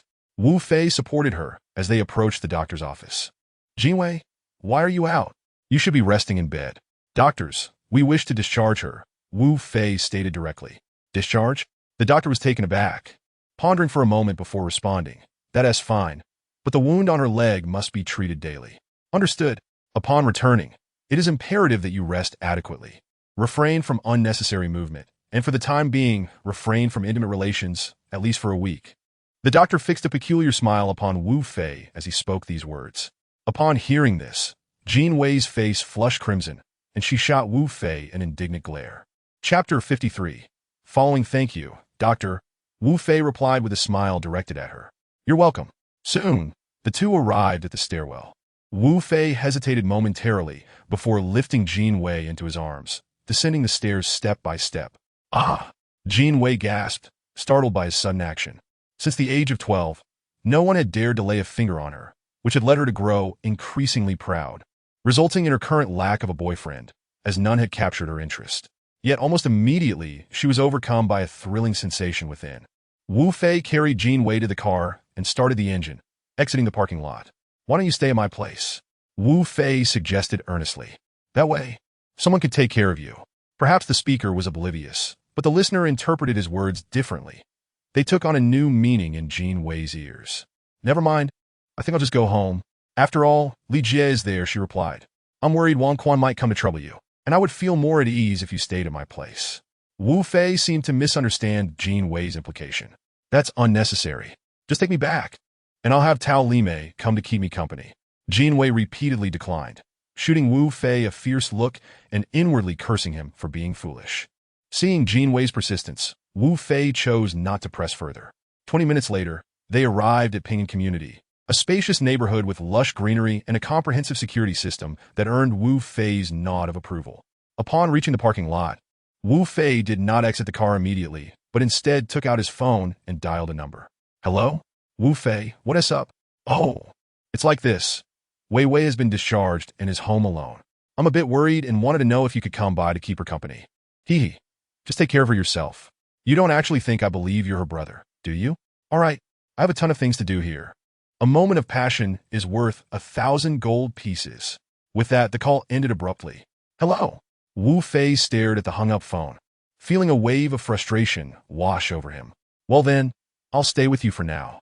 Tomorrow, I'll ask Zoli to come and look after you," he said, stepping out of the car and opening the door for Jin Wei, lifting her up once more. After ascending the stairs, Wu Fei gently set Jin Wei down at the door. "Turn around, no peeking," she instructed, and proceeded to input the code. Wu Fei felt a twinge of exasperation. Was it really necessary to be so secretive over a door code? "Humph. I must be cautious of you, especially men like you," Jin Wei retorted, and with a click, the door swung open. Wu Fei's mood soured at her words. "What's wrong with us men?" he exclaimed, striding inside with Jin Wei still in his arms. "Humph. Nothing," Jin Wei replied, facing Wu Fei. Although she couldn't discern his thoughts, she mused, "Unless you aren't a man, I refuse to believe you lack those intentions." Yet, as this thought crossed her mind, a wave of fear washed over her.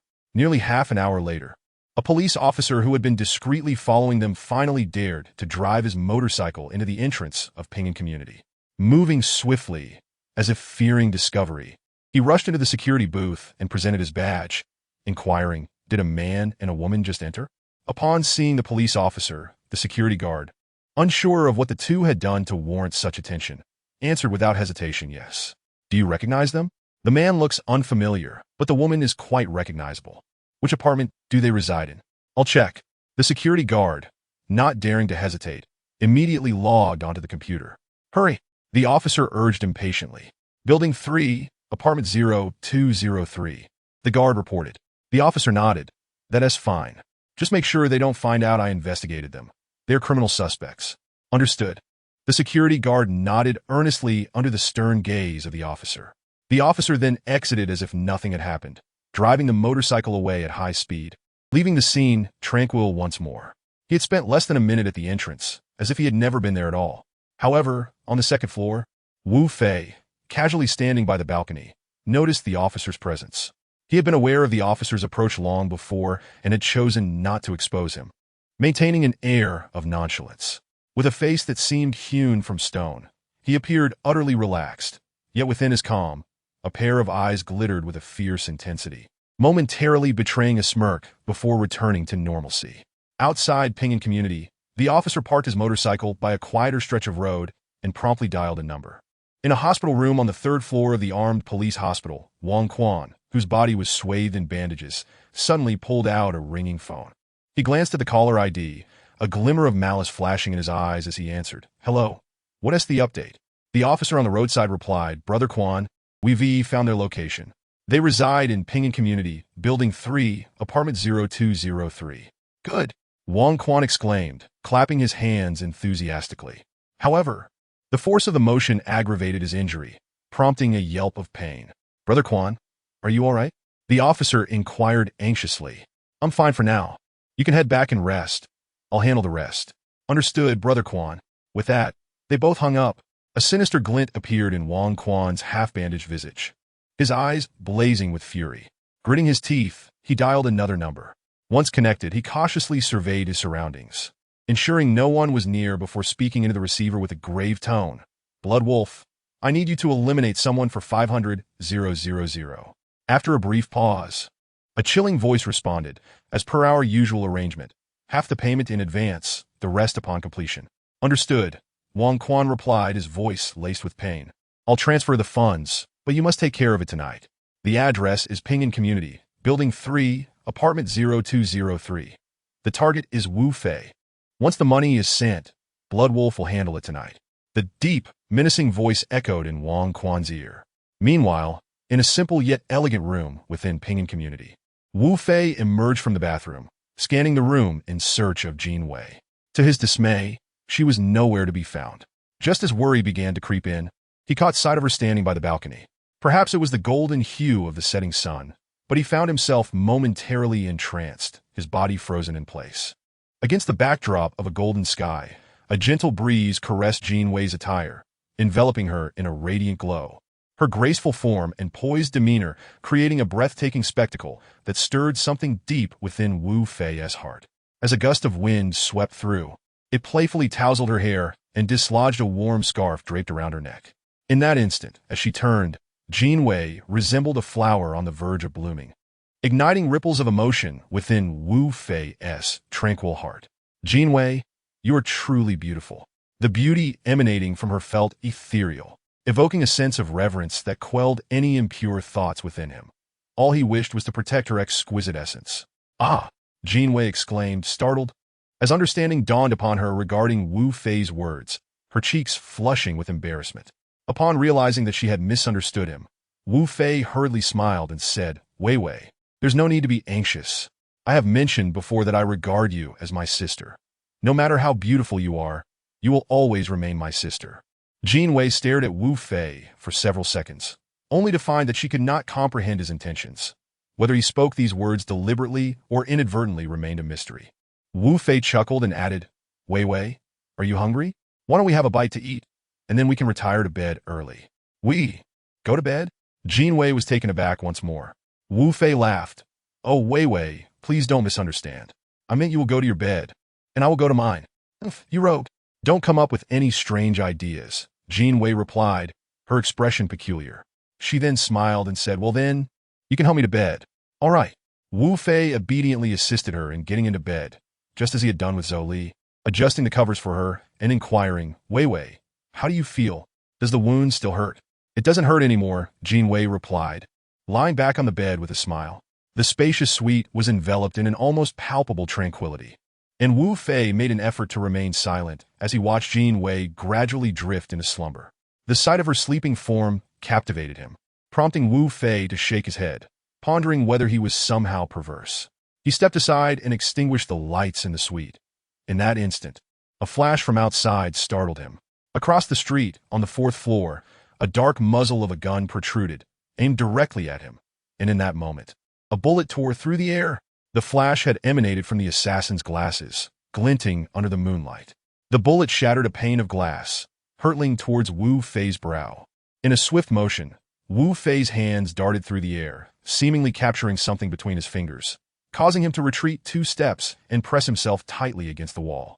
His first instinct was to glance at the sleeping Jin Wei. The shattering glass had stirred her slightly, as if on the verge of waking. Yet she merely shifted and sank back into a deep slumber. Reluctant to disturb her, Wu Fei swiftly drew the curtains and moved the bed away from the window. Chapter 54. It was him again. Wu Fei's expression suddenly turned cold as he moved Jin Wei to a safer location. Within a minute, he dashed from his building across the street, swiftly climbing from the ground floor to the 3rd floor balcony, where he positioned himself silently behind the assassin known as Blood Wolf. The assassin was taken aback. He had clearly shot Wu Fei in the forehead, yet inexplicably, Wu Fei had not perished. Instead, he had effectively drawn the curtains to shield himself from view. Blood Wolf understood that his mission had failed, and with his fully automatic M95 sniper rifle, he anxiously peered into room 0203. Suddenly, a cold shout rang out from behind him.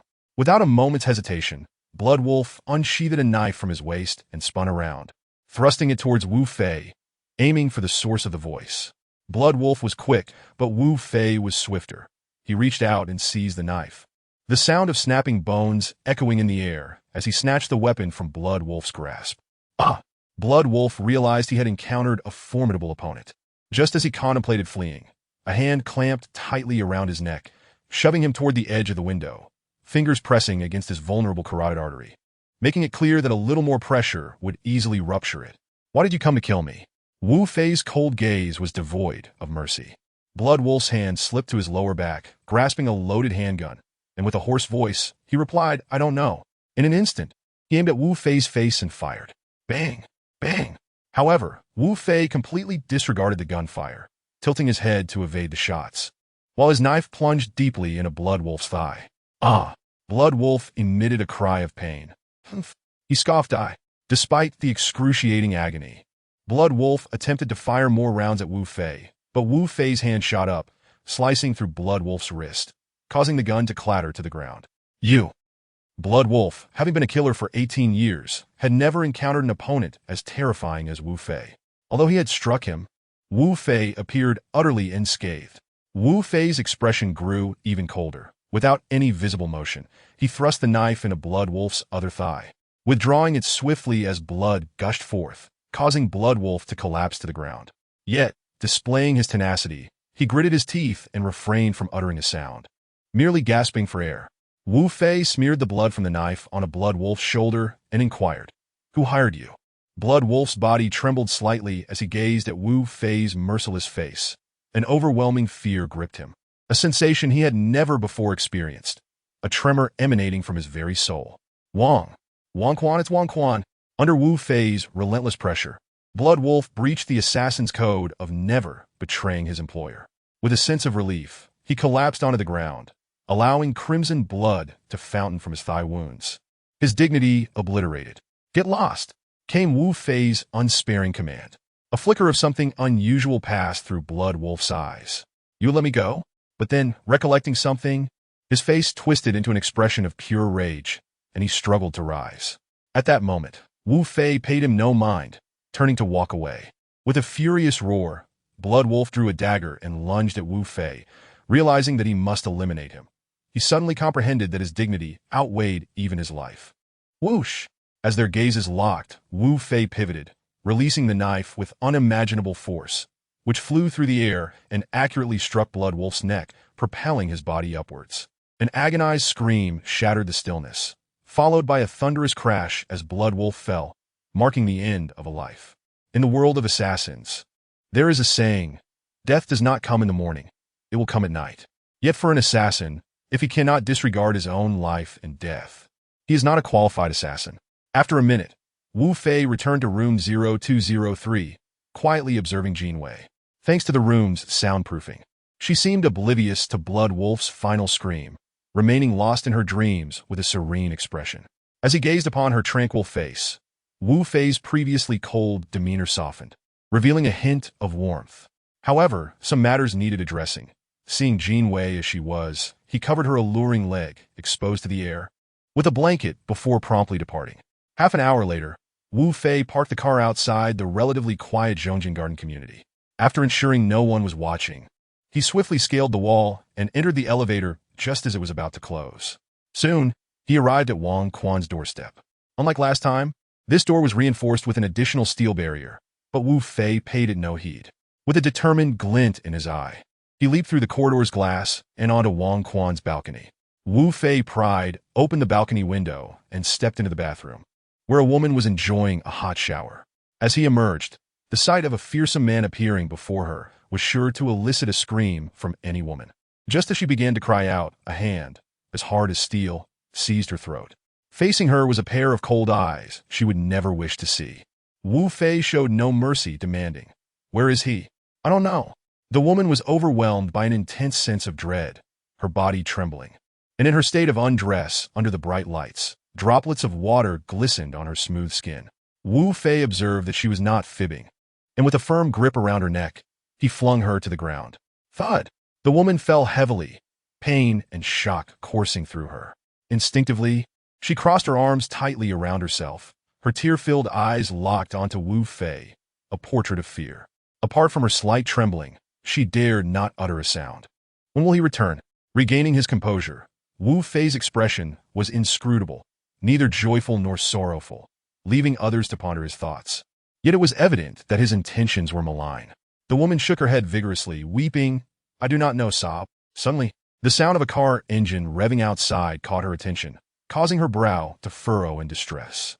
If she was not mistaken, the approaching vehicle likely belonged to the police, returning Wang Quan. Casting a glance at Wu Fei, she appeared ready to scream for help, yet ultimately refrained. Wu Fei, discerning something in her expression, felt a darkening within his gaze. Wang Quan was assisted out of the car by 2 officers, and he waved his hands vigorously, exclaiming, "I will not die." The officers exchanged glances before retreating into their vehicle, which then slowly departed. Wang Quan, using 2 crutches, limped towards the building. The woman curled up in a ball, seemingly terrified to gaze upon Wu Fei. Observing him lost in thought with his back turned, she dared not breathe, hoping fervently for his swift departure. Abruptly, Wu Fei turned around, his eyes fixed intently on her, a despicable smirk playing on his lips. "Do you wish for a tragic end, or would you prefer to live?" he inquired with a mocking grin. The woman shuddered, her voice trembling. "Please, do not kill me." Wu Fei stepped closer, declaring, "If you wish for me to spare your life, you must heed my commands." "You truly will let me go?" she asked, hope flickering in her eyes. "Indeed. As long as you agree to my terms, I will grant you freedom." She sobbed in agony. "Very well," Wu Fei replied, a glint of cunning flashing in his eyes as he lifted her graying chin, saying, "Then, you shall serve me well now. Your husband is returning soon, so put on a splendid performance for him." The woman trembled violently, utterly unprepared for such a demand. "What? You dare not comply?" Wu Fei's demeanor grew cold. "No, it's not that. But," she stammered, teetering on the brink of madness. Ignoring her distress, Wu Fei, harboring deep animosity towards his enemies, felt satisfied merely by not exterminating their entire lineage.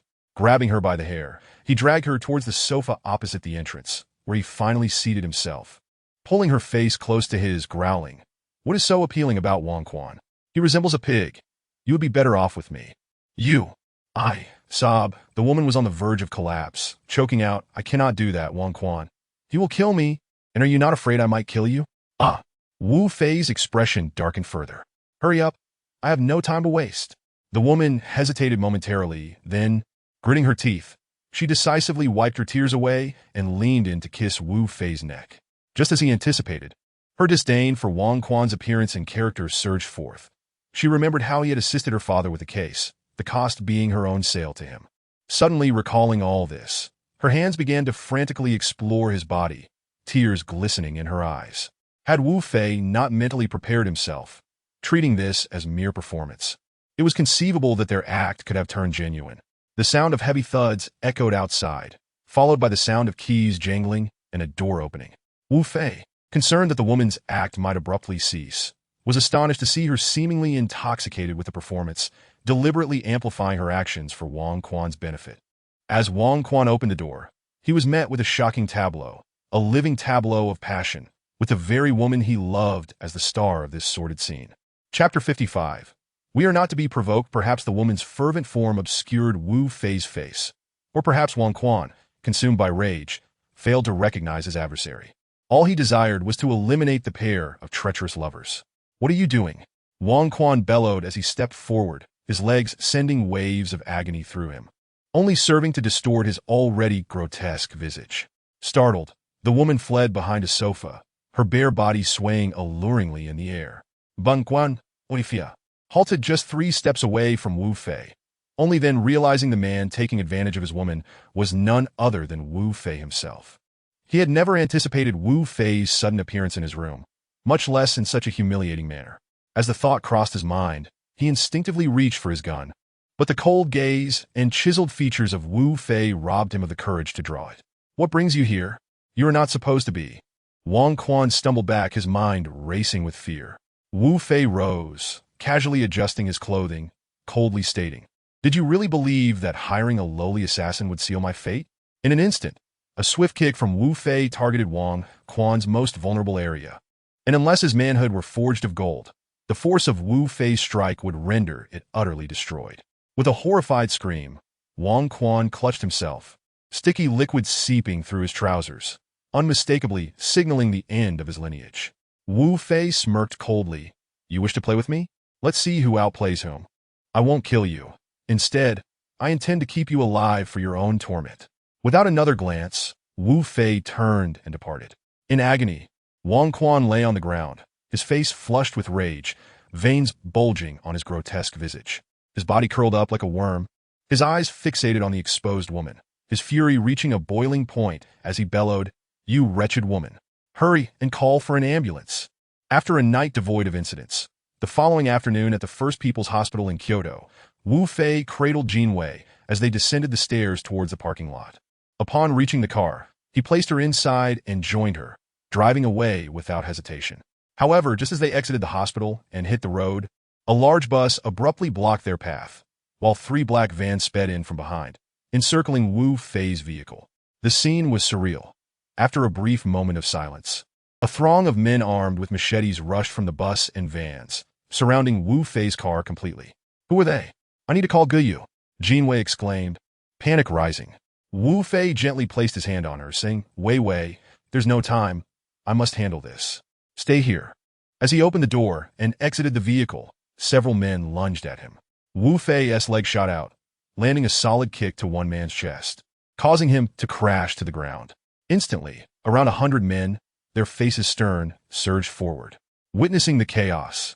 Nearby drivers swiftly turned their vehicles around to avoid the impending violence. Stop! Just as the mob was about to engulf Wu Fei, a booming voice rang out from behind, causing everyone to instinctively step back and turn towards the source of the command. Wu Fei was aware that a key figure had arrived. Upon hearing the sound, he turned to look, only to be met by the sight of a gaunt man whose voice was in stark contrast to his appearance.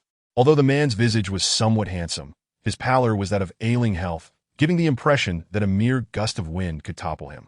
However, his pair of bright eyes belied this notion, suggesting that if he were to engage in a brawl at that moment, he would undoubtedly be as vigorous as a dragon. Far from the fragility his exterior suggested. Are you Wu Fei of the Qinglong Hall?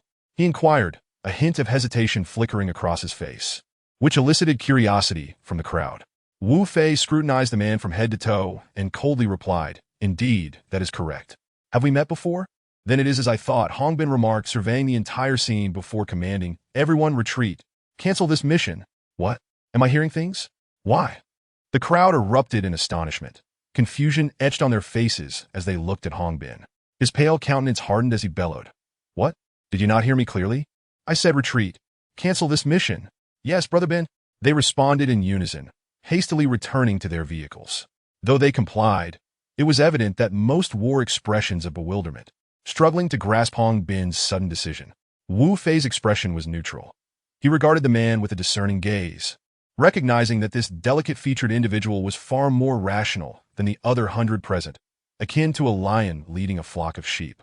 Brother Fei, I apologize for the earlier offense. Please bear with me, Hong Bin said with a sheepish smile as he approached. We are from the martial arts community. I am Hong Bin, and these are my sworn brothers. This morning, we received a task to assassinate you, so why not see the task through? Wu Fei inquired, a smile playing on his lips. Complete the mission? Ha! Hong Bin grimaced as if he had heard the most ludicrous joke. Brother Fei, this is no jest with our lives at stake. Had I known the target was you, I would have never accepted it. Just a few days ago, I caught wind of a formidable figure arriving at Shi'ij, someone who could easily dispatch even the most skilled fighters with a mere flick of his wrist. Wu Fei chuckled. And how did you deduce that I am that person? Hong Bin grinned widely, retrieving a photograph from his pocket and presenting it to Wu Fei. Although it was not vividly detailed and only captured a profile from a distance, it was unmistakably Wu Fei. Is this me? Wu Fei remarked, taken aback. You recognize me from this?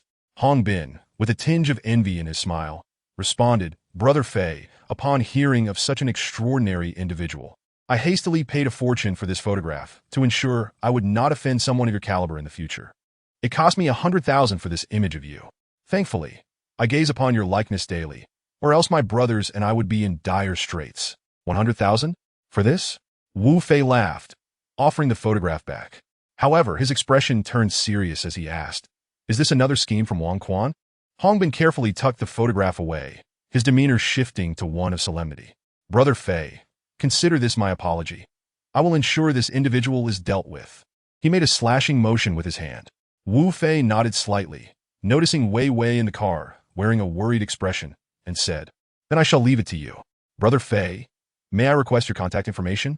Hong Bin implored, urgency evident in his demeanor, as if fearing he might never see Wu Fei again. Wu Fei, recognizing the admiration in his eyes, thought it beneficial to cultivate this friendship. "Of course, let us exchange numbers."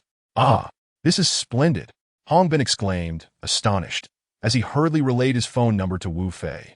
After exchanging contact information, Wu Fei hopped into the car.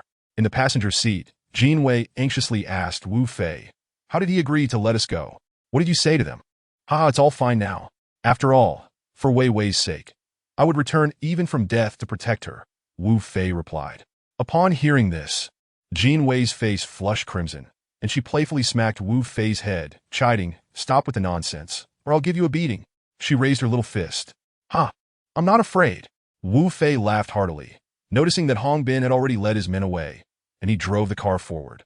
Within a black business vehicle, a man with a centipede-shaped scar on his nose wore an expression of defiance, and finally asked, "Brother Bin, why didn't we take him out? He's worth $1 million. Hong Bin's face darkened immediately. "Take him out? Do you know who he is?" "Wu Fei. Even the Longhu men have suffered losses at his hands. If he so much as stamps his foot, do we stand a chance? Let alone killing him. If we provoke him, we might not even know how we met our end." The atmosphere in the vehicle grew tense, and the previously disgruntled man fell silent under Hong Bin's fierce glare, no one daring to voice dissent, not even a breath. After a moment, the scarred man glanced at the others, noticing their downcast faces, and stole a glance at Hong Bin, who appeared deep in thought. Swallowing hard, he asked, "Brother Bin, what about the Wang Quan situation?" Hong Bin rubbed his forehead, withdrawing his hand to reveal a terrifying glint in his eyes. "If we take him out, it's solely his fault for provoking someone he cannot afford to challenge." "Understood," the scarred man replied solemnly, his expression hardening. "Wu Fei, where are you taking me? Don't tell me we're heading home. I have no desire to sleep just yet." "What would you like to do then? For instance?" Jin Wei's face immediately flushed red as she threw a punch at Wu Fei. "For instance what?" Chapter 56. Watch the show until the end. Suddenly, Wu Fei's phone rang. He glanced at the screen and saw it was Yi Hao's number, whom he had met just an hour prior. Not surprised, he assumed Yi Hao was calling to report on handling Wang Quan. He answered the call. "Hello, Brother Fei, it's me, Yi Hao." He was alone in the black business vehicle, parked at the roadside, his tone cheerful and lighthearted. Wu Fei directly inquired, "What's the matter?" "Brother Fei, it's nothing serious, just about Wang Quan. We've dealt with him." His tone shifted to seriousness at the end. "Good. Quite efficient, I must say. Aren't you worried about potential retaliation?" "Brother Fei, you yist. In this line of work, today could be our last," Yi Hao chuckled. "All right, I'm glad to have you as a friend. Let us grab a meal together sometime." "Sure thing, I'll make the arrangements. How about the Zue Xianlu?" "Sounds perfect, let us go there." "Okay." After hanging up, a peculiar smile crept onto Wu Fei's lips. Before long, Wu Fei arrived at the Zue Xianlu, and from a distance, he saw Yi Hao jogging over, exclaiming, "Brother Fei." Wu Fei responded casually. Yi Hao approached with a grin. "Brother Fei, I didn't expect you to be so quick. You arrived right after we hung up? Haha." Wu Fei found it amusing. "Weren't you the one who got here first?" "Haha." Yi Hao scratched his head sheepishly. "Brother Fei, that is not comparable. You're the big shot. Your arrival alone is impressive." Wu Fei stepped out of the car, lifting Jin Wei out, and together they strolled toward the private room, with Yi Hao and his bodyguards following closely. As Yi Hao returned from ordering dishes, his expression turned grave as he approached Wu Fei and said, "Brother Fei, this is bad. I've run into my arch-nemesis." Wu Fei's expression hardened as he cast a glance at the bodyguards. Yi Hao hastily interjected, "Brother Fei, to be honest, these individuals are all under Lu Hu.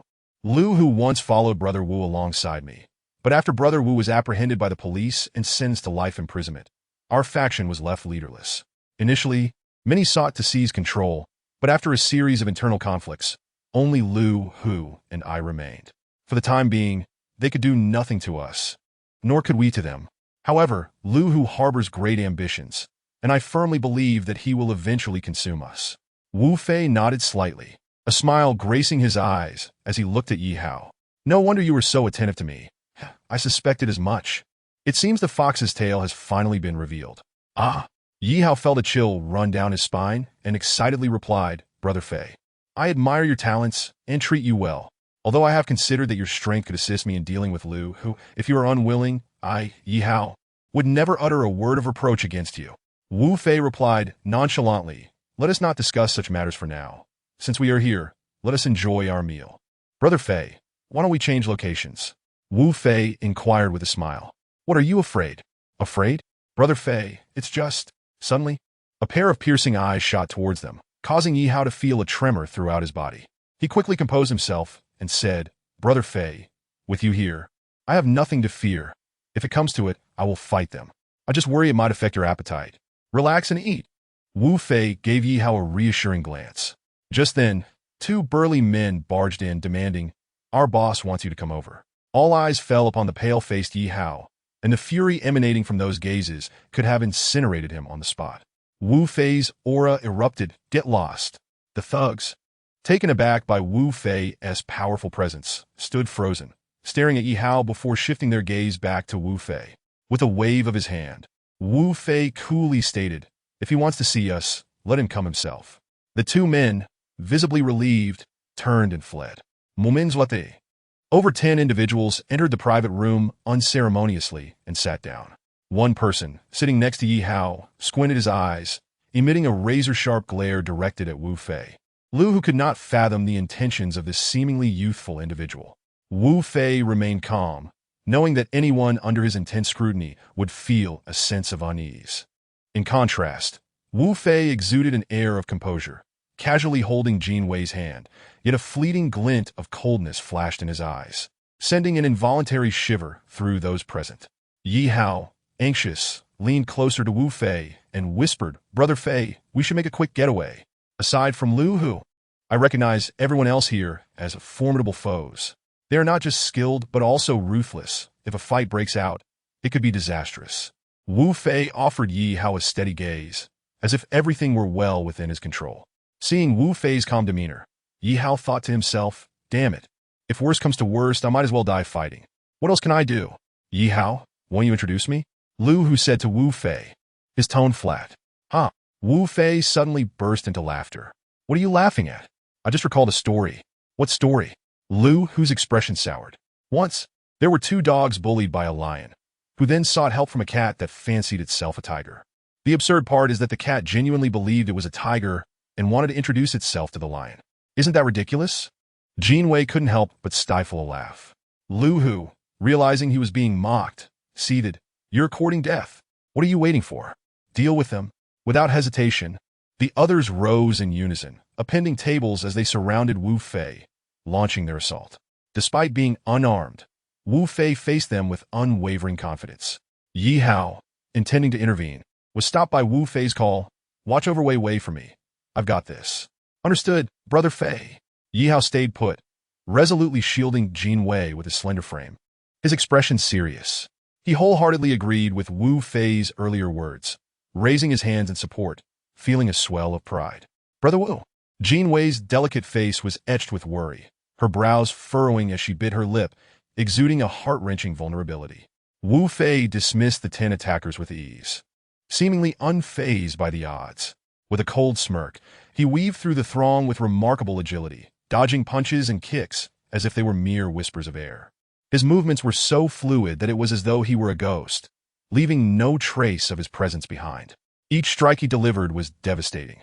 Those who dared to challenge him found themselves either on the ground or sent flying, their strength diminished. After 2 minutes of intense combat, amidst a crowd of over 10, only Wu Fei remained standing, unscathed and composed, hands casually behind his back. Those watching, Lu Hu and Yi Hao included, were left astounded, their mouths agape in disbelief. The 10 men scrambled to their feet, now visibly shaken, their gaze fixed nervously on Wu Fei, who remained surrounded yet unperturbed. Suddenly, a guard burst into the room, shouting, Brother Tiger, restoring a semblance of order. He scanned the room anxiously, then hurriedly whispered something into Lu Hu's ear. What? Lu Hu's body jolted as he absorbed the shocking news, his expression darkening. Wu Fei and Yi Hao exchanged puzzled glances. both sensing something was amiss, but unable to decipher the guard's message. At that moment, footsteps echoed from the staircase, and within seconds, a casually dressed young man entered, flanked by two imposing figures. The atmosphere in the hall chilled significantly at his arrival, leaving everyone astonished, including Yi Hao. Wu Fei shot Yi Hao a questioning look, his brow furrowed in confusion. "Brother Fei, this is bad. Wang Heng has arrived." Wu Fei's demeanor hardened.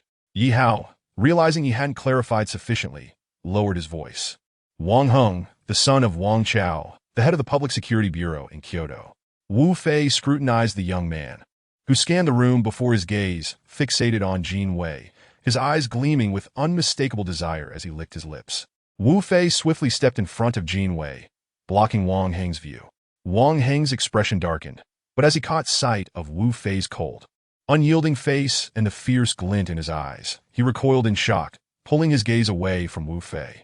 Wang Heng cast a glance at Yi Hao, then turned his attention to Lu Hu in the hall, and immediately laughed. "Haha, I truly did not expect to encounter both of you here. It is indeed a case of searching high and low for something that is right under one's nose, haha." Chapter 57. 10 million per person. Lu Hu, with a smile that did not reach his eyes, replied, "Master Heng, we have no further business here, so let us take our leave for now." Upon finishing his words, he quickly surveyed his companions, who promptly understood and hurriedly departed. "What's the matter?" Wang Heng's expression darkened, and as he sneered, a venomous glint flickered in his eyes. He placed a hand on Lu Hu's shoulder and said, "Lu Hu, why is it that as soon as I arrive, you all feel the need to leave? How dull that would be.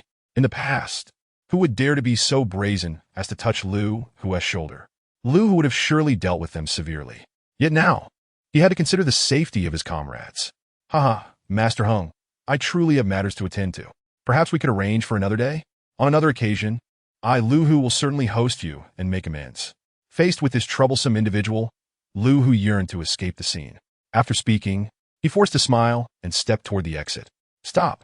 Suddenly, Wang Heng's voice turned cold and harsh, indicating his growing anger. Lu Hu and the dozen or so thugs who had taken a few steps halted in their tracks, all of them seething with resentment as they turned to look at him. Aside from Lu Hu's insincere smile, the others were visibly incensed. Wang Heng swiftly turned his face, his wild and untamed eyes fixating on Lu Hu. As he turned toward Lu Hu's expression gradually grew serious. Wu Fei, who stood behind, watched the unfolding drama with interest, while Yi Hao promptly warned him, "Fei Ge, if we don't leave now, we may miss our chance." "No. Since we are here, we must see the performance to its conclusion before we leave," Wu Fei casually replied, not bothering to look at him. "Yet you still fear? Fear?" Upon hearing the word fear, Yi Hao began to tremble, as it served as a stark reminder of whether he could be considered a true man. With a stern countenance, Yi Hao clenched his fists at his sides and declared, "Very well, Fei Ge. I, Yi Hao, shall go all out. If you do not leave, then neither shall I." "Now that is more like it." Wu Fei nodded slightly, casting a glance at Jin Wei beside him. Seeing her expression normal, he felt at ease to redirect his gaze toward Lu Hu and the others. Lu Hu's eyes flashed with murderous intent as he smiled faintly. "Master Heng, please speak frankly. We are all discerning individuals here, and there is no need for subterfuge." Wang Heng's expression swiftly turned icy as he stated, "My cousin Wang Quan has been murdered.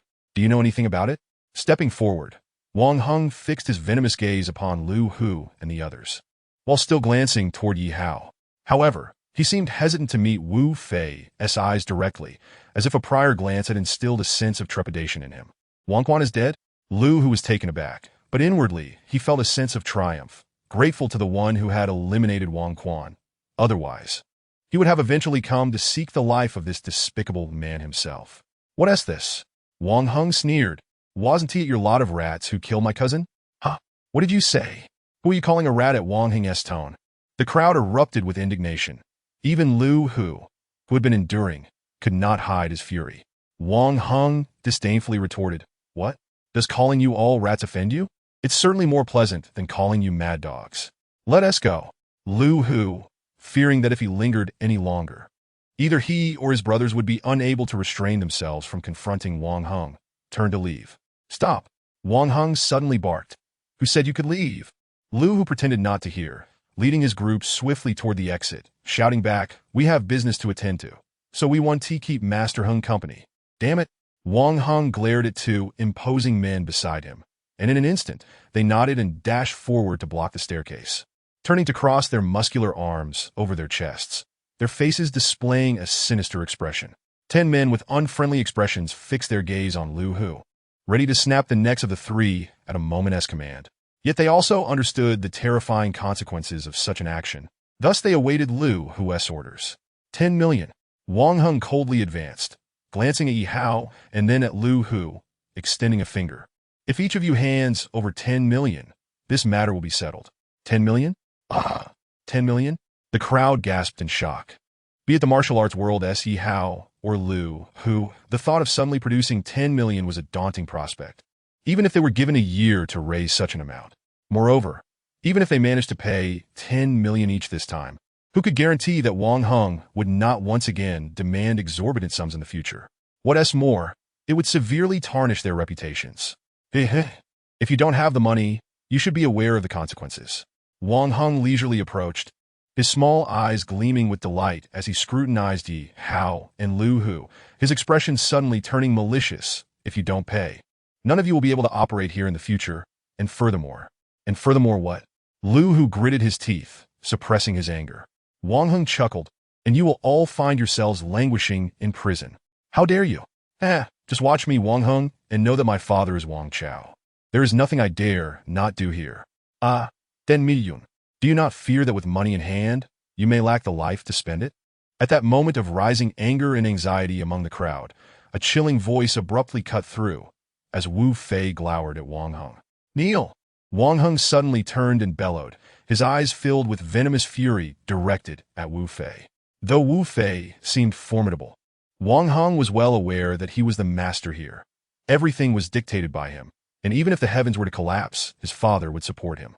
To be challenged in such a manner was tantamount to courting death. "Kneel, just because of you?" Wu Fei, far from angry, appeared delighted, pulling out his phone with intrigue and dialing the number of Commander Zhou Lu. Wang Hung's face contorted with rage as he observed Wu Fei's blatant disregard for him. He trembled with fury, perplexed as to why he felt such intense anger toward this stranger, yet he could not control himself. The onlookers exchanged glances, and Yi Hao's face grew worried, uncertain whether this course of action with Wu Fei was right or wrong. Wang Hung growled, "What? Are you going to call for mad dogs to come bite me? I'm so afraid. How amusing. You little brat, do you even know who I am? My father is Wang Chao. Do you know who he is? Just mentioning his name would terrify you, you insignificant person." His expression turned increasingly ferocious as he spoke. Wu Fei clenched his teeth, a dangerously sinister smile creeping onto his lips. Yi Hao, standing nearby, remained silent, eager to assist Fei Gu, yet still wary of Wang Hung. He had long wished to deal with Wang Hung, but his father was Wang Chao, and with such a powerful backing, confronting him would mean incurring the wrath of the entire public security of Kyoto, leading to his demise at the hands of so-called righteous bullets. Those who walk the dark path know well that they can contend with anyone, but they must never, ever confront the rogues adorned with official hats. For that is a path to self-destruction. Lu, who felt every moment spent here was a moment of increasing agony. Seeing Wu Fei standing up to Wang Hung, he silently rejoiced, hoping that if a conflict arose between them, Wang Hung would be too preoccupied to pay attention to Lu Hu and his men, providing them with the perfect opportunity to escape. At last, the call connected, and a vibrant voice came through the receiver, belonging to a middle-aged man whose tone conveyed vitality and vigor. "Old Yao, it's me, Wu Fei. Is Brother Zhou there?" Wu Fei inquired directly, recognizing that the man answering the phone was Yao Feiyang, Commander Zhou Lu's personal secretary. Yao Feiyang joyfully exclaimed, "Wu Fei, it truly brings me delight to hear your voice. Just a moment, please." After a brief pause, another voice resonated through the microphone, one that exuded an innate authority and invigorated the listener. "Little brother, what can I assist you with this time? You haven't gotten into trouble again, have you?" Brother Zhou, you guessed it right. I do have a bit of a predicament, but it's not an arrest." Commander Zhou spoke gently. "Go ahead. It seems you only reach out to me when you're in a bind. However, I'm quite curious as to what could possibly trouble you." Wu Fei noticed that everyone was staring at him, so he took Jin Wei's hand and stepped aside. Chuckling into the microphone, "Brother Zhou, Wang Chao has a son named Wang Heng, and he is currently demanding money from me. What do you suggest I do? Wang Chao. That Wang Chao again. Zhou Lu's voice turned stern as he declared, wait a moment. I will call and give that Wang Chao a piece of my mind, ensuring his son won't dare lay a finger on you again. Brother Zhou, I appreciate your help. What are you saying? If it weren't for you, I wouldn't be where I am today. As Wu Fei and Commander Zhou shared a hearty laugh and ended the call. Wang Heng could no longer contain himself. As soon as Wu Fei finished speaking, he pointed angrily at Wu Fei, shouting, you finished your call? Are you going to kneel or not? Do you believe I can have you shot on the spot?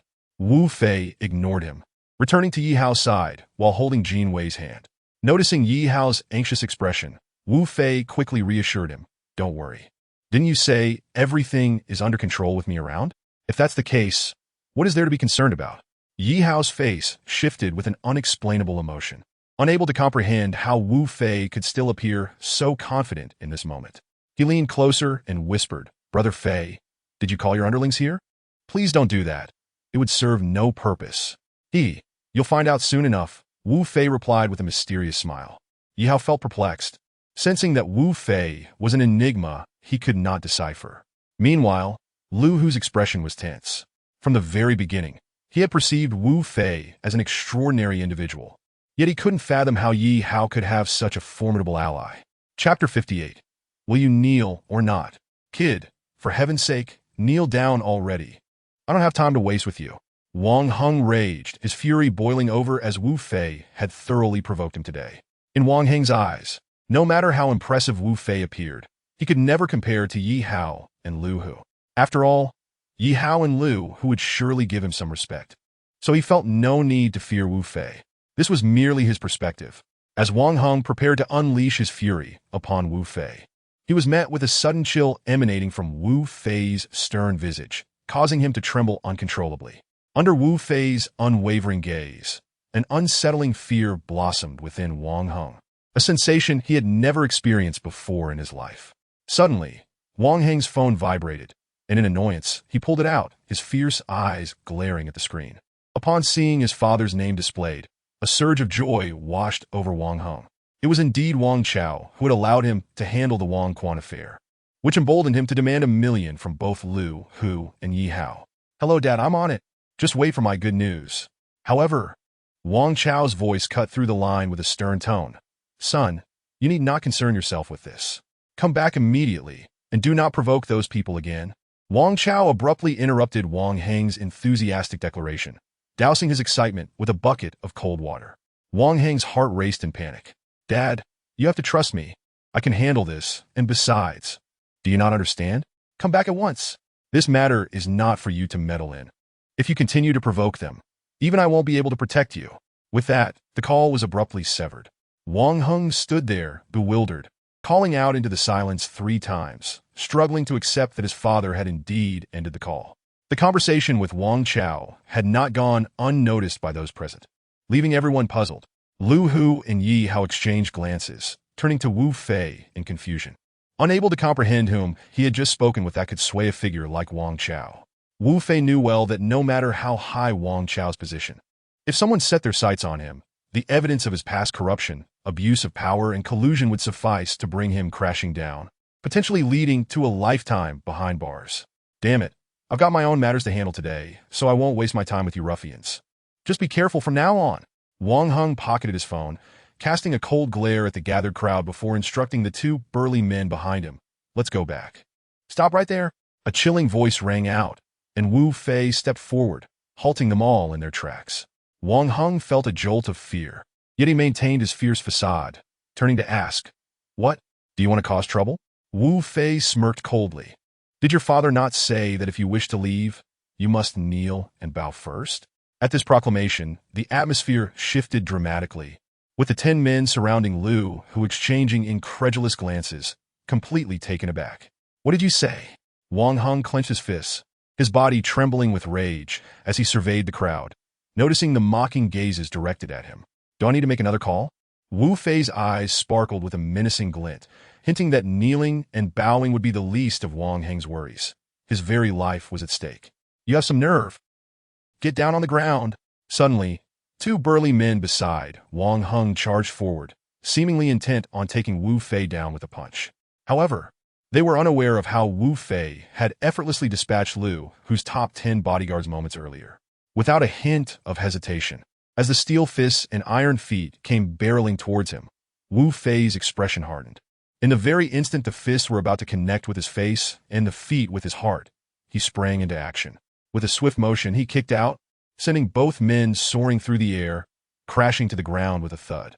Moments later, they struggled to rise, bewildered by the inexplicable outcome of their assault. How could they have struck Wu Fei, yet felt as though they had hit nothing but air? A chilling thought crept into their minds. This man was no ordinary person. Fine, I will bow. I will bow.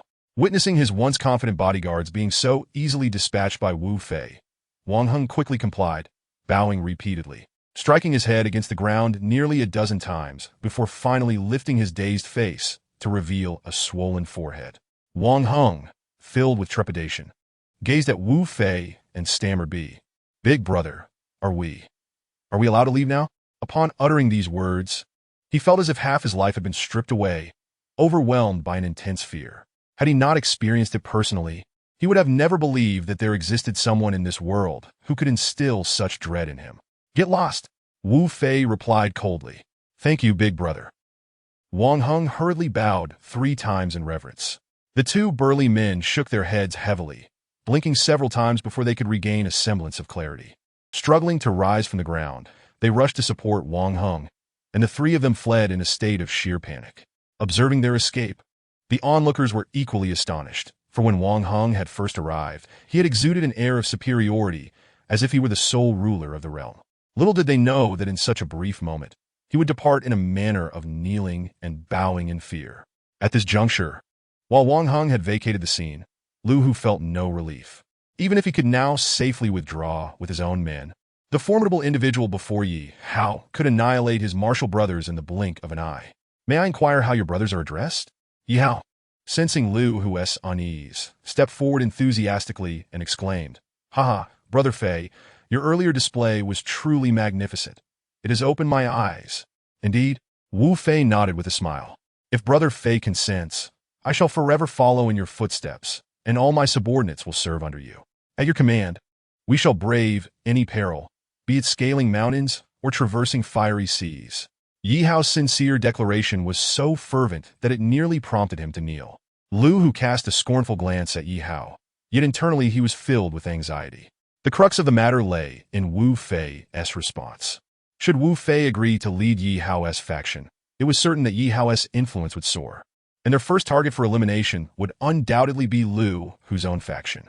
Wu Fei regarded Lu Hu with keen interest. Lu Hu, having set aside all his previous obsessions, approached excitedly and said, "Brother Fei, we owe you our lives. Without your intervention, our group would have faced dire consequences." "No need for thanks," Wu Fei replied. "Brother, we may have previously offended you, but that was solely my oversight. I hope you can forgive my shortcomings. In gratitude, I, Lu Hu, am willing to lead my brothers to follow you, and together we shall indulge in prosperity, all in response to your commands." Lu Hu grew increasingly animated, completely overlooking the disdain etched on Yi Hao's face. Upon noticing, Lu Hu's eyes immediately betrayed a deep contempt for Yi Hao. "Are you suggesting that both parties have reconciled?" Wu Fei suddenly wore a mischievous grin. Lu Hu and Yi Hao were taken aback, and before Lu Hu could speak, Yi Hao hurriedly interjected, "Brother Fei, this Lu Hu is ambitious and would never settle for being subordinate. Brother Fei, as the saying goes, those who recognize talent are the true sages. We all witnessed your remarkable performance. Every one of us is wholeheartedly convinced of your capabilities." Lu Hu quickly exchanged glances with his 10 loyal companions, who, upon regaining their senses, expressed strong agreement with Lu Hu's sentiments. "Brother Fei." Yi Hao tried to say more, but Wu Fei raised a hand, effectively silencing him. Wu Fei casually regarded Lu Hu, then turned to Yi Hao, posing the question, "If 2 rivers wish to merge into the sea at the fastest pace, what do you think should be done?" Yi Hao and Lu Hu pondered deeply. Although they each arrived at the same conclusion, they were fervently hoping to discover an alternative answer. "I know!" Jin Wei exclaimed joyfully, stepping forward. Why? Please share your thoughts," Wu Fei urged, taking her small hand in his. Not long ago, holding her hand had felt peculiar, but now it felt quite natural. Jin Wei smiled and said, to ensure that two rivers flow into the sea as swiftly as possible, they must merge, just like rainfall. If all the rainwater converges, it can become a flood powerful enough to breach mud walls. Why? You are truly clever. Come here, let me give you a kiss, huh? Wu Fei's spontaneous remark startled even him. As for Jin Wei, her face flushed crimson, and she playfully pinched his waist. Chapter 59. Do you wish to be raindrops or floodwaters? The men nearby displayed expressions of envy and admiration for Wu Fei's audacious charm. Wu Fei, suppressing the pain in his waist, glanced at Jin Wei. Noticing that she was not genuinely upset, he felt a wave of relief wash over him. He then turned to Yi Hao and Lu Hu, inquiring, would you prefer to be rainwater together, or would you rather be the flood that can break through mud walls? Yi Hao and Lu Hu exchanged glances. Despite their mutual disdain, they had to concede to Wu Fei's words. Brother Fei, I will heed your wishes. As long as you are willing to lead us sincerely, I, Lu Hu, have no objections to merging with Yi Hao. Lu Hu offered a faint smile. Wu Fei immediately turned to Yi Hao, asking, and you, brother? Yi Hao hesitated, but ultimately steeled his resolve and declared loudly, all right, Brother Fei, I will follow your lead. Wu Fei rejoiced. Excellent. Now, let us clasp hands and unite, declaring that past grievances are laid to rest. Yi Hao and Lu Hu nodded in agreement, then turned to each other, their hands still joined, and inadvertently shared a rare smile. As Yi Hao and Lu Hu exchanged glances, they nodded subtly, approaching Wu Fei. However, a peculiar sensation arose within them. Previously, Yi Hao and Zhao Biao had wished for each other's demise, akin to fire and water unable to coexist. Yet, after encountering the immensely powerful youth named Wu Fei, everything had changed. Not only had their factions merged, but their thoughts had also aligned closely. Yi Hao asked, Brother Fei, what shall we do next? Wu Fei returned his gaze, asking, what do you think? Me? Yi Hao was taken aback, quickly responding, Brother Fei, I believe it would be prudent to gather the brothers so they may become acquainted with you. Wu Fei turned to Lu Hu, asking, and you? What do you think should be done now? Lu Hu's expression turned serious as he replied nervously, Brother Fei, he is correct. Now that we have merged, there may be lingering questions among the members. To avoid any misunderstandings, we should indeed gather and get to know one another. Then what are we waiting for? Immediately summon all your men. Wu Fei smiled. Yi Hao and Lu Hu's faces brightened, but Yi Hao furrowed his brows and asked, Brother Fei, should we gather them here? Indeed. Wu Fei nodded lightly, moving to another private room and taking a seat. Although Yi Hao and Lu Hu felt it was somewhat inappropriate, Yi Hao quickly took out his phone and dialed a number. Lu Hu did not linger either. He instructed his 10 companions. And soon everyone was on their phones making calls. At the Drunken Immortal Pavilion, Yi Hao and Lu Hu's men began to arrive. The once spacious parking lot was filled to capacity with no fewer than 50 vehicles. Wu Fei was somewhat surprised. He had assumed that even if the two factions combined, they would not exceed 1,000 members. However, as he surveyed the scene, he realized there were over 1,500 men clad in identical suits. Brother Fei. At that moment, all the men greeted Wu Fei in unison as he entered, their voices strong and resonant, filled with profound respect for him. Wu Fei scanned the crowd, an overwhelming sense of fervor igniting within him.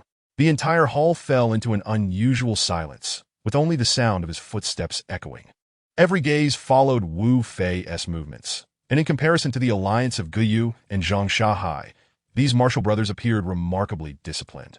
Yi Hao and Lu Hu stepped forward, their expressions markedly more respectful than before, clearly intent on crafting an image that would inspire others to follow suit.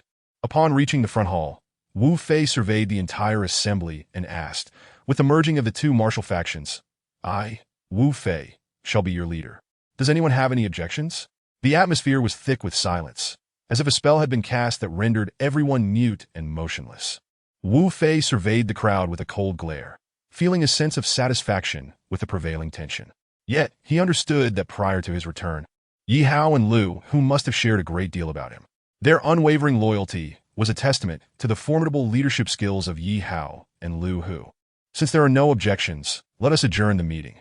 All expenses incurred here today are on me. Should you have any queries, direct them to Yi Hao and Lu Hu. They will provide you with all the information you seek, Wu Fei announced. The crowd responded in unison, "Yes, Brother Fei." At that moment, Jin Wei approached Wu Fei, gently tugging at his arm, her demeanor shy as she said, "Wu Fei, shall we head back?" Upon hearing her words, an inexplicable warmth coursed through Wu Fei's heart. He scanned the room and smiled. "All right, Wei Wei, let us return home." He then turned to Yi Hao and Lu Hu, stating, "I leave this in your capable hands. Contact me if anything arises." "Yes, Brother Fei." "No problem," they replied simultaneously, their faces alight with joy. "Let us go." Wu Fei smiled back at Jin Wei, instinctively taking her hand. At that moment, he felt the softness of her palm. Jin Wei made no resistance to Wu Fei's grasp. After handing a card to Yi Hao, she stepped into the car, perhaps accustomed to his attentive care as he opened the door for her and supported her as she entered. The night was tranquil as the vehicle glided forward. Jin Wei sat quietly, gazing ahead, while Wu Fei sensed her stealing glances at him. "Where are we headed?" he asked gently, holding her hand. 20 minutes later, the car came to a steady halt, and both exited the vehicle. As they approached the entrance of a multi-story building, Jin Wei suddenly paused. "Wu Fei, could you carry me up as you did last time?" Her eyes held a pleading softness that was almost tender. "Of course," he replied. Jin Wei's gaze was so captivating that Wu Fei dared not dwell on it for too long. He bent down and lifted her gently into his arms. Just as they ascended a few steps, a cool, soft pair of lips unexpectedly pressed against his own, as Jin Wei wrapped her arms around his neck, kissing him with fervor, as if her life depended on it. The suddenness and intensity of it left Wu Fei momentarily stunned, as if an internal barrier had been shattered within him. On the G107 highway in Kyoto, Jin Wei's beaming smile revealed her elation. Her hands firmly gripped the steering wheel as she frequently glanced at Wu Fei, as if fearing he might disappear. The road was serene, with the traffic flowing smoothly, showing no signs of disturbance. Suddenly, a jarring noise pierced the calm, a sound so alarming that Jin Wei turned her head, only to see a massive truck barreling towards them through the window. The impending collision seemed inevitable, and in that moment, Jin Wei froze, realizing that even if their car could fly, they would not escape the impending disaster. "What?" Jin Wei gasped in shock. Wu Fei's expression hardened, and in that critical instant, his hand was already poised on the gearshift, gripping the steering wheel with determination. Just then, an SUV roared up from behind, colliding violently with the rear of their vehicle, propelling it forward. With a deafening crash, the luxury SUV was sent careening away, its rear crumpled and the airbags deploying in a dramatic display. It was precisely this collision that spared Wu Fei and Jin Wei from the truck's devastating impact. "Wei Wei, are you all right?" Wu Fei asked, his face etched with concern as he scanned her for injuries. Jin Wei's complexion paled in fear as she shook her head vigorously. "I'm fine, but that scared me to death." The scene of the accident drew a crowd, much like the tide beckoning the stream, forming a human wall around the wreckage. Wu Fei exited the car, weaving through the throng with Jin Wei by his side, approaching the mangled vehicles. "Is it a woman?" Wu Fei wondered aloud, as only one occupant remained in the SUV. The woman lay dazed atop the deployed airbag, despite her disheveled appearance, clad in a stylish silver jacket. A deep V-neck white blouse and ultra-short denim shorts paired with sheer black stockings and high heels, a clear indication of her affluent background. The truck's cabin was eerily silent, with the shattered windshield revealing no sign of life, yet the bloodstains on the glass told a grim tale of the driver's injuries. Jin Wei covered her mouth in fear, her eyes wide with anxiety as she looked at Wu Fei. "What do we do now? We must prioritize saving her," Wu Fei stated as he opened the SUV's door, carefully lifting the unconscious woman from within. Despite the revealing attire, he maintained his composure, refusing to let any inappropriate thoughts surface. He placed her gently into his car and, turning to Jin Wei, said, "Wei Wei, you should take a taxi home. I can handle this." "Okay," she nodded, her expression serious as she closed the door behind her. The villa was not far away, and Jin Wei could reach home in less than half an hour by taxi. Wu Fei dismissed any further concerns and sped away, inadvertently scraping the sides of his car against others or damaging side mirrors, provoking the ire of fellow drivers. However, these trivial matters paled in comparison to the life of the woman he was trying to save. 10 minutes later, Wu Fei arrived at the nearest emergency hospital, swiftly carrying the lovely stranger inside. After nearly 3 hours of rigorous examination and treatment, Wu Fei finally exhaled in relief. Fortunately, the woman was not severely injured. Aside from some soft tissue damage to her hands and face, she had no serious wounds. The doctors explained that her unconsciousness was likely due to the shock of the accident, a protective mechanism of her body. Wu Fei sat beside her bed, admiring her beauty, even with a bandage on her forehead. Remembering Jean Wei, he took out his phone and dialed her number. Upon answering, Jean Wei's anxious voice came through. Wu Fei, how is she? Is it serious? She's fine, just some minor injuries. It's likely the airbags saved her life. Have you made it home yet? Wu Fei asked softly as he stood at the door of the room. Jean Wei glanced at the lavish villa, still in disbelief. Yes, I'm here. Why is this new building so enormous? Well, a little extra space is nice for comfort, he chuckled. Make sure to come back soon, she urged. I will return as soon as I wrap this up, he assured her. All right, I'll wait for you, Jean Wei replied before they ended the call. Wu Fei turned back to the sleeping beauty, taking a seat at her bedside, awaiting her awakening. As time passed slowly, at a certain moment, the woman lying down suddenly fluttered her eyelids. Her hazy eyes opened wide and gradually became clear. When she saw Wu Fei smiling at her, she stared blankly for a moment, lost in thought. However, as she regained her senses, she immediately smiled back at him. The woman inquired, "Are you all right?" Wu Fei was uncertain whether she was a woman or a girl, sensing that she was caught between maturity and youth. He nodded and smiled at her, replying, "I owe you my gratitude. If you hadn't crashed into my car, it would have been us lying in a hospital bed now." With a chuckle, the woman struggled to sit up, her body seemingly burdened. Wu Fei quickly rose to assist her. As she sat up, the thin blanket that had covered her chest slipped away, revealing a tantalizing glimpse that made Wu Fei's heart race, momentarily entranced. After several seconds, he remembered to avert his gaze from her neckline. The woman, seemingly unfazed by his reaction, noted his distraction and laughed, saying, "Actually, I know you. Your name is Wu Fei, and the woman with you is Jean Wei. Am I correct?" Unbeknownst to her, a ripple of surprise swiftly crossed Wu Fei's eyes as he averted his gaze from her plunging neckline, waiting for her to provide an answer. Grasping Wu Fei's hand, the woman said with a smile, "Fei Ge, I'm Nangong Shui, the sister of Hao Ge. I learned about you and Wei from him." Her eyes sparkled with an alluring light, and her delicate face bloomed with a radiant smile, yet it inadvertently stung Wu Fei's eyes. "Oh, I see." Wu Fei responded with a broad smile. Nangong Shui continued, "Fei Ge, I originally intended to find you today, but Hao Ge said you had left Kyoto. Fortunately, I chased after the direction you departed in and finally caught up with you." Wu Fei's smile gradually faded as he asked, "You were looking for me too?" Nangong Shui's bright, pearl-like eyes locked onto Wu Fei's, and he returned her gaze. The former's eyes shimmered with affection, while the latter's were deep and tranquil. In the next moment, Nangong Shui made a bold move, leaning forward and wrapping her arms around Wu Fei's waist. Startled, Wu Fei felt the softness pressed against him, causing his expression to darken. "Fei Ge, can you hold me?" she implored, tightening her embrace, her delicate face slightly raised, filled with yearning. Wu Fei managed a perfect smile, encircling her neck with his hands as he replied, "I had a feeling. How could an ordinary girl be so bold in her rescue? It turns out you were Yi Hao's sister." Nangong Shui leaned closer, as if ready to kiss him, and Wu Fei caught a whiff of her fragrant breath. She said, "Fei Ge, ever since I first heard Hao Ge speak of your deeds, I realized." Suddenly, a loud shout from outside interrupted Nangong Shui's words. In the next instant, a man in a garish green outfit kicked the door open, brandishing a sharp knife, and shouted at Wu Fei and Nangong Shui, "Robbery. Quickly hand over your valuables, phones, wallets. Be quick if you know what's good for you." Nangong Shui trembled in fear, clutching Wu Fei tightly, hiding behind him. "It's fine.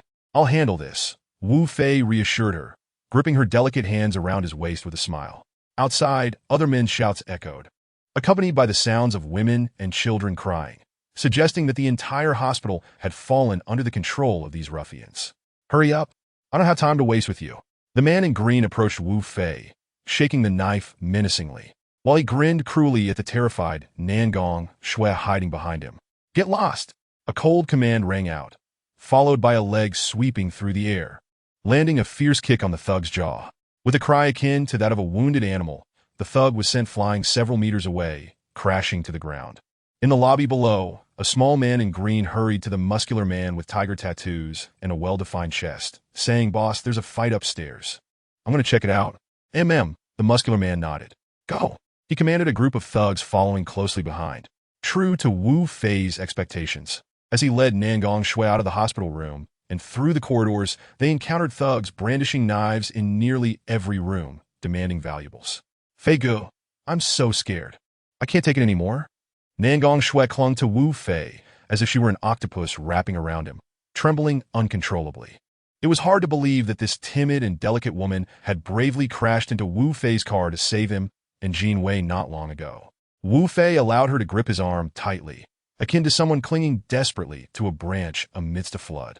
Suddenly, a group of green-clad thugs surrounded Wu Fei, sizing him up. Seeing that Wu Fei seemed no more formidable than an ordinary person, one of the thugs waved his hand, barking, "Get him!" With a chorus of angry shouts, the thugs lunged at Wu Fei, wielding their knives, intent on tearing him apart. Wu Fei remained calm, a cold smile on his lips, while Nangong Shui, still gripping his arm, quickly released her hold, stepping back in fright, her expression one of pure terror. Facing the thugs, Wu Fei swiftly dispatched them one by one. Just then, Nangong Shui let out a piercing scream as the head thug seized her. He yanked her hair, pressing a spring knife against her delicate neck. Though terrified, Nangong Shui dared not move. The thug threatened Wu Fei, "You better stop right now, or else." Just then, one of the thugs, who had just been kicked and knocked down by Wu Fei, staggered to his feet, gripping his knife and lunging at Wu Fei's back. However, just an inch away, a strong hand suddenly grabbed his wrist and crushed it, causing him to scream in agony as he dropped his knife. In the blink of an eye, Wu Fei turned, and a flash of silver cut through the air, landing squarely in the thug's hand, which had been holding Nangong Shui hostage. As he cried out in pain, he dropped the spring knife, and Wu Fei swiftly advanced, delivering a decisive slap to the thug's face, sending him crashing to the ground as if rendered senseless. "Fei Yi!" Nangong Shui leaped into Wu Fei's arms, but he gently pushed her away, smiling, "Not now, little girl." Wu Fei stepped over the incapacitated thug, whose face was already bruised and swollen. He continued forward with the trembling Nangong Shui. "You got some guts, daring to cross me by bin." At a corner of the corridor, the muscular man, leading 5 of his companions, blocked Wu Fei and Nangong Shui's path. Other thugs, injured by Wu Fei or involved in other robberies around the hospital, quickly converged, and soon over 30 unruly thugs surrounded Wu Fei and Nangong Shui. "Fei Ge, what do we do now? I'm so scared." Nangong Shui trembled violently, completely oblivious to how her soft curves pressed against Wu Fei's arm. At that moment, the man claiming to be Bai Bin bellowed, "Brothers, attack. Take this brat down first." "Yes, Bin Ge." A palpable sense of command enveloped the scene, as the 30 thugs surrounding Wu Fei and Nangong Shui moved without a hint of hesitation, brandishing knives and fists toward Wu Fei. With remarkable agility, Wu Fei evaded their advance, swiftly seizing the knife that Bai Bin had carelessly tossed into the air, pressing the blade firmly against his throat. Chapter 61. He is the god of war, the breaker of armies. The onlookers were rendered speechless. Bai Bin, the leader of this criminal gang, was utterly bewildered by Wu Fei's swift action. By the time Bai Bin grasped the situation, a chill ran down his spine as he felt the icy steel of the knife against his neck. Witnessing the others still intent on advancing, Wu Fei sneered, "What? Do you wish for his demise?" He applied slight pressure, causing Bai Bin, who was being held hostage, to panic and shout at his comrades, "Step back quickly." The crowd retreated a few steps, but crimson droplets of blood began to trickle down Bai Bin's neck. Nangong Shui, clutching Wu Fei's arm, trembled as she implored, "Brother Fei, let us leave. I'm so scared." "All right," Wu Fei replied with a nod, casting a cold gaze over the crowd before finally resting his eyes on Bai Bin's face. He warned, "If you do not wish to be crippled, do not follow us." Ignoring Bai Bin's reaction, Wu Fei withdrew the knife from his throat and, hand in hand with Nangong Shui, made his way toward the staircase. Bai Bin, shaken and fearful, cautiously touched his neck, relieved to find only superficial wounds. "Bin Ge, are you all right? What should we do now?" His 30-odd comrades inquired anxiously.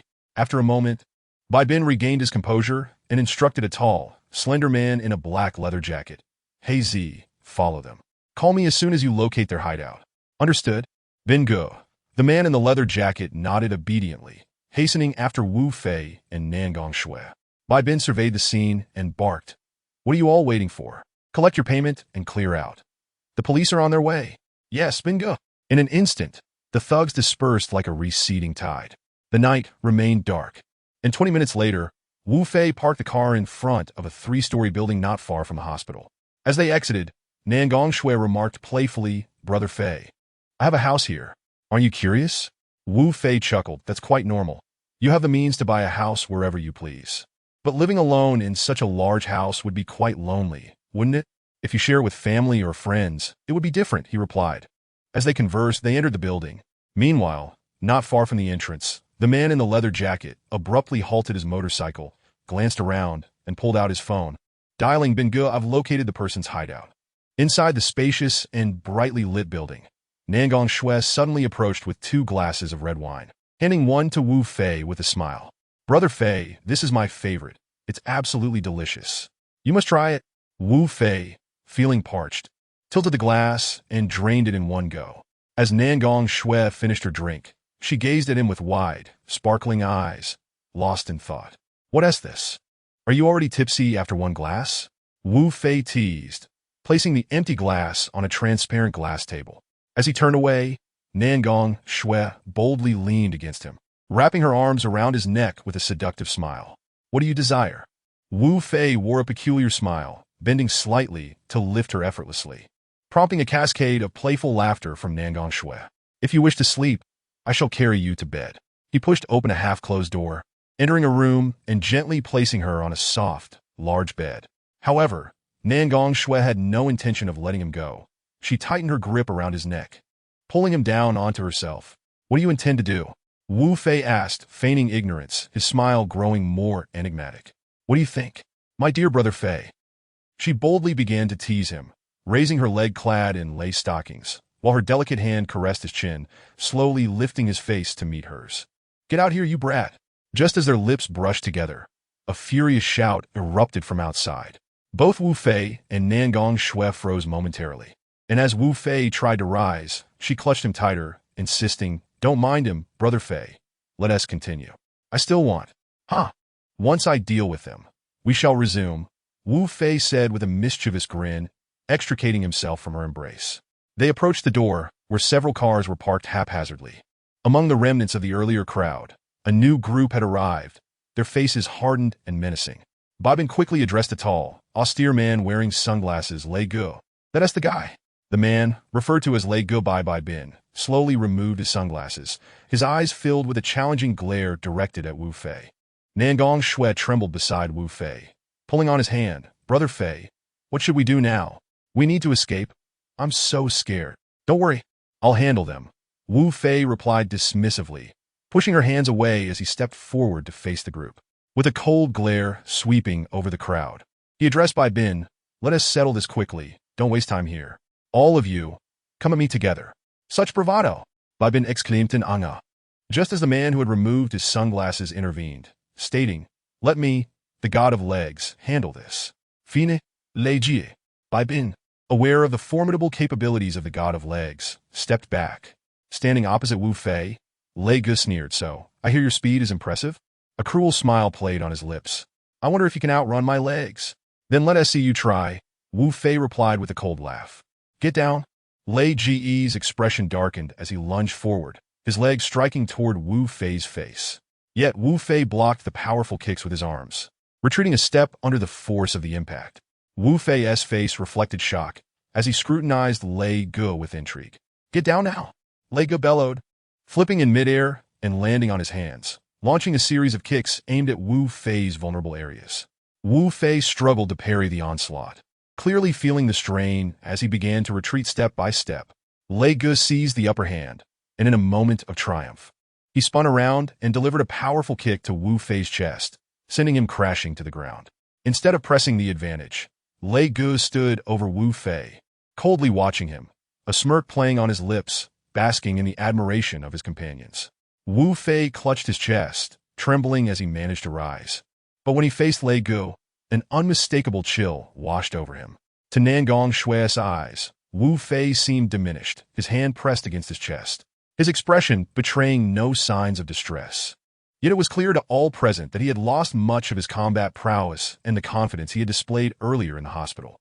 Bin tossed a knife at Wu Fei's feet, its gleam catching the light. With a cold demeanor, Bai Bin declared, cut off one of your hands, and this matter will be settled. Wu Fei's body swayed inexplicably, as if he were on the verge of collapsing, yet he did not fall. Instead, as he bent down to retrieve the knife, no one noticed the sly and secretive smirk that crept at the corner of his mouth. All eyes were fixed on him with a mocking gaze, while opposite him, Shinte Lei wore a smile that was neither fully mocking nor sincere, seemingly acquiescing to Bai Bin's actions. Wu Fei slowly placed the knife against his other wrist, his expression growing grave, and an abrupt seriousness enveloped the atmosphere. Those who focused on Wu Fei's knife held their breath, as it became evident that he was preparing to harm himself, leading them to believe that a crimson spray of blood would soon stain the earth before him. Do you think he can be so easily defeated by you? A figure stepped forward, her voice chilling enough to draw the attention of everyone present. It was Nangong Shui, the woman who had been frightened moments before, yet now, her once delicate and charming visage had transformed into that of an unyielding sorceress, devoid of humanity. Ignoring the astonishment of the crowd, Nangong Shui casually plucked a hairpin from her hair, causing her elaborate hairstyle to collapse, shrouding her pretty face and revealing only her piercing eyes. She flashed a captivating smile. If it weren't for me, Nangong Shui, having poisoned him, rendering him powerless, do you think this insignificant Shinte Lei could vanquish him? With a mocking laugh, she gazed at the bewildered Wu Fei, then scanned the crowd. Do you know who he is? A chilling glance swept over the assembly, leaving all present in stunned silence, eager to witness what would unfold next. Nangong Shui declared, he is the war god Pajun, who has stirred the entire mercenary community, instilling fear in the hearts of many. War god? War god! The declaration stirred a wave of astonishment throughout the crowd. Wu Fei wore a cryptic smile, appearing momentarily dazed, as if lost in thought, yet his frailty was evident, as though a mere gust of wind could topple him. Chapter 62. I swear by the honor of the war god. Previously, he had known exactly how timid and fearful this woman was, yet now she presented herself as an unflinching female demon. What did this signify? It indicated that the woman before him was far from ordinary. Shinte Lei threw back his head and laughed maniacally, declaring that even if he was the war god, it mattered little. He would still perish at his feet. He was consumed by murderous intent. The name of the war god echoed across the land, and no one in this life or the next would ever surpass him. But what if he were to slay the war god, this legendary figure? In Shinte Lei's eyes, if what this woman claimed were true, then killing Pajun would elevate him above the war god, claiming all the fame and prestige for himself, thus putting an end to Pajun's legacy. All right, since this madwoman claims you are the omnipotent war god, let's see how you intend to kill me. Shinte Lei charged forward, his movements uncanny and his speed astonishing. Wu Fei stood transfixed, staring into the air before him, devoid of any reflection, only a glimmer of light, a chilling radiance that danced beneath his eyelids. Seemingly oblivious to the threat posed by the oncoming Shinte Lei, even Nangong Shui, watching the scene unfold, wore a frigid expression that seemed to lower the temperature in the vicinity, her playful smile transforming into something sinister as she mocked Shinte Lei's advance. With a delicate flick of her finger, resembling jade, accompanied by a piercing sound that sliced through the air, a silver flash darted forth amidst the half-black, half-white atmosphere. In the fraction of a second, Shinte Lei let out a heart-wrenching scream of pain. Shinte Lei's rushing form came to an abrupt halt, mere inches from what had been an easily attainable honor, collapsing like a fragile bubble in that instant. Clutching one eye, he appeared to be bleeding, yet he gasped in agony, retreating several paces with horrified cries. Bai Bin suddenly roared, "You witch, what have you done to Lei Ge? Would you like to know?" The icy tone of Nangong Shui sent shivers down everyone's spine. Bai Bin bellowed in fury, "Stop playing tricks. Brothers, seize this vile woman and drag her inside for a proper enjoyment." With Shinte Lei present, Bai Bin could not afford to be negligent. If he showed indifference to his brother's injuries, how could he continue to survive in this world? With a roar, Bai Bin and several burly men charged forward, resembling a pack of reckless wolves. Nangong Shui's melodious laughter, enticing and playful, echoed as her enchanting eyes surveyed the crowd. With a seemingly casual flick of her slender finger, the silver needle she wielded transformed into streaks of glimmering light, piercing through the air with uncanny precision, targeting the pained centers in the eyes of those rushing towards her. The 6 men, including Bai Bin, who had surged forward, suddenly erupted in blood-curdling screams, their plight even more pitiable than Shun Tue Lei's. As they stumbled back in agony, Bai Bin, consumed by rage, pointed a trembling finger at Nangong Shui, exclaiming, "You filthy witch, just wait." Before he could finish, in the hazy void, Nangong Shui's delicate finger rose again, unleashing another slender silver needle that swiftly pierced his other eye, causing him to cry out in torment as he retreated in panic, surrounded by his bewildered subordinates. Ultimately, the crowd dispersed like a receding tide in the once tranquil night. Nangong Shui stood tall, and at that moment, she turned slowly to face Wu Fei, who had been quietly observing from the ground. Wu Fei straightened his posture. The agony he had feigned moments before vanished, replaced by a smile that suggested he had been ensnared in a cunning plot. Nangong Shui approached him, her laughter laced with mockery. "The legendary war god. Did you truly not see this coming? Did you not realize I was merely playing a part?" Wu Fei replied, "You performed remarkably well. However, Nightshade, it seems I may have to disappoint you." Nangong Shui's brows furrowed as she sensed something sinister in Wu Fei's smile. Wu Fei continued, "What? Am I mistaken? Are you not Nightshade? How could you possibly know?" Nangong Shui's face paled, caught off guard. Wu Fei smiled. "Not only do I know you are Nightshade, but I also know you are the daughter of Nangong Fei from the four great families of Tianjin." Yu Nangong Shui was momentarily speechless, struggling to suppress the rising fury within her, and managed a smile. "Even if you know my identity, what does it matter? You are still destined to perish at my hands." As the sky darkened gradually, it did so without leaving a trace. Although the area had been chaotic moments before, it was now devoid of onlookers. Even those who occasionally glanced over from the roadside saw merely a pair of close friends, unconcerned with lingering to watch the unfolding drama. Wu Fei continued to smile. "Are you so certain you can deceive me?" As he spoke, he let his gaze linger on her deep V neckline, pausing for 2 seconds, as a round birthmark the size of a thumb on her bosom stirred memories buried deep within him. Nangong Shui gasped, glancing down in astonishment. "You know about the birthmark on my chest?" Wu Fei smiled and nodded. Nangong Shui's body suddenly trembled violently, and it was only then that she recalled the dazed expression on Wu Fei's face as he stared at her chest in the hospital. At that moment, she had thought him merely a base and lascivious man, never suspecting that. Was it truly the birthmark that revealed her identity to him? Nangong Shui found it difficult to accept this reality, for she had been meticulously playing her role, confident that her performance could completely deceive Wu Fei. She had dedicated 6 whole years to prepare for this day. Suddenly, she discovered that her formidable aura was utterly insufficient, as if she were engaged in battle with a formidable foe, and before the fight even commenced, she had already succumbed to her opponent. "So, does that mean you knew I was acting from the very beginning?" Nangong Shui's large eyes fixed intently on Wu Fei, a hint of indignation and embarrassment flickering within them. Wu Fei sighed, a mischievous smile creeping across his face. "Since you were so diligent in your performance, I had originally intended to give you a heads up, but I simply couldn't bring myself to do it." Nangong Shui was rendered speechless. "What do you mean by I? If you already know I am the breaker, why would you come after me? Isn't that just asking for trouble?" Tears welled up in her eyes, for she had never felt so wounded since her debut. "If that's the case, then was your poisoning of me just a ruse? And you deliberately lost to that scoundrel Lei and his gang?" Wu Fei flashed a brilliant smile. "Why do I feel you are so naive? You certainly don't seem like the cold and unfeeling person the legends portray." Nangong Shui's body stiffened, her expression darkening in an instant. If she had once instilled fear in others, now she resembled a madwoman before Wu Fei. "Is it because of your father's affairs that you wish to kill me?"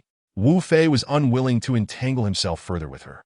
Since the charade was over, it was best to settle this account that would inevitably be reckoned with, and they could then go their separate ways. Yet, Wu Fei's mind was still preoccupied with Wei Wei. "You little fool, you seek death." For reasons unknown, tears streamed down her face as 3 silver needles shot from her hand toward him. If time were to continue in this manner, Nangong Shui would undoubtedly break down before Wu Fei. Whoosh, whoosh, whoosh. At such a close distance, the 3 needles pierced the air with formidable force, a testament to the reputation she had earned as the Night Shadow. A cold smile graced Wu Fei's lips as he swiftly swept his hand before him, catching the 3 needles effortlessly. However, it seemed Nangong Shui had anticipated this outcome. If the god of war could be so easily slain, he would not be the breaker. In that fleeting moment, as the needles were launched, Nangong Shui drew 2 daggers from her person, each held in a hand, and swiftly aimed for Wu Fei's fatal temple. The daggers sliced through the air, transforming into 2 blinding arcs of white light. Yet just as they were about to strike Wu Fei's face, they halted. His hands had seized her trembling wrists, which quivered from her exertion. With a muffled cry, Nangong Shui found herself unable to maintain her grip on the daggers, which clattered to the ground. A flicker of fear coursed through her heart as Wu Fei yanked her hands toward him, causing her to tumble into his embrace, their bodies pressed tightly together. Infuriated, Nangong Shui felt on the verge of spitting blood and desperately struggled to break free. "Let go of me. Let you go? And then allow you to kill me? Do you take me for a fool?" Wu Fei's tone was harsh as he tightened his grip, holding her firmly in his arms. You must let me go," she shouted vehemently. Once again, strength clashed with strength. She could not comprehend how her once reliable might seem utterly futile before Wu Fei. In a moment of extreme anger, shame, pain, and fury, she cried out, "Help! Help! The rogue is trying to assault me." "Assault you?" Wu Fei pushed her away with a scowl. "If I didn't have a beautiful lady waiting for me, I might have entertained your desire to be assaulted by a rogue." "Bah!" Having just escaped, Nangong Shui seemed to forget her pain, picking up the 2 daggers from the ground and charging at him once more. Wu Fei, quick-witted and agile, snatched the daggers from her grasp just as they passed before his chest. A wicked grin plastered on his face, with one icy blade now poised at her throat. Wu Fei's expression turned serious. "Though your father, Nangong Fei, deserves to die 100 times over, I, Wu Fei, swear by the honor of the god of war that he did not die by my hand." Seeing her incredulity, Wu Fei leaned closer to her, whispering, "Your father was slain by his sworn brother, Zhu Tianyang." Chapter 63. Returning home, Wu Fei sheathed the dagger that had been aimed at her neck and turned to leave. "You may go, but do not let me see you again. I do not believe it. I cannot believe that my father's killer is my uncle." Nangong Shui screamed at him like a madwoman. As Wu Fei turned, his cold gaze met hers, and he suddenly noticed 2 streams of glistening tears cascading down her cheeks. If she were not truly heartbroken, how could the night's shadow shed tears so easily? "Leave! Why are you still here?" Nangong Shui bellowed at Wu Fei. After her outburst, she turned away. She should have hated him, yet she could not deceive herself. She simply could not muster the hatred, though their previous interactions had been mere pretense. Had it been any other man, Nangong Shui would never have played such a repugnant game of seduction. She had forgotten her tears, but the traces of them still spoke of her recent sorrow. "Although I once held a gun to your father, the one who truly pulled the trigger was Zhu Tianyang." The lights by the building entrance flickered, momentarily obscuring Wu Fei's vision, conjuring a memory in his mind. A girl clad only in a white short dress gazed fearfully through a window at a gathering below. Her small mouth was firmly covered by a woman behind her, rendering her voiceless, yet her transparent tears flowed unrelentingly. In the hall, a young man, exuding an air of cold indifference, pointed a long, shock-resistant handgun at the forehead of a kneeling middle-aged man. The man trembled violently, his face drained of color, sweat beading on his brow. With a deafening bang, the bullet embedded itself in the middle-aged man's skull, piercing through to the other side, splattering blood as it exited from the back of his head, signaling his death. The girl in the room was left dumbstruck, while the woman holding her cried out in despair, "Master! Master!" The young man's eyes, concealed beneath his hair, radiated a chilling light as he turned to see a figure fleeing frantically to a speeding car. "Ha!" Nangong Shui laughed bitterly, gripping Wu Fei's collar as she demanded, "Why do this? Why kill so many? What grievance do the 4 great families of Jin men have with you?"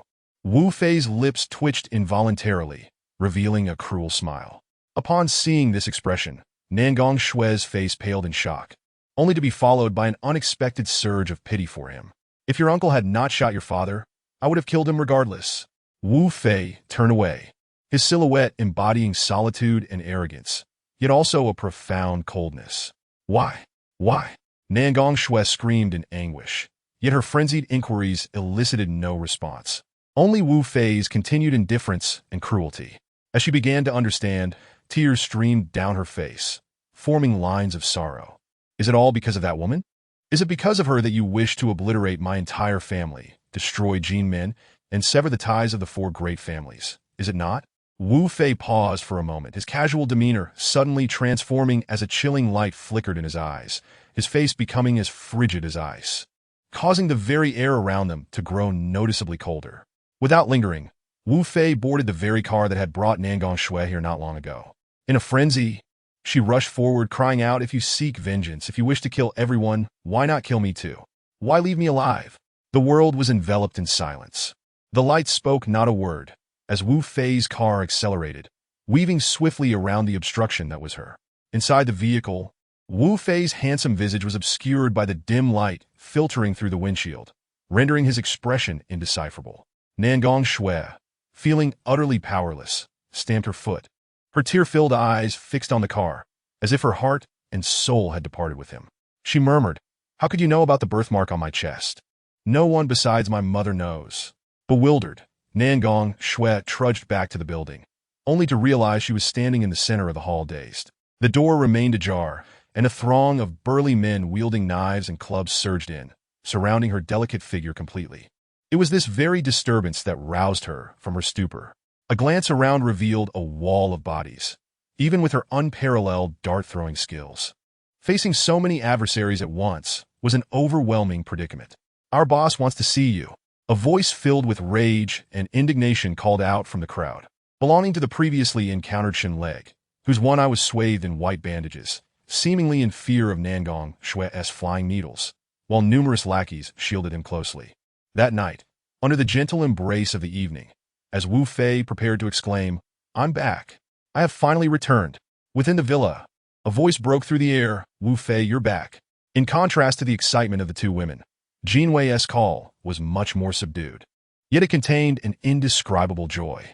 Wu Fei flashed a smile and stepped forward. Upon seeing his cheerful expression, Jin Wei beamed like a young girl, hastening towards him. Behind Jin Wei, a graceful silhouette emerged. It was the true mistress of the villa, Zhou Li. At that moment, Zhou Li gazed at Wu Fei with tenderness, clad in a long robe that revealed her delicate ankles, as if she wore nothing beneath it. Wu Fei glanced between Jin Wei and Zhou Li, feeling an awkwardness arise. Clearly, these two had reached an unspoken understanding, yet neither dared to break the silence. As a man, Wu Fei involuntarily experienced a sensation that was difficult to articulate. "Wu Fei, you must be famished. Come, let us eat before we chat," Jin Wei said with a gentle smile. "All right," Wu Fei nodded in agreement, for indeed, he had not dined yet. The three of them laughed heartily and gathered around a dining table laden with dishes on the right side of the hall. "We waited for you to return for dinner, and now our stomachs are practically empty. Don't you think you should say something?" Wu Fei chuckled. "Thankfully, I'm back now. If I had delayed any longer, you would have starved yourselves sick. In the future, if this happens again, you needn't wait for me to eat." Suddenly, a chopstick clattered to the floor, and Jin Wei immediately bent down to retrieve it. This was a trivial matter. Yet as Wu Fei casually glanced her way, he was taken aback to find her deep V-neck nightgown wide open, exposing a sight that inadvertently caught his eye. A subtle tremor coursed through Wu Fei's chest. Fortunately, his resolve was strong enough to withstand such temptation, or else he might have found himself at the mercy of his own desires. Since that heartfelt kiss with Jin Wei, they had not crossed any further boundaries. Unbeknownst to Wu Fei, as he stole a glance at Wei Wei's decolletage, Zhou Li to his right had witnessed the entire scene and playfully kicked his foot. "Why did you kick me?" Wu Fei asked, casting a glance down at Zhou Li. She replied with a sweet smile, "I just like it." Wu Fei unceremoniously took a bowl from Jin Wei, ladling a generous portion of fish head and tofu soup, saying, "Wei Wei, you should eat more." "I can manage myself." "You should eat more," Jin Wei replied with a gentle smile, snatching the bowl back and promptly adding a roasted duck leg to Wu Fei's. Seeing this, Zhou Li directly tapped Wu Fei's hand with a chopstick. "What do you mean by this? You're serving her soup and dishes, yet I'm left out?" "All right," Wu Fei replied with a calm smile, placing the last succulent salt-baked chicken foot from the plate into her bowl. "Are you satisfied now? I've given you the last one." Although a flicker of joy passed through Zhou Li's heart, she maintained an outward demeanor of displeasure. Thus, the meal continued in a warm and cozy atmosphere. After a while, Wu Fei emerged from the bathroom, freshly showered and clutching a change of clothes. Upon entering the laundry room, he halted abruptly.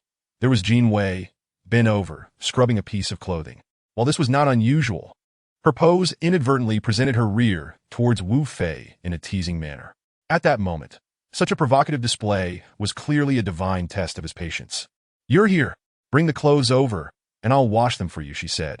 Upon seeing Wu Fei's appearance, a blush quickly crept across her cheeks as she rushed towards him.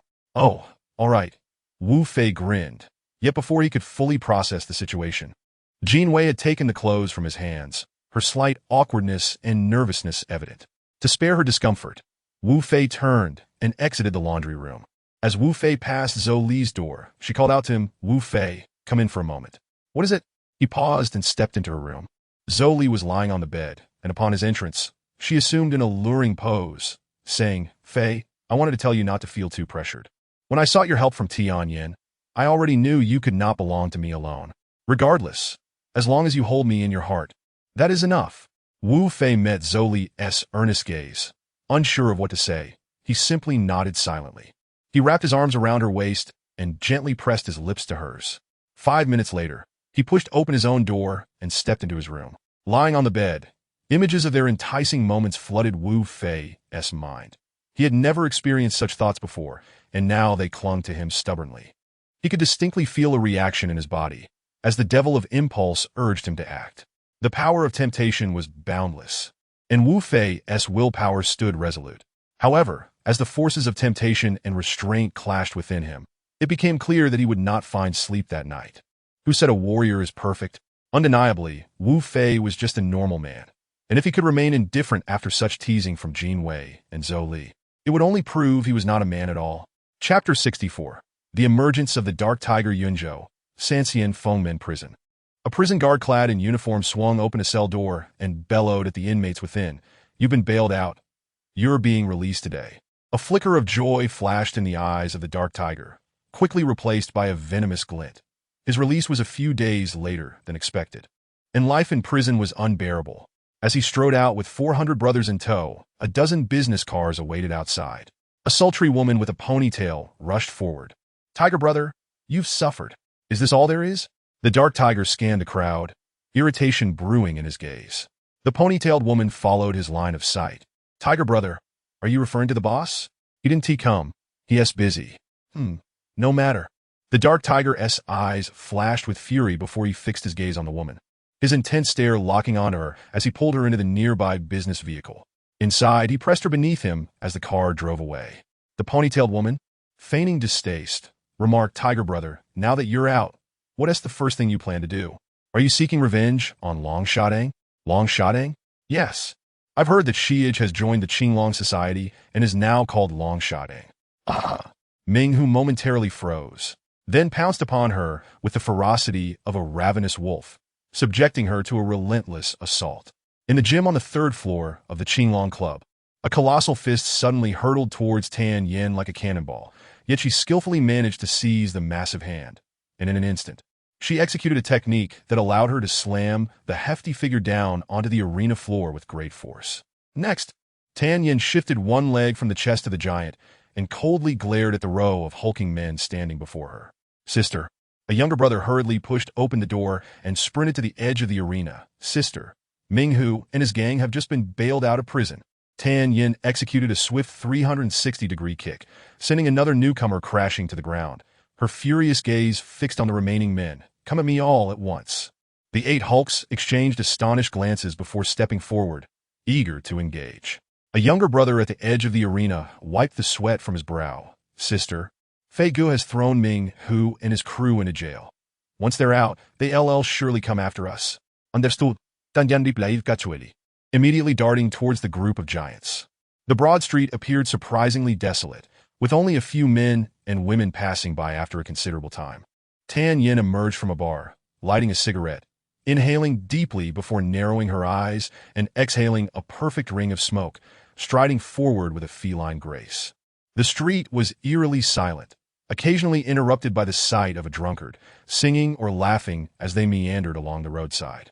Beneath the dim glow of a yellow street lamp, Tan Yin seemed intoxicated, her steps somewhat unsteady, swaying as she leisurely circled the empty street, her laughter ringing like silver bells. In the shadows, within a car, Ming Hu squinted, his eyes glinting with malice as he scrutinized Tan Yan's impossibly slender figure, and with a tight fist, he slammed it down on the horn. Go. 5 business vehicles surged from their concealed positions, encircling Tan Yin in an instant. Faced with a lone, intoxicated woman, a throng of men disdainfully brandished their weapons as they emerged from the cars, advancing towards her with sinister grins. Minghu? Spotting the burly man, Tan Yin displayed no surprise, a mysterious smirk curling at the corner of her lips. Minghu sneered. Tan Yin, you certainly didn't expect this. You had no idea I would lay an ambush here. Ha ha. Tan Yin threw her head back in laughter, as if she had just heard the most amusing joke in the world, her mirth exuding charm. What are you laughing at? A flicker of fear crossed Minghu's mind, just as he sensed a flurry of figures armed with knives and clubs rushing from all directions. Ha! Brother Hu. We're surrounded. In a mere 3 seconds, as Minghu and his men finally reacted, Shahai and Guyu, accompanied by a large group, had completely encircled them, and alarmingly, Minghu's crew was nearly unarmed. Seizing the moment of their shock, Tan Yin stepped out of the encirclement to stand beside Shahai and the others. Tan Yin burst into another fit of laughter directed at Minghu. Today marks your demise. Minghu suppressed the rising dread within him. Do you truly think you can afford to offend us, the Longhu men? Shahai Chukui. We've already crossed paths with the Longhu men. What is there to fear? Brother Hai, let us not waste our breath with him. Everyone let us go. Give him a good beating first. Tan Yin roared, leading the charge. Stop! A cold voice suddenly pierced the air, as a woman with a ponytail stood defiantly before the crowd, forcefully tugging at her robe to reveal several bundles of explosives strapped to her body. Minghu immediately straightened his posture, stepping forward to stand alongside the ponytailed woman, grinning. I anticipated you would set a trap. In that case, we'll all perish together. Tsk. Guyu shook his head in mockery. Minghu, you're supposed to be a man of the underworld. Aren't you afraid of losing face by resorting to such measures? Minghu's expression darkened. My face is worth less than my brother's lives, right? Damn it. Tan Yin stomped her foot in frustration. Minghu coldly retorted, you have 3 seconds. Either we all perish together, or you clear a path for us to leave. Shahai and Guyu exchanged glances, their expressions gravely serious. Yet it seemed they had little choice at that moment. Let them go, but mark my words. We will settle this score with double the interest. Shahai commanded with a firm wave of his hand. Humph. We shall see who possesses the greater prowess. Minghu, swear by the heavens that one day, I will ensure you have no place to rest in death. Minghu laughed maniacally while this time, Tan Yin did not act impulsively. Instead, a more devious smirk appeared on her face. With Shahai's order, the brothers of the Qinglong Club were compelled to part ways, allowing Minghu and his crew to pass. Exuding immense pride, Minghu and his entourage boarded the 5 business vehicles, igniting their engines and departing with haste. A group of furious individuals pursued them. As Guyu suddenly shouted, everyone, return. Do not chase them.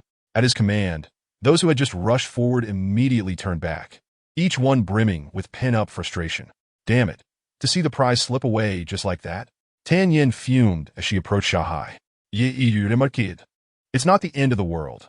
Ultimately, this confrontation has left us at a stalemate, with neither side claiming victory. Wu Qi stepped forward, however, with events unfolding as they have. Capturing him next time may prove to be far more challenging. Shahai's expression turned grave. This matter must be addressed. The power of the Longhu men cannot be underestimated. If we mishandle this, the consequences could be dire. Guyu smiled. Shahai, perhaps we should consult Fei Ge. This is no trivial matter, and I suspect he might have a solution. Shahai smiled broadly, realizing that the time had come to enlist Fei Ge's assistance. Guyu nodded in agreement and called out to the others. Let us regroup. Everyone should return and rest well. Yes, Hull Master. The crowd responded in unison before dispersing. Moments later, 2 luxury cars pulled up beside Wu Fei's villa, with Shahai and Guyu hastily exiting the vehicles and heading towards the villa, followed closely by Tan Yin and Li Huan, while other astute men and women cautiously descended from the cars, guarding the villa. Upon entering the grand hall, Shahai and Guyu, along with Tan Yin and Li Huan, saw Wu Fei and respectfully greeted him. Fei Ge. Wu Fei glanced around the hall, spotting Jin Wei, who was smiling at the television, and Zhou Li, who alternated between watching the screen and trimming her toenails. Both women, recognizing the situation, discreetly withdrew from their realm of leisure. In the room, Zhou Li's long, beautiful eyes frequently darted towards Sha Hai and the others. "What's the matter?" Wu Fei casually settled onto the sofa. Sha Hai and Ge Yu made themselves comfortable, sitting on either side of Wu Fei, while Tan Yin and Li Huan hurriedly served tea to the three. After a moment of silent exchange, Sha Hai spoke first. "Fei Ge, it's about the Longhu men. Today, Ming Hu was released, and he was looking to cause trouble for Yin Er, but we managed to ambush them, which averted a disaster. However, this situation cannot persist. We must devise a solution to resolve the enmity between the Qinglong Club and the Longhu men." Wu Fei cast a concerned glance at Tan Yin. Having noticed her unscathed condition, his gesture merely a show of care. Indeed, under Wu Fei's gaze, Tan Yin's heart fluttered. She stepped forward smiling. "Fei Ge, I'm fine." Yet her delicate hands boldly began to massage Wu Fei's shoulder. "As long as you're well, then let us set the stage." Set the stage? Sha Hai and Ge Yu were taken aback by Wu Fei's sudden declaration, while Tan Yin and Li Huan exchanged surprised glances. Sha Hai furrowed his brow. "Fei Ge, do you mean to engage in a brawl?" Wu Fei nodded with a smile, his demeanor inscrutable, leaving others perplexed. "Fei Ge, are you suggesting that we, the Qinglong Club, confront the Longhu men?" Ge Yu was left speechless, astonished by such audacity, a notion that seemed only Wu Fei could conceive. Indeed, Wu Fei was exceedingly assured. Sha Hai and Ge Yu exchanged glances with Tan Yin and Li Huan, their expressions fraught with uncertainty.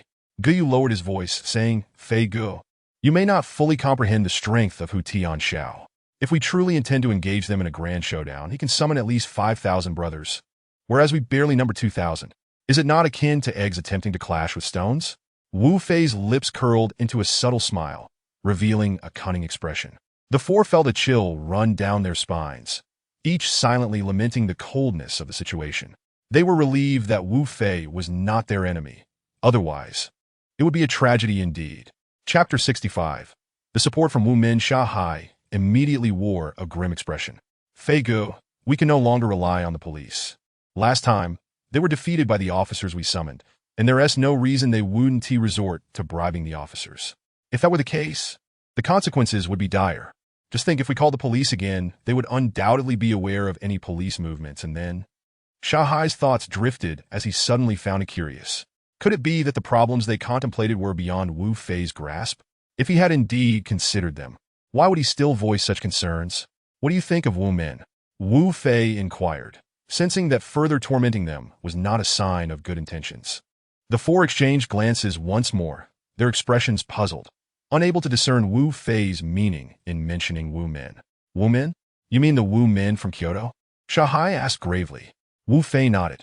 Ge Yu continued, "Fei Ge, the truth is, Wu Min was originally stronger than us, but since their leader was captured, the relationship between Yi Hao and Lu Hu has soured due to their struggle for the position of Hall Master.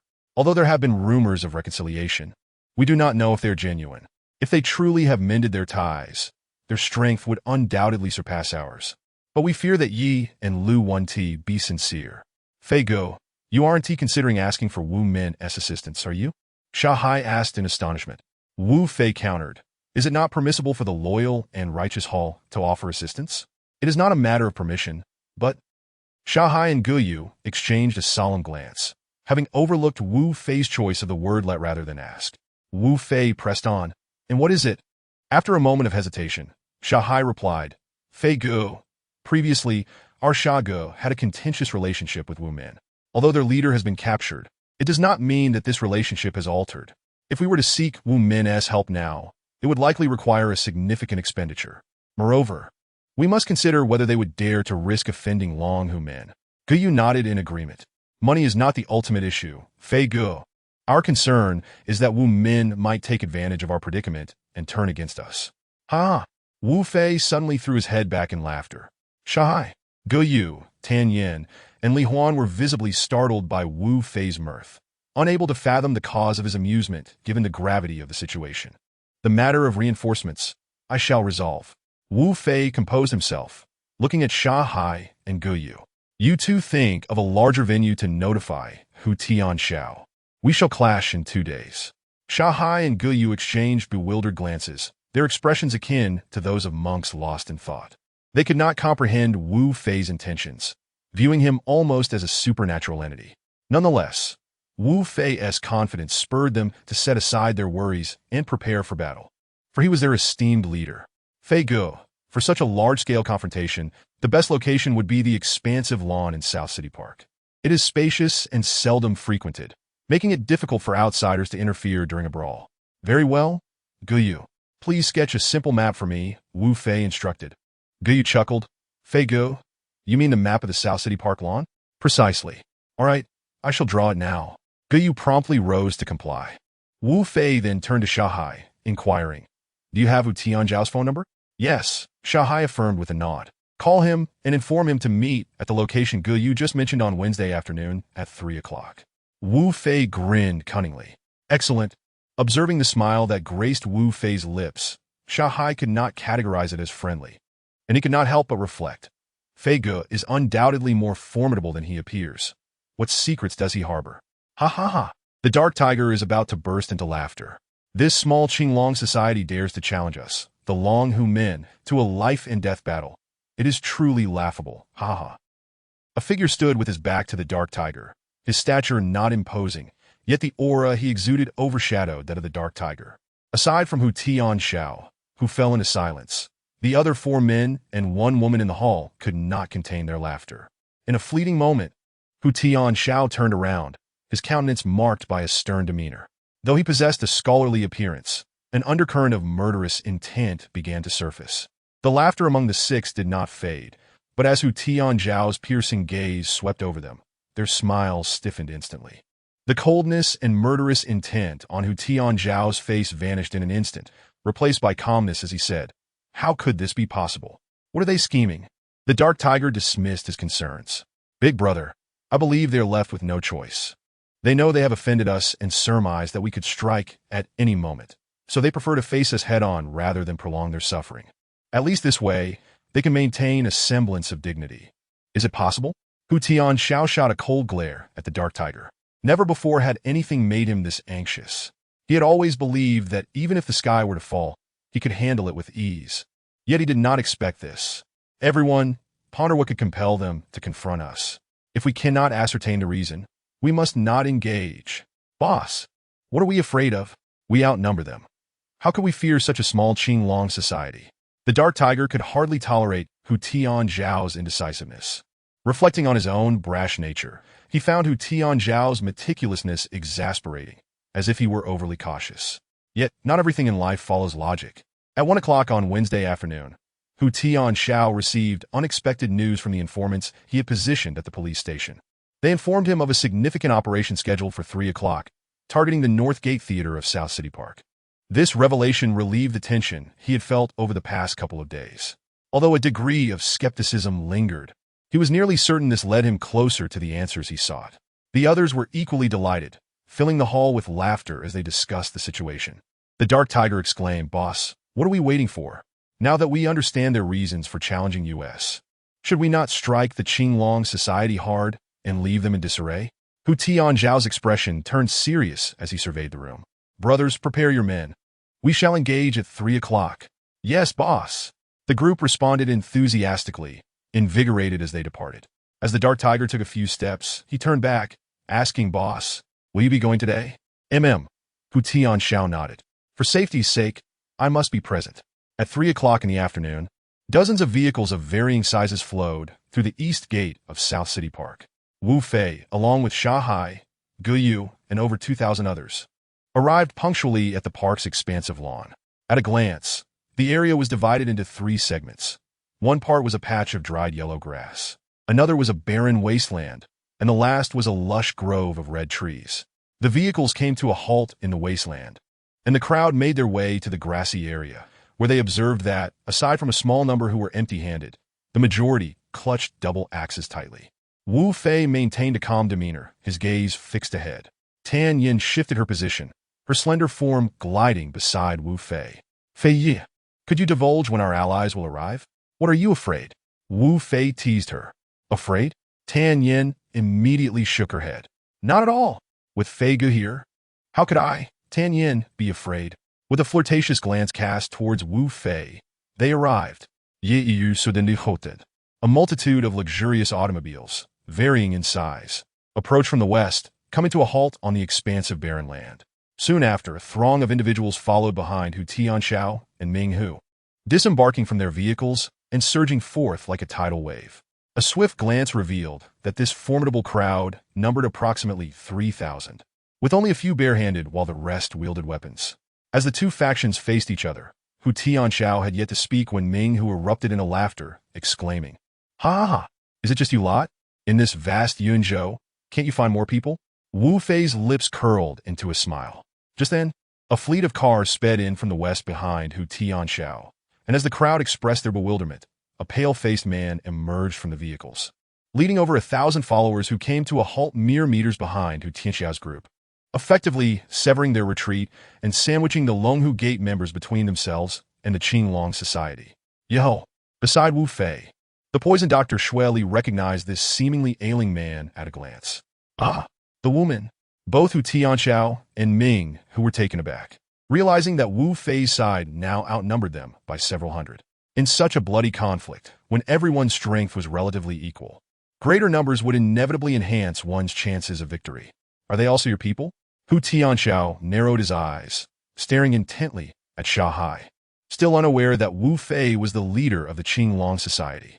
Shanghai and Ge Yu could barely conceal their joy, but before they could respond, Yi Hao and his 1,000-strong contingent raised their voices in unison, shouting, "Brother Fei." Though there remained a distance between Wu Fei's group and the newcomers, the respect emanating from the Wuman brothers toward Wu Fei was palpable and sincere. "Brother Fei, what on earth is happening?" Ge Yu exclaimed in surprise, unable to suppress a smile. Beneath a sprawling grove of red trees, a multitude of men and women cautiously observed the crowd below. Among them was a woman clad in a black short coat, a white undershirt, and rugged denim pants, her feet adorned with iron shoes. Her long black hair was tied back in a ponytail, and her forehead sported a fringe with a band-aid prominently displayed. Nangong Shui. What is going on? How did so many people suddenly arrive? Damn it. How are we supposed to take advantage of this? A woman wielding a curved blade cried out, her voice tinged with suppressed fury. Chapter 66. Ming, who has defeated Shen Tue Lei, remarked, "Sister Wan, don't be anxious. Let's observe for now. Perhaps they will end up injuring each other." As he spoke, Shen Tue Lei glanced at the man who was squinting with an unusually calm demeanor, though his furrowed brows revealed his deep concern. This furrowed brow belonged to the leader of the group, named Zhou Yong, who was also the husband of the woman referred to as Sister Wan by Shen Tue Lei. Zhou Yong suddenly turned to Nangong Shui and muttered a curse. Damn it.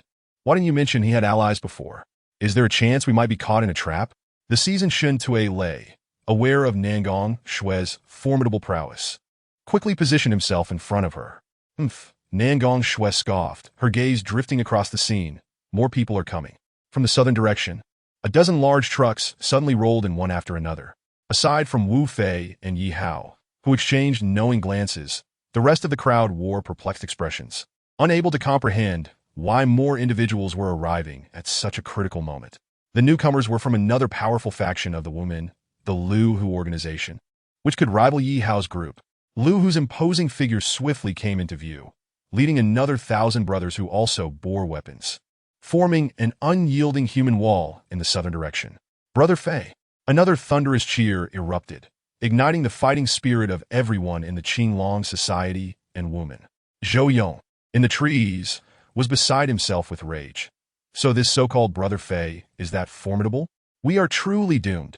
Nangong Shui smiled a silent, radiant smile that held an air of mystery.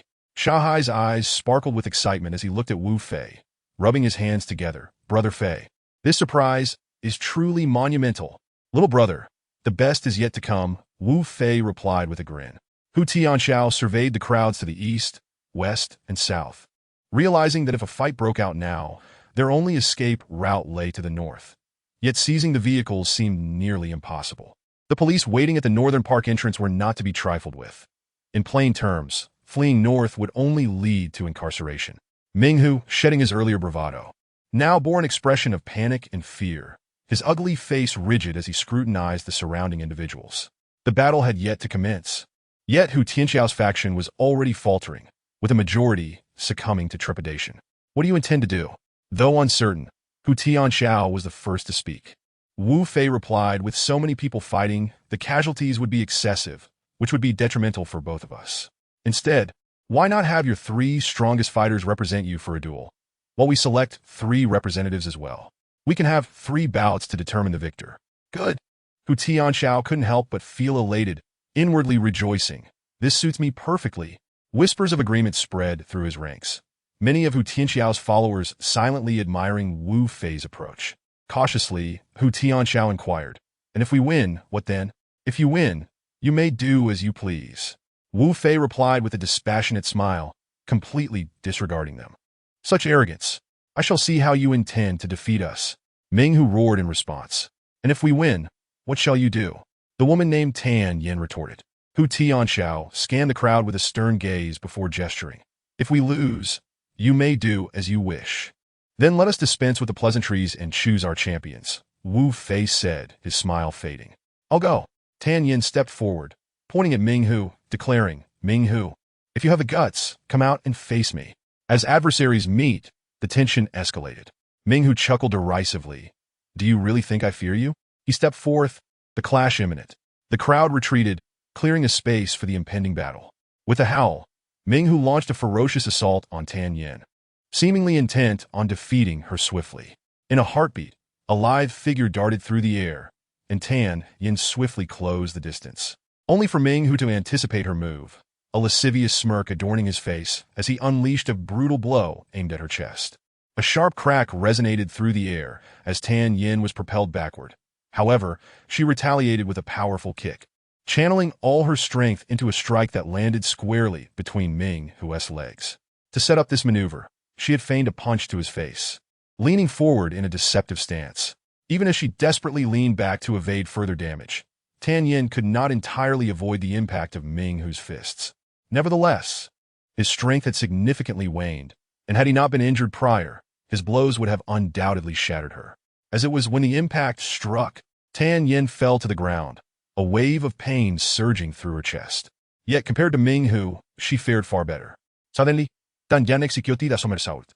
Coldly observing Ming Hu, who knelt on the ground, clutching himself in agony, his twisted face grimacing as blood began to seep through his pants. "Go to hell!" Tan Yin shouted, her body spinning in midair, unleashing a powerful kick aimed at Ming Hu's grotesque visage. With a resounding cry of agony, Ming Hu collapsed, his life force waning as he lay defeated on the ground. With such a formidable strike, compounded by the agony in his groin, Ming Hu fell to the ground in an instant, and everyone understood that the outcome was already decided. Brother Hu, the ponytailed woman, who had previously threatened everyone with a bomb strapped to her body, suddenly charged onto the battlefield in a fit of rage, rushing to Ming Hu's side. "We won. We emerged victorious." The sounds of cheers and joy immediately drowned out the pained cries of the ponytailed woman.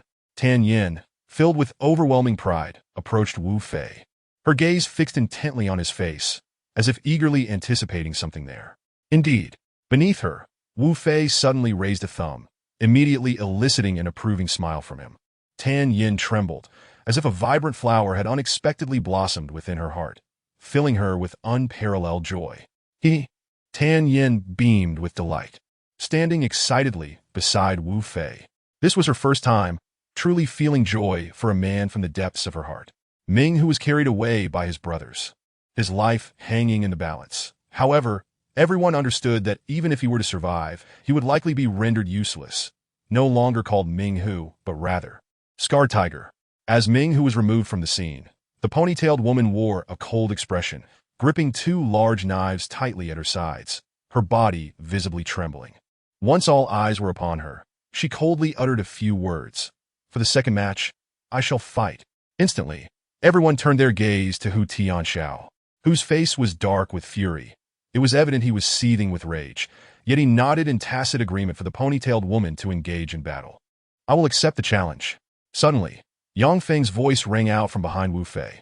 He stepped forward, and an enticing aroma wafted from him, surprising Wu Fei, who recognized it as the familiar scent of the poison master, Shueli. Wu Fei raised an eyebrow slightly, locking eyes with Yang Feng for a moment, then smiled and nodded, declaring that victory or defeat was inconsequential, as long as they returned alive. "No problem," Yang Feng beamed, exuding confidente, his bright eyes and radiant smile captivating. He brandished an iron rod slightly longer than the ponytailed woman's knives. The second fierce battle was about to commence, and all eyes were focused ahead. After a brief moment of silence, the ponytailed woman suddenly roared, her body flashing in an instant before Yang Feng, her hands descending heavily as the two knives sliced down toward his shoulders. Yang Feng swiftly dodged to the right, narrowly escaping the blades. With another furious shout, the ponytailed woman, fueled by her rage, was determined not to relent in this match. She lunged upward with her dual knives, their speed akin to two silver serpents, the sharp blades gleaming menacingly as they targeted Yang Feng's chest. Ah! Yang Feng gasped, having intended to secure a decisive victory in front of everyone, thereby gaining Wu Fei's admiration. But he quickly realized that the opponent's ferocity exceeded his expectations. In this perilous moment, Yang Feng raised his rod to block. Yet the force behind her attack was astonishingly powerful, causing his hands to tremble uncontrollably upon impact. Ah! The ponytailed woman's roar echoed like thunder, her strength seemingly amplified by her fury, as the tips of her knives pressed against Yang Feng's fitted attire, their sharpness palpable. Ah! With gritted teeth, the ponytailed woman unleashed a furious cry, thrusting her knives upward with lethal intent. Yang Feng's pupils dilated, instinctively retreating. Fortunately, his movements were fluid and swift. Had he faltered even for a moment, her blades would not only have pierced him, but would have left ghastly wounds across his body. Ah! The chaos was far from over. The ponytailed woman, in a frenzy, alternated her strikes, each knife crashing down upon Yang Feng's rod, sparks flying as the clash resounded powerfully.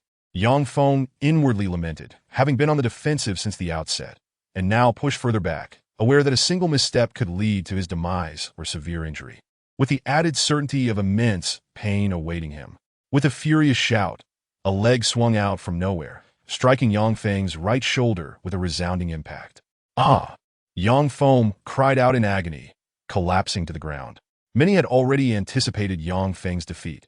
His skills were mediocre, and in a clash with a formidable opponent, survival would be a blessing from the heavens. Hence Wu Fei's insistence that he return alive before the match. However, witnessing his comrade being so brutally assaulted ignited a smoldering fury within Wu Fei, though he maintained an outward calm, suppressing his anger. Chapter 67. I will accept the challenge. As Yang Feng fell, a sharp knife was pressed against his chest, poised to pierce him, when a voice suddenly rang out through the air. Stop! Enough! Shanghai approached with a grim expression, acknowledging her defeat. Damn it! Cease this immediately. The ponytailed woman sheathed her knife and walked away, her back exuding a chilling aura, unaware that a pair of venomous eyes were locked onto her from Yang Feng, burning with intensity. Wang Fan emerged from behind Wu Fei, hurriedly assisting Yang Feng.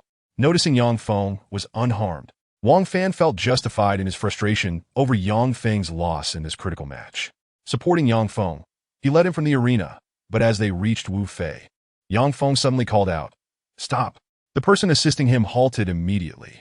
Yang Feng crossed his arms, not only feeling pain from where he had been stabbed, but the kick to his right chest also provoked an indescribable agony. "I'm sorry." Yang Feng looked up into Wu Fei's profound gaze, forcing a smile. Wu Fei smiled back, a silent understanding passing between them. "Let us go."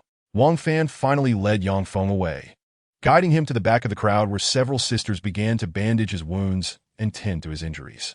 One victory, one defeat. The next battle would be the third and most crucial, with the opposing fighter being one of the tigers from the Longhu men, specifically Hu Tianxiao, the leader among the over 2,000 spectators present. At that moment, Hu Tianxiao stood with his hands clasped behind his back, his gaze cold and disdainful, exuding a certain regal demeanor. Shanghai and Guyu exchanged glances, both equally astonished, before turning their eyes toward Wu Fei.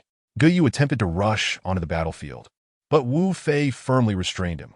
This match was of utmost importance, not only concerning the honor of all present but also their fates. Thus Wu Fei could not afford to be careless. He gently patted Guyu's shoulder, assuring him that he would personally avenge his grievances. How could Hu Tianxiao take the field himself? Shanghai frowned, perplexed. In his memory, Hu Tianxiao was more adept with words than with combat. However, he recalled hearing whispers about Hu Tianxiao secretly honing his skills, though he had no solid evidence. Shanghai furrowed his brow even deeper. Clearly, only Wu Fei could take the stage now. Only he could inspire complete confidence among them.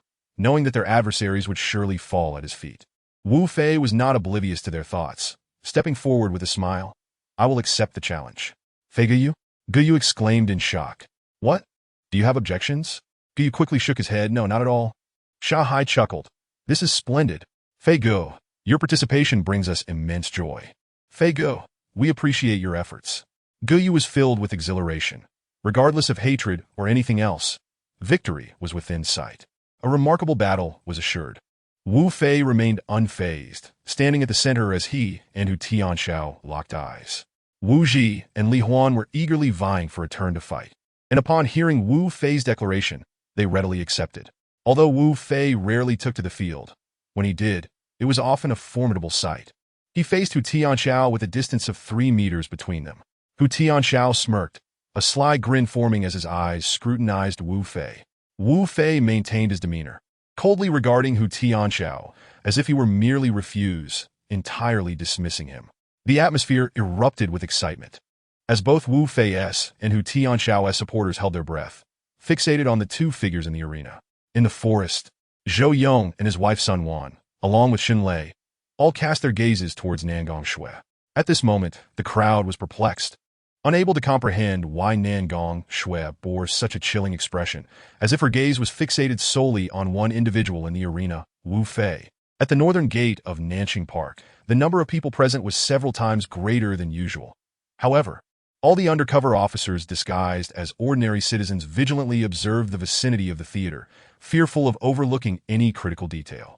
The scene appeared normal, yet who could guarantee that a cataclysmic event would not unfold in the next instant? "Brother-in-law, you must not come to harm. If something happens to you, how will I explain it to Sister Baihe?" Approaching the northern gate of the park, Yang Wei, dressed inconspicuously in a corner of the theater, was lost in anxious contemplation. Her beautiful eyes had scanned the entire theater more than 10 times, yet none of her imagined scenarios had come to pass. Before Wu Fei's arrival, he had called Yang Wei, proposing a chance to prove herself, inquiring if she was interested. Given her experience from the last incident, she readily agreed. At this moment, all law enforcement was concentrated around the theater, carefully monitoring the situation covertly. Yang Wei, however, remained oblivious to Wu Fei's ulterior motives, which were merely to utilize their presence at the northern gate while simultaneously alerting Hu Tianxiao of the police ambush, fulfilling Wu Fei's cunning and unscrupulous agenda that evidenced his high intelligence. "I never expected to find myself here today, displaying my skills before everyone," Hu Tianxiao sneered, surveying the crowd with a sardonic smile, a hint of arrogance etched upon his brow. As soon as Wu Fei seized an opportunity, he mocked. "What's the matter? Afraid to perform in front of so many? Worried about making a fool of yourself? Make a fool of myself?" Hu Tianxiao's expression suddenly darkened.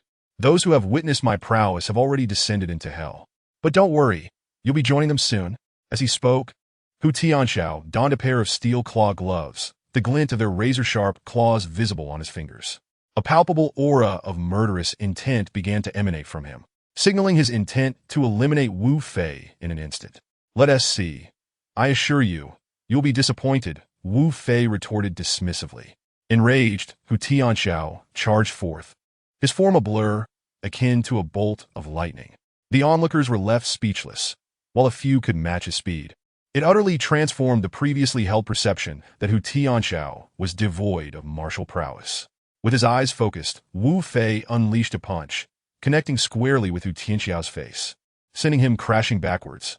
The audience erupted in astonishment, unable to fathom how effortlessly Wu Fei had dispatched his opponent.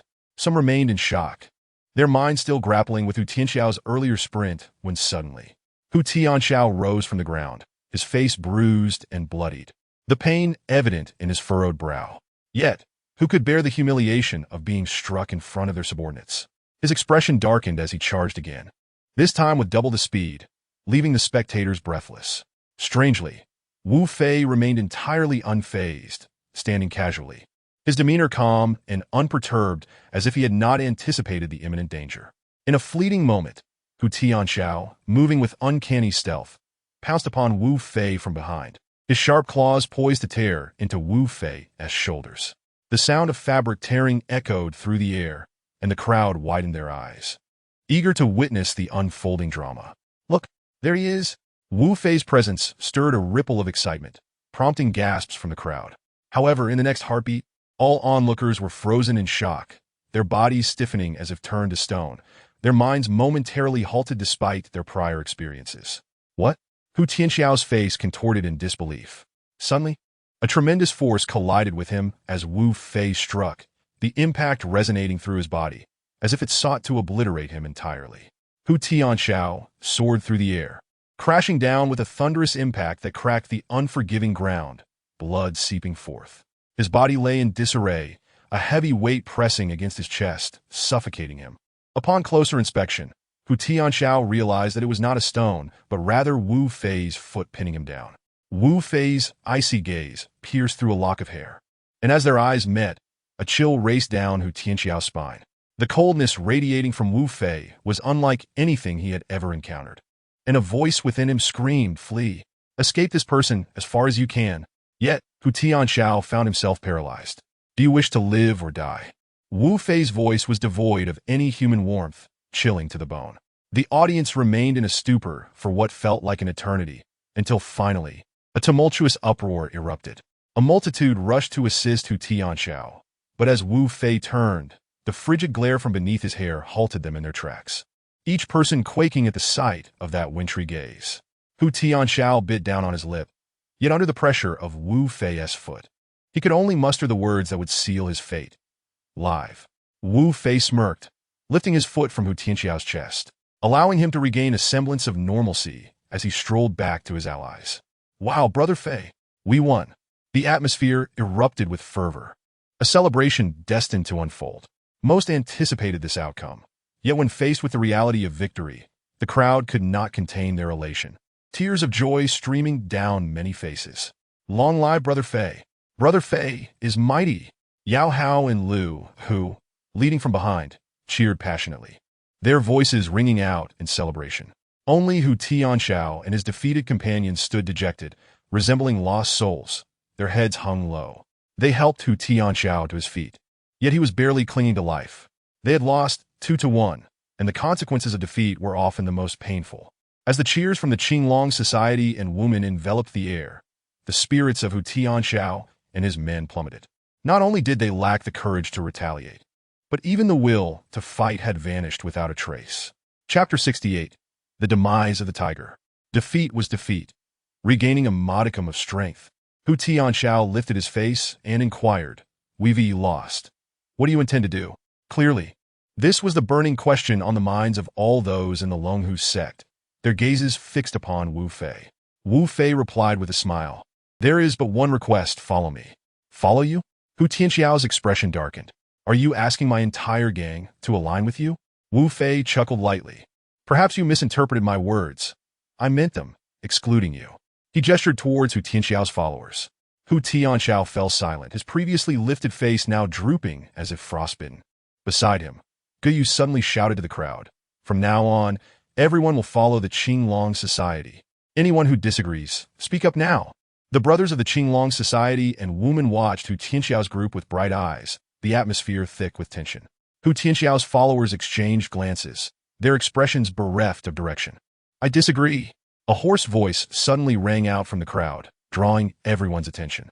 As the crowd parted, they saw that the one who had shouted was the pale-faced Ming who, lying on the ground, he appeared to realize that his influence was waning.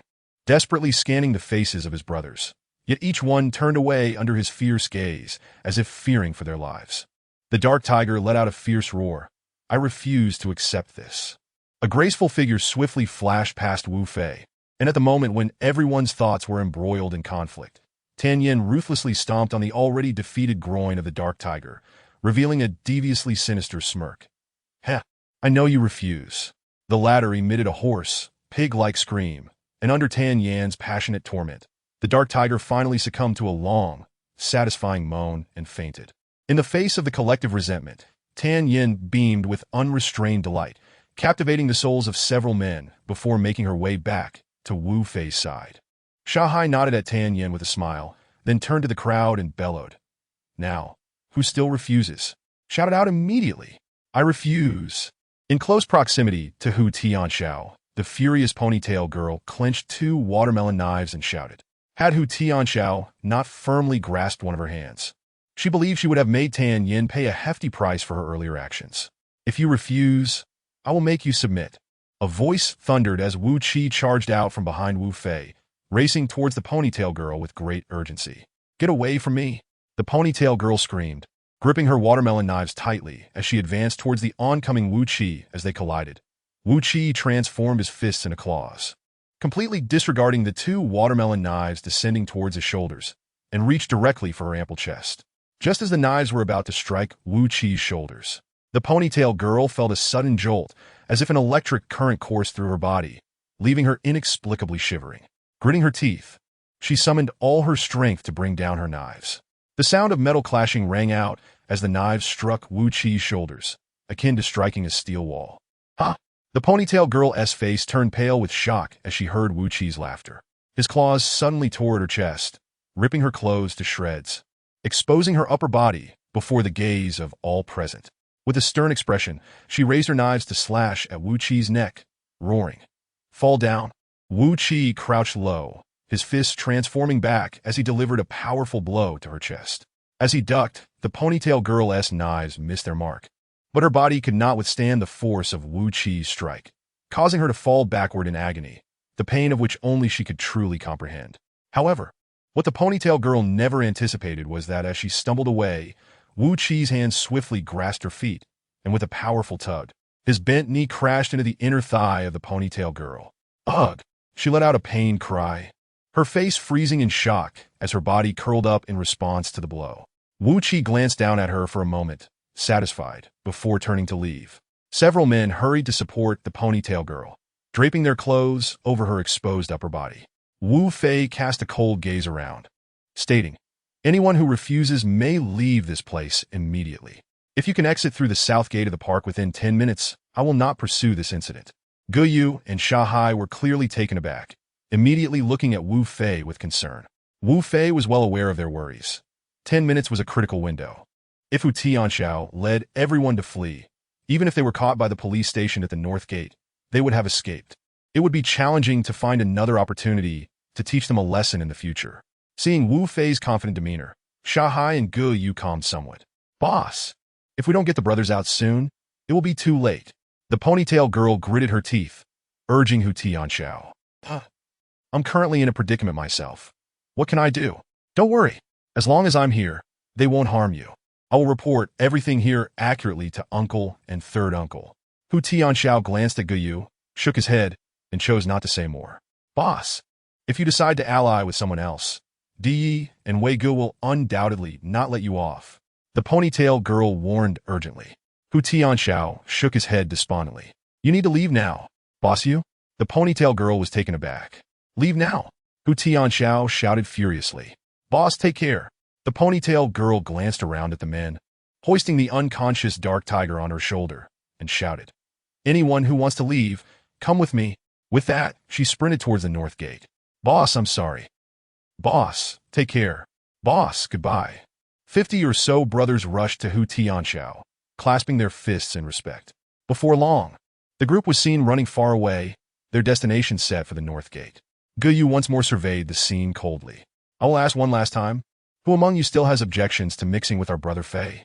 A gentle breeze swept through the crowd, dissipating some cold sweat, carrying warmth away, yet all remained silent.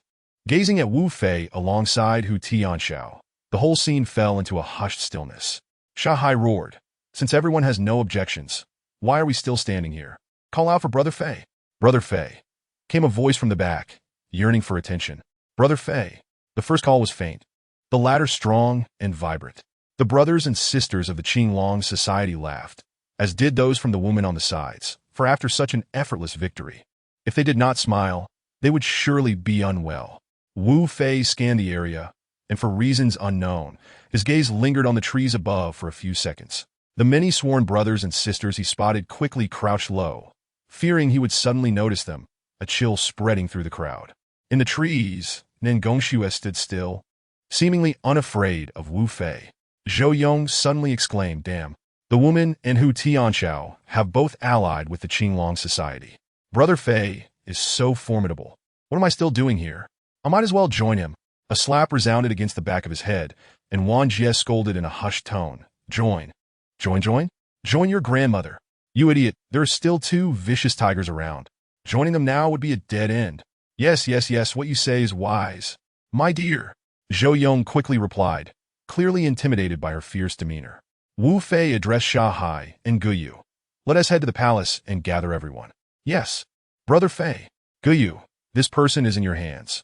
How you handle him is up to you, and you needn't explain anything to me or concern yourself with anyone else. Guyu's eyes instantly turned red, and he knelt down. All present were stunned by this scene. Wu Fei furrowed his brow. Xiao Yu, if you continue this way, you are no longer my brother. Brother Fei, I promise this is the last time.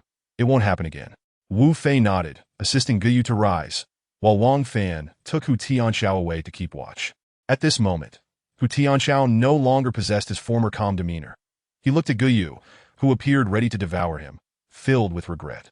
Wang Fan approached Hu Tianxiao and delivered a sharp slap to the back of his head, knocking him unconscious. As everyone witnessed Wang Fan carry away Hu Tianxiao, a collective sigh of relief swept through the crowd. Sha Hai and Guyu immediately exchanged glances, their eyes betraying their joy, and they each headed towards the Wumin and Hu Tianxiao's men. Before long, a convoy of nearly 100 vehicles set off, creating a truly spectacular sight. Unbeknownst to the likes of the Dark Tiger and the Ponytail Girl, a large contingent of police awaited at the North Gate, while the Dark Tiger lay unconscious, oblivious to his surroundings. Hu Tianxiao feared that the police would disrupt the gathering, and since their target was the North Gate Theater, he saw no need to inform anyone else, as this would only jeopardize the Ponytail Girl and her companions. Including the Ponytail Girl, 50 brothers fled in a frenzy, terrified that if they did not escape through the gate within 10 minutes, the pursuers would catch and deal with them one by one, unaware that they were falling right into Wu Fei's trap. As the group of ponytail-clad women burst through the door, they barely managed to take a few steps before the surrounding plainclothes police brandished their firearms and bellowed in unison, "Stop right there, police!" Concerned about a potential scuffle erupting in 10 minutes, most of them wielded knives and clubs, and their frantic running made it hard to believe they were anything but troublemakers. In this way, they effectively delivered themselves into the jaws of the hungry cat, caught red-handed in one fell swoop. The Ponytail Girl stomped her feet in frustration, exclaiming, "Damn it! Damn it! Damn it!" Chapter 69. For classes in the resplendent royal palace, a multitude had gathered, and a swift glance revealed a sea of faces. However, distinctions were evident. The members of the Wu Gate occupied the left, those of Hu Tianxiao were on the right, and the Qinglong Society members were positioned above, forming a triangular formation. Following a cacophony of noise, silence enveloped the room as everyone directed their gaze towards a singular figure at the front. Although not everyone could see him, those who did, along with those he met with his gaze, seemed invigorated, as if displaying any hint of lethargy might provoke the overwhelming aura of kingship emanating from him, potentially leading to their immediate demise. Undoubtedly, this figure was none other than Wu Fei, the leader of the Qinglong Society and the chief of Wu Gate. Guyu spoke with utmost respect, "Brother Fei. Everyone has arrived." Wu Fei regarded Guyu, seemingly peering into his thoughts, and nodded slightly, prompting a sigh of relief from Guyu. Wu Fei directly inquired, "As for the full alliance, does anyone have any objections?" His voice was soft yet resonated throughout the venue. Wu Fei's gaze swept across the assembly, scrutinizing the more prominent figures present. Sha Hai exchanged glances with Guyu, both revealing expressions of delight. Sha Hai stepped forward, bowing deeply. "Brother Fei, your word is law." Guyu chimed in, "Brother Fei, Guyu will follow your lead."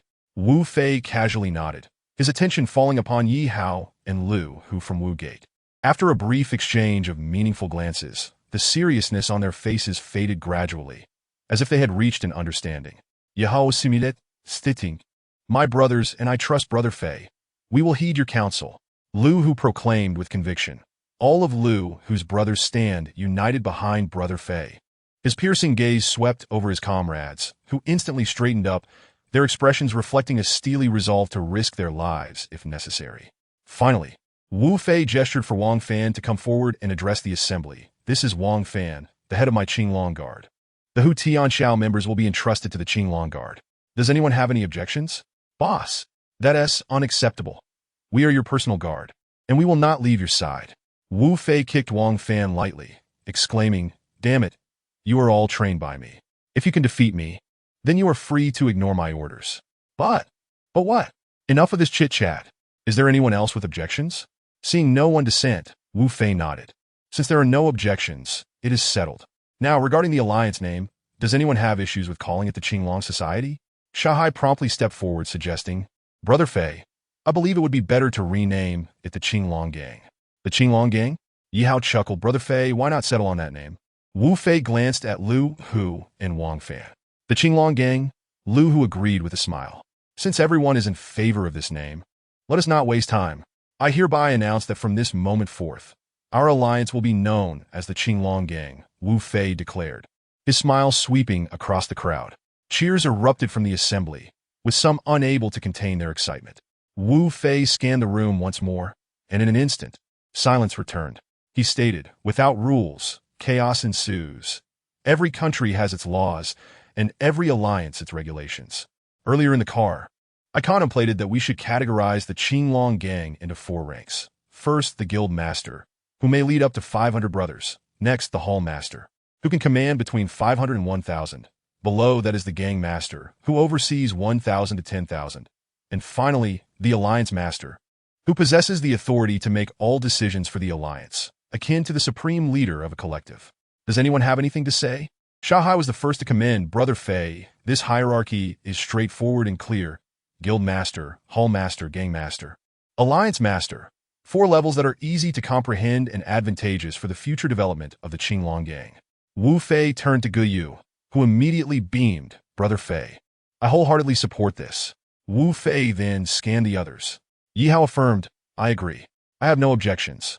Lu Hu and Wang Fan shook their heads. Good. I'm not keen on wasting more time. Guyu, Shahai, Yihao, Lu Hu, Wang Fan from this moment.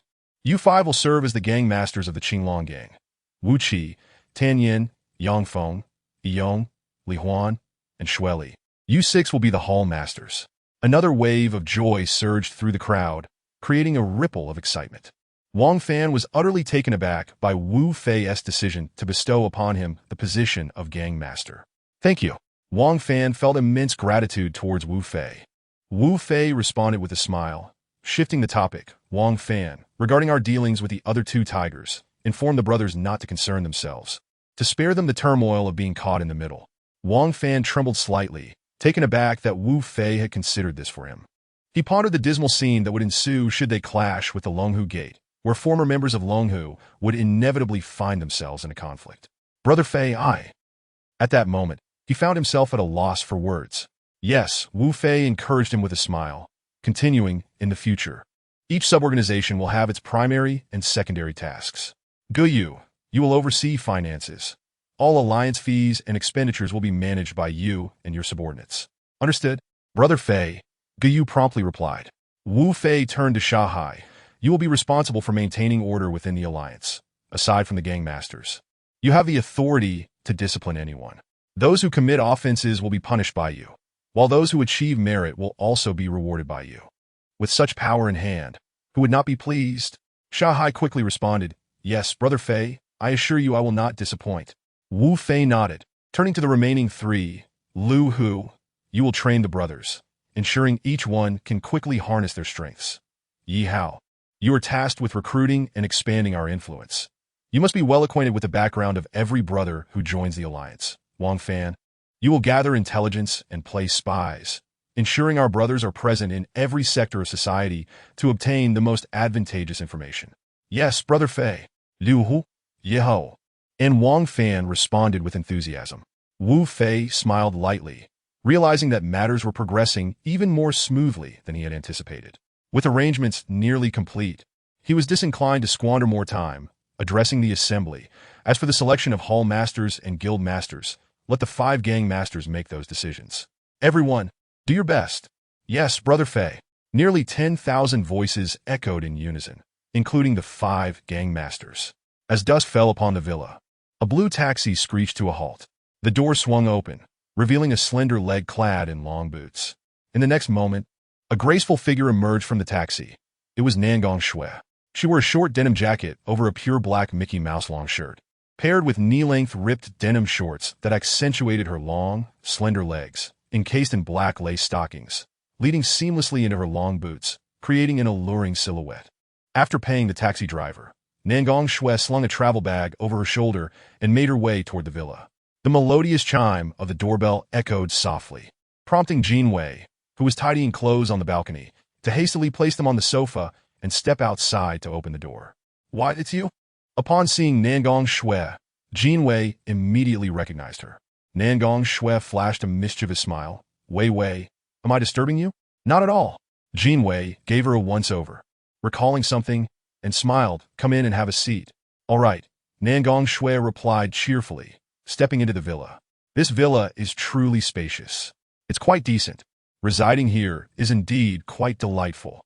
The two of them strolled while exchanging thoughts.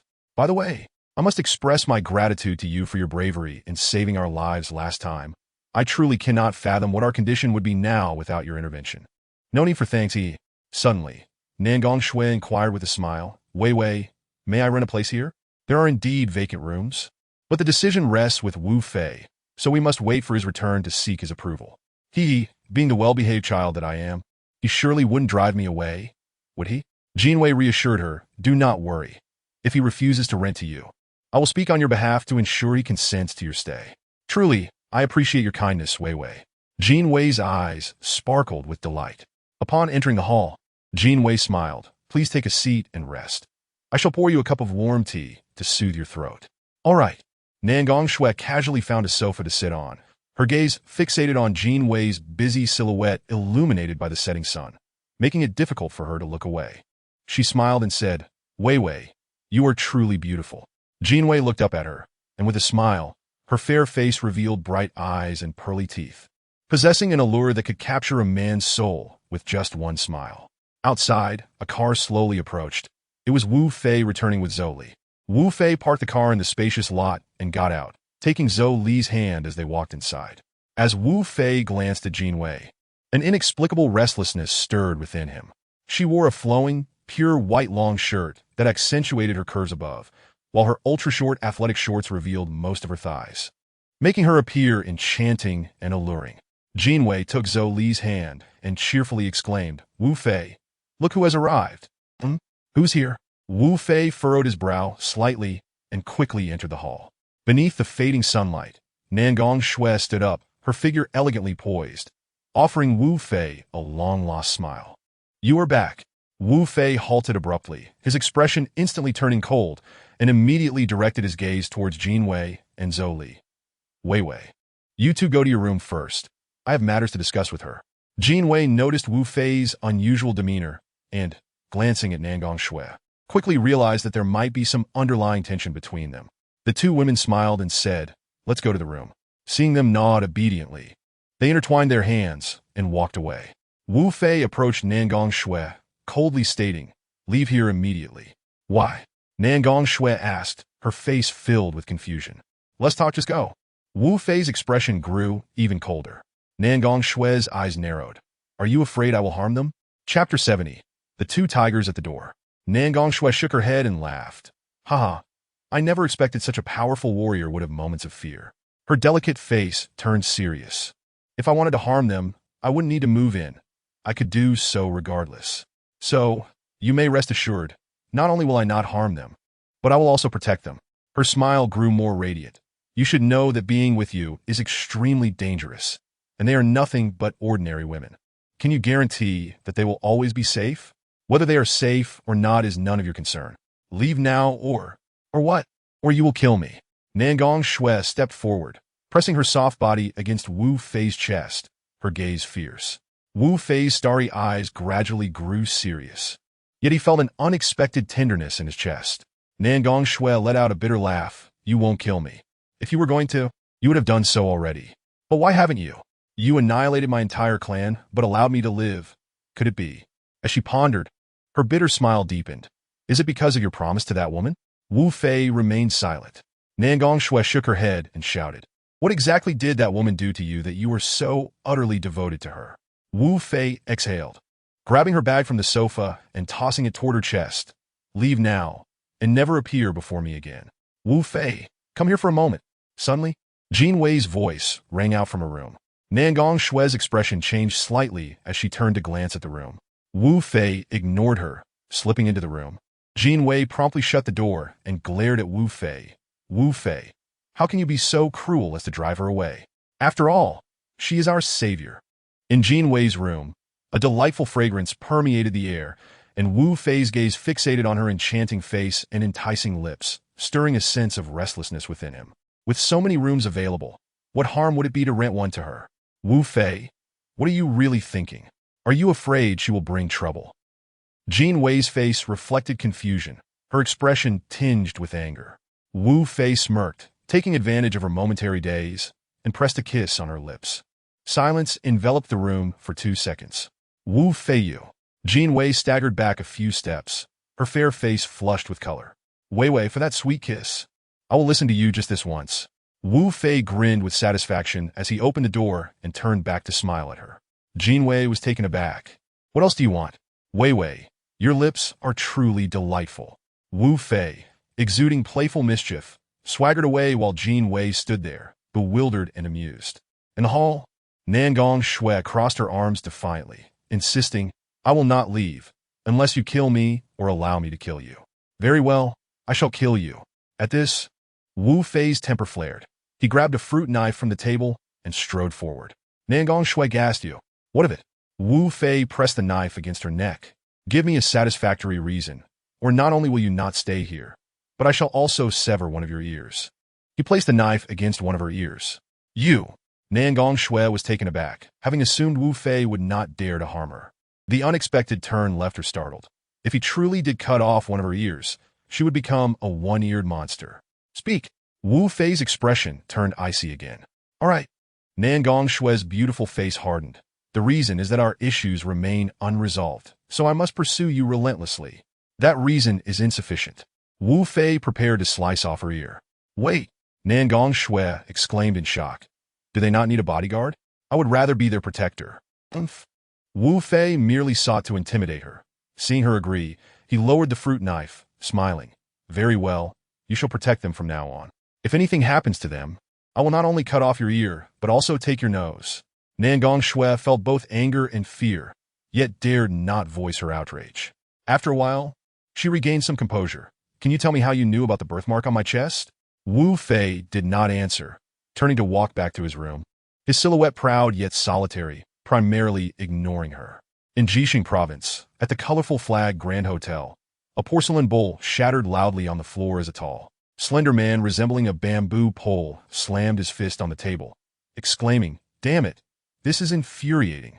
Surrounding him were about 10 bodyguards dressed in black suits, all with serious expressions, no one daring to utter a word. Jiming, come here. The tall man bellowed at the crowd. A lanky man with a triangular face and hair obscuring much of his features stepped forward. What are your orders, Wei Ge? I want you to kill that dog Wang Fan. Go now. Immediately. Hu Tianwei's anger was palpable. Jin Ming straightened up, but hesitated to accept the command, instead casting a glance at the burly man sitting silently at the head of the table. The burly man, slightly older than the tall Hu Tianwei, exuded a sense of calm, his exposed muscles adorned with tattoos of a green dragon and a white tiger, along with numerous scars from past battles. As the swift blade, Jin Ming, stood his ground, Hu Tianwei, in a fit of rage, smashed a cup at his feet and bellowed, What are you waiting for? Go and deal with Wang Fan's dog immediately. Jin Ming found himself in a difficult position and finally shouted at the hulking figure. Hu Xingdi darkened his expression, glancing at Jin Ming before fixing his gaze on Hu Tianwei. Second brother, even if your elder brother has erred, he remains your elder brother. Brothers are brothers for life, and you. Ban. A palm slammed onto the table as Hu Tianwei stood up and shouted angrily, Uncle, I consider him a brother, but does he see us as brothers? If he did, he wouldn't have brought a whole gang to follow someone else, and we wouldn't have to hear about it from others. Hu Xingdi furrowed his brow and asked, Then what do you propose we do? Will killing the second brother quench your resentment? Hu Tianwei raised a bottle of Mao Dai and took a long swig. The root cause of this problem lies with the Qinglong gang. Your elder brother is likely either dead or severely injured by now. Let us not forget, the core member of the Qinglong gang is Guyu. With a crash, an empty wine bottle shattered on the ground. Hu Tianwei wiped his mouth and cursed, Damn it, if they dare to challenge me, I will make them regret ever coming into this world. including Jin Ming. The bodyguards were all taken aback. Yet Hu Xingdi remained unfazed, chuckling, since Tian Shao lost in the arena. Let us win it back there, and that will ease our grievances. Uncle, are you suggesting? Let us have a grand showdown. Hu Xingdi revealed a sinister smile and stood up, saying, let us return to Ji province. The following morning, inside the villa, buzzing filled the room as a phone rang. Wu Fei picked it up and answered, hello? Brother Fei, the people from Longhu Min are calling. They want to set up a match. Shanghai's excited voice came through. What's south the time and place? Wu Fei inquired. Shanghai, sounding anxious, replied, 3 o'clock this afternoon, at the South City Park's large lawn, the same place and time as yesterday. All right, I accept the challenge. A sly smile crept across Wu Fei's face. Yes, Brother Fei, I'll gather people right away, Shanghai responded respectfully. Wu Fei hung up, put his phone away, and resumed playing on his computer as if nothing had happened. At 3 o'clock in the afternoon, on the vast lawn of South City Park, the trees still concealed a large group from the Brotherhood, and at the site of the previous day's confrontation, 2 major gangs faced each other. Most of the individuals wielded knives, sticks, and axes. A glance revealed that the opposing side had a dense crowd of approximately 5,000, while Wu Fei's side only numbered 3,000, indicating a significant disparity in overall strength. Although Wang Fan and the subordinates of Longhu Min were not present, around 2,000 of them lay in ambush in the nearby woods, closely monitoring every movement below. Seeing the clear numerical advantage of the opposition, Hu Tianwei couldn't help but laugh heartily, yelling, "Who's in charge over there? Step forward immediately." Upon witnessing such an aggressive stance, Shanghai, Guyu Yihao, and Lu Hu all erupted in anger. Wu Fei cast a calm glance at them, and they gradually regained their composure. I am. Wu Fei stepped forward and declared. Good for you, kid. Where's that dog Tian Shao? Have you hidden him away? Or is he simply too cowardly to show his face? Wanting to keep our brothers in the shadows for life? Hu Tianwei roared in fury. Wu Fei chuckled coldly. I have no idea how Tian Shao is faring now. I handed him over to Hu Tianyu. Enough with the small talk. Our people are ready. Are yours? Is this all the men you have? Hu Tianwei mused anxiously, as they noticed the Longhu Min brother appear, revealing that the opposition must have more than just this number. Indeed, just this lot. Are you afraid? Afraid of you? Not a chance. State your terms. I'm ready for a fight. Hu Tianwei looked disdainfully at Wu Fei. Wu Fei replied, all right, let us have your gang. Select the 3 strongest representatives to compete against our 3 representatives in 3 matches to determine the victor. Guyu chimed in with a laugh. What do you say? Are you brave enough to face us? I doubt you have any formidable representatives. Exactly. You mocked Tian Shao for losing, but at least he dared to compete and could take a loss. Shanghai added with a hint of sarcasm. Hu Tianwei's face twisted with rage. Do you think we are afraid to compete? You are truly deluded. Ridiculous. He turned to the hulking Hu Xingdi for support. Uxingdi nodded slightly. If we win, all of you will be at my mercy. How does that sound? Of course. Wu Fei's expression darkened. But what if you lose? What then? Chapter 71. If you lose, haha. Hu Tianwei laughed heartily, as if he had just heard the funniest joke in the world. Suddenly, his laughter ceased as he turned serious. If we lose, we will all be at your mercy, but how could we possibly lose to a mere alliance like yours? Ha ha ha. Go ahead and laugh. Enjoy it while you can. Soon enough, you'll know what it means to weep, Wu Fei remarked with a mysterious smile. Guyu and Shanghai exchanged glances, both filled with elation, while Yi Hao and Lu Hu mirrored their expressions. Hu Tianwei's smile abruptly stiffened. He never expected the opposition to remain so cheerful at this moment. He coldly retorted, fine, after we win against you, I'll see if you can still manage to smile. Casting a glance over his shoulder, Hu Tianwei called out, Jin Ming, you're up for the first match. Yes, Brother Wei, Jin Ming responded respectfully, stepping up to the arena. The 2 groups naturally retreated, creating an open space for the contest. Jin Ming? The swift blade Jin Ming. Shanghai's brow furrowed slightly. Li Huan stepped forward from the crowd and said to Wu Fei, Brother Fei, let me take the stage. Wu Fei nodded in agreement. Thank you, Brother Fei. Li Huan replied cheerfully, turning to face the arena, standing a few meters opposite Jin Ming. One was known for his swift blade, the other for his flying knives, and the atmosphere grew tense as they regarded one another, their expressions unreadable. Let us begin. Li Huan clasped his fists in respect, and in the next moment, he unveiled 2 gleaming military knives. Jin Ming smiled casually, wielding his blades, coldly observing his opponent. Suddenly, they both erupted into action, charging at each other simultaneously. The four blades danced in the air, creating a dazzling display as Li Huan and Jin Ming occasionally collided, then leaped apart. Their movements so swift they left the audience breathless, each technique executed with breathtaking precision. Not only was the choreography exquisite, but each strike aimed to incapacitate. With a clash, the blades collided, spinning in the sunlight, their brilliance blinding. After a few more exchanges, one blade slithered like a living snake, slicing fiercely along Li Huan's wrist. Fortunately, one knife managed to intercept just in time. Had it been a fraction of a second late, Li Huan would have suffered a grievous injury. A sharp sound rang out, startling everyone as a blade shot up from Li Huan's arm, moving 3 times faster than before. Li Huan quickly retreated, realizing too late that his opponent had merely been testing him. Now the real battle was underway. However, as Li Huan withdrew, Jin Ming seized the opportunity to press his attack, relentlessly closing in. The clash of blades echoed as they exchanged blows, and when they finally separated, blood streamed down Li Huan's leg, his clothes marred with multiple cuts, and deep gashes adorned his arms. Yet none were as severe as the wound inflicted on his thigh by his opponent. The crowd gasped, and while Wu Fei remained impassive, the expressions of Ge Yu, Shahai, Lu Hu, and Yi Hao from the Qinglong gang were filled with concern. "Ha!" Hu Tianwei laughed triumphantly. "Good, Jin Ming, make sure to cripple that little brat down there, and I'll reward you with 100,000 later." Those who stood behind Hu Tianwei wore expressions of sheer joy, their earlier anxieties seemingly forgotten. "Shall Li come back? Cease the fighting." It was only after a considerable moment that Ge Yu, with utmost seriousness, called out.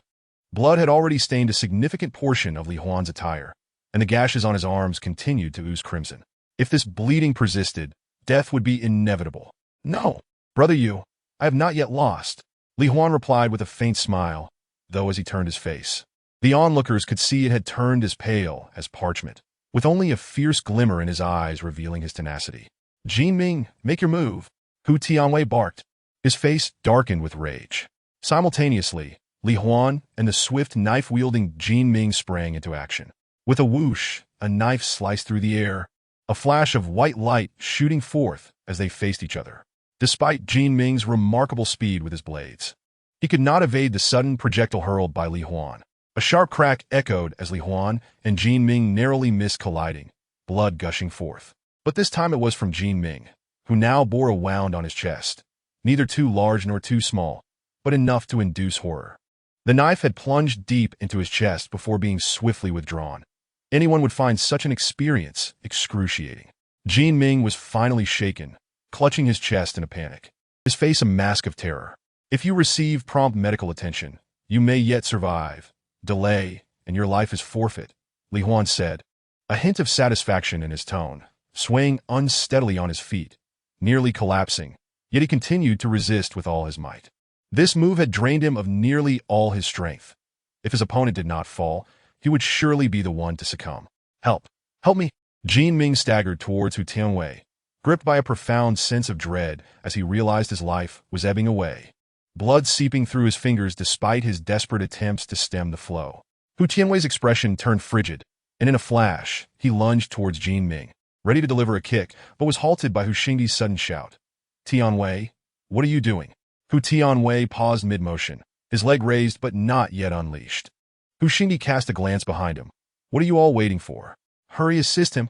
With that, a dozen brothers rushed forward to help the severely injured Jin Ming off the field. "Xiuni!" Ge Yu dashed onto the arena, decisively assisting the faltering Li Huan. As they passed Wu Fei, Li Huan grinned. "Fei Ge, I haven't brought you shame, have I?" Wu Fei's heart warmed at the camaraderie. "Good brother." Shahai glared at the opposition. "You lost the first match. I shall take the second." Hu Tianwei roared, advancing into the arena. His prowess in judo was formidable, something everyone had anticipated. "I shall face you," Ge Yu retorted with a cold laugh, stepping forward. Wu Fei cautioned, "Be wary of his right leg." Ge Yu acknowledged with a nod. "Fei Ge, rest assured, I will certainly take him down." With that, he approached Hu Tianwei. Ge Yu was audacious and ruthless, though his skills were only marginally superior to the average fighter. However, against an extraordinary opponent, that did not guarantee success. You little bastard, taste your grandfather's foot. Upon uttering those words, Hu Tianwei's right leg came flying towards Ge Yu. Despite Wu Fei's earlier warning, Ge Yu's face turned icy at the insult. Stubborn by nature, he refused to evade the incoming kick. With a resounding thud, Ge Yu felt a gust of wind slap against his face, only to be met with the full force of Hu Tianwei's kick, which sent him crashing to the ground. Shaking his head vigorously, Ge Yu rose, wiping away the trickle of blood from his mouth, fists clenched tightly. Not bad for getting back up so quickly, but your stance just now resembled a dog eating feces. Ha ha ha. Hu Tianwei mocked loudly. Ah! Ge Yu roared in response, his clenched fist trembling as he charged at Hu Tianwei. Despite the ferocity of Hu Tianwei's right leg, he was taken aback by Ge Yu's sudden assault, causing him to stumble backward. Ge Yu was relentless, quickening his pace and forcefully colliding with Hu Tianwei once more. A startled yelp escaped Hu Tianwei as he lost his balance and fell to the ground. Ge Yu seized the opportunity to rain down several punches on Hu Tianwei's right leg. I'll make you kick. Make you kick me. I'll make you kick me. After two agonizing cries, Hu Tianwei drew a spring knife from his waist, thrusting it towards Ge Yu.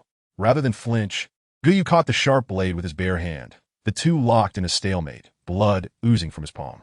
With a fierce grimace, Ge Yu gritted his teeth and bellowed, delivering a powerful headbutt to Hu Tianwei's forehead, causing him to roll his eyes, momentarily dazed. Seizing the knife from Hu Tianwei's grasp, Ge Yu pressed it against his throat. Do you concede? Ye you demanded fichelle. You Hu Tianwei are nothing but a coward. With a sharp pressure, the blade cut into his shoulder, Ge Yu firmly gripping his chin, the cold steel firmly against his neck, roaring. Do you concede? Hu Tianwei's face was drenched in cold sweat, his body trembling slightly. After a tense moment, he stammered, I concede. Ge Yu, filled with triumph, released Hu Tianwei and joyfully approached Wu Fei. Ge Yu, go tend to your wounds. Fei Yi, em fina. Quickly, that is an order. Yes, Fei Ge. Only then did Ge Yu obediently retreat, surrounded by several others. 2-0. You have lost, Wu Fei remarked casually, his gaze unremarkable as it fixed on them. The crowd hurried to assist Hu Tianwei, who upon reaching Hu Xingdi burst into tears, lamenting, Uncle, I brought shame upon you. Hu Xingdi placed a hand on Hu Tianwei's frail shoulder, patting him gently, taking a deep breath. It's all right. I'll take care of everything. He then instructed the brothers supporting Hu Tianwei. Take him away for treatment. Yes, DJ. The men complied, promptly escorting Hu Tianwei away. Hu Xingdi seized a military knife from a nearby man, stepping forward into the arena, his gaze resolutely fixed on Wu Fei and his companions. Just as everyone was puzzled, Hu Xingdi slowly plunged the knife into his own abdomen, suppressing his pain, but unable to stifle a cry. This blade is a debt I owe you. From now on, you walk your path, and we shall walk ours, with no debts between us. Trembling, Hu Xingdi swept his gaze across the crowd before turning to leave. A dozen men rushed to him, alarmed. Digo, are you all right? On the side of the Qinglong gang, the members exchanged glances with Ge Yu, Sha Hai, Yi Hao, and Lu, who ultimately looking towards Wu Fei, puzzled by his unwavering stare into the nearby woods. Moments later, they understood why. From the thicket emerged a throng of individuals, like a pack of ferocious tigers, led by Wang Fan and comprising over 2,000 men. Hu Xingdi, having taken a few steps, suddenly halted, and all members of the Longhu Gate turned to face the woods. Before long, Wang Fan, dragging Hu Tianxiao, had reached a distance of mere meters from Hu Xingdi, staring intently at him, his expression a complex tapestry of emotions. After a brief pause, Ge Yu approached Hu Xingdi, asking, I wish to inquire about one matter. Did you have any involvement in the affairs concerning my mother back then? Hu Xingdi, clutching his wound, shook his head. The events of that time were solely orchestrated by Tianxiao's mother. I only learned of them afterward. What about my father? What have you done to him? Before he could finish speaking, Hu Tianyi fainted. Yong quickly took him for treatment. Ge Yu, after speaking, turned his gaze towards Hu Tianwei. What has happened to my father? With a thud, Hu Tianwei collapsed to the ground. Not long ago, my elder brother was anxious to take his position, wanting to persuade our father to retire, but instead, he was met with a furious reprimand from our father, which caused him to faint. By the time I received the news and returned, my father had already disappeared. Upon hearing this, Ge Yu's expression turned cold, and he produced a knife from somewhere, advancing towards the weakened Hu Tianxiao. What? What are you going to do? I am your elder brother. You cannot kill me. Gu Yu, with a stern face, placed the knife against Hu Tianxiao's ear and asked, "Where have you hidden father?" I don't know." A flash of cold light passed, and Hu Tianxiao's ear fell to the ground. "I will ask you one last time, where is father?" "I truly do not know." Upon hearing this, Gu Yu was about to strike again. "Stop. This matter has nothing to do with Tianxiao. Spare him. After all, he is still your elder brother." The crowd turned to see Hu Xingdi, who had urgently bandaged his wounds, approaching slowly with the support of a few people. May I call you that?" Gu Yu nodded. "Where has my father gone?" "If I am not mistaken, your father is no longer in the country. I do not know where exactly, but what I do know is that he is quite safe and enjoying his current life."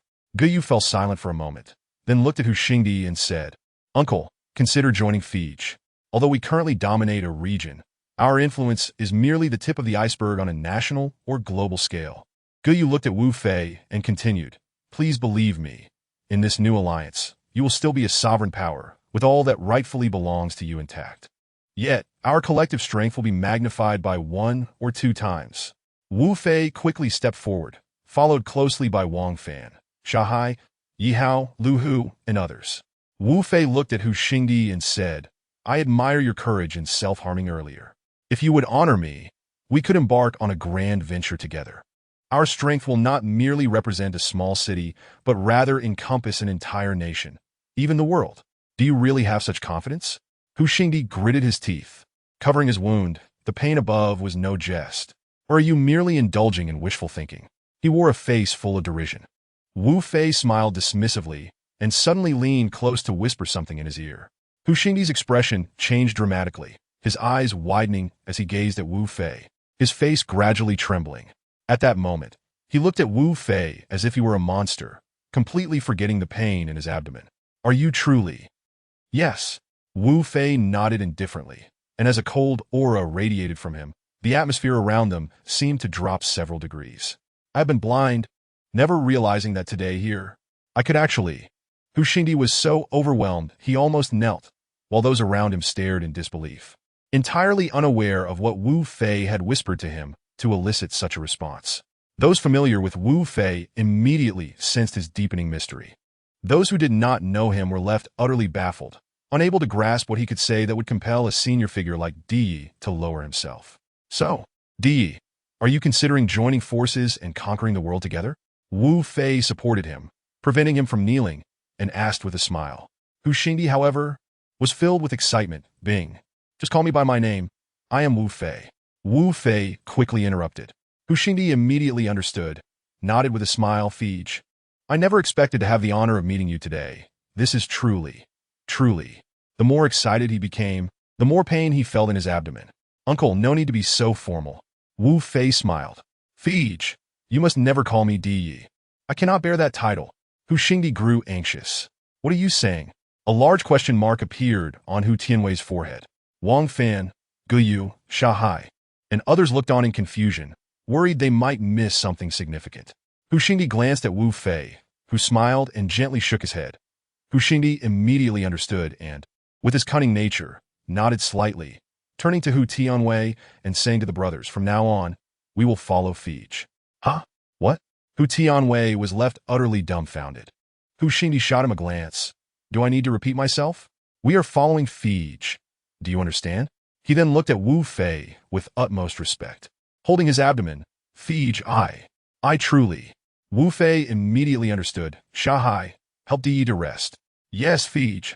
Sensing that something good was about to happen, Shahai promptly assisted Hu Xingdi, supporting one of his arms as they walked, saying, "Di, what happened earlier was truly." "Ha! It seems we are fated to meet."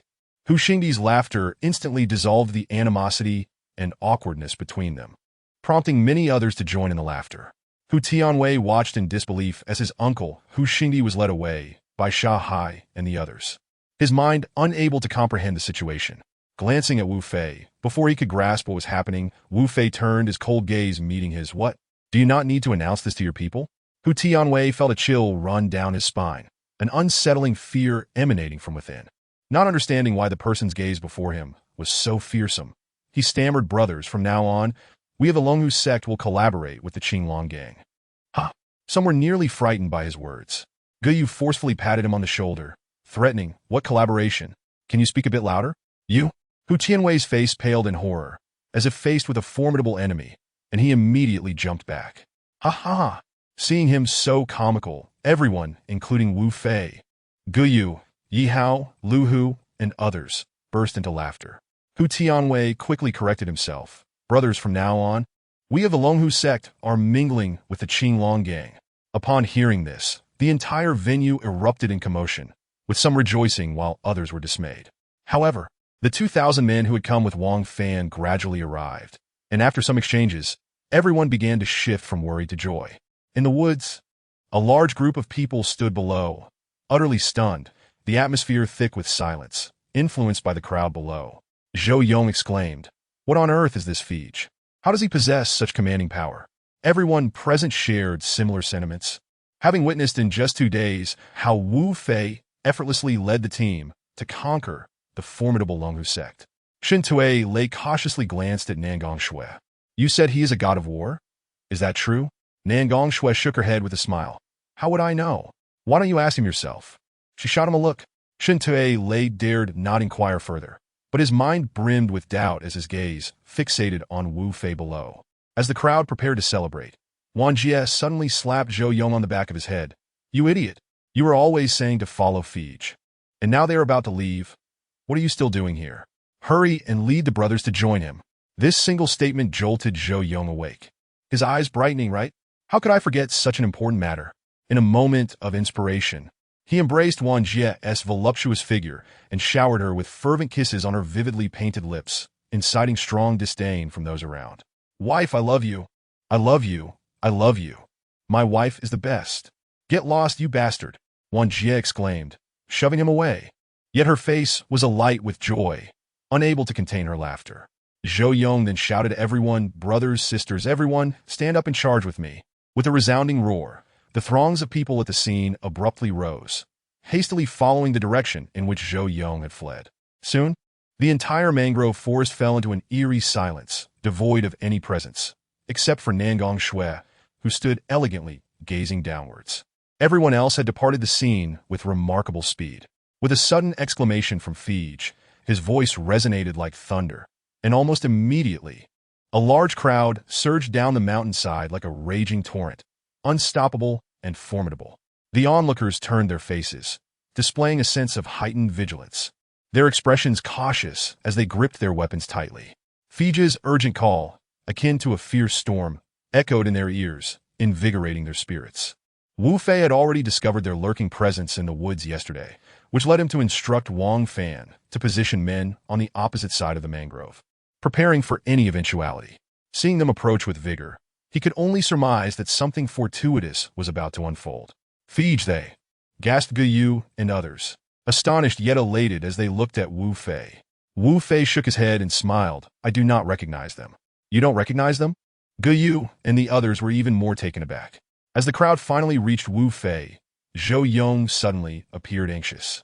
"Fei Fei," a hand swept through the air and landed forcefully on the back of his head. "Fei Fei? What is that supposed to mean? You're utterly useless at a critical moment." Zhou Jie scolded him, her face flushing with frustration, her eyes sparkling with affection as she turned to Wu Fei, calling sweetly, "Fij, we have come to seek your protection." Her demeanor toward Zhou Yong contrasted starkly. Wu Fei felt an involuntary chill run down his spine. Guyu squinted. "Seek protection?" "Indeed." Zhou Yong finally regained his composure, exclaiming, "That's right, Fij. We have come to seek your protection. Please accept us." Wu Fei noticed Shen Tue Lei, who, due to previous events, approached with a downcast gaze, guilt written all over his face. "Fij, I am truly sorry for what happened before. It was all our fault. It's nothing." Wu Fei dismissed him nonchalantly. Guyu looked puzzled. "Are you from the Brotherhood Hall?" "Yes, we are from the Brotherhood Hall." Zhou Yong rejoiced, surprised that someone recognized their faction, which spoke volumes about their reputation. Guyu leaned closer to Wu Fei, whispering, "Fij, I've heard that those from the Brotherhood Hall are skilled fighters. Accepting them should be advantageous." Wu Fei nodded subtly, scanning the eager faces of the 1,000-strong Brotherhood Hall members who looked at him with hope, as if their hearts would shatter if he rejected them. Wang Fan, perplexed, asked, "Why were you hiding in the woods?" Feeling embarrassed, Zhou Yong replied, "To be honest, We initially wanted to see if there were any opportunities to take advantage of your gathering. However, witnessing Fige's prowess, first defeating a tiger and then accepting another, made me itch with desire to join you. Very well then, since you all hold me in such high regard. Let us return together, Wu Fei declared, his heart swelling with joy at the prospect of gaining such loyal followers. Really? Fige, you truly will accept us? Zhou Yong exclaimed, his delight reminiscent of a childess. Wu Fei nodded with a smile. Yes, let us all stick together. As long as you are sincere, we shall enjoy prosperity together in the future. Yes, Fige. Thank you, Fige. Zhou Yong responded eagerly, then turned to the crowd, calling, everyone, quickly greet Fige. Yes, boss. The echo of 1,000 voices rang out in unison. Hey, look over there, a beauty. Suddenly, murmurs arose from the crowd, and Guyu exclaimed in surprise, Fige, look. A beauty is approaching. Wu Fei raised his gaze, and all eyes turned curiously toward the figure emerging from the woods. Nangong Shui approached gracefully, her steps light and flowing, her silhouette enchanting and ethereal, her expression serene, resembling a celestial being untouched by the mortal world. In an instant, the throng of over 10,000 people fixated on her, their attention captivated by her allure. You? Jiujia hesitated, unable to discern Nangong Shui's intentions. Yihao smiled brightly, sister. What brings you here? Nangong Shui arrived before Wu Fei, her slender form poised elegantly as she parted her lips, a melodious voice emerging. So, is it permissible for the Brotherhood Hall to join you? Yet not for me from the Jinmen Anya? Ah, Jinmen! My goodness, she is from Anya. She is one of Jinmen. The crowd erupted in astonishment, their expressions shifting as they re-evaluated Nangong Shui, shock evident on every face, even on Yihao, who recognized her as his elder sister. Guyu stared at Nangong Shui with excitement. Jinmen? The very same Jinmen of the four great families? Jinmen was once a dominant force, its power unfathomable, coveted by many in the underworld. Yet in a single night, the formidable four families were inexplicably annihilated by a mercenary corps, leading to Jinmen's fall from grace, fading into obscurity until few remembered its name, as if it had sunk into the depths of the sea. Do you wish to join us? Wu Fei teased. On what grounds? Is it merely your beauty? Laughter erupted among the crowd, the atmosphere lightening considerably. Nangong Shui circled Wu Fei, causing Guyu, Yihao, Lu Hu, and others to instinctively step back. As she returned to face Wu Fei, she boldly placed a hand on his chest. So, does my beauty captivate you? A stir rippled through the crowd, the majority of the men wide-eyed, some nearly drooling at the sight of her, utterly entranced. While beauty may captivate, the essence lies within. I wonder if you possess true substance. Wu Fei continued his playful banter. Nangong Shui, undeterred, leaned closer, whispering into Wu Fei's ear. If you wish to discover whether I possess true substance, why not find out for yourself? Her words, though soft, echoed in the ears of the thousands present. A wave of excitement surged through the crowd. Some felt a thrill, while others grinned widely, fixated on Wu Fei and Nangong Shui. Find out? Wu Fei bent slightly and scooped her up. Since you invited me to try, I cannot refuse. As long as you possess true substance, I shall ensure your inclusion with us. With that, he carried her toward the waiting vehicles. Whoa! Fige is magnificent. In an instant, his actions ignited the crowd, who erupted into cheers, following Wu Fei in a frenzy. Must you hold me in front of so many people? She clasped her hands around his neck. Wu Fei retorted playfully. Aren't you the one clinging to me? If you wish to resist, could I truly hold you? Nangong Shui found herself at a loss for words, caught in a dilemma of whether to release her grip or not. Fortunately, the distance to the vehicle was short, or she would have been at a loss for how to handle the situation. Once inside the car, the engines roared to life, and hundreds of vehicles began to move forward, an awe-inspiring sight. Nangong Shui reclined against the leather seat, her upper body tilted, revealing her delicate collarbone and perfectly proportioned figure. At that moment, she pondered what thoughts occupied Wu Fei's mind as he drove. But surprisingly, rather than feeling remorseful about her earlier jest, she found herself unable to suppress a smile. Curiosity and thrill enveloped her, causing her to forget her grievances. What do you plan to do with me? How to treat you? Didn't you say you wanted me to verify your true nature? Wu Fei's lips curled into a sly smile as his gaze locked onto her, as if he could see through her very garments. Do not even think about it. I was merely jesting earlier. Nangong Shui quickly turned her face away. The car came to a gradual halt, yet Wu Fei remained silent for an extended moment. And upon noticing the absence of traffic lights ahead, Nangong Shui grew increasingly puzzled. She swiftly turned her delicate face back, only to find that in that fleeting instant, his lips had sealed her small mouth. A startled gasp escaped her, and she felt as if struck by lightning. Her eyes slowly closed, her mind blank, as she instinctively wrapped her arms around Wu Fei's neck, shifting from passivity to assertiveness. Wu Fei deftly avoided her kiss, instead planting a gentle bite on her earlobe, causing her body to tremble slightly, succumbing weakly against him. Behind their vehicle, a multitude of cars came to a standstill. The entire broad road lay incapacitated. With onlookers patiently waiting, their curiosity piqued. Guyu and Yi Hao craned their necks to catch a glimpse, but the distance rendered them unable to discern much, only deepening their intrigue. Almost simultaneously, the two pulled away from each other, gazing closely into one another's eyes. Nangong Shui's gaze was filled with infatuation, her tender lips yearning to draw nearer. Yet Wu Fei slyly evaded her approach, casting her a disdainful glance. "You are the one who is lecherous," Nangong Shui retorted, feeling a mix of torment and desire. "I'm not lecherous at all. You are the one who is," Wu Fei countered as he drove. "How can you claim otherwise? Not only are your thoughts impure, but your actions betray you as well. Otherwise, you wouldn't have lifted me up in front of so many people and then taken advantage of me, only to cast me aside after you've had your fill. You might as well be called a lecherous deity. Is that so? Then allow me to show you what the methods of a lecherous deity entail." Wu Fei responded with a mischievous grin. "I am not afraid."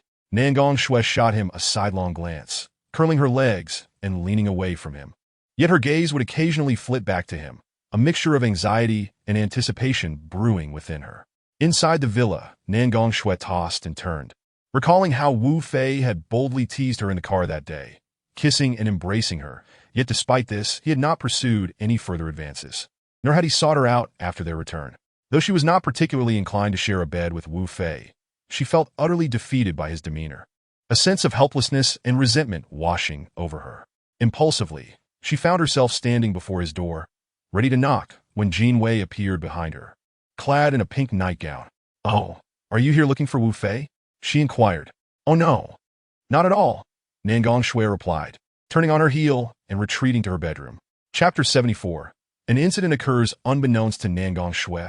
Wu Fei had no time to entertain her at that moment. He had instead drawn her into his embrace, just as a shadow flitted into his room. "Zhou Li, Li Li Yu." Zhou Li placed a finger on Wu Fei's lips. "Fei, I can't wait any longer. I want to be your woman." With that declaration, she clung to him with all her might, her fervent kisses falling upon his lips like a torrential downpour. Everything was intensely passionate. Wu Fei, being a normal man, was not one to force a woman against her will, especially with two others lurking within the villa. Zhou Li's words ignited a fire within him, despite his previous restraint. Her initial spark kindled an insatiable desire, and their bodies entwined, collapsing onto the plush expanse of the bed. After the storm passed, Zhou Li curled up, hastily donning her nightgown that had fallen to the edge of the bed. Her tearful eyes sparkled with joy, a radiant smile illuminating her face as she quietly slipped out of the room. Wu Fei, momentarily dazed, gazed at the rose petal-like stains on the sheets, oblivious to the lingering ache on his shoulder from where she had bitten him. An hour later, having dressed, Wu Fei quietly entered Zhou Li's room. Finding her in a blissful slumber, her rosy cheeks and the smile at the corner of her lips revealing her happiness, he placed a tender kiss on her fair forehead, whispering, "Now that you are my woman, I shall bear the responsibilities of being your man." As he beheld her sweet smile, Wu Fei couldn't help but smile back, gently stroking her hair before stepping out. The following morning, it was evident that Zhou Li's demeanor towards Wu Fei had grown decidedly more flirtatious after last night's events. While she could not rival Jin Wei or Nangong Shui in their confrontations, whenever they were alone or Wu Fei was by himself, Zhou Li would often approach him with affectionate gestures. Wu Fei had already come to accept Zhou Li as his woman.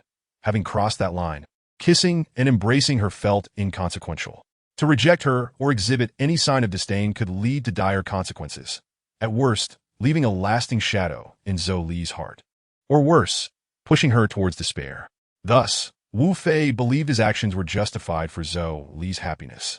Even with his steadfast resolve, there were moments when Wu Fei found himself unable to resist the allure of her kisses, and they found themselves in a critical juncture within the confines of the room, engaging in such intimate acts beneath the watchful eyes of Jin Wei and Nan Gongshui.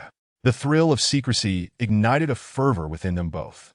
Jin Wei and Nan Gongshui occasionally caught on to the underlying tension, shyly averting their gazes, but after a week of such torment, they grew indifferent, and at times, when the two became intimate, they would suddenly intrude with playful mischief.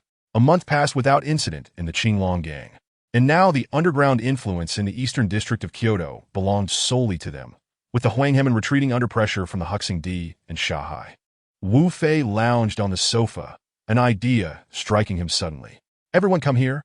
I have good news to share." 3 figures rushed in like the wind. "What is up? What is the matter?" "Yes, it's late, and I still need to do my face mask." Wu Fei noticed the trio's eager eyes fixed upon him. "Well, I was thinking, I'll take Li out for a few days, and you two can stay home to keep watch. So you want to be tempted by what you see. Where are you planning to go? When are you leaving?" Jin Wei turned to Zhou Li, her expression serious. Why are you looking at me? I don't know anything about this." Zhou Li exclaimed, bewildered. "Wherever you want to go, I'll take you." Wu Fei replied tenderly, embracing Zhou Li. "Absolutely not," Nan Gongshui interjected. Wu Fei's expression darkened. "Why not? Give me a reason." Nan Gongshui, unfazed by his change in demeanor, retorted, "I don't care. If you're going, I must accompany you. I'm here to protect them, so wherever they are, I must be as well. There's no room for negotiation." With that, she shot a knowing look at Jin Wei. No way. I want to agree either. Why should you all get to go without me?" Wu Fei had anticipated this outcome, chuckling as he said, "Fine, you can all come along, but I must warn you. You might regret it." "But there is nothing to regret. We won't have to spend a dime, and we'll have a great time." Nan Gongshui replied with a triumphant grin. "So when do we leave?" With Wu Fei's consent, she beamed with excitement. "Tomorrow morning, I'll arrange for the tickets." "Fei, where are we going?" Zhou Li chimed in, her eyes sparkling with curiosity. "It's a secret. You'll find out tomorrow," Wu Fei replied, turning to head back to his room. "Li Jie, do you know where we're going? You must know, right?" Zhou Li implored eagerly. Upon hearing this, Zhou Li hastily shook her head. "I genuinely don't know." Nan Gongshui, undeterred, seized Zhou Li and pushed her down onto the sofa. "Come on, spirit. You must have known all along." As she spoke, she playfully pinched Zhou Li's waist. I was wrong. I truly don't know." The following morning, as all preparations were finalized and the luggage loaded onto the vehicle, Wu Fei's phone suddenly buzzed with an incoming call. Just then, the 3 women who had just boarded the car caught his attention. Seeing that the caller was Guyu, a sense of foreboding gripped Wu Fei's heart. He furrowed his brow as he answered the call. "Xiao Yu, what is the matter?" "Fei Gu, I sincerely apologize for calling you at this hour," came Gu Yu's sorrowful voice through the receiver. Wu Fei replied coldly, "What is it? Speak quickly." "Fei Gu, Lu Hu, and Hu Tianwei have been murdered." "What?" Wu Fei's expression, once cheerful, morphed into an icy mask in an instant. Gu Yu continued painfully, "Fei Gu, Lu Hu, and Hu Tianwei were both shot dead this morning, and it was a single fatal shot. This is undoubtedly the work of a master, but we have yet to ascertain who is responsible. It is evident that this is aimed at our Qinglong gang. Preserve their bodies. I will come over immediately," Wu Fei commanded coldly. "Understood, Fei Yi." Gu Yu responded respectfully, urgency in her tone. As Wu Fei hung up, he noticed that the 3 women were all looking at him, concern etched on their faces. "I'm sorry, but there has been an incident with the Qinglong gang. I must leave at once," he explained. Nan Gongshui, sensing the chilling air emanating from Wu Fei, stepped forward and said, "It's all right. You take care of your business. Call us when you're done." Wu Fei nodded, refraining from further comments, and turned to board the vehicle, leaving the women's gazes behind. 20 minutes later, Wu Fei arrived at the Qinglong gang headquarters. "Fei," a voice filled with excitement called out amidst the throng of people at the airport entrance. Wu Fei spotted Guyu and Shanghai, along with nearly 100 brothers from the Qinglong gang, all dressed in suits, their faces displaying reverence mixed with an undercurrent of sorrow as they awaited him. "Guyu, where are Lu Hu and Hu Tianwei now?" Wu Fei's piercing gaze swept over the crowd before landing back on Guyu. "They're currently on the 2nd floor." Fei Ge, Shanghai said, his expression grave. Take me there. Gu cast a worried glance at Shanghai, whose seriousness deepened as he walked and spoke. Fei Ge, we suspect that it was the Hong Gang who struck. Last night, Lang Yu, the leader of the Hong Gang, sent his daughter, Lang Mingyue, to discuss the acquisition of the Qinglong Gang. I flatly rejected her and told her not to joke about such matters. However, she warned that her father would not let this go and that we should wait and see. Gu continued, just this morning, both I and Zhang Bangzhu received calls from our brothers reporting the deaths of Liu Bangzhu and Wei Bangzhu. By the time we arrived, it was too late. Shanghai added, given these circumstances, we strongly suspect the Hong Gang's involvement. However, we currently lack evidence, and the Hong Gang is the dominant force in the southern district of the capital, reportedly maintaining close ties with those in the north.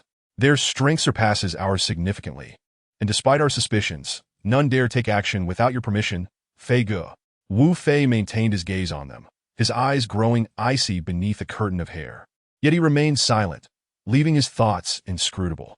Upon reaching the second floor, the atmosphere thickened. Fei Ge, several other leaders of the Qinglong Gang, including Wang Fan and Hu Xingdi, greeted Wu Fei with expressions of grief and respect. Over 20,000 individuals, men and women alike, formed a neat line, parting to create a path. At the end of the corridor, 2 crystal coffins lay solemnly on display, the atmosphere charged with an unusual gravity. As Wu Fei approached the coffins, the crowd faced him, and upon his arrival, they collectively bowed their heads in a heavy silence. Next to the crystal coffins, Lu Hu and Hu Tianwei lay lifeless, their faces deathly pale, each bearing a clear bullet wound in their foreheads, indicating a single shot had claimed their lives. The sight of their tragic demise deepened Wu Fei's solemnity, causing him to kneel before the 2 leaders who had once pledged their loyalty to him. Behind him, Gu Yu, Shanghai, and the multitude of over 20,000 followed suit, kneeling in profound sorrow. The entire assembly fell into a hushed silence, each person mourning the brutal loss of their 2 leaders. A wave of overwhelming grief surged through the hearts of all present, uniting the brothers and sisters of the Qinglong Gang as never before. Fei Ge, you must avenge our 2 leaders. They were gunned down in cold blood, Hu Xingdi implored, kneeling beside Wu Fei. Wu Fei helped him to his feet, replying, rest assured, Di Ge, I, Wu Fei, vow today to exact vengeance for them. As Wu Fei rose, the others gradually stood as well. Just then, a fleet of luxurious automobiles began to arrive, halting before the crowd. The members of the Qinglong Gang watched with curiosity as the cars pulled up, and even Wu Fei found his attention drawn to them. In a particularly opulent vehicle, a door swung open to reveal a strikingly beautiful woman stepping out, followed by over 30 sharply dressed men who approached her with an air of reverence. While the crowd was captivated by this woman, she cast a haughty glance at Wu Fei and his companions before gesturing to open another door. A second, exquisitely attired young woman emerged, adorned with a diamond necklace that sparkled brilliantly in the air. Her deep V neckline accentuated her figure, and as she moved, it seemed as though her attire might scarcely contain her. The 30-odd men formed a protective circle around the 2 women, shielding them from view. Fei Ge, Shanghai suddenly spoke, that is Lang Mingyue, the daughter of Lang Yu, the leader of the Hong Gang. She was the one who proposed acquiring our Qinglong Gang last night. Indeed, Wu Fei acknowledged, his expression unyielding. As they paused, Lang Mingyue removed her oversized sunglasses, casually gesturing for a slender cigarette, which a nearby bodyguard respectfully handed to her, igniting it for her. Taking a deep drag, she savored the taste before exhaling a puff of smoke. Lang Mingyue, what brings you here? You are not welcome, Shanghai exclaimed, his tone laced with anger. Oh, is that so? Lang Mingyue replied with a chilling smile, her gaze sweeping over the crowd before landing on Wu Fei. With a confident stride, she approached him, flanked by her protective entourage. Is this all you have, Qinglong Gang? Is this the extent of your power? She taunted, her eyes narrowing on Wu Fei. Wu Fei asked coldly, did you order Lu Hu and Hu Tianwei to be killed? Lang Mingesmerkt, Hergaze flickering momentarily Tolitianho, Sume. And Zhu Shasha, before returning to Wu Fei, her demeanor relaxed. I believe you must understand that my father's Hong Gang has set its sights on your Qinglong Gang. Therefore, regardless of the circumstances, we will acquire your alliance. Did you order Lu Hu and Hu Tianwei to be killed? Wu Fei's expression darkened further, a palpable chill radiating from him. Lang Mingyue regarded the situation with disdain, mocking, "What? You think just because someone has died and the murderer is unknown, you can casually pin the blame on me? And if we were indeed the ones who killed them, what of it? Do you truly believe your insignificant alliance has the audacity to stand against our Hong gang? If you have any sense, I advise you to follow my father and his group. You would find yourselves living a life of luxury, and you would not fare poorly. Bow down." A voice, cold as ice, suddenly erupted from Wu Fei's lips. He slowly raised his face, his expression frigid, with a pair of icy eyes gleaming ominously beneath a lock of hair. Lang Mingyue seemed to have heard the most ludicrous joke in the world, laughing heartily. "What? You want me to kneel? Ha ha." Yet her expression swiftly turned to one of icy fury, her eyes shooting venomous glances as she declared, "You do well to kneel instead. I ask you one last time. Will your Qinglong gang align with us, the Hong gang, or not? I said kneel." Wu Fei's voice intensified, unleashing an even colder aura that surged from him. In response to Wu Fei's rising fury, the crowd of over 20,000 erupted in anger, glaring at Lang Mingyue and her companions. Lang Mingyue narrowed her eyes, glancing at the furious throng on her left and the crowd on her right, poised to erupt at any moment, before finally resting her gaze on the frostbitten Wu Fei, fear creeping into her heart. The cold woman beside her and the 30-odd imposing bodyguards suddenly tensed, contemplating retreat. "All right." Lang Mingyue raised a gloved hand, pointing at Wu Fei, saying, "Remember this." Angrily, she gestured toward the 2 crystal coffins behind her, exclaiming, "Their deaths are on your hands. Blame yourself for your recklessness. You will regret underestimating us. The Hong gang will not let this matter rest."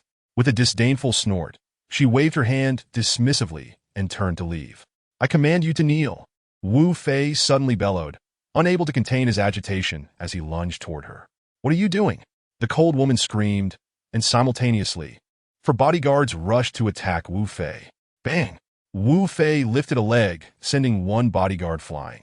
As another's fist came crashing down, Wu Fei clenched his fist and met it head-on.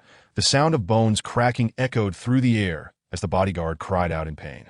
In the same motion, Wu Fei drove his other fist into the abdomen of yet another bodyguard, causing the man to double over in agony, collapsing to the ground. Wu Fei delivered another kick, sending him crashing into yet another bodyguard, both hitting the ground in a heap. "You have some nerve," the cold woman shouted at Wu Fei, brandishing a sharp dagger as she lunged at him. Wu Fei swiftly dodged her attack, reaching for Lang Mingyue's neck. "Ah!" Lang Mingyue gasped in shock, her body instinctively retreating. But Wu Fei was relentless, seizing her neck and choking her, rendering her unable to breathe. The cold woman turned back, her face pale with horror.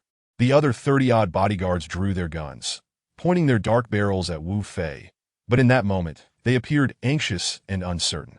The 4 bodyguards, despite their pain, struggled to rise, brandishing their firearms at Wu Fei. However, as Wu Fei had made his move, over 20,000 of his allies surged into action, surrounding Lang Mingyue and her group, their weapons drawn and furious eyes fixed upon them. The atmosphere became palpably tense, the overwhelming pressure suffocating Lang Mingyue's small group. With Wu Fei's iron grip constricting her throat, Lang Mingyue was rendered speechless, her hands futilely grasping at his hand, every attempt at resistance seeming utterly pointless. The cold woman screamed hysterically, "Let go! Do you even realize what you're doing? Release my lady immediately. If you dare speak again, I will shatter your mouth." A gun abruptly emerged from Gu Yue's hand, thrusting it into the cold woman's mouth as she shouted in fury. She staggered back slightly, yet behind her, several guns were aimed at her back and the nape of her neck. "Put down your weapons!" Shanghai bellowed at the 30-odd bodyguards, his voice booming with authority, causing them to tremble. The bodyguards exchanged fearful glances, but the menacing firearms pointed at them left them no choice but to comply, outnumbered and overwhelmed by the sheer force of their adversaries. "Kneel!" Wu Fei commanded coldly, forcefully throwing Lang Mingyue to the ground. You! Lang Mingyue exclaimed, landing directly beneath the 2 crystal coffins. Her face flushed with indignation as she gasped for breath, struggling to rise. A powerful kick struck her leg, sending her crashing back down just as she had managed to stand. Wu Fei approached her, his penetrating gaze striking her face through a lock of hair. "Kneel! Everyone, kneel before me!" In that moment, the crowd erupted in rage. compelling the cold woman and her 30-odd bodyguards to kneel before the two crystal coffins that held the fallen leaders. What do you intend to do? If you dare lay a finger on me, I swear none of you will leave here alive. Lang Mingyue screamed in fury. Yet for the first time, she felt the chilling grip of fear. As she tried to rise, a leg, heavy as a mountain, pressed down upon her, forcing her back to the ground. You. Lang Mingyue finally realized that it was Wu Fei's leg pinning her down. Never having endured such humiliation, she felt an uncontrollable rage boiling within her as Wu Fei stood before the crowd, asserting, I will not kill you now. I want you to witness how I will erase your father's Hong Gang from existence. Without an ounce of compassion, Wu Fei lifted his foot from her back and brought it down hard onto her raised backside. Chapter 76. To the bitter end, a nearby youth was momentarily stunned by Yun Yi's tremendous shout, having never witnessed such fury from him before. Yun Yi's chest was filled with an inferno of anger, as if someone had doused his heart in flames. It was the Hu family. The youth beside him clenched his fists, his teeth gritted, his voice thick with rage and a desire for vengeance. That pack of dogs from the Hu family, along with their kin, ambushed our Yun family's pharmacy. Over 20 of our kin and more than 10 servants stationed there were brutally attacked and remain unconscious to this day. Yun Yi's anger was on the verge of erupting, a wave of humiliation and fury crashing over him. The surrounding members of the Yun family roared in unison, demanding justice from the Hu family, their voices filled with sorrow and rage. When has our Yun family ever suffered such indignity? Damn it, everyone follow me. Let's smash the den of those dogs from the Hu family. A 17 or 18-year-old Yun family youth shouted fervently, raising his arms high. Yes, let's take them down and demand an explanation. Another youth echoed, their voices rising in a chorus of indignation. Justice, justice, justice. The descendants of the Yun family present at the scene were all ablaze with intense fury, and in an instant, a thunderous roar erupted, reverberating through the sky above the Yun residence, deafening in its intensity. Grandfather, let us go. Yun Fei stepped forward, shedding his usual demeanor. The playful expressions had vanished, replaced by a grave countenance that flickered with a hint of murderous intent. He was truly enraged. Better to die than to suffer humiliation. Every member of the Yun family possessed an innate pride, born with an indomitable spirit.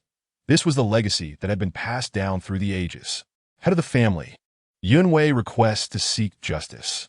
Uncle Yun Wei advanced a step, cupping his hands in respect toward Yun Shan, his face bristling with stubble, eyes wide and fierce, exuding an air of defiance. As a practitioner of the condensed Dan realm, Uncle Yun Wei held a significant position within the Yun family. Grandfather, allow to join as well. We cannot let that despicable Hu family bully us like this.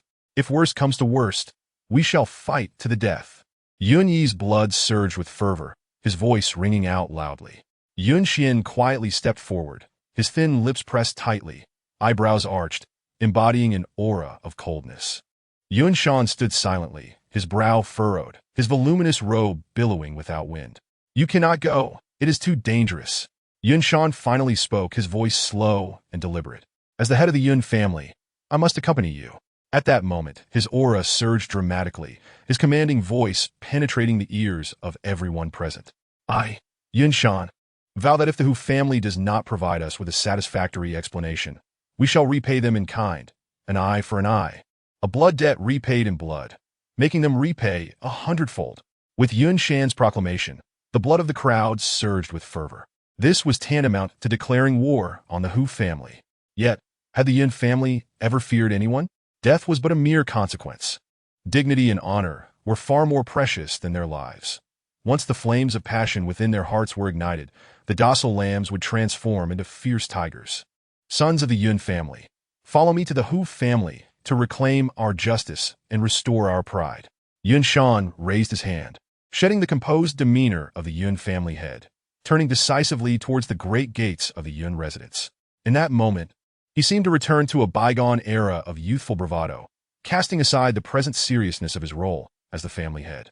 The impassioned men of the Yun family followed closely behind, their spirits ablaze. No need to go. I shall handle it. Just as Yun Shan stepped a few paces beyond the threshold, a cold, mocking voice drifted through the air, reaching the ears of the Yun family descendants. Hu Zhen, I was just coming to settle the score with you, and you've delivered yourself right to my door. Yun Shan called out, his gaze fixed ahead. Settle the score? What score? Hu Zhen's cunning voice echoed ominously. Brother Yun, I trust you find this gift to your liking? With that, Hu Zhen erupted into a raucous laugh. Flanking him was the head of the Yang family, Yang Kuan. In stark contrast to Hu Zhen's arrogance, Yang Kuan wore a sullen expression, clearly displeased. However, they were not at the forefront. Leading the charge was a mysterious figure shrouded in dark mist, their form indiscernible, whether male or female, adorned with a large character for shadow emblazoned on their black robe. Thus far, this enigmatic figure had uttered not a single word, merely advancing at the forefront, exuding a chilling aura tinged with the scent of blood, invoking an inexplicable sense of oppression. Behind the trio, a formidable force was steadily approaching, revealing members of the Hu family, the Yang family, and a group of similarly robed mysterious figures. Yun Shan was taken aback. What was the origin of these black-robed individuals? And who was this figure at the forefront? His brows knit together as he inquired, Hu Zhen, what do you mean by this? Are you seeking to sever ties with the Yin family? First sending men to ambush my kin, and now leading a crowd to my residence? If you do not provide a satisfactory explanation today, do not expect to leave. We shall fight to the bitter end. Yun Yi and the others navigated through the crowd, reaching the forefront of the confrontation. But as their eyes scanned the group of black-clad figures, astonishment flickered within them. The shadow guards of the Xiangfu, of Dechu. They exchanged glances, fists clenched tightly, realizing that the situation had been exposed. Yet they were innocent of any wrongdoing. It was undoubtedly the Hu family framing them. Anger surged within Yun Yi and his companions, their faces etched with indignation. Brother Yun, you are mistaken. I have come today solely to discuss matters with you. Nothing more. Hu Zhen's face wore a disingenuous smile, his small eyes narrowing as they swept over the Yun family members behind Yun Shan. Then will you return our justice? Yun Shan's voice was resolute, demanding an answer without offering any concessions. He was truly furious. Over 40 of their kin had sustained serious injuries, and some had even lost their lives. To claim that the Hu family was not deliberate in their actions would be a statement no one would believe. What can be tolerated has reached its limit. Yes, return our justice, or it will be a fight to the death, blood debts repaid in blood. As Yun Shan's words resonated, the Yun family members could no longer contain themselves, erupting in a chorus of shouts. Old scoundrel Hu Zhen, shameless wretch, you frame us. Whatever schemes you have up your sleeve, bring them forth. Yun Fei, the most hot-tempered among them, shouted vehemently. Hu Zhen sneered, his tone turning icy. Brother Yun, it seems your younger generation lacks understanding of decorum. Shall I teach them a lesson? Hu Zhen's expression darkened as he was openly insulted, his voice chillingly menacing. Yun Shan took a step forward, his imposing presence radiating, as he mockingly replied, you should take better care of your own family's members. Those who eat without working are of no use. A frigid aura emanated from Hu Zhen as well. I did not come here to quibble over this matter. My question is, will you hand over the Yun family's assets, or not? Yun Shan's eyes widened in disbelief, and he burst into laughter. Hu Zhen, have you lost your mind? Hand over the family assets. Have you not considered your own worth? I Haven T even demanded you relinquish them, and yet you dare to bully the Yun family? Indeed. Look in the mirror and reflect on your own worth. Yun Yi chimed in, sarcasm dripping from his words. Perhaps they still thought they were dreaming. The other members of the Yun family joined in their laughter. So, I ask one last time, will you hand over the Yun family's assets? Do you truly believe you can defeat us with this small band of misfits? Do not seek your own demise. Hu Zhen's face turned an alarming shade of green and white with rage. What if I refuse? Do not think that just because you've gathered a ragtag group of miscreants, I will be afraid. Today, I will ensure you come in standing and leave horizontally. Yun Shan uttered coldly, his expression growing icy, a more violent aura rising from him. At that moment, the black-robed figure slowly raised their head, revealing a pair of razor-sharp eyes beneath the hood, akin to those of a night hawk. A hoarse voice emerged from their throat. If you do not comply, you shall die.